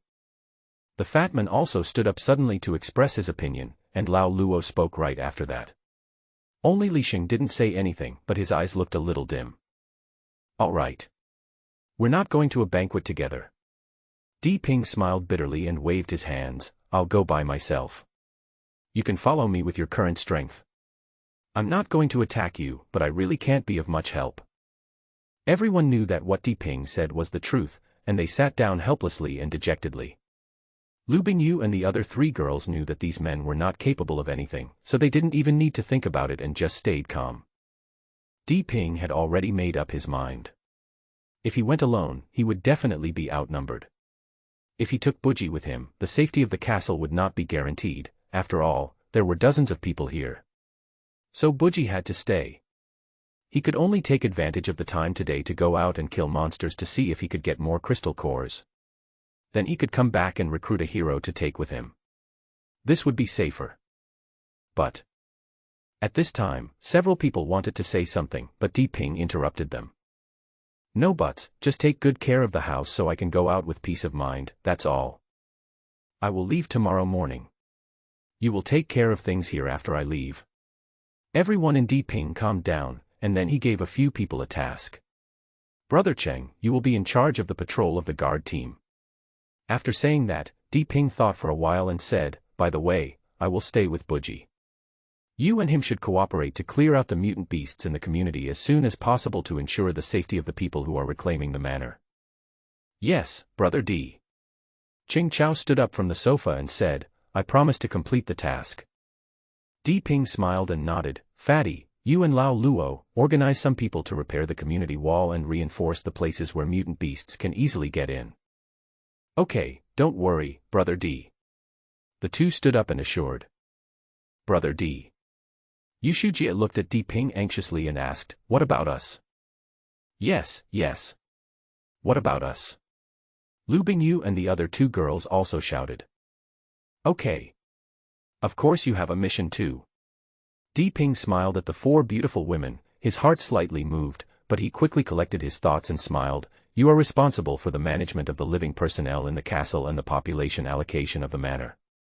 After saying that, Di Ping's face straightened and became serious. "This matter is very important. How about it, can you do it well?" "Humph." The 4 girls looked unconvinced. Yu Shujie raised her pretty face and said, "Don't underestimate us. We promise to complete the task." The other 3 girls also nodded repeatedly behind her. Di Ping looked at the 4 girls and laughed. "Okay. I believe you." Then Di Ping's face changed, his smile disappeared, and he looked at everyone in the room with a serious face. "After I leave, you guys should discuss everything more and don't cause conflicts." "Brother Di, don't worry." Several people hurriedly assured him with a serious look. Watching several people walking out of his room one after another, Di Ping leaned back in his chair and closed his eyes, his mind working quickly. Judging from everyone's performance today, these people are not bad. They know the importance of things and are not the kind of people who are blind and unprincipled. Some of them have gradually understood the way to survive in the end times. Of course, the fat man seems to be a little too idealistic, but this is not a bad thing. I believe that things will change slowly. In such a world, it is difficult for unprincipled good people to survive. He believes that the fat man will understand it quickly. After resting for a while, Di Ping put on a sports suit and went out with a sword. He did not notify anyone. It was just past noon, so he had to take advantage of this time to get some crystal cores and recruit more heroes. Moreover, he saw that the system warehouse icon had lit up, and the construction of this warehouse was imminent. Although he did not know what the warehouse was used for, he believed that the products produced by the system were definitely high quality, but all of this would consume crystal coins. Quickly exiting the gate of the community, the trees on the road became taller and the weeds became more lush. The mutant snake that Diping had hung high on a tree branch was still there, but it was already emitting a foul smell in such weather. The sun was high in the sky, and the sunlight was somewhat scorching. Although the temperature was not too high due to the abundance of grass and trees, it was still somewhat stuffy in the bushes. After walking just a few hundred meters, Diping was already sweating profusely. Cursing inwardly, he turned around and walked out of the bushes onto the road. There are much fewer plants and grasses on the road. Although the road surface is bumpy due to damage from big tree roots, it is generally better than walking in the grass. At least there is space here and you can feel a breeze. There are huge trees on both sides, and the green shade covers the sky. It feels much better without direct sunlight. Diping was moving forward cautiously when he suddenly heard a grunting sound not far ahead. Diping listened carefully and it seemed to be the grunting of a pig.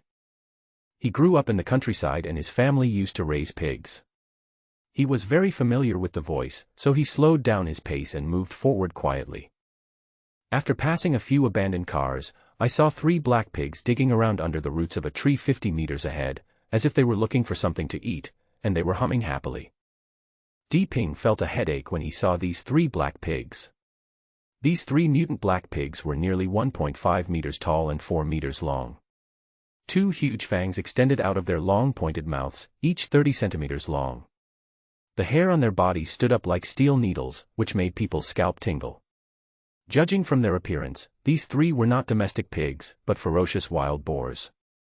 What shocked Diping even more was that these 3 wild boars were so powerful that when a car nearby seemed to block their way, they used only their 2 huge tusks to directly send the car flying 50 meters away.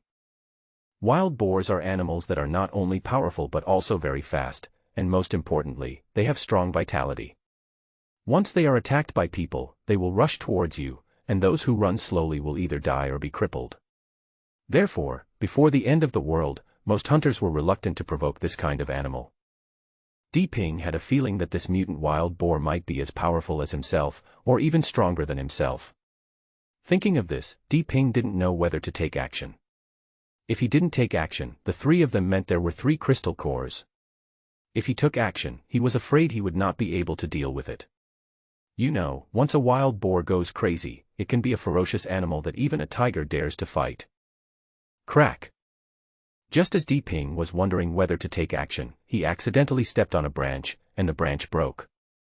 Although the sound was small, it was as clear as a pin drop in a quiet room on the silent road. Immediately, the 3 wild boars stopped digging the ground and looked in the direction of Diping. Shit! Diping stood there awkwardly for a moment, cursing inwardly, but it was too late for him to hide, as he was caught by 3 wild boars. The 3 wild boars seemed to be very angry because Diping had interrupted their eating.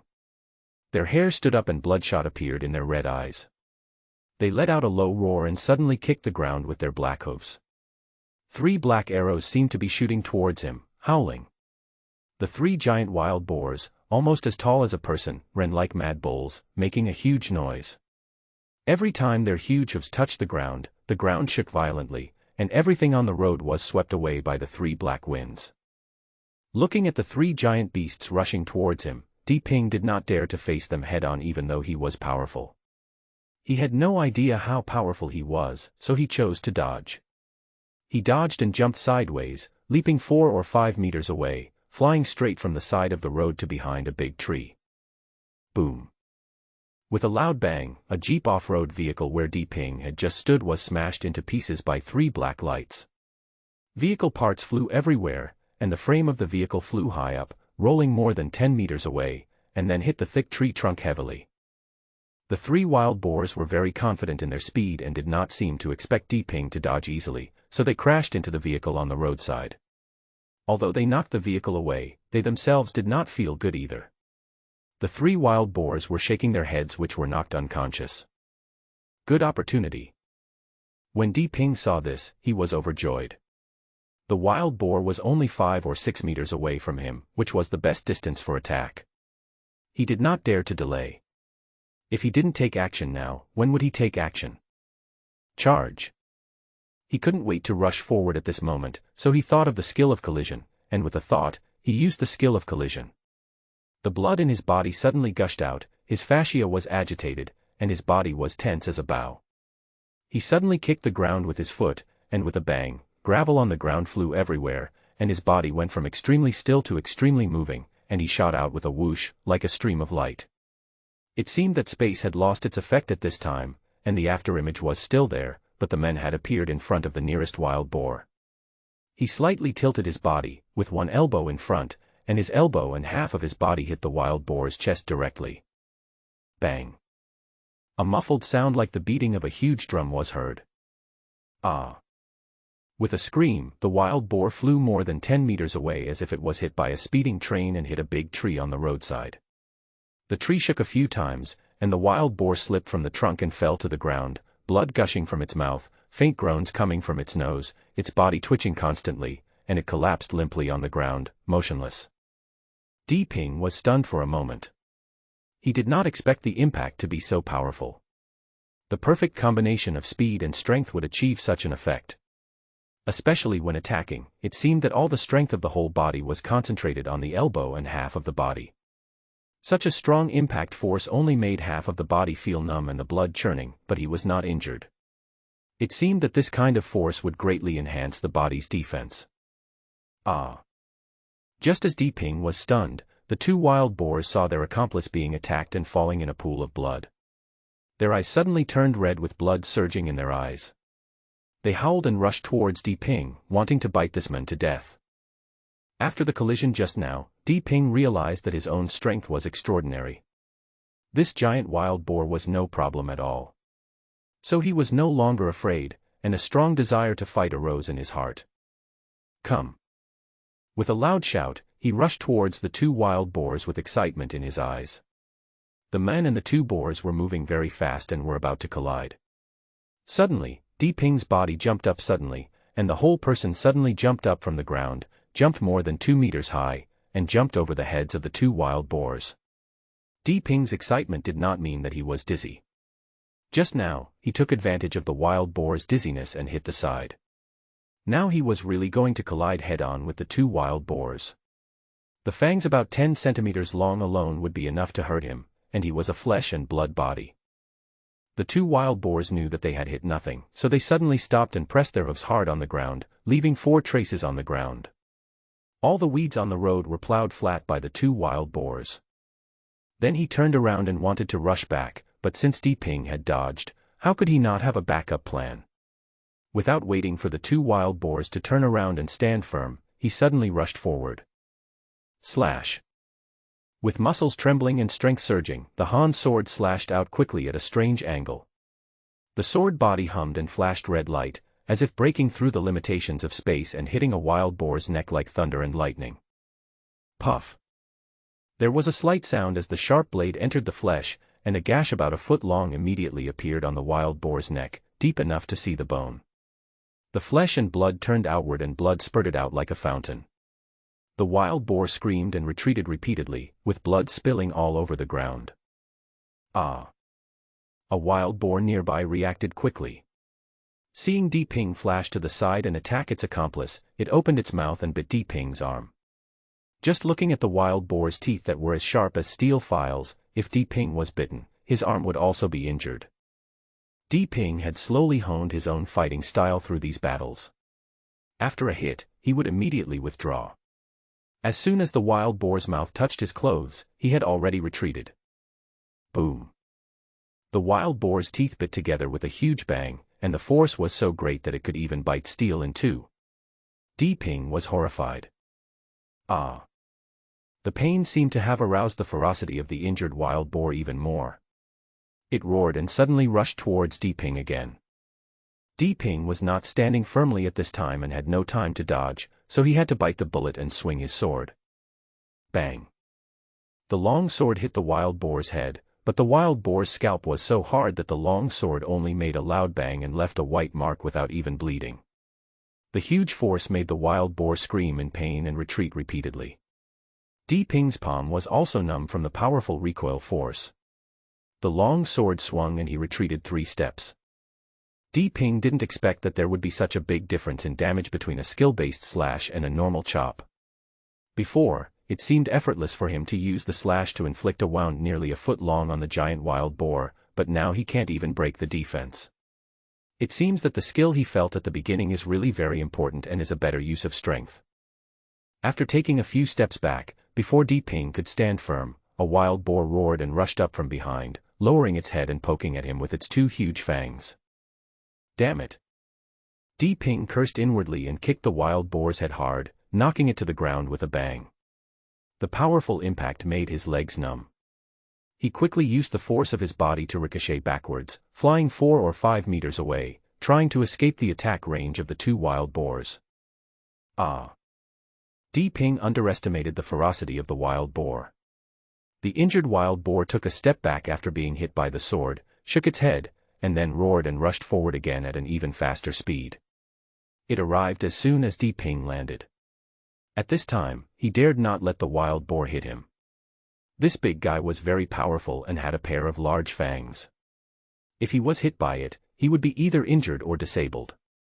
Di Ping was helpless as the damage he could do to the big guy with his sword was too limited at this moment. Even if he used his skills, it was difficult to kill him with one strike. This Han sword that had accompanied him through life and death was becoming less and less suitable. It was so light that he could not use any power, and his powerful strength advantage could not be brought into play. Moreover, these two giant wild boars not only have thick skins, but they are also different from mutant dogs. Mutant dogs like to pounce, and their vital parts are easily exposed, while these big guys only attack from the lower 3 directions, making it impossible for you to use your sword. How much damage can you cause by cutting your back? No wonder people in martial arts novels look down on such people. In order to hide, Di Ping had to duck again to avoid the wild boar's charge, then he leaped onto the top of a bridge truck on the side of the road. Boom! He had just stood on top of the bridge vehicle when the wild boar that he had kicked to the ground also rushed up and hit the door of the bridge vehicle. With a loud bang, the entire bridge vehicle flew 2 or 3 meters away. Di Ping had no time to jump out of the vehicle at this time, and was also thrown out with the vehicle by the strong impact. Bang! Di Ping fell heavily on the trunk of a huge sycamore tree on the side of the road, and his chest felt stuffy and he almost vomited blood. He was extremely depressed at the moment. He didn't expect to encounter 3 wild boars on the first day of hunting. He also didn't expect that the cooperation of 2 wild boars would be so difficult to deal with. They attacked one after another without giving him any time to react. This made him very aggrieved. He was obviously stronger than the 2 wild boars, but he couldn't do anything to them for a while. At this moment, Di Ping suddenly discovered that the injured wild boar was blocked by the bridge car that flew sideways and flashed 5 or 6 meters away. At this time, the wild boar that had just hit the car seemed to be dazzled by the strong recoil and could not find Di Ping for a while. When it saw Di Ping, it dug the ground with all 4 hooves and rushed towards Di Ping. Good opportunity. Di Ping's eyes lit up, as if he had thought of something. He did not move, but when he saw the wild boar rushing in front of him, he suddenly exerted force with his feet, lifted his body up from the ground, and jumped up more than 2 meters high. Bang! With a loud bang, the huge sycamore tree that 2 or 3 people could hug together shook violently, the bark flew everywhere, and the wild boar hit its head against the tree, and its 2 long fangs were deeply embedded in the thick trunk and could not be pulled out for a while. Di Ping was overjoyed when he saw it. This was what he had just thought of. He remembered watching a documentary in which a wild boar would not hide even if it encountered a big tree when charging. He wanted to use the big tree to knock the wild boar unconscious, but he didn't expect that the fangs would be stuck in the trunk and couldn't be pulled out. So he didn't dare to think too much and fell directly onto the wild boar. At the same time, he turned his long sword over and changed from chopping to stabbing, taking advantage of the momentum from above to stabbing straight down. Flame enhancement. At the same time, Di Ping suddenly used the skill talent enhancement that he had not used. He only felt his body shake, and a kind of energy suddenly emerged from deep inside his body and rushed straight to the Han sword in his hand. Call. The blade of the Han sword suddenly turned red, as if a layer of flame was burning on the sword. A burning feeling came over me, and the air was instantly filled with a hot smell. Puff. The long sword pierced straight into the wild boar's back like entering mud. There was a sound of the sharp blade entering the flesh, accompanied by the hissing sound of hot iron burning the skin, which made people's scalps numb. The long sword pierced straight into the handle, but no blood flowed out of the wound. At this time, it was still smoking as if the blood was burned dry, and a strong aroma of barbecue could be smelled. Ah! The giant wild boar let out a shrill scream that made Diping's ears numb, and then the wild boar began to struggle violently. Perhaps because of the threat of death, the wild boar became extremely powerful and swung its body back and forth, trying to throw Diping off its back. But Diping dared not delay and quickly clamped his legs together tightly, while holding the hilt of the sword with both hands to prevent the wild boar from throwing him off. Diping swung the sword fiercely, and the wild boar screamed in agony, one scream louder than the other. Suddenly, the whole forest was filled with the wild boar's shrill cries, which could be heard from far away. The other wild boar stood there in a daze, not knowing how to help. Ah! As if it could no longer bear the pain, the giant wild boar suddenly roared, and with such force it broke its two fangs in half. Its body was out of control and it started twisting and running wildly.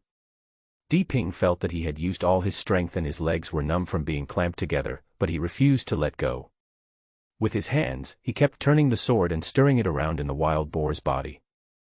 Ouch! The wild boar turned around and swung its head a few times frantically, and when it felt that Diping had no intention of shaking it off, it roared and started running. However, its internal organs had been twisted into a mess by Diping, and all its internal organs were ruptured. It ran about 100 meters and then fell to the ground with a bang, its body shaking constantly and roaring softly. The last injured wild boar was actually also seriously injured, with blood constantly flowing from the foot-long wound. The wild boar that Diping had just ridden was too crazy, and it couldn't do anything.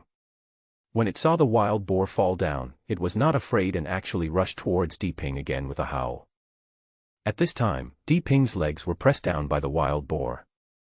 Seeing the wild boar rushing towards him from 100 meters away, he did not dare to delay. He retracted his legs and kicked the wild boar away, then drew out his sword and stared at the wild boar that looked like a running bull. Come! Diping's blood was also aroused at this time. He shouted loudly and a powerful force surged out of him. The violent energy was so strong that the weeds around him were bent. Flame enhancement. He didn't want to dodge this time. He was ready to take it head-on. He wanted to see what kind of damage effect the slash plus fire enhancement would achieve. Diping shook his sword, and a flame quickly covered the entire sword body. He suddenly rushed forward to meet the mutant wild boar. Seeing that the man and the beast were about to meet, the violent impact force shattered all obstacles on the way. Cut! Diping's body leaped up and he roared angrily, with strength gushing out of his whole body. This strength made the sword slash even faster. The sword, carrying a burning flame, drew a red stream in the air, making a sound like a whistle, as if the air was being slashed violently. Puff, caw. The sound of the sharp blade entering the flesh, accompanied by the sound of the knife cutting bones, made the listener's pores tighten. Ah! The wild boar only uttered half of its roar before half of its head was cut in half. The powerful force not only cut the boar's head in half, but the rapid impact smashed the boar's head into the ground, splashing blood all over the ground. Diping held the sword tightly and stared at the wild boar lying on the ground with blood all over the ground, not moving, and then he let out a long sigh. Beep. Found soul energy, harvested 10 points of soul energy. At this time, the heart of the wild boar whose head was broken in half stopped beating. A ball of dark green soul energy the size of a ping-pong ball rose from the wild boar's body, and then turned into a stream of light and rushed into Diping's body. The system prompt sounded again, but this time was different from the past. The energy did not strengthen itself, but was stored. At this time, Diping did not check carefully. The other two wild boars were injured by him and fell to the ground. They had not received any soul energy until now. It was obvious that the two wild boars were not dead yet. Diping also felt very tired after this fight. Was it time to rest now or then? He found a crystal core the size of a fingernail from the head of the wild boar that was cut in half, and then walked towards the other two wild boars. Sure enough, the hearts of the two wild boars were still beating. Diping was no longer polite. He raised his sword and got two crystal cores again. After 2 beeps, he gained another 20 points of energy. Now he had 30 points of soul energy, but he didn't know how to use it at the moment. He would wait until he was in a safe place and check it slowly. They had just experienced a fight, and with such a big commotion, there might be mutant animals coming over. This was not a place to stay for long, so Di Ping packed up and left in a hurry.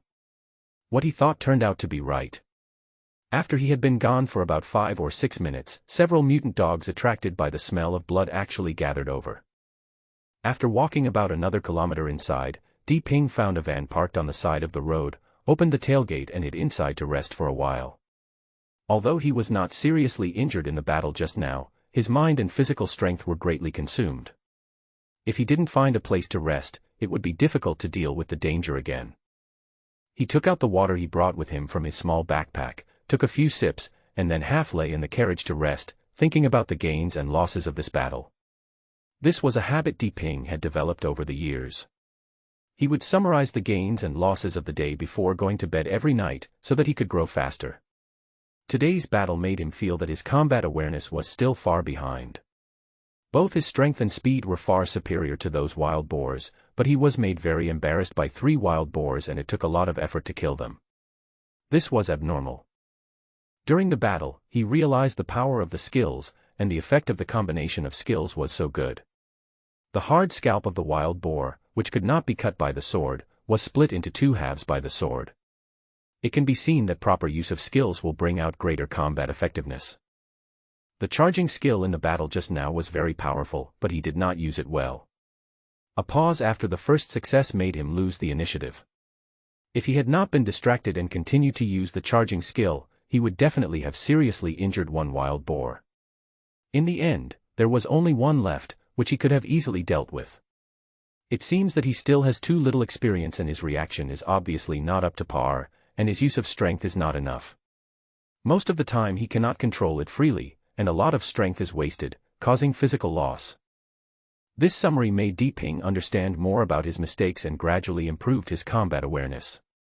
With more and more combat experiences and continuous summarization and learning, he believed that he would perform better in the next battle and must get better and better.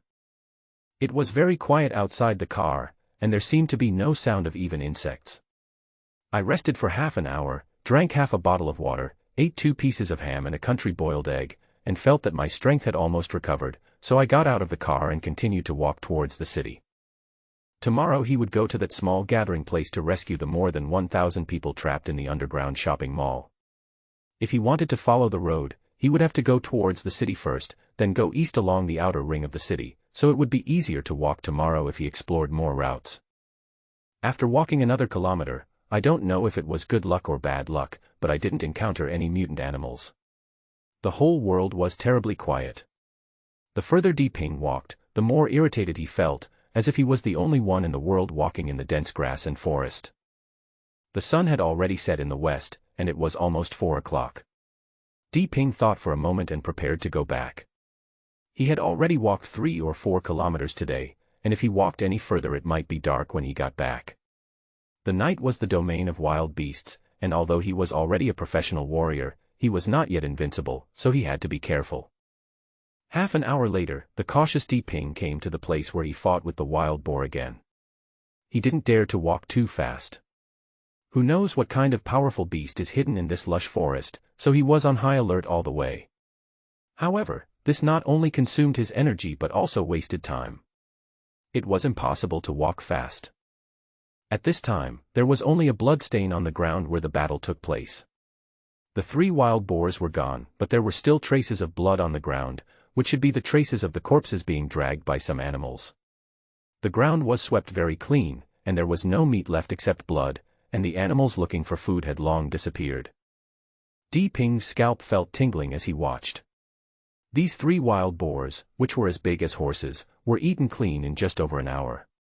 If they were not eaten by giant beasts, they must have been a group of mutant beasts. Looking at this endless dark forest, which seemed to hide infinite terrors, he did not dare to stay any longer and quickly walked towards the community. Be careful along the way. Fortunately, the weather was calm. I didn't encounter any mutant animals until I entered the community. It seems that the mutant animals have hidden themselves. It's really hard to find them. The big snake is still hanging on the tree trunk, and there are indeed no animals to eat it. Maybe it's because it's in a high position. Di-Ping thought. When the castle appeared in front of Di-Ping again, he suddenly felt like he was home. The strong fear from the outside world disappeared, and what followed was warmth. Looking at the villagers who were still cultivating the fields and the guards who were not moving on the city wall, his heart became extremely calm at this moment. Diggo. As soon as Di-Ping appeared on the small bridge, the team members on guard on the city wall spotted him. The gate slowly opened, and 2 team members came up to greet him with happy looks on their faces. Nothing happened. Di-Ping nodded. In fact, looking at the expressions on the 2 men's faces, he knew that nothing unexpected would happen. He just asked to make himself feel at ease. Diggo, everything is fine. Okay. You've worked hard, brothers. Be careful. Di-Ping smiled and nodded, his eyes showing concern. It's not hard, don't worry, Diggo, we will keep our eyes open and make sure nothing goes wrong. The 2 of them immediately assured excitedly. Master, welcome back. At this time, Patton was already waiting at the castle gate, still humble and polite. Barton, have everyone settled down? Di-Ping smiled slightly, then asked as he walked in. It's all been arranged. But the maid who will serve the master has not been decided yet. Barton bowed and followed Di-Ping, responding as he walked, then suddenly changed the subject and returned to the issue of the maid. Don't worry about it now, we'll talk about it later. Di-Ping felt a headache when he heard this. This was not the era when wealthy landlords still had maids to serve them. If he really had a maid, what would happen to him? Now that his safety was not guaranteed and he wanted to enjoy himself, he would be close to death. So he quickly interrupted Patton's words. Barton seemed to sense that Di-Ping was unhappy and didn't want to talk about this topic, so he stopped talking and followed Di-Ping silently until he sent Di-Ping into the city lord's tower. He helped Di-Ping into the bathroom, prepared his clothes, and then went downstairs to do his own things. Although there were not many people in this big castle, there was certainly a lot of work to do. Lying in the pool, soaking in the lukewarm water, Di-Ping felt that every pore in his body was so comfortable that he was about to scream out, and all his fatigue seemed to be washed away by the gentle water flow. He thought to himself that this system was really good. It was such a great comfort that he would really enjoy it if he was not careful. The system converts all crystal cores into crystal coins. Di-Ping did not forget what his mission was today, which was to collect crystal cores to recruit heroes. He really didn't want to go out alone. Facing a silent world was too uncomfortable. There was not even a sound of insects. Could it be that all the insects were dead? He cursed in his heart. Beep. 3 crystal cores exchanged, 4 crystal coins obtained. Call. Di-Ping let out a long sigh. He was really nervous just now, fearing that the energy of these 3 crystal cores was not enough. If he could only exchange for 3, plus the 1 he had left, there would only be 4, which would not be enough to recruit a D-level hero. Fortunately, he did not let himself down. He really exchanged for 4, plus the 1 he had originally, which was exactly 5, enough to recruit a D-level potential hero. In fact, it's not that he doesn't want to recruit higher-level personnel, but there are no crystal coins, right? Furthermore, he had a feeling that he might have fallen into a misunderstanding in the game. In the game, D-level heroes can be said to be the worst heroes at the bottom. Basically, no player would recruit such heroes. But don't forget that this is reality. It is very difficult to unlock potential. Most people are still ordinary people. This D-level potential hero should not be too bad. Di-Ping had this idea today. To be honest, he still didn't have any money. If he didn't look down on D-level people, he would have to get at least B-level or above. Poor people have to think like poor people. After careful calculation, he considered it carefully and suddenly had this idea. Once this idea came into his mind, he couldn't stop it from running wild in his mind. He had a strong desire to test it. Whether it was correct or not, he had to verify it himself. Anyway, he had 10 hero slots, and now he only had 1. It was a waste, but it wasn't scary. After collecting all the crystal coins, Di-Ping opened the system again, and a virtual interface appeared in front of him. Every time he opened the system, Di-Ping had a sense of unreality, as if he was in a dream, Just like Zhuang Zhou dreaming of a butterfly, he couldn't tell who was in whose dream. Now is not the time to think about this. He suppressed the distracting thoughts in his mind and directly clicked on the tavern recruitment interface to enter the hero recruitment interface. The interface became blurred and 3 heroes slowly appeared. Sure enough, his luck was not always good. 3 D-level potential heroes appeared in the system recruitment interface. Di Ping now has only 5 crystal coins, which are not enough for refresh. Fortunately, he wants to recruit D-level heroes this time to verify his guess. Of these 3 heroes, the first shooter is excluded directly. Why? You should know that these heroes are naked after being recruited, without any weapons, so where can they get shooting weapons? The second one is still a barbarian, but Di Ping has already recruited a barbarian named Buji, so recruiting another one now would be a duplication. The third one is a mage, and a female one at that. This is more in line with Di Ping's idea.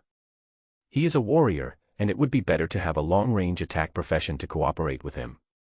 So she is the one, Di Ping decided. He directly clicked to select the mage and confirmed the recruitment.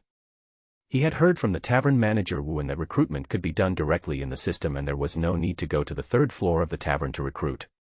As long as the system confirmed, the recruitment tower on the 3rd floor of the tavern would automatically start to complete the recruitment task. So Di Ping completed the recruitment in the bathtub. A red light surged in the system, enveloping the female mage completely, and she disappeared from the interface in an instant. At this moment, the recruitment tower on the 3rd floor of the tavern suddenly lit up.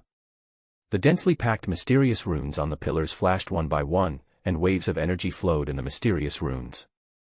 Then the pillars shone brightly, illuminating the entire 3rd floor. The 3 prisms slowly opened, getting bigger and bigger, with energy surging in them. Energy fog condensed in the middle of the pillars, and electric light moved in the thick fog like thousands of lightning snakes. The fog became denser and larger, gradually spreading outward to form a large fog ball that tightly wrapped the 3 prisms. A minute later, faint thunder sounds were heard in the thick fog, and suddenly the fog ball accelerated and expanded, then suddenly shrank and compressed back between the 3 prisms to form a human-shaped ball of light. The thick fog gradually dissipated and the light gradually dimmed. A tall man in a black cloak appeared in the space between the pillars. His entire body was covered tightly, even his face was hidden in it. The figure paused for a few seconds before walking out. The tavern's manager Wu had already greeted him in the lobby on the 3rd floor. At this time, Di Ping did not see all this. He saw that the image of the female mage disappeared in the recruitment interface, and another hero appeared below the barbarian buggy in the tavern hero interface. The female mage Gina was at level 1, and the weapon positions were all empty. He was sure that the recruitment should be successful, so he summoned Patton to bring the female mage Gina.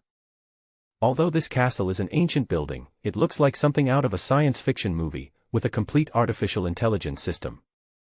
Di Ping slept in the bathtub and just told the heir to arrange for Barton to pick someone up from the tavern. Then Barton received a notification from the castle's intelligence system. Di Ping was not used to it at first, but after Barton's repeated explanation, he really felt it was very convenient. If such a large castle did not have this set of intelligent things, it would be difficult to find someone. When Di Ping finished washing, dressed neatly and came to the living room, Barton was already waiting there, with a female wizard in a black cloak standing beside him. The female mage had taken off the hat that covered her head and put it behind her head. Her golden hair was naturally curly and simply scattered on her shoulders. Her skin was very white and delicate. She had a pair of blue eyes like the stars, which were deep and distant and seemed to have infinite suction as if to suck people's souls in. Her eyelashes were long and curved, soft and charming without losing their playfulness. Her eyebrows were straight and thin, like slender willows flying obliquely. Her nose was tall and upright, and her nose bridge seemed to be carved by a knife, with clear lines. Her mouth was not big but unusually full, with slightly upturned corners. There was always a faint smile on her face. Her face was long and thin, in the shape of a melon seed, with a pointed chin and obvious cheek lines. The combination of her facial features and face shape made her not only extremely beautiful, but also had a kind of enchanting charm. Although her figure was covered by a large robe, she could still see the faint curves. Her figure should be very good. She did not have the thin and cold feeling of the mages in novels, but instead had a heroic air. Master. Gina is at your beck and call. The female mage Gina looked at Di Ping for 2 seconds, and her eyes immediately changed, revealing respect in an instant. She suddenly knelt on one knee with a panicked look on her face, lowered her head, raised her right hand and placed it in front of her towering chest to salute. "Ha ha. Please stand up quickly." Di Ping was very happy. He smiled and walked forward to help the female mage Gina, who was half kneeling on the ground, and said enthusiastically, "Gina, welcome here." Although he was a little shocked by Gina's beauty, he still reacted quickly and did not embarrass himself. It would be embarrassing if he lost his composure because of his subordinate's appearance. Although the heroes he recruited all respected him, it was better for him to have some style. But when he put his hand on Gina's arm, although there was cloth between them, he could still feel the softness and warmth that made his heart beat faster, and there was also a refreshing faint fragrance lingering in his nose. Di Ping's heart suddenly skipped a beat, and his whole body was hot. You know, although he had been in love, it was when he was in college and he was still innocent. He and Su Xiao just hugged and kissed each other, so he is still a novice. Although Su Xiao is also very beautiful, that kind of beauty belongs to youthful beauty. Compared with Yu Shujie, a mature and voluptuous woman like a peach, the impact on young men is much weaker. But this Gina is different from Lu Bingyu, who is naturally delicate. She is enchanting and charming, especially with the faint fragrance on her body. When he smells it, his heart is immediately burning. Di Ping felt that something seemed to be wrong with him recently. He was becoming increasingly unable to suppress the desires in his heart, just like a teenager who suddenly became enlightened about matters between men and women and became extremely impulsive. He was like this now. If the slightest external factor triggered him, he could not control himself. Gina, who was helped up by Di Ping, blushed and responded in a soft and charming voice, "Thank you, Master." Her voice was so sweet and soft that it went straight into people's hearts. The voice seemed to carry magic, awakening the devil in Di Ping's heart. Di Ping felt his heart suddenly jump, and blood rushed quickly to the top of his head. He felt a buzzing in his forehead, and his palms involuntarily increased their strength. "Master, it hurts." Gina cried out timidly, as if her arm was in pain from being grasped by Di Ping's powerful force. Her moan was so soft and tender that it touched the bottom of her heart. For Di Ping at this moment, it was like adding fuel to the fire. Boom. Di Ping's breathing also became heavier involuntarily, panting like a bull in heat, staring at Gina in front of him with red eyes. Ah. As if she sensed that Di Ping was abnormal, she looked up and saw Di Ping's eyes full of lust. Gina was like a frightened little rabbit, her body shook unconsciously, and she screamed timidly and stepped back. Well. This cry was like thunder in the sky, waking up Di Ping, who was about to go berserk. When he saw Gina, who was like a frightened bird, Di Ping was horrified, his pores shrank, and sweat gushed out like springs. Ahem. Barton, quickly serve tea to Miss Gina. Di Ping awkwardly let go of Gina's arm, stepped back a few steps, coughed twice to cover up his embarrassment, and asked Barton to serve tea to relieve his embarrassment. "It's the master." Barton had been standing by with his head down and keeping silent, like a statue, without reacting to Di Ping's actions just now. When he heard the order, he immediately responded and went out. Di Ping was full of doubts at this moment. Why did he suddenly become so eager? Gina was very beautiful, but not so beautiful that Di Ping could not help but commit a crime as soon as he met her, right? He didn't know what was wrong. He thought he was too tired recently. Now that Gina was here, he didn't want to think too much. He shook his head with a headache. "Gina. I was so rude just now." Looking at Gina, who was still standing there at a loss, Di Ping said with some regret. Di Ping was not the kind of person who was impatient, otherwise he would not have fought for Su Xiao for all these years and remained chaste. So when he came to his senses and felt that he would hurt Gina, he expressed his apologies very sincerely. Although Gina and others were recruited by the system and were extremely respectful to him, he never regarded them as servants. Instead, he felt that they were flesh and blood, and the emotions revealed in their eyes and words were completely normal. They were definitely not robots. Therefore, he treated these people as his partners and relatives. In this way, he did not want to leave a bad impression in Gina's eyes. He was indeed a little rude just now and had desires for Gina. There was nothing wrong with expressing his apology. Gina didn't seem to expect Diping to apologize to her. She waved her hands in panic. Gina is terrified. Master, you don't have to apologize to Gina. Then her face turned red. She looked at Diping and said timidly, Gina offended the master. Gina will obey whatever the master wants. It was a little too sudden and she was a little panicked. Although she was recruited by the system, she was indeed a living human being with her own emotions. She was a little scared when she suddenly felt Diping's strong desire, so she screamed. So Gina stood there, panicking, not even daring to raise her head, for she was afraid that her performance just now would displease Diping and cause the master's anger. At this time, she heard Diping expressing his gratitude and saw sincerity in Diping's eyes, and was immediately deeply moved. You know, in their world, the master has the power of life and death over the servants, and can execute them at any time if they are not satisfied. Even resistance is a sin, not to mention that the master wants their bodies. She has made all preparations to become a follower.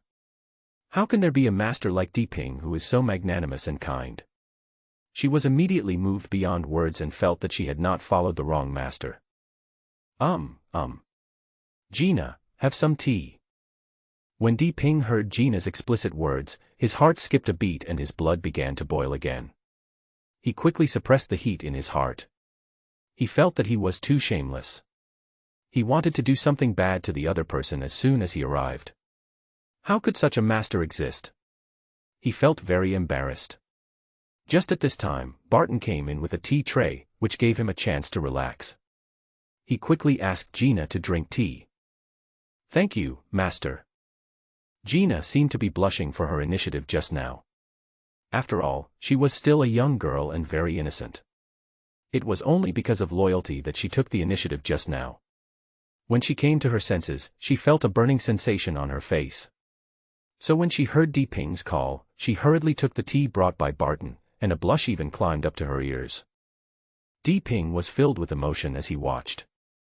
He didn't know where the system got these recruited heroes from, but they all seemed to have their own complete personalities, with all the 7 emotions and 6 desires of human beings. He was completely different from what he had thought before, that these people were robots or clones. Gina, where are you from?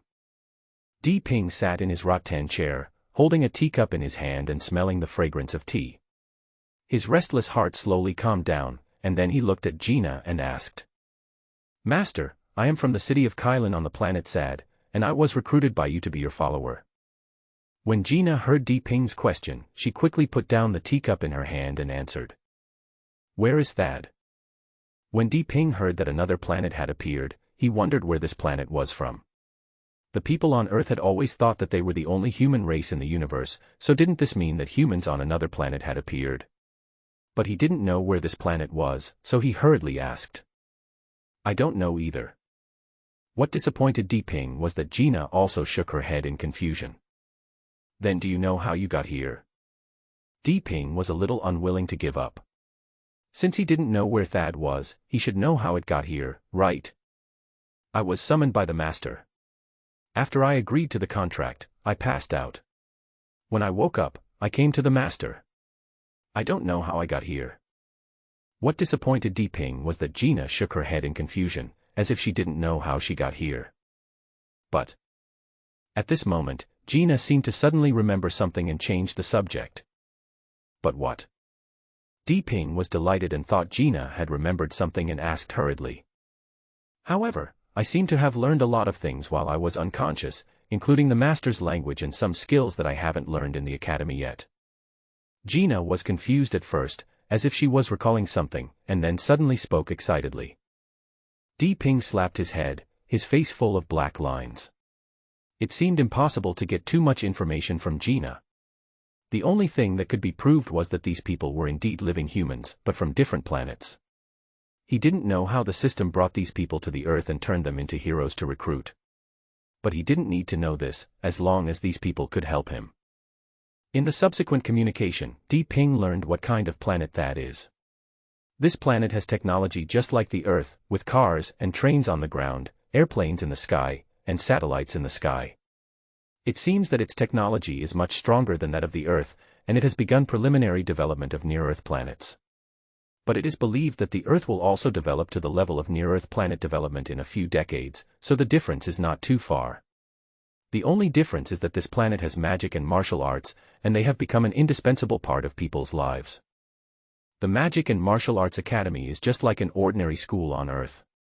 Cultural subjects are no longer the main focus. The most important subject is the teaching of various magic and martial arts. Cultural subjects can only be regarded as secondary subjects. Moreover, senior magicians or martial artists are so powerful that they can fly and hide in the ground. Therefore, technology is only an auxiliary means, and the continuous development of human potential is what everyone pursues. On this planet, magicians and warriors have a noble status and are superior to others, and the highest power of the planet is in the hands of these people. Everyone hopes to become a great magician or martial artist, and Gina just happened to develop her potential and became a magician respected by everyone. She was originally just an orphan, but once it was confirmed that she had the potential to become a D-level wizard, she entered a higher education institute to study magic. Although D-level is not high, it is also extraordinary. You should know that it is extremely difficult to unlock potential, which means that only one person out of 10,000 people can achieve potential unlocking. You can imagine how rare D-level is. It is very normal to be the object of everyone's envy. Gina had just been in school for a year. She had just learned the most basic magic knowledge, learned elementary meditation, and inherited her first skill, Fireball. She excitedly went into the mountains to try hunting monsters. As a result, several ignorant kids in the team ventured deep into the area where mutant beasts were rampant. They encountered high-level monsters, and some died while others escaped. She was lucky enough to hide in a cave and escaped. However, she was left alone and lost in the mountains. There were countless powerful mutant beasts outside. If no one rescued her, she would be dead soon. Suddenly at this moment, a voice told her that as long as she became a follower of someone, she could not only survive but also learn more profound knowledge and enter a higher level of practice. She suddenly became happy. You know, being a follower of some powerful people on this planet is not a shameful thing but an honorable thing. Many advanced things cannot be learned in the academy. Good meditation techniques and powerful skills are in the hands of some big families. Ordinary people can't even think of learning them. So, becoming a follower of some powerful families gives her the opportunity to learn these knowledge. How can she not be happy? So she happily agreed, and after agreeing she suddenly fell into a coma. When she woke up again, she came here. At the same time, she did learn some skills and some knowledge that she had never learned before.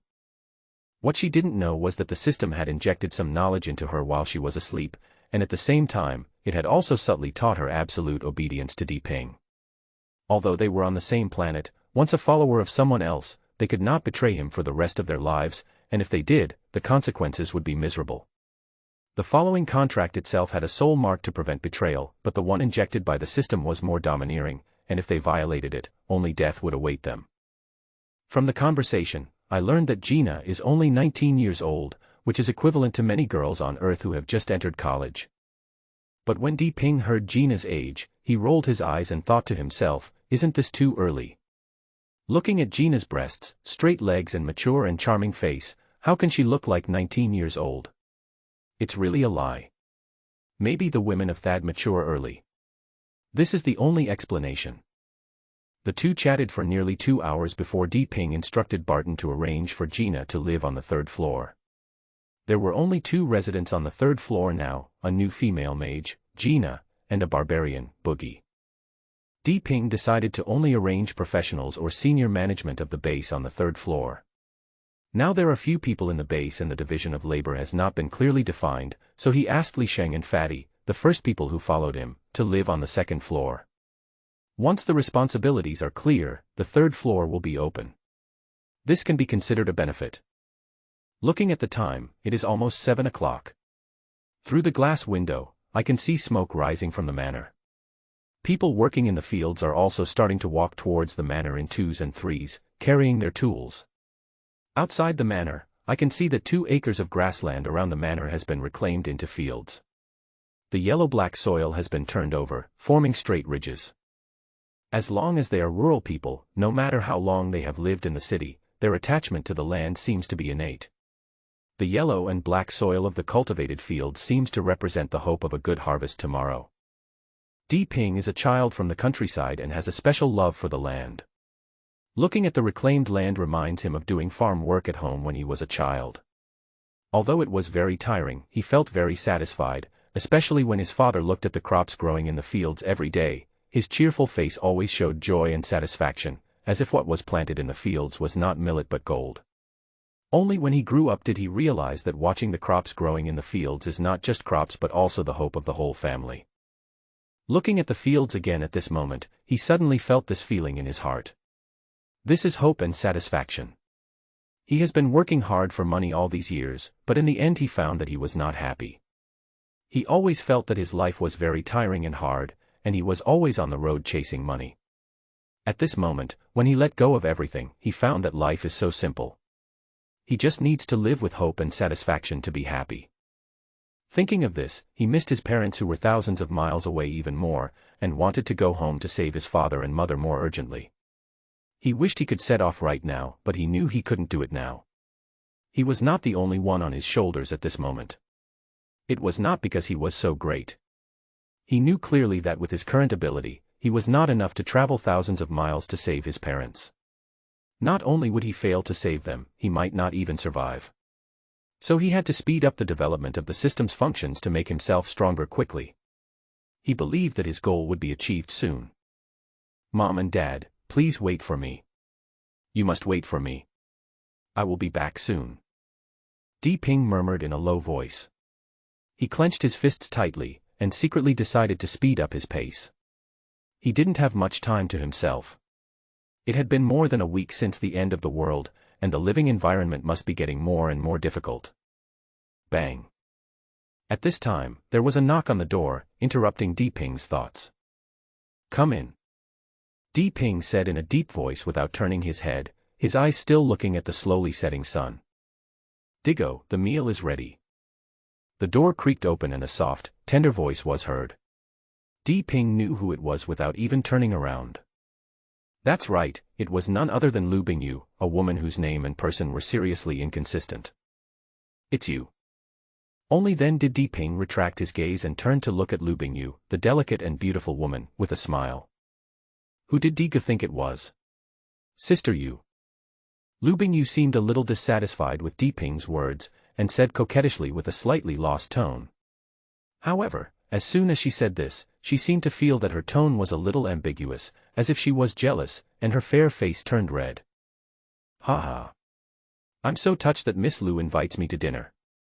Of course I'm surprised. Di Ping found it amusing when he saw Lu Bingyu's charming and shy look.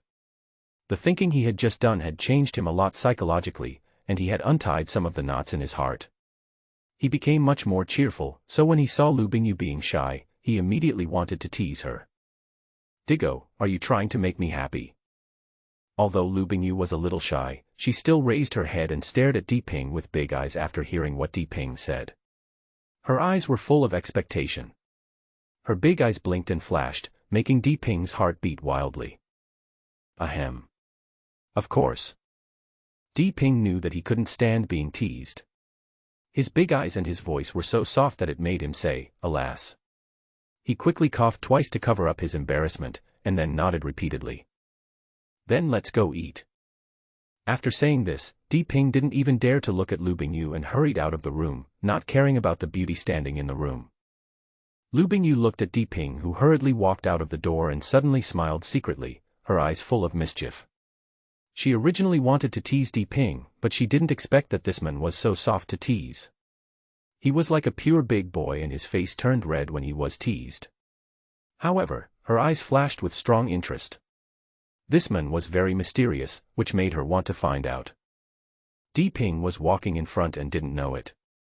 He was only looking at people with his own eyes. He never thought that a young lady like Lu Bingyu, who came from a famous family in Jingzhou, could be so simple. Growing up in such a big family for many years, she had been influenced by it and learned a lot of ways of doing things in a big family. How could she be as naive as a little girl? He never thought that Lu Bingyu was just teasing him for fun. When Di Ping arrived at the special small restaurant on the second floor, Fatty and others had all arrived here early. There were 3 restaurants on the second floor, 1 big restaurant and 2 small restaurants. The small restaurant was the most upscale one, and it was decorated like some high-end hotels, divided into rooms. Di Ping and his friends had their meal in the largest room, but there were only these few people at this time.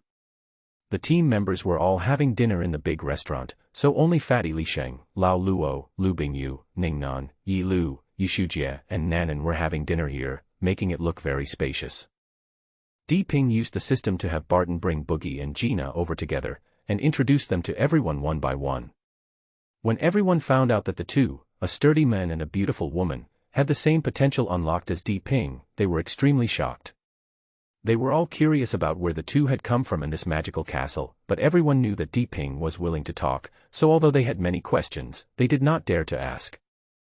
The meal was simple, this was Di Ping's request. Food was not very sufficient right now, the land had just been reclaimed and the crops would not be harvested for a while, so they had to save as much as possible. Everyone seemed to be thinking about their own things and ate quietly. After the meal, Di Ping simply gave everyone a few words and asked them to go back and rest. Di Ping had to set out early tomorrow morning, so they had to rest early, so no one said anything more. Di Ping returned to the room, took out the city map that Cheng Chao had found for him, studied the route, and marked it with a marker pen. He thought that this route should be easier to walk on. It was basically along the main road, and some roads were quite wide. He remembered that the trees on the roadside were not big trees. Even if they had mutated and grown, they would not be like the big trees at the entrance of the community that were as thick as an adult's waist and grew even thicker after the sudden change in heaven and earth. In this way, the degree of damage to the road surface should be less, and it would be easier to walk on. After determining the route, Di Ping simply washed up and went to sleep on the bed. Di Ping casually flipped through 2 pages of a book and was about to go to sleep when he suddenly remembered that he had killed 3 wild boars today and gained energy points, but he did not strengthen them. It seemed that he had collected them. According to the gameplay in the game, they were collected in the tavern system. I wonder if it is here, and how I should use them. He recited the system in his mind, and the system interface appeared in front of Di Ping.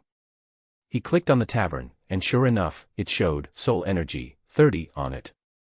There were 2 heroes displayed in the tavern frame, one was the barbarian Boogie and the other was the mage Gina. He clicked on the avatar, and it showed the hero's information, level, profession, skills, and equipment column just like in the game, but the equipment column was empty. There were 2 options at the bottom, one was dismissal and the other was upgrade. It was shown that Boogie only needed 15 points of soul energy to upgrade to the next level, and when he clicked on Gina, it only needed 10 points of soul energy to upgrade to the next level. The upgrade points of the 2 were actually different. Di Ping understood after thinking about it carefully. Of these 2 people, Boogie is a C-level potential hero, and Gina is a D-level one. The growth rate of each level is different for these 2 heroes with different potentials. It seems that the energy required for each level of heroes is different due to different potential levels. Heroes with higher potential levels require more energy to upgrade. Now Di Ping only has 30 energy points, which is only enough for Gina to upgrade to level 3. How much energy does he need to upgrade to level B? Thinking of this, Di Ping repeatedly studied the tavern but couldn't find a place to upgrade, and he didn't know how many energy points he needed to upgrade, so he had Northwest choice but to close the tavern. Just as he was about to shut down the system, he suddenly discovered that the system interface was different. He usually didn't pay attention to it, but he just happened to see an avatar of himself in the upper left corner of the interface. He didn't notice when this avatar appeared, and if he hadn't just casually glanced at the interface, he would have definitely ignored it. I quickly clicked on my own avatar, and sure enough, a message appeared in front of me. Castle host, Di Ping, occupation, warrior, level 1, currently owns buildings, castle, manor, tavern, recruiting heroes, 2. There was indeed an upgrade button at the bottom of the message. Di Ping was overjoyed and quickly clicked it to check. A string of information was displayed, indicating that 20 points of soul energy were needed to upgrade to the next level. He was right. The energy required for upgrading was different for each potential level, which was twice as much as that for the D level. That was how much experience would be needed to reach the SS level. Di Ping was a little shocked when he thought about it. Now he already had 30 points, enough to level up. He would set out to rescue people tomorrow, so of course the stronger the better. Ping decided to take action immediately and upgrade by clicking directly. As soon as he clicked, he felt that his body had no reaction at all, as if he had no feeling. Just when Ping was feeling a little disappointed, he suddenly felt a heat in his body. A ball of energy rose from deep inside his body, and then the blood in his whole body began to boil. The blood was like a raging sea, rushing through his body. It seemed that one could hear the sound of the blood rolling. Ping's heart was beating like a huge drum, and the blood, carrying a strong energy, was rushing through his body. At this moment, Ping seemed to have turned into a burning lobster. His skin was frighteningly red, as if the boiling blood would burst out of his body in the next moment. Intense pain hit Ping like waves. He didn't expect that leveling up would be so painful. He couldn't breathe, his bones were crackling, and his skin felt like it was burned by fire. Ping curled up on the bed, with beads of sweat oozing out of his body. Ping roared in pain, his hands tightly grasping the bed sheets, his teeth clenched so hard that they made a creaking sound. At this moment, he felt like he was living a year in a day, and every second was heart-wrenching. However, just when Ping could no longer bear it and was about to faint, his boiling blood finally calmed down slowly and the pain gradually disappeared. A warm feeling like spring rain quickly flowed through the painful area, like being brushed by a gentle palm, making people feel comfortable to the heart. The meridians that were originally swollen to the point of bursting now felt comfortable and numb, and the bones seemed to emit a refreshing humming sound under this warm energy. Wherever the energy passed, the place became hot and numb, as if new flesh was growing. However, the heat flow only lasted for about a minute and then began to slowly disappear. No trace of it could be found, as if it had never appeared. However, Ping felt that his strength had increased again, and his physical strength also increased. After all the energy disappeared, Ping carefully felt that the power enhanced by the upgrade seemed not much, about 200 pounds, which was nothing compared to his current strength of 4,000 pounds. But don't forget, this is a lot for each upgrade. You have to know that in the game, one level requires 10 upgrades, and 10 levels also have 2,000 pounds, which is 1 ton of strength. It is definitely a superhuman level now and should not be underestimated. When he looked at the information again, he found that his level had indeed become level 1, level 2. Then he looked at the tavern and saw that there were only 10 points of soul energy left. Ping sighed and thought that it seemed that the road to upgrading would be very long. Later he found that his body was covered in sweat and sticky black substance, which gave off a strong fishy smell. Ping rushed to the bathroom to rinse off, and used soap twice before he felt clean. After taking a shower, Ping felt refreshed, as if his body had become much lighter. However, he was extremely tired, so he just changed the bed sheets, fell down and fell into a deep sleep. Nothing happened that night. The next morning, Ping woke up on time at around 6 o'clock. This was his usual biological clock. He was used to waking up at 6 o'clock. After a good sleep, he felt relaxed and full of strength. When he clenched his hands, his bones crackled. A powerful force filled his whole body, giving him the confidence to look down on the world. He threw several punches in a row, each with such force that the wind from his fists whistled and made a roaring sound, as if to explode the air. A surge of heroic spirit rose from Ping's heart, as if he could blow up a mountain in front of him with one punch, and kill a cow with one punch. Yes, with his current strength, killing a cow would only take a few minutes. This powerful strength made him want to rush out and fight a mutant beast right away. However, at this time, Ping did some simple physical exercises. As Ping's strength increased rapidly, he often could not control his strength perfectly. He had crushed several teacups. These simple exercises could make him familiar with his own strength more quickly and master it as soon as possible. He was really distressed before, but after finding this method, the effect was obvious. Now he would not crush teacups casually, but he still had a long way to go before he could do it at will and in a meticulous manner. Diggo, be careful on your way. Diggo, you must be careful. At around 7 in the morning, a group of people gathered at the castle gate, and Ping was surrounded in the middle. Everyone looked at Ping with reluctance and worry in their eyes. It was Ping who was leaving with Gina, and these people gathered to see him off. Okay. Okay. We're not going far, we might be back in a day. Don't worry.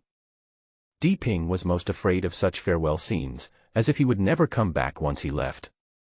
Looking at the looks in everyone's eyes, he felt sad at heart, so he quickly smiled and waved his hand to stop everyone. "Diggo, take me with you." The fat man's eyes were full of disappointment and eager anticipation at this moment. "Okay, fatty, stop acting like a woman, just stay at home." Di Ping was also somewhat moved. Although the fat man was a little timid, he was sincere to others. So he patted the fat man's shoulder gently and comforted him with a smile. "Cheng Chao, you are safest here. Please take care of this place after I leave." Di Ping looked at Cheng Chao and said sincerely that although he had left, he was still worried about this place. Cheng Chao was a good person. After observing him these days, he found that he was someone who could take on important responsibilities. Among these people, Cheng Chao was the most stable and had leadership skills. With him watching over him, he felt a little more at ease. "Brother Di, don't worry, I will do my best." Cheng Chao immediately stood at attention and looked at Di Ping seriously as he made his promise. "By the way, the team members must keep up with the training. Safety is more important. Don't be careless." Di Ping seemed to remember something and reminded Cheng Chao again. "Yes." Cheng Chao saluted again, his tone firm and powerful. "Buji, if you stay, you must follow Brother Cheng's instructions and ensure the safety here." After establishing Cheng Chao's temporary leadership position, Di Ping turned to look at Buji who was holding the fire axe and said, "Di Ping couldn't get Buji a weapon with this fire axe, so let him use this axe first. It's the master." The barbarian Buggy was very simple, with a simple and honest face, and responded in a voice as gruff as a bell. Di Ping felt that there was nothing left to arrange.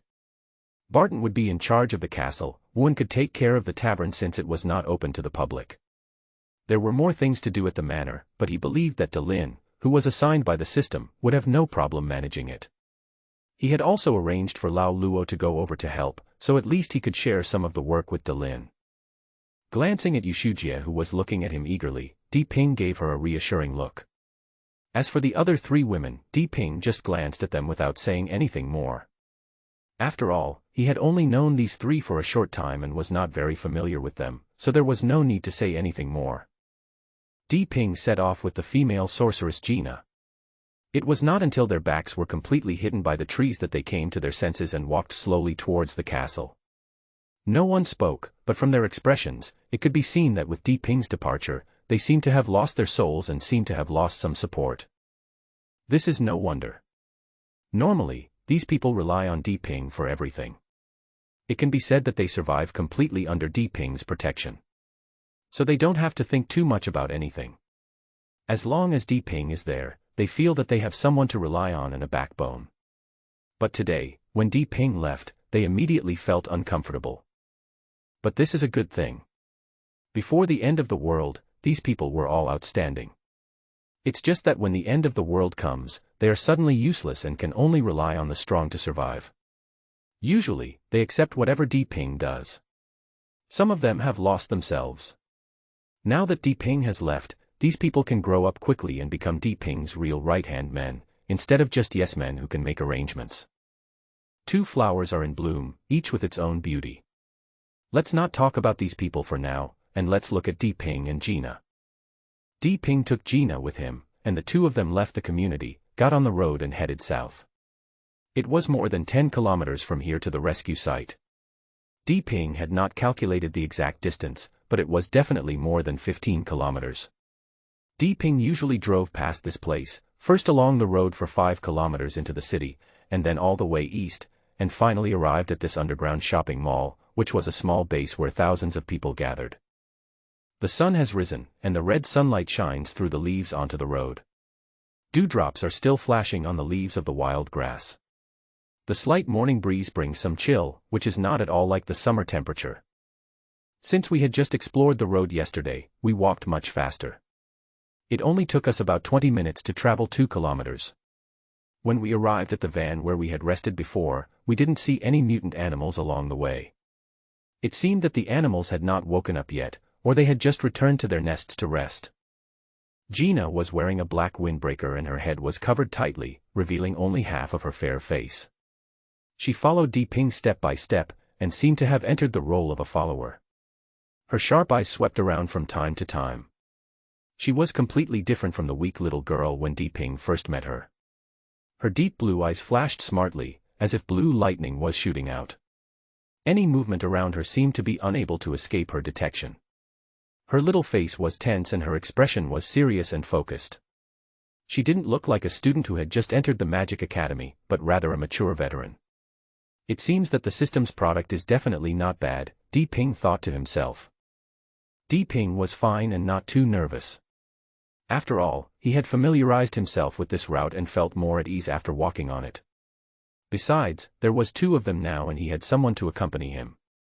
It was completely different from when he was alone and it seemed like he was the only one in the world. That kind of loneliness and fear would drive people crazy. Diping was not a person who liked loneliness.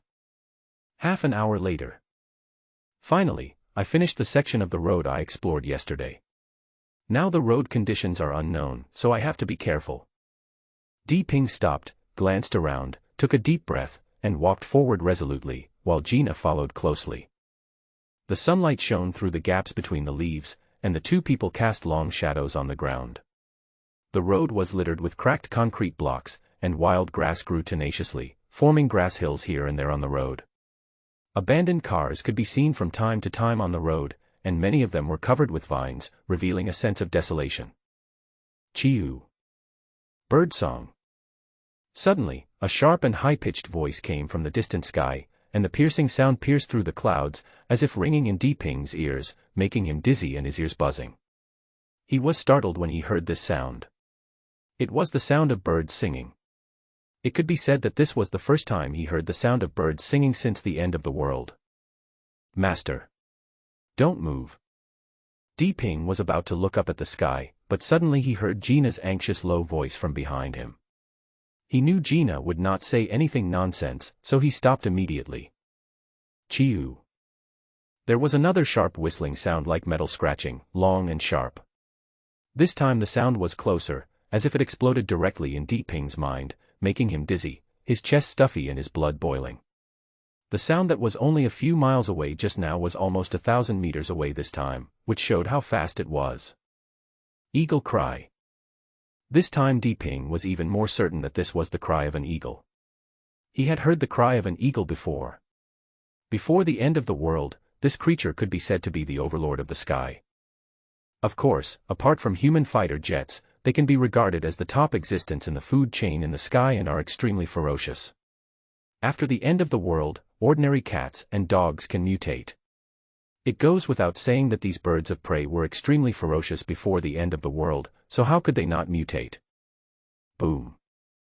A sound of wind and thunder came from a distance, like thunder and whistling wind. Then the sky darkened, and a huge shadow covered the top of the head. At the same time, an extremely powerful aura pressed down, and the desolate and violent aura was accompanied by a stern, lonely, and murderous atmosphere. Diping suddenly found it difficult to breathe, and his legs bent involuntarily, as if he was about to kneel down the next moment. Gina was even worse. Her little face under the black robe turned pale, and her body was trembling slightly. It looked like she was about to fall down. Diping screamed in his heart, clenched his teeth, and exerted all his strength to offset the pressure. He stood up straight and reached out to embrace Gina, who was about to close her eyes and fall. Walala. At this time, the leaves began to rustle, as if blown by a strong wind, and Diping knew they were getting closer. Paw-paw. The sound of wings flapping was like the raging sea hitting the shore. The powerful energy stirred up strong winds and caused the trees to sway wildly. This is the wind pressure generated by the flapping of wings. Diping didn't dare to move. He held Gina and looked down at the ground. You must never look directly into the eyes of a creature like an eagle. If you look directly into the eyes of it, it will immediately discover you. The rustling sound of leaves became louder and louder. Suddenly, a dark cloud passed overhead like lightning. The ground suddenly turned black, as if rain was about to come. The wind became stronger and stronger, and the trees seemed to be broken by the wind. The leaves swayed violently, and the weeds on the ground also swayed wildly in the wind. Call. It was like an airplane flying across the sky, making a roaring sound. Di Ping watched the huge shadow passing by on the ground before he quickly looked up at the sky. He still wanted to see what such a powerful eagle looked like. Oh my God! Di Ping let out an involuntary cry of surprise. At this moment he felt as if his breathing had stopped, he was so surprised. When he looked up just now, he only saw a golden light. Just this golden light was enough to make his scalp numb. The first feeling was that it was big, too big. No wonder it was like a dark cloud pressing down on the sky. When this strange bird spread its wings, it was like an airplane, definitely over 20 meters. Every time it flapped its wings, Di Ping seemed to be able to see the space being distorted. It flew at a low altitude, and the trees it pressed down along the way were swaying constantly. It was as fast as lightning. It had flown out of the ground in the blink of an eye. Di Ping could only see the background through the gaps between the leaves. It flew away in the blink of an eye. It seemed to be chasing something, but Di Ping didn't see it, so he didn't know. Call. Di Ping let out a long breath and felt his heart pounding. He had always thought that he had become strong, but today he was really hit hard. There was a huge crocodile in front of him, and now there was a huge eagle. It can be said that his pride was instantly hit, and at the same time, he felt powerless. Di Ping felt that he had to work harder. This world was too crazy and it would be difficult to survive without working hard. But he believed that he would become stronger. What could this eagle do to him? He had a golden finger. As long as he was not a fool, he would become stronger and stronger with the help of the system and would definitely stand at the top of the world. He had this confidence. Gina. Di Ping took several deep breaths before he slowly calmed down. Then he remembered Gina. Seeing that Gina seemed a little confused in his arms, he quickly called out to her softly. Owner. Gina finally woke up from her daze. Looking at Di Ping, who was holding her, she was suddenly frightened and her face turned red. She lowered her head and called softly. Is Gina okay? Only then did Di Ping let go of his arm and asked with concern. Master, I'm fine. Gina is useless and can't protect you. Gina regained her balance, looked at Di Ping with a look of disappointment, her voice full of self-blame. Haha. Gina. Believe me, we will become stronger and stronger. We can catch this eagle and make soup with it. Di Ping laughed and said to Gina with pride. Gina seemed to be shocked by Di Ping's heroic spirit. She blushed and lowered her head to respond. Her voice was as soft as a mosquito. At this moment, it seemed that the little girl's soul returned to her body. Let's go. Looking at Gina, who lowered her head shyly, the charm on her body immediately emanated like a tide, her fair face with a slight blush, and her slender waist that could be held in the hand. It's still a belly-bearing outfit. The white scene was so dazzling that Di Ping almost vomited blood. Split. It's killing me. When Di Ping's eyes swept over Gina's high-slit skirt, which was slightly opened, revealing her slender white thighs, Di Ping secretly cried out for his life. He felt the blood in his body rushing wildly, as if it was about to gush out of his nose. At the same time, it seemed as if weeds were growing rapidly in his heart. No. Di Ping bit his tongue hard, and the pain woke him up immediately. What kind of environment was this? He was still thinking about this. It seemed that his dingli was getting worse. He forced himself to turn his head away from looking at Gina, and took a few quick breaths before his breathing calmed down. Master, what's wrong with you? At this time, Gina seemed to notice that Di Ping was different, and spoke softly with concern. It's okay. Let's go. Di Ping didn't even turn his head, and seemed to utter a few words from between his teeth. Oh. Gina said, oh, and looked a little confused, but she still followed Di Ping's steps closely, wondering what happened to her master. After all, she was still very young, and although she knew about the relationship between men and women, it was still very vague. More importantly, she didn't know how strong her lethality was. Neither of them spoke. Di Ping didn't dare to look back. He just walked forward with his head down. It took him a while to calm down completely. But then he discovered the problem. He was so focused on controlling his emotions that he didn't notice that he was walking very fast. He had walked 2 kilometers and the overpass ahead was not far away, but there was no movement at all. Seems too peaceful, doesn't it? Suddenly, a light bulb went off in his head, and he realized that the route just now was exactly where the eagle flew over. Just based on the giant eagle's momentum, no mutant animal dared to stay on this route. Ping was immediately overjoyed, thinking that God was really helping him. The viaduct that used to be bustling with traffic now stands quietly, as graceful as a statue that has stood there for 1,000 years, with an air of solitude and aloofness that makes it seem independent from the world. Of course this is nonsense. Fortunately, the holly trees planted in the middle of the viaduct did not grow too big, only about 5 or 6 meters high. Although lush, they could not cover the road surface. There are landscape trees on both sides of the road, Magnolia grandiflora. When they were first planted, they were only as thick as a child's arm. Now they have only grown to the thickness of a bowl and are no more than 10 meters tall. Their roots are simply unable to destroy the hardened cement road surface. The road surface is much better than the road in front of Dipping Community. If you drive, you can still go, but if you want to die, just drive. The sound of the engine in such a silent world is no different from shouting at mutant animals with a loudspeaker. Ping originally wanted to walk on the elevated bridge, but suddenly he remembered that the eagle that just flew over did not have the courage to walk in the open air without any shelter, so he decided to just walk on the lower part. There weren't many abandoned vehicles under the overpass. This place was just on the edge of the city, and there wasn't much traffic at night. When the end of the world came, only a few speeding vehicles collided and were abandoned on the road, scattered sparsely on the roadside. Fortunately, the road was not blocked. Chee-oo. At this moment, a whistle suddenly came from the sky, just like the whistle of a bird that we usually hear, coming from far away. Hide. Upon hearing this, Ping immediately pulled Gina and quickly hid under a white magnolia tree on the roadside. The broad leaves of the white magnolia tree could just block the view of the sky, and the half-human high weeds under the tree just covered their bodies. Chee-oo. The whistle was getting closer and closer. Ping looked up and saw a group of birds flying out of the city in the distance. A closer look revealed that there were about 20 or 30 birds, spreading their wings and flying towards them quickly. Oriole. This group of birds was flying very fast and soon they flew over from the urban area. Upon closer inspection, Ping recognized that they were myriads. However, if this is a parrot, because this parrot is quite large, almost like a wild duck, it is 2 times larger.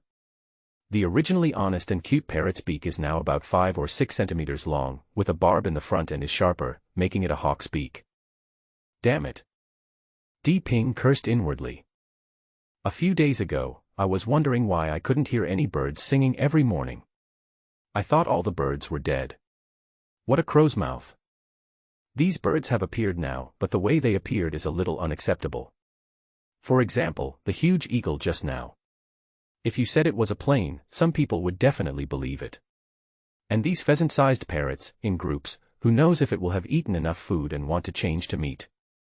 However, judging by the strong aggressiveness of almost all animals seen since the apocalypse, these parrots are definitely not peace messengers. The flock of orioles in the sky were flying closer and closer, and were about to be above their heads. Ping stared at the mutated orioles intently. Although these orioles had mutated, they still retained their previous tradition of flying in the sky, changing various formations, and their oriole whistles made whistling sounds.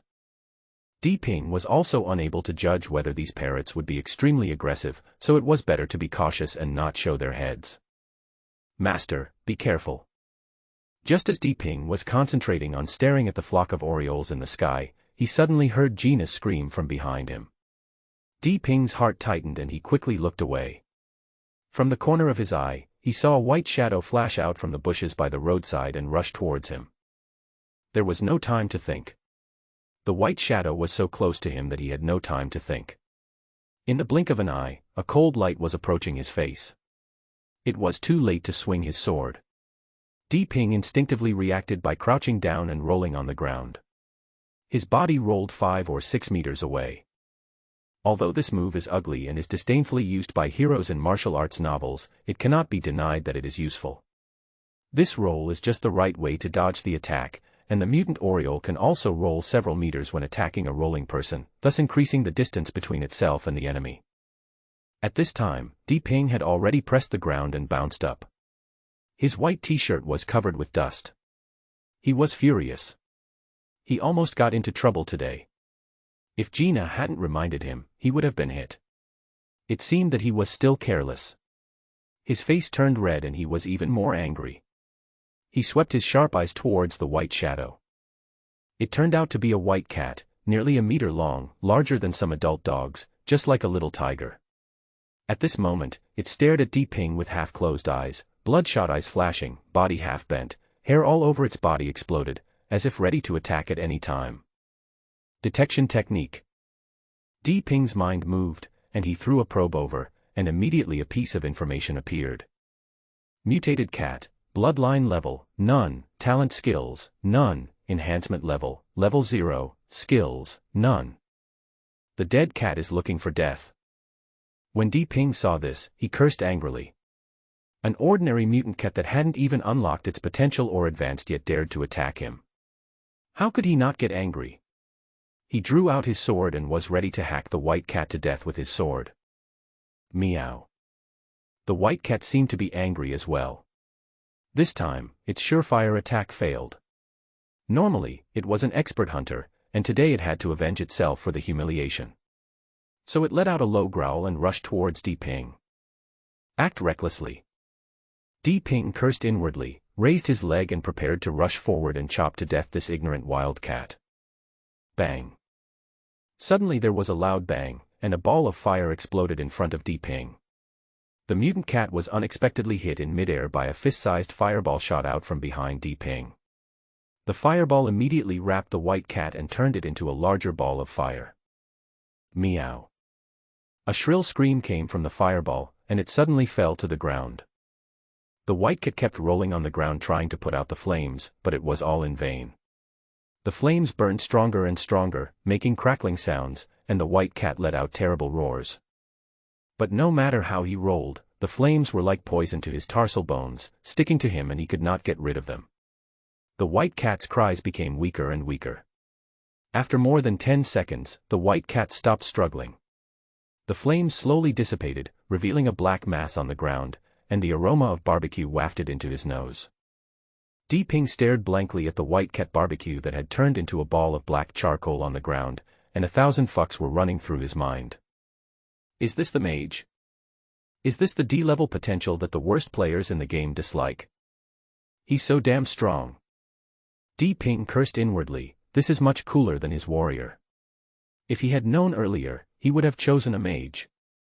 Who would have thought that a mage is so much more fun than in the game? This fireball is so cool, with such strong explosive power and strong burning properties. Anyone who touches it will die. Gudong. He swallowed and looked back at Gina in disbelief, only to see Gina with a serious face, one of her little hands stretched out with her palms slightly open, facing the direction of the white cat, looking very handsome. Di Ping's eyes were full of fanaticism, and he was almost drooling. Ah. Master. Gina, who had a serious face, seemed to feel Di Ping's gaze. She looked up at Di Ping and found that Di Ping's face was full of envy and passion. She suddenly became nervous, her face turned red, she retracted her hand and screamed. Gina. Di Ping woke up from his wild thoughts when he heard Gina's voice.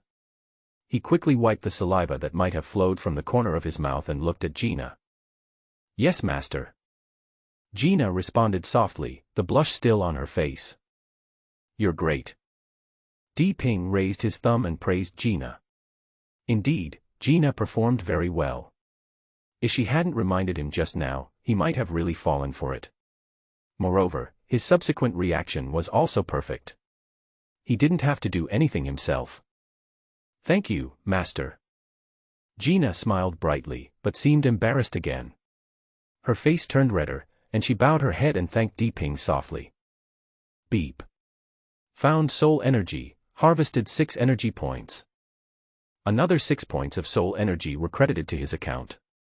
Ever since he knew the function of this soul energy, Di Ping had almost become a money grubber when he looked at the mutant beasts, which were all balls of energy and crystal coins.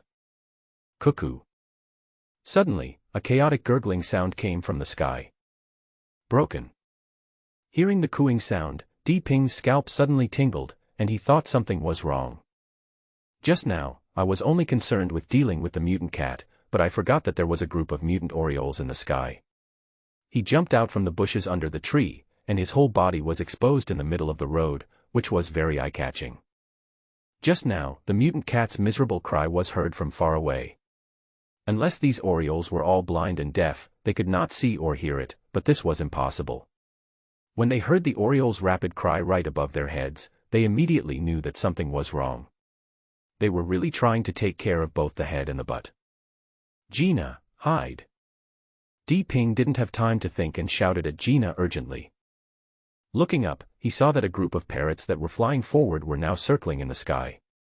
With the sound of cooing, dozens of parrots rushed straight down towards him like cannonballs falling from the sky. Di Ping was immediately shocked. These parrots are not easy to deal with if there are not just 3 or 2 of them, but if there are more than 30 of them, they will swarm around you and it will be difficult for you to kill them. It will be very uncomfortable if you are pecked by them a couple of times. Just looking at their hooked beaks, you will know that these guys are not as easy to deal with as they seem. Why don't you hide? Di Ping was also preparing to find a place to hide, but when he turned around and saw Gina standing there, he immediately became furious. Didn't I tell you to hide? Why are you standing there like an idiot? Owner. Gina stood there without moving, looking at Di Ping with grievance, but her eyes swept around helplessly. Seeing Gina's expression, he was also stunned. Then he looked around and wanted to curse. There was no place to hide on the empty road. Hiding under the viaduct. That was useless. The viaduct was more than 10 meters high and there was so much space. There was no difference between having it or not. It was impossible to stop the attack of so many orioles. However, there was nothing around, only trees, and they were not big. Di Ping was confused for a moment. Come on. We can make some orioles to make soup today. Seeing that there was no place to hide, Di Ping stomped his feet, gritted his teeth and said fiercely, threw the scabbard in his hand aside, held the sword with both hands, and stared at the air. Gina, hide behind the tree. Di Ping gave instructions to Gina behind him without even turning his head. The flock of orioles were very fast, falling like arrows, with whistles and roars, and in the blink of an eye they were above Di Ping. At this time, Di Ping held the sword in both hands, with sharp eyes, staring at the mutated giant orioles, waiting to pounce down. Call. Suddenly, Di Ping saw more than a dozen small fireballs whizzing out from behind him, with long smoke tails like rockets, heading straight towards the flock of orioles swooping down at an angle. The flock of orioles seemed to sense the danger and immediately flapped their wings to slow down their descent. Suddenly the sky was in chaos. Dozens of parrots seemed to have a traffic accident in the sky. They were squeezed together and flapped their wings in panic, trying to fly away, but it was too late. Bang. With a loud bang, fireworks bloomed in the sky. Dozens of fireballs surrounded the flock of orioles in the middle and then exploded, shooting out tens of thousands of fireballs, breaking the wings of the orioles and causing them to bleed and their feathers to fly. As soon as these flames touched the orioles, they immediately burned like poison on their bodies. The orioles turned into flying fire crows in the sky, flapping their flaming wings, dyeing the entire sky red. There was a constant crackling sound, accompanied by the screams and wails of the orioles. It was heartbreaking and extremely tragic to hear. Call. Plop. The parrots fell to the ground with flames, like flying birds shot by a gun. There was a constant plop sound, accompanied by the crackling sound of fire burning flesh. The air was filled with a strong smell of burning fur. A minute later, the last parrot fell to the ground and turned into a ball of gray charcoal. The road was suddenly covered with a layer of black stuff that was smoking from time to time. The originally noisy environment immediately became quiet, and it was so quiet that it was scary. Only the black parrot corpses on the ground could occasionally make the squeaking sound of oil coming out. The fireworks in the sky slowly dissipated in the air. Di Ping's hand holding the sword was raised high like that, his body motionless. He should be in a state of panic at the moment, his eyes fixed on the pile of smoking cicada corpses on the ground, unable to react for a while. If the fireball that killed the white cat just now shocked him, then this mage now directly overturned all his cognition. He had not expected that the profession of mage was so destructive in reality. The use of elements was indeed not comparable to ordinary power. It was not difficult for him to kill these mutant Orioles, but it was impossible for him not to get hurt. If he was not careful, he might get hurt. He could not reach the level of dancing with a sword without getting hurt by a drop of water. Don't even think about it, it will take less than 3 to 5 minutes to kill 30 of them. He knows his own abilities, so he dares not brag. If he doesn't recognize his own strength in this doomsday, he will die faster than anyone else. The mage only has a simple skill. He remembered that the game called the skill ignition, which is equivalent to the group attack version of Fireball. It can release more than a dozen fireballs to form a chain explosion around the enemy, causing explosion damage and fire damage to the ranged enemies. Originally, in his impression, this was just a string of data, but who would have thought that it would become so terrible when used in reality?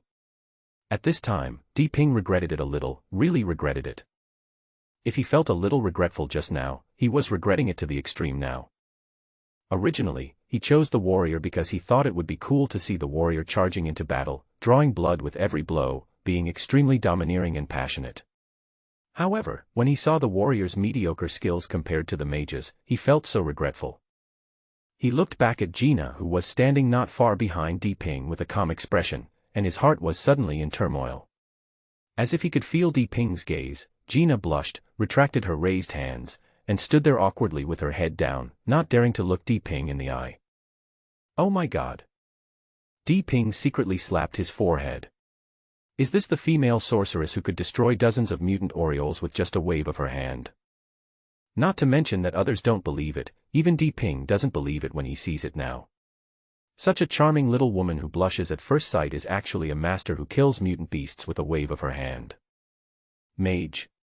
Mage. Di Ping was a person who seldom envied others, but at this moment he was really a little envious. He felt that the warrior was not as good as the mage, and that he should study more and not choose a profession blindly. This was not playing a game, and he could change it again if it was not fun. Oh, by the way, I wonder if I can choose again. Di Ping's eyes suddenly lit up and he thought to himself. Beep, once a profession is inherited, it cannot be changed again. Please don't change your mind. The warrior profession is one of the strongest professions.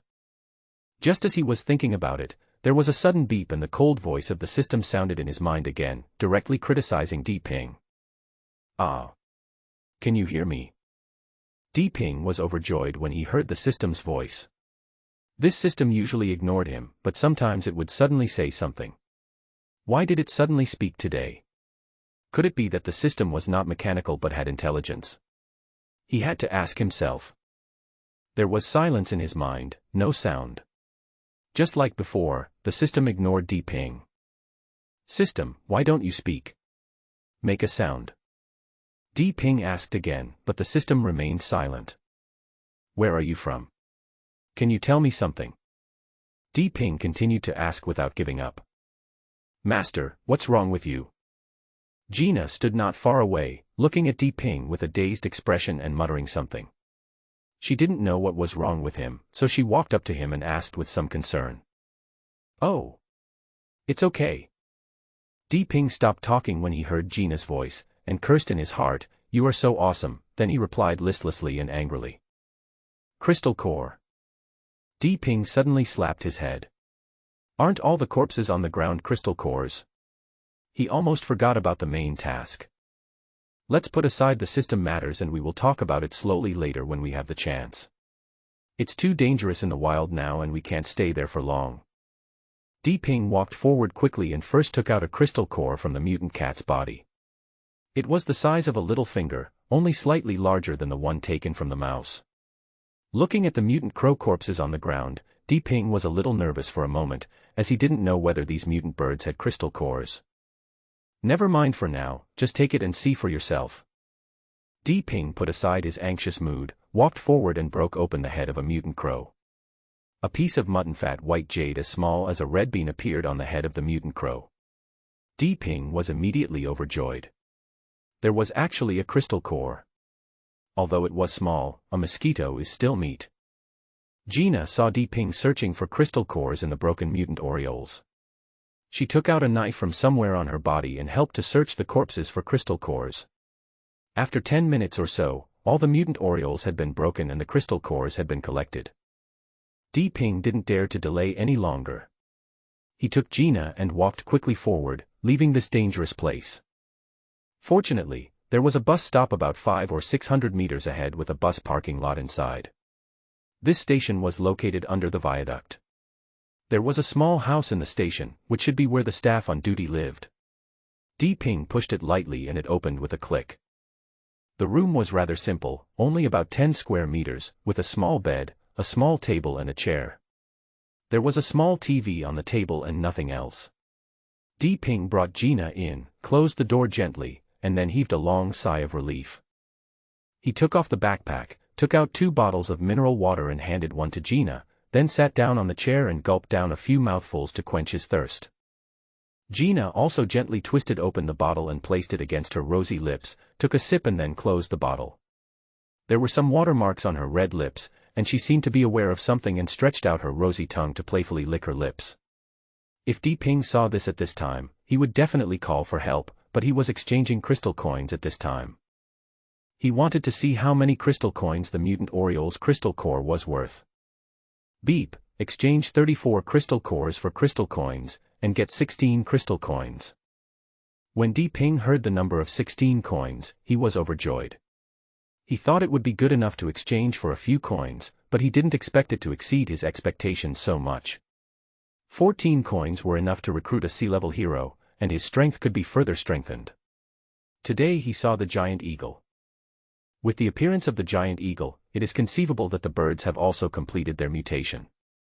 After that, a large number of mutated birds will appear, and the living environment of human beings will further deteriorate, making it difficult to move forward. Their own strength must be further strengthened in order to better survive in this doomsday. Before the end of the world, with the development of human urbanization, the living space of animals has been compressed step by step, and there are fewer and fewer wild animals. Only in some mountainous areas or remote areas can wild animals survive. This is the result of the countries returning farmland to forests and protecting the ecological environment in recent years. Therefore, most of the mutated animals in the city are mutated cats and dogs. More mutated animals come from zoos in the city center and animals in several pet markets in the city. But it is different for birds. Although their living environment was squeezed before the end of the world, there were still many birds. Even in urban areas, although there were few birds of prey, there were still many ordinary birds. So Di Ping had a sense of urgency.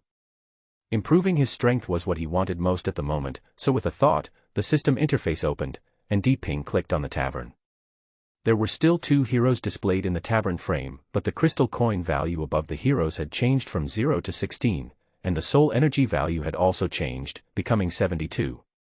Di Ping was immediately happy, because 72 was enough for him to level up 3 more times. No nonsense, let's upgrade first. At this time, put aside recruiting heroes, and the most important thing is to become stronger. He hurriedly exited the tavern, clicked on his own avatar, and directly clicked on the upgrade item. He clicked 3 times without blinking, and 3 golden lights flashed. One of Di Ping's levels had become level 1, level 4. Di Ping felt scared when he thought about upgrading. The pain from the previous upgrade made his heart palpitate, but for the sake of strength, he had no choice but to upgrade even if it hurt. He suppressed his fear and confirmed the upgrade. He closed his eyes tightly, waiting for the pain to come, and after a few seconds, a ball of energy rose from his body. This warm energy flows like water, rising quickly from deep inside the body and turning into warm currents flowing throughout the body. Every time it flows through, the body begins to feel hot, itchy, and numb. When the energy flows through the meridians, it feels like a needle prickling, but it is not very painful, just a slight numbness. When the energy flows to the bones make crackling sounds and seem to become stronger. When the energy flows to the skin and flesh, the skin and flesh tighten and it seems that every cell is making a satisfied sound. They quickly become denser and tougher.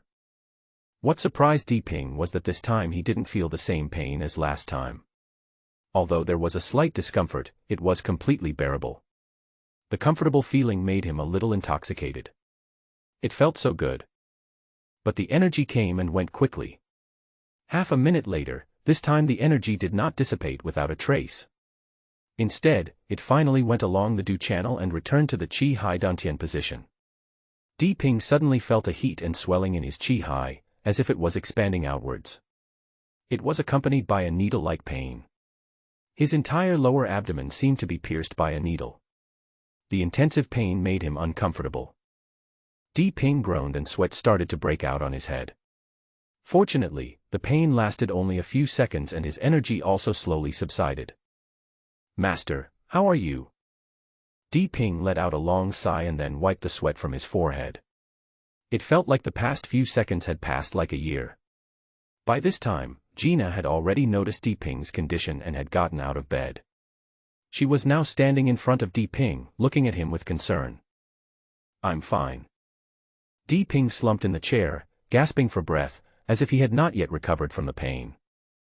"Master, it will be very painful when your qi returns to your dantian for the first time." At this time, Gina took out a handkerchief and carefully wiped the sweat from Di Ping's forehead, while speaking. "How do you know?" When Di Ping heard this, he screamed in surprise, grabbed Gina's hand and asked nervously, how did Gina know that her qi had returned to her dantian? Could she see it? Di Ping was extremely surprised at this time. "Master, you hurt me." Gina's expression suddenly changed, she frowned and looked at Di Ping in pain. "Oh. Sorry, I was too surprised just now." Di Ping quickly let go of his hand. He knew his own strength, and he was not careful about the weight. How could such a delicate girl like Gina withstand a grip from his iron hand? "I've seen the warrior brothers in the academy return their qi to their danhai." The teacher who was present at the time also said that warriors strengthen their bodies at the first stage, and when they reach the fourth level of the first stage, they begin to strengthen their qi to prepare for the second stage, the Yuanqi realm. Gina explained carefully while stroking her wrist that was hurt by Di Ping's grip. "I see." Only then did Di Ping come to understand, thinking that he was really careless. Since he knew that Gina's world was a magic and martial arts system, he should have asked more about this aspect to save himself from being in the dark and knowing nothing. He couldn't learn to cross the river by feeling the stones, right? This is cultivation, and there cannot be any mistakes.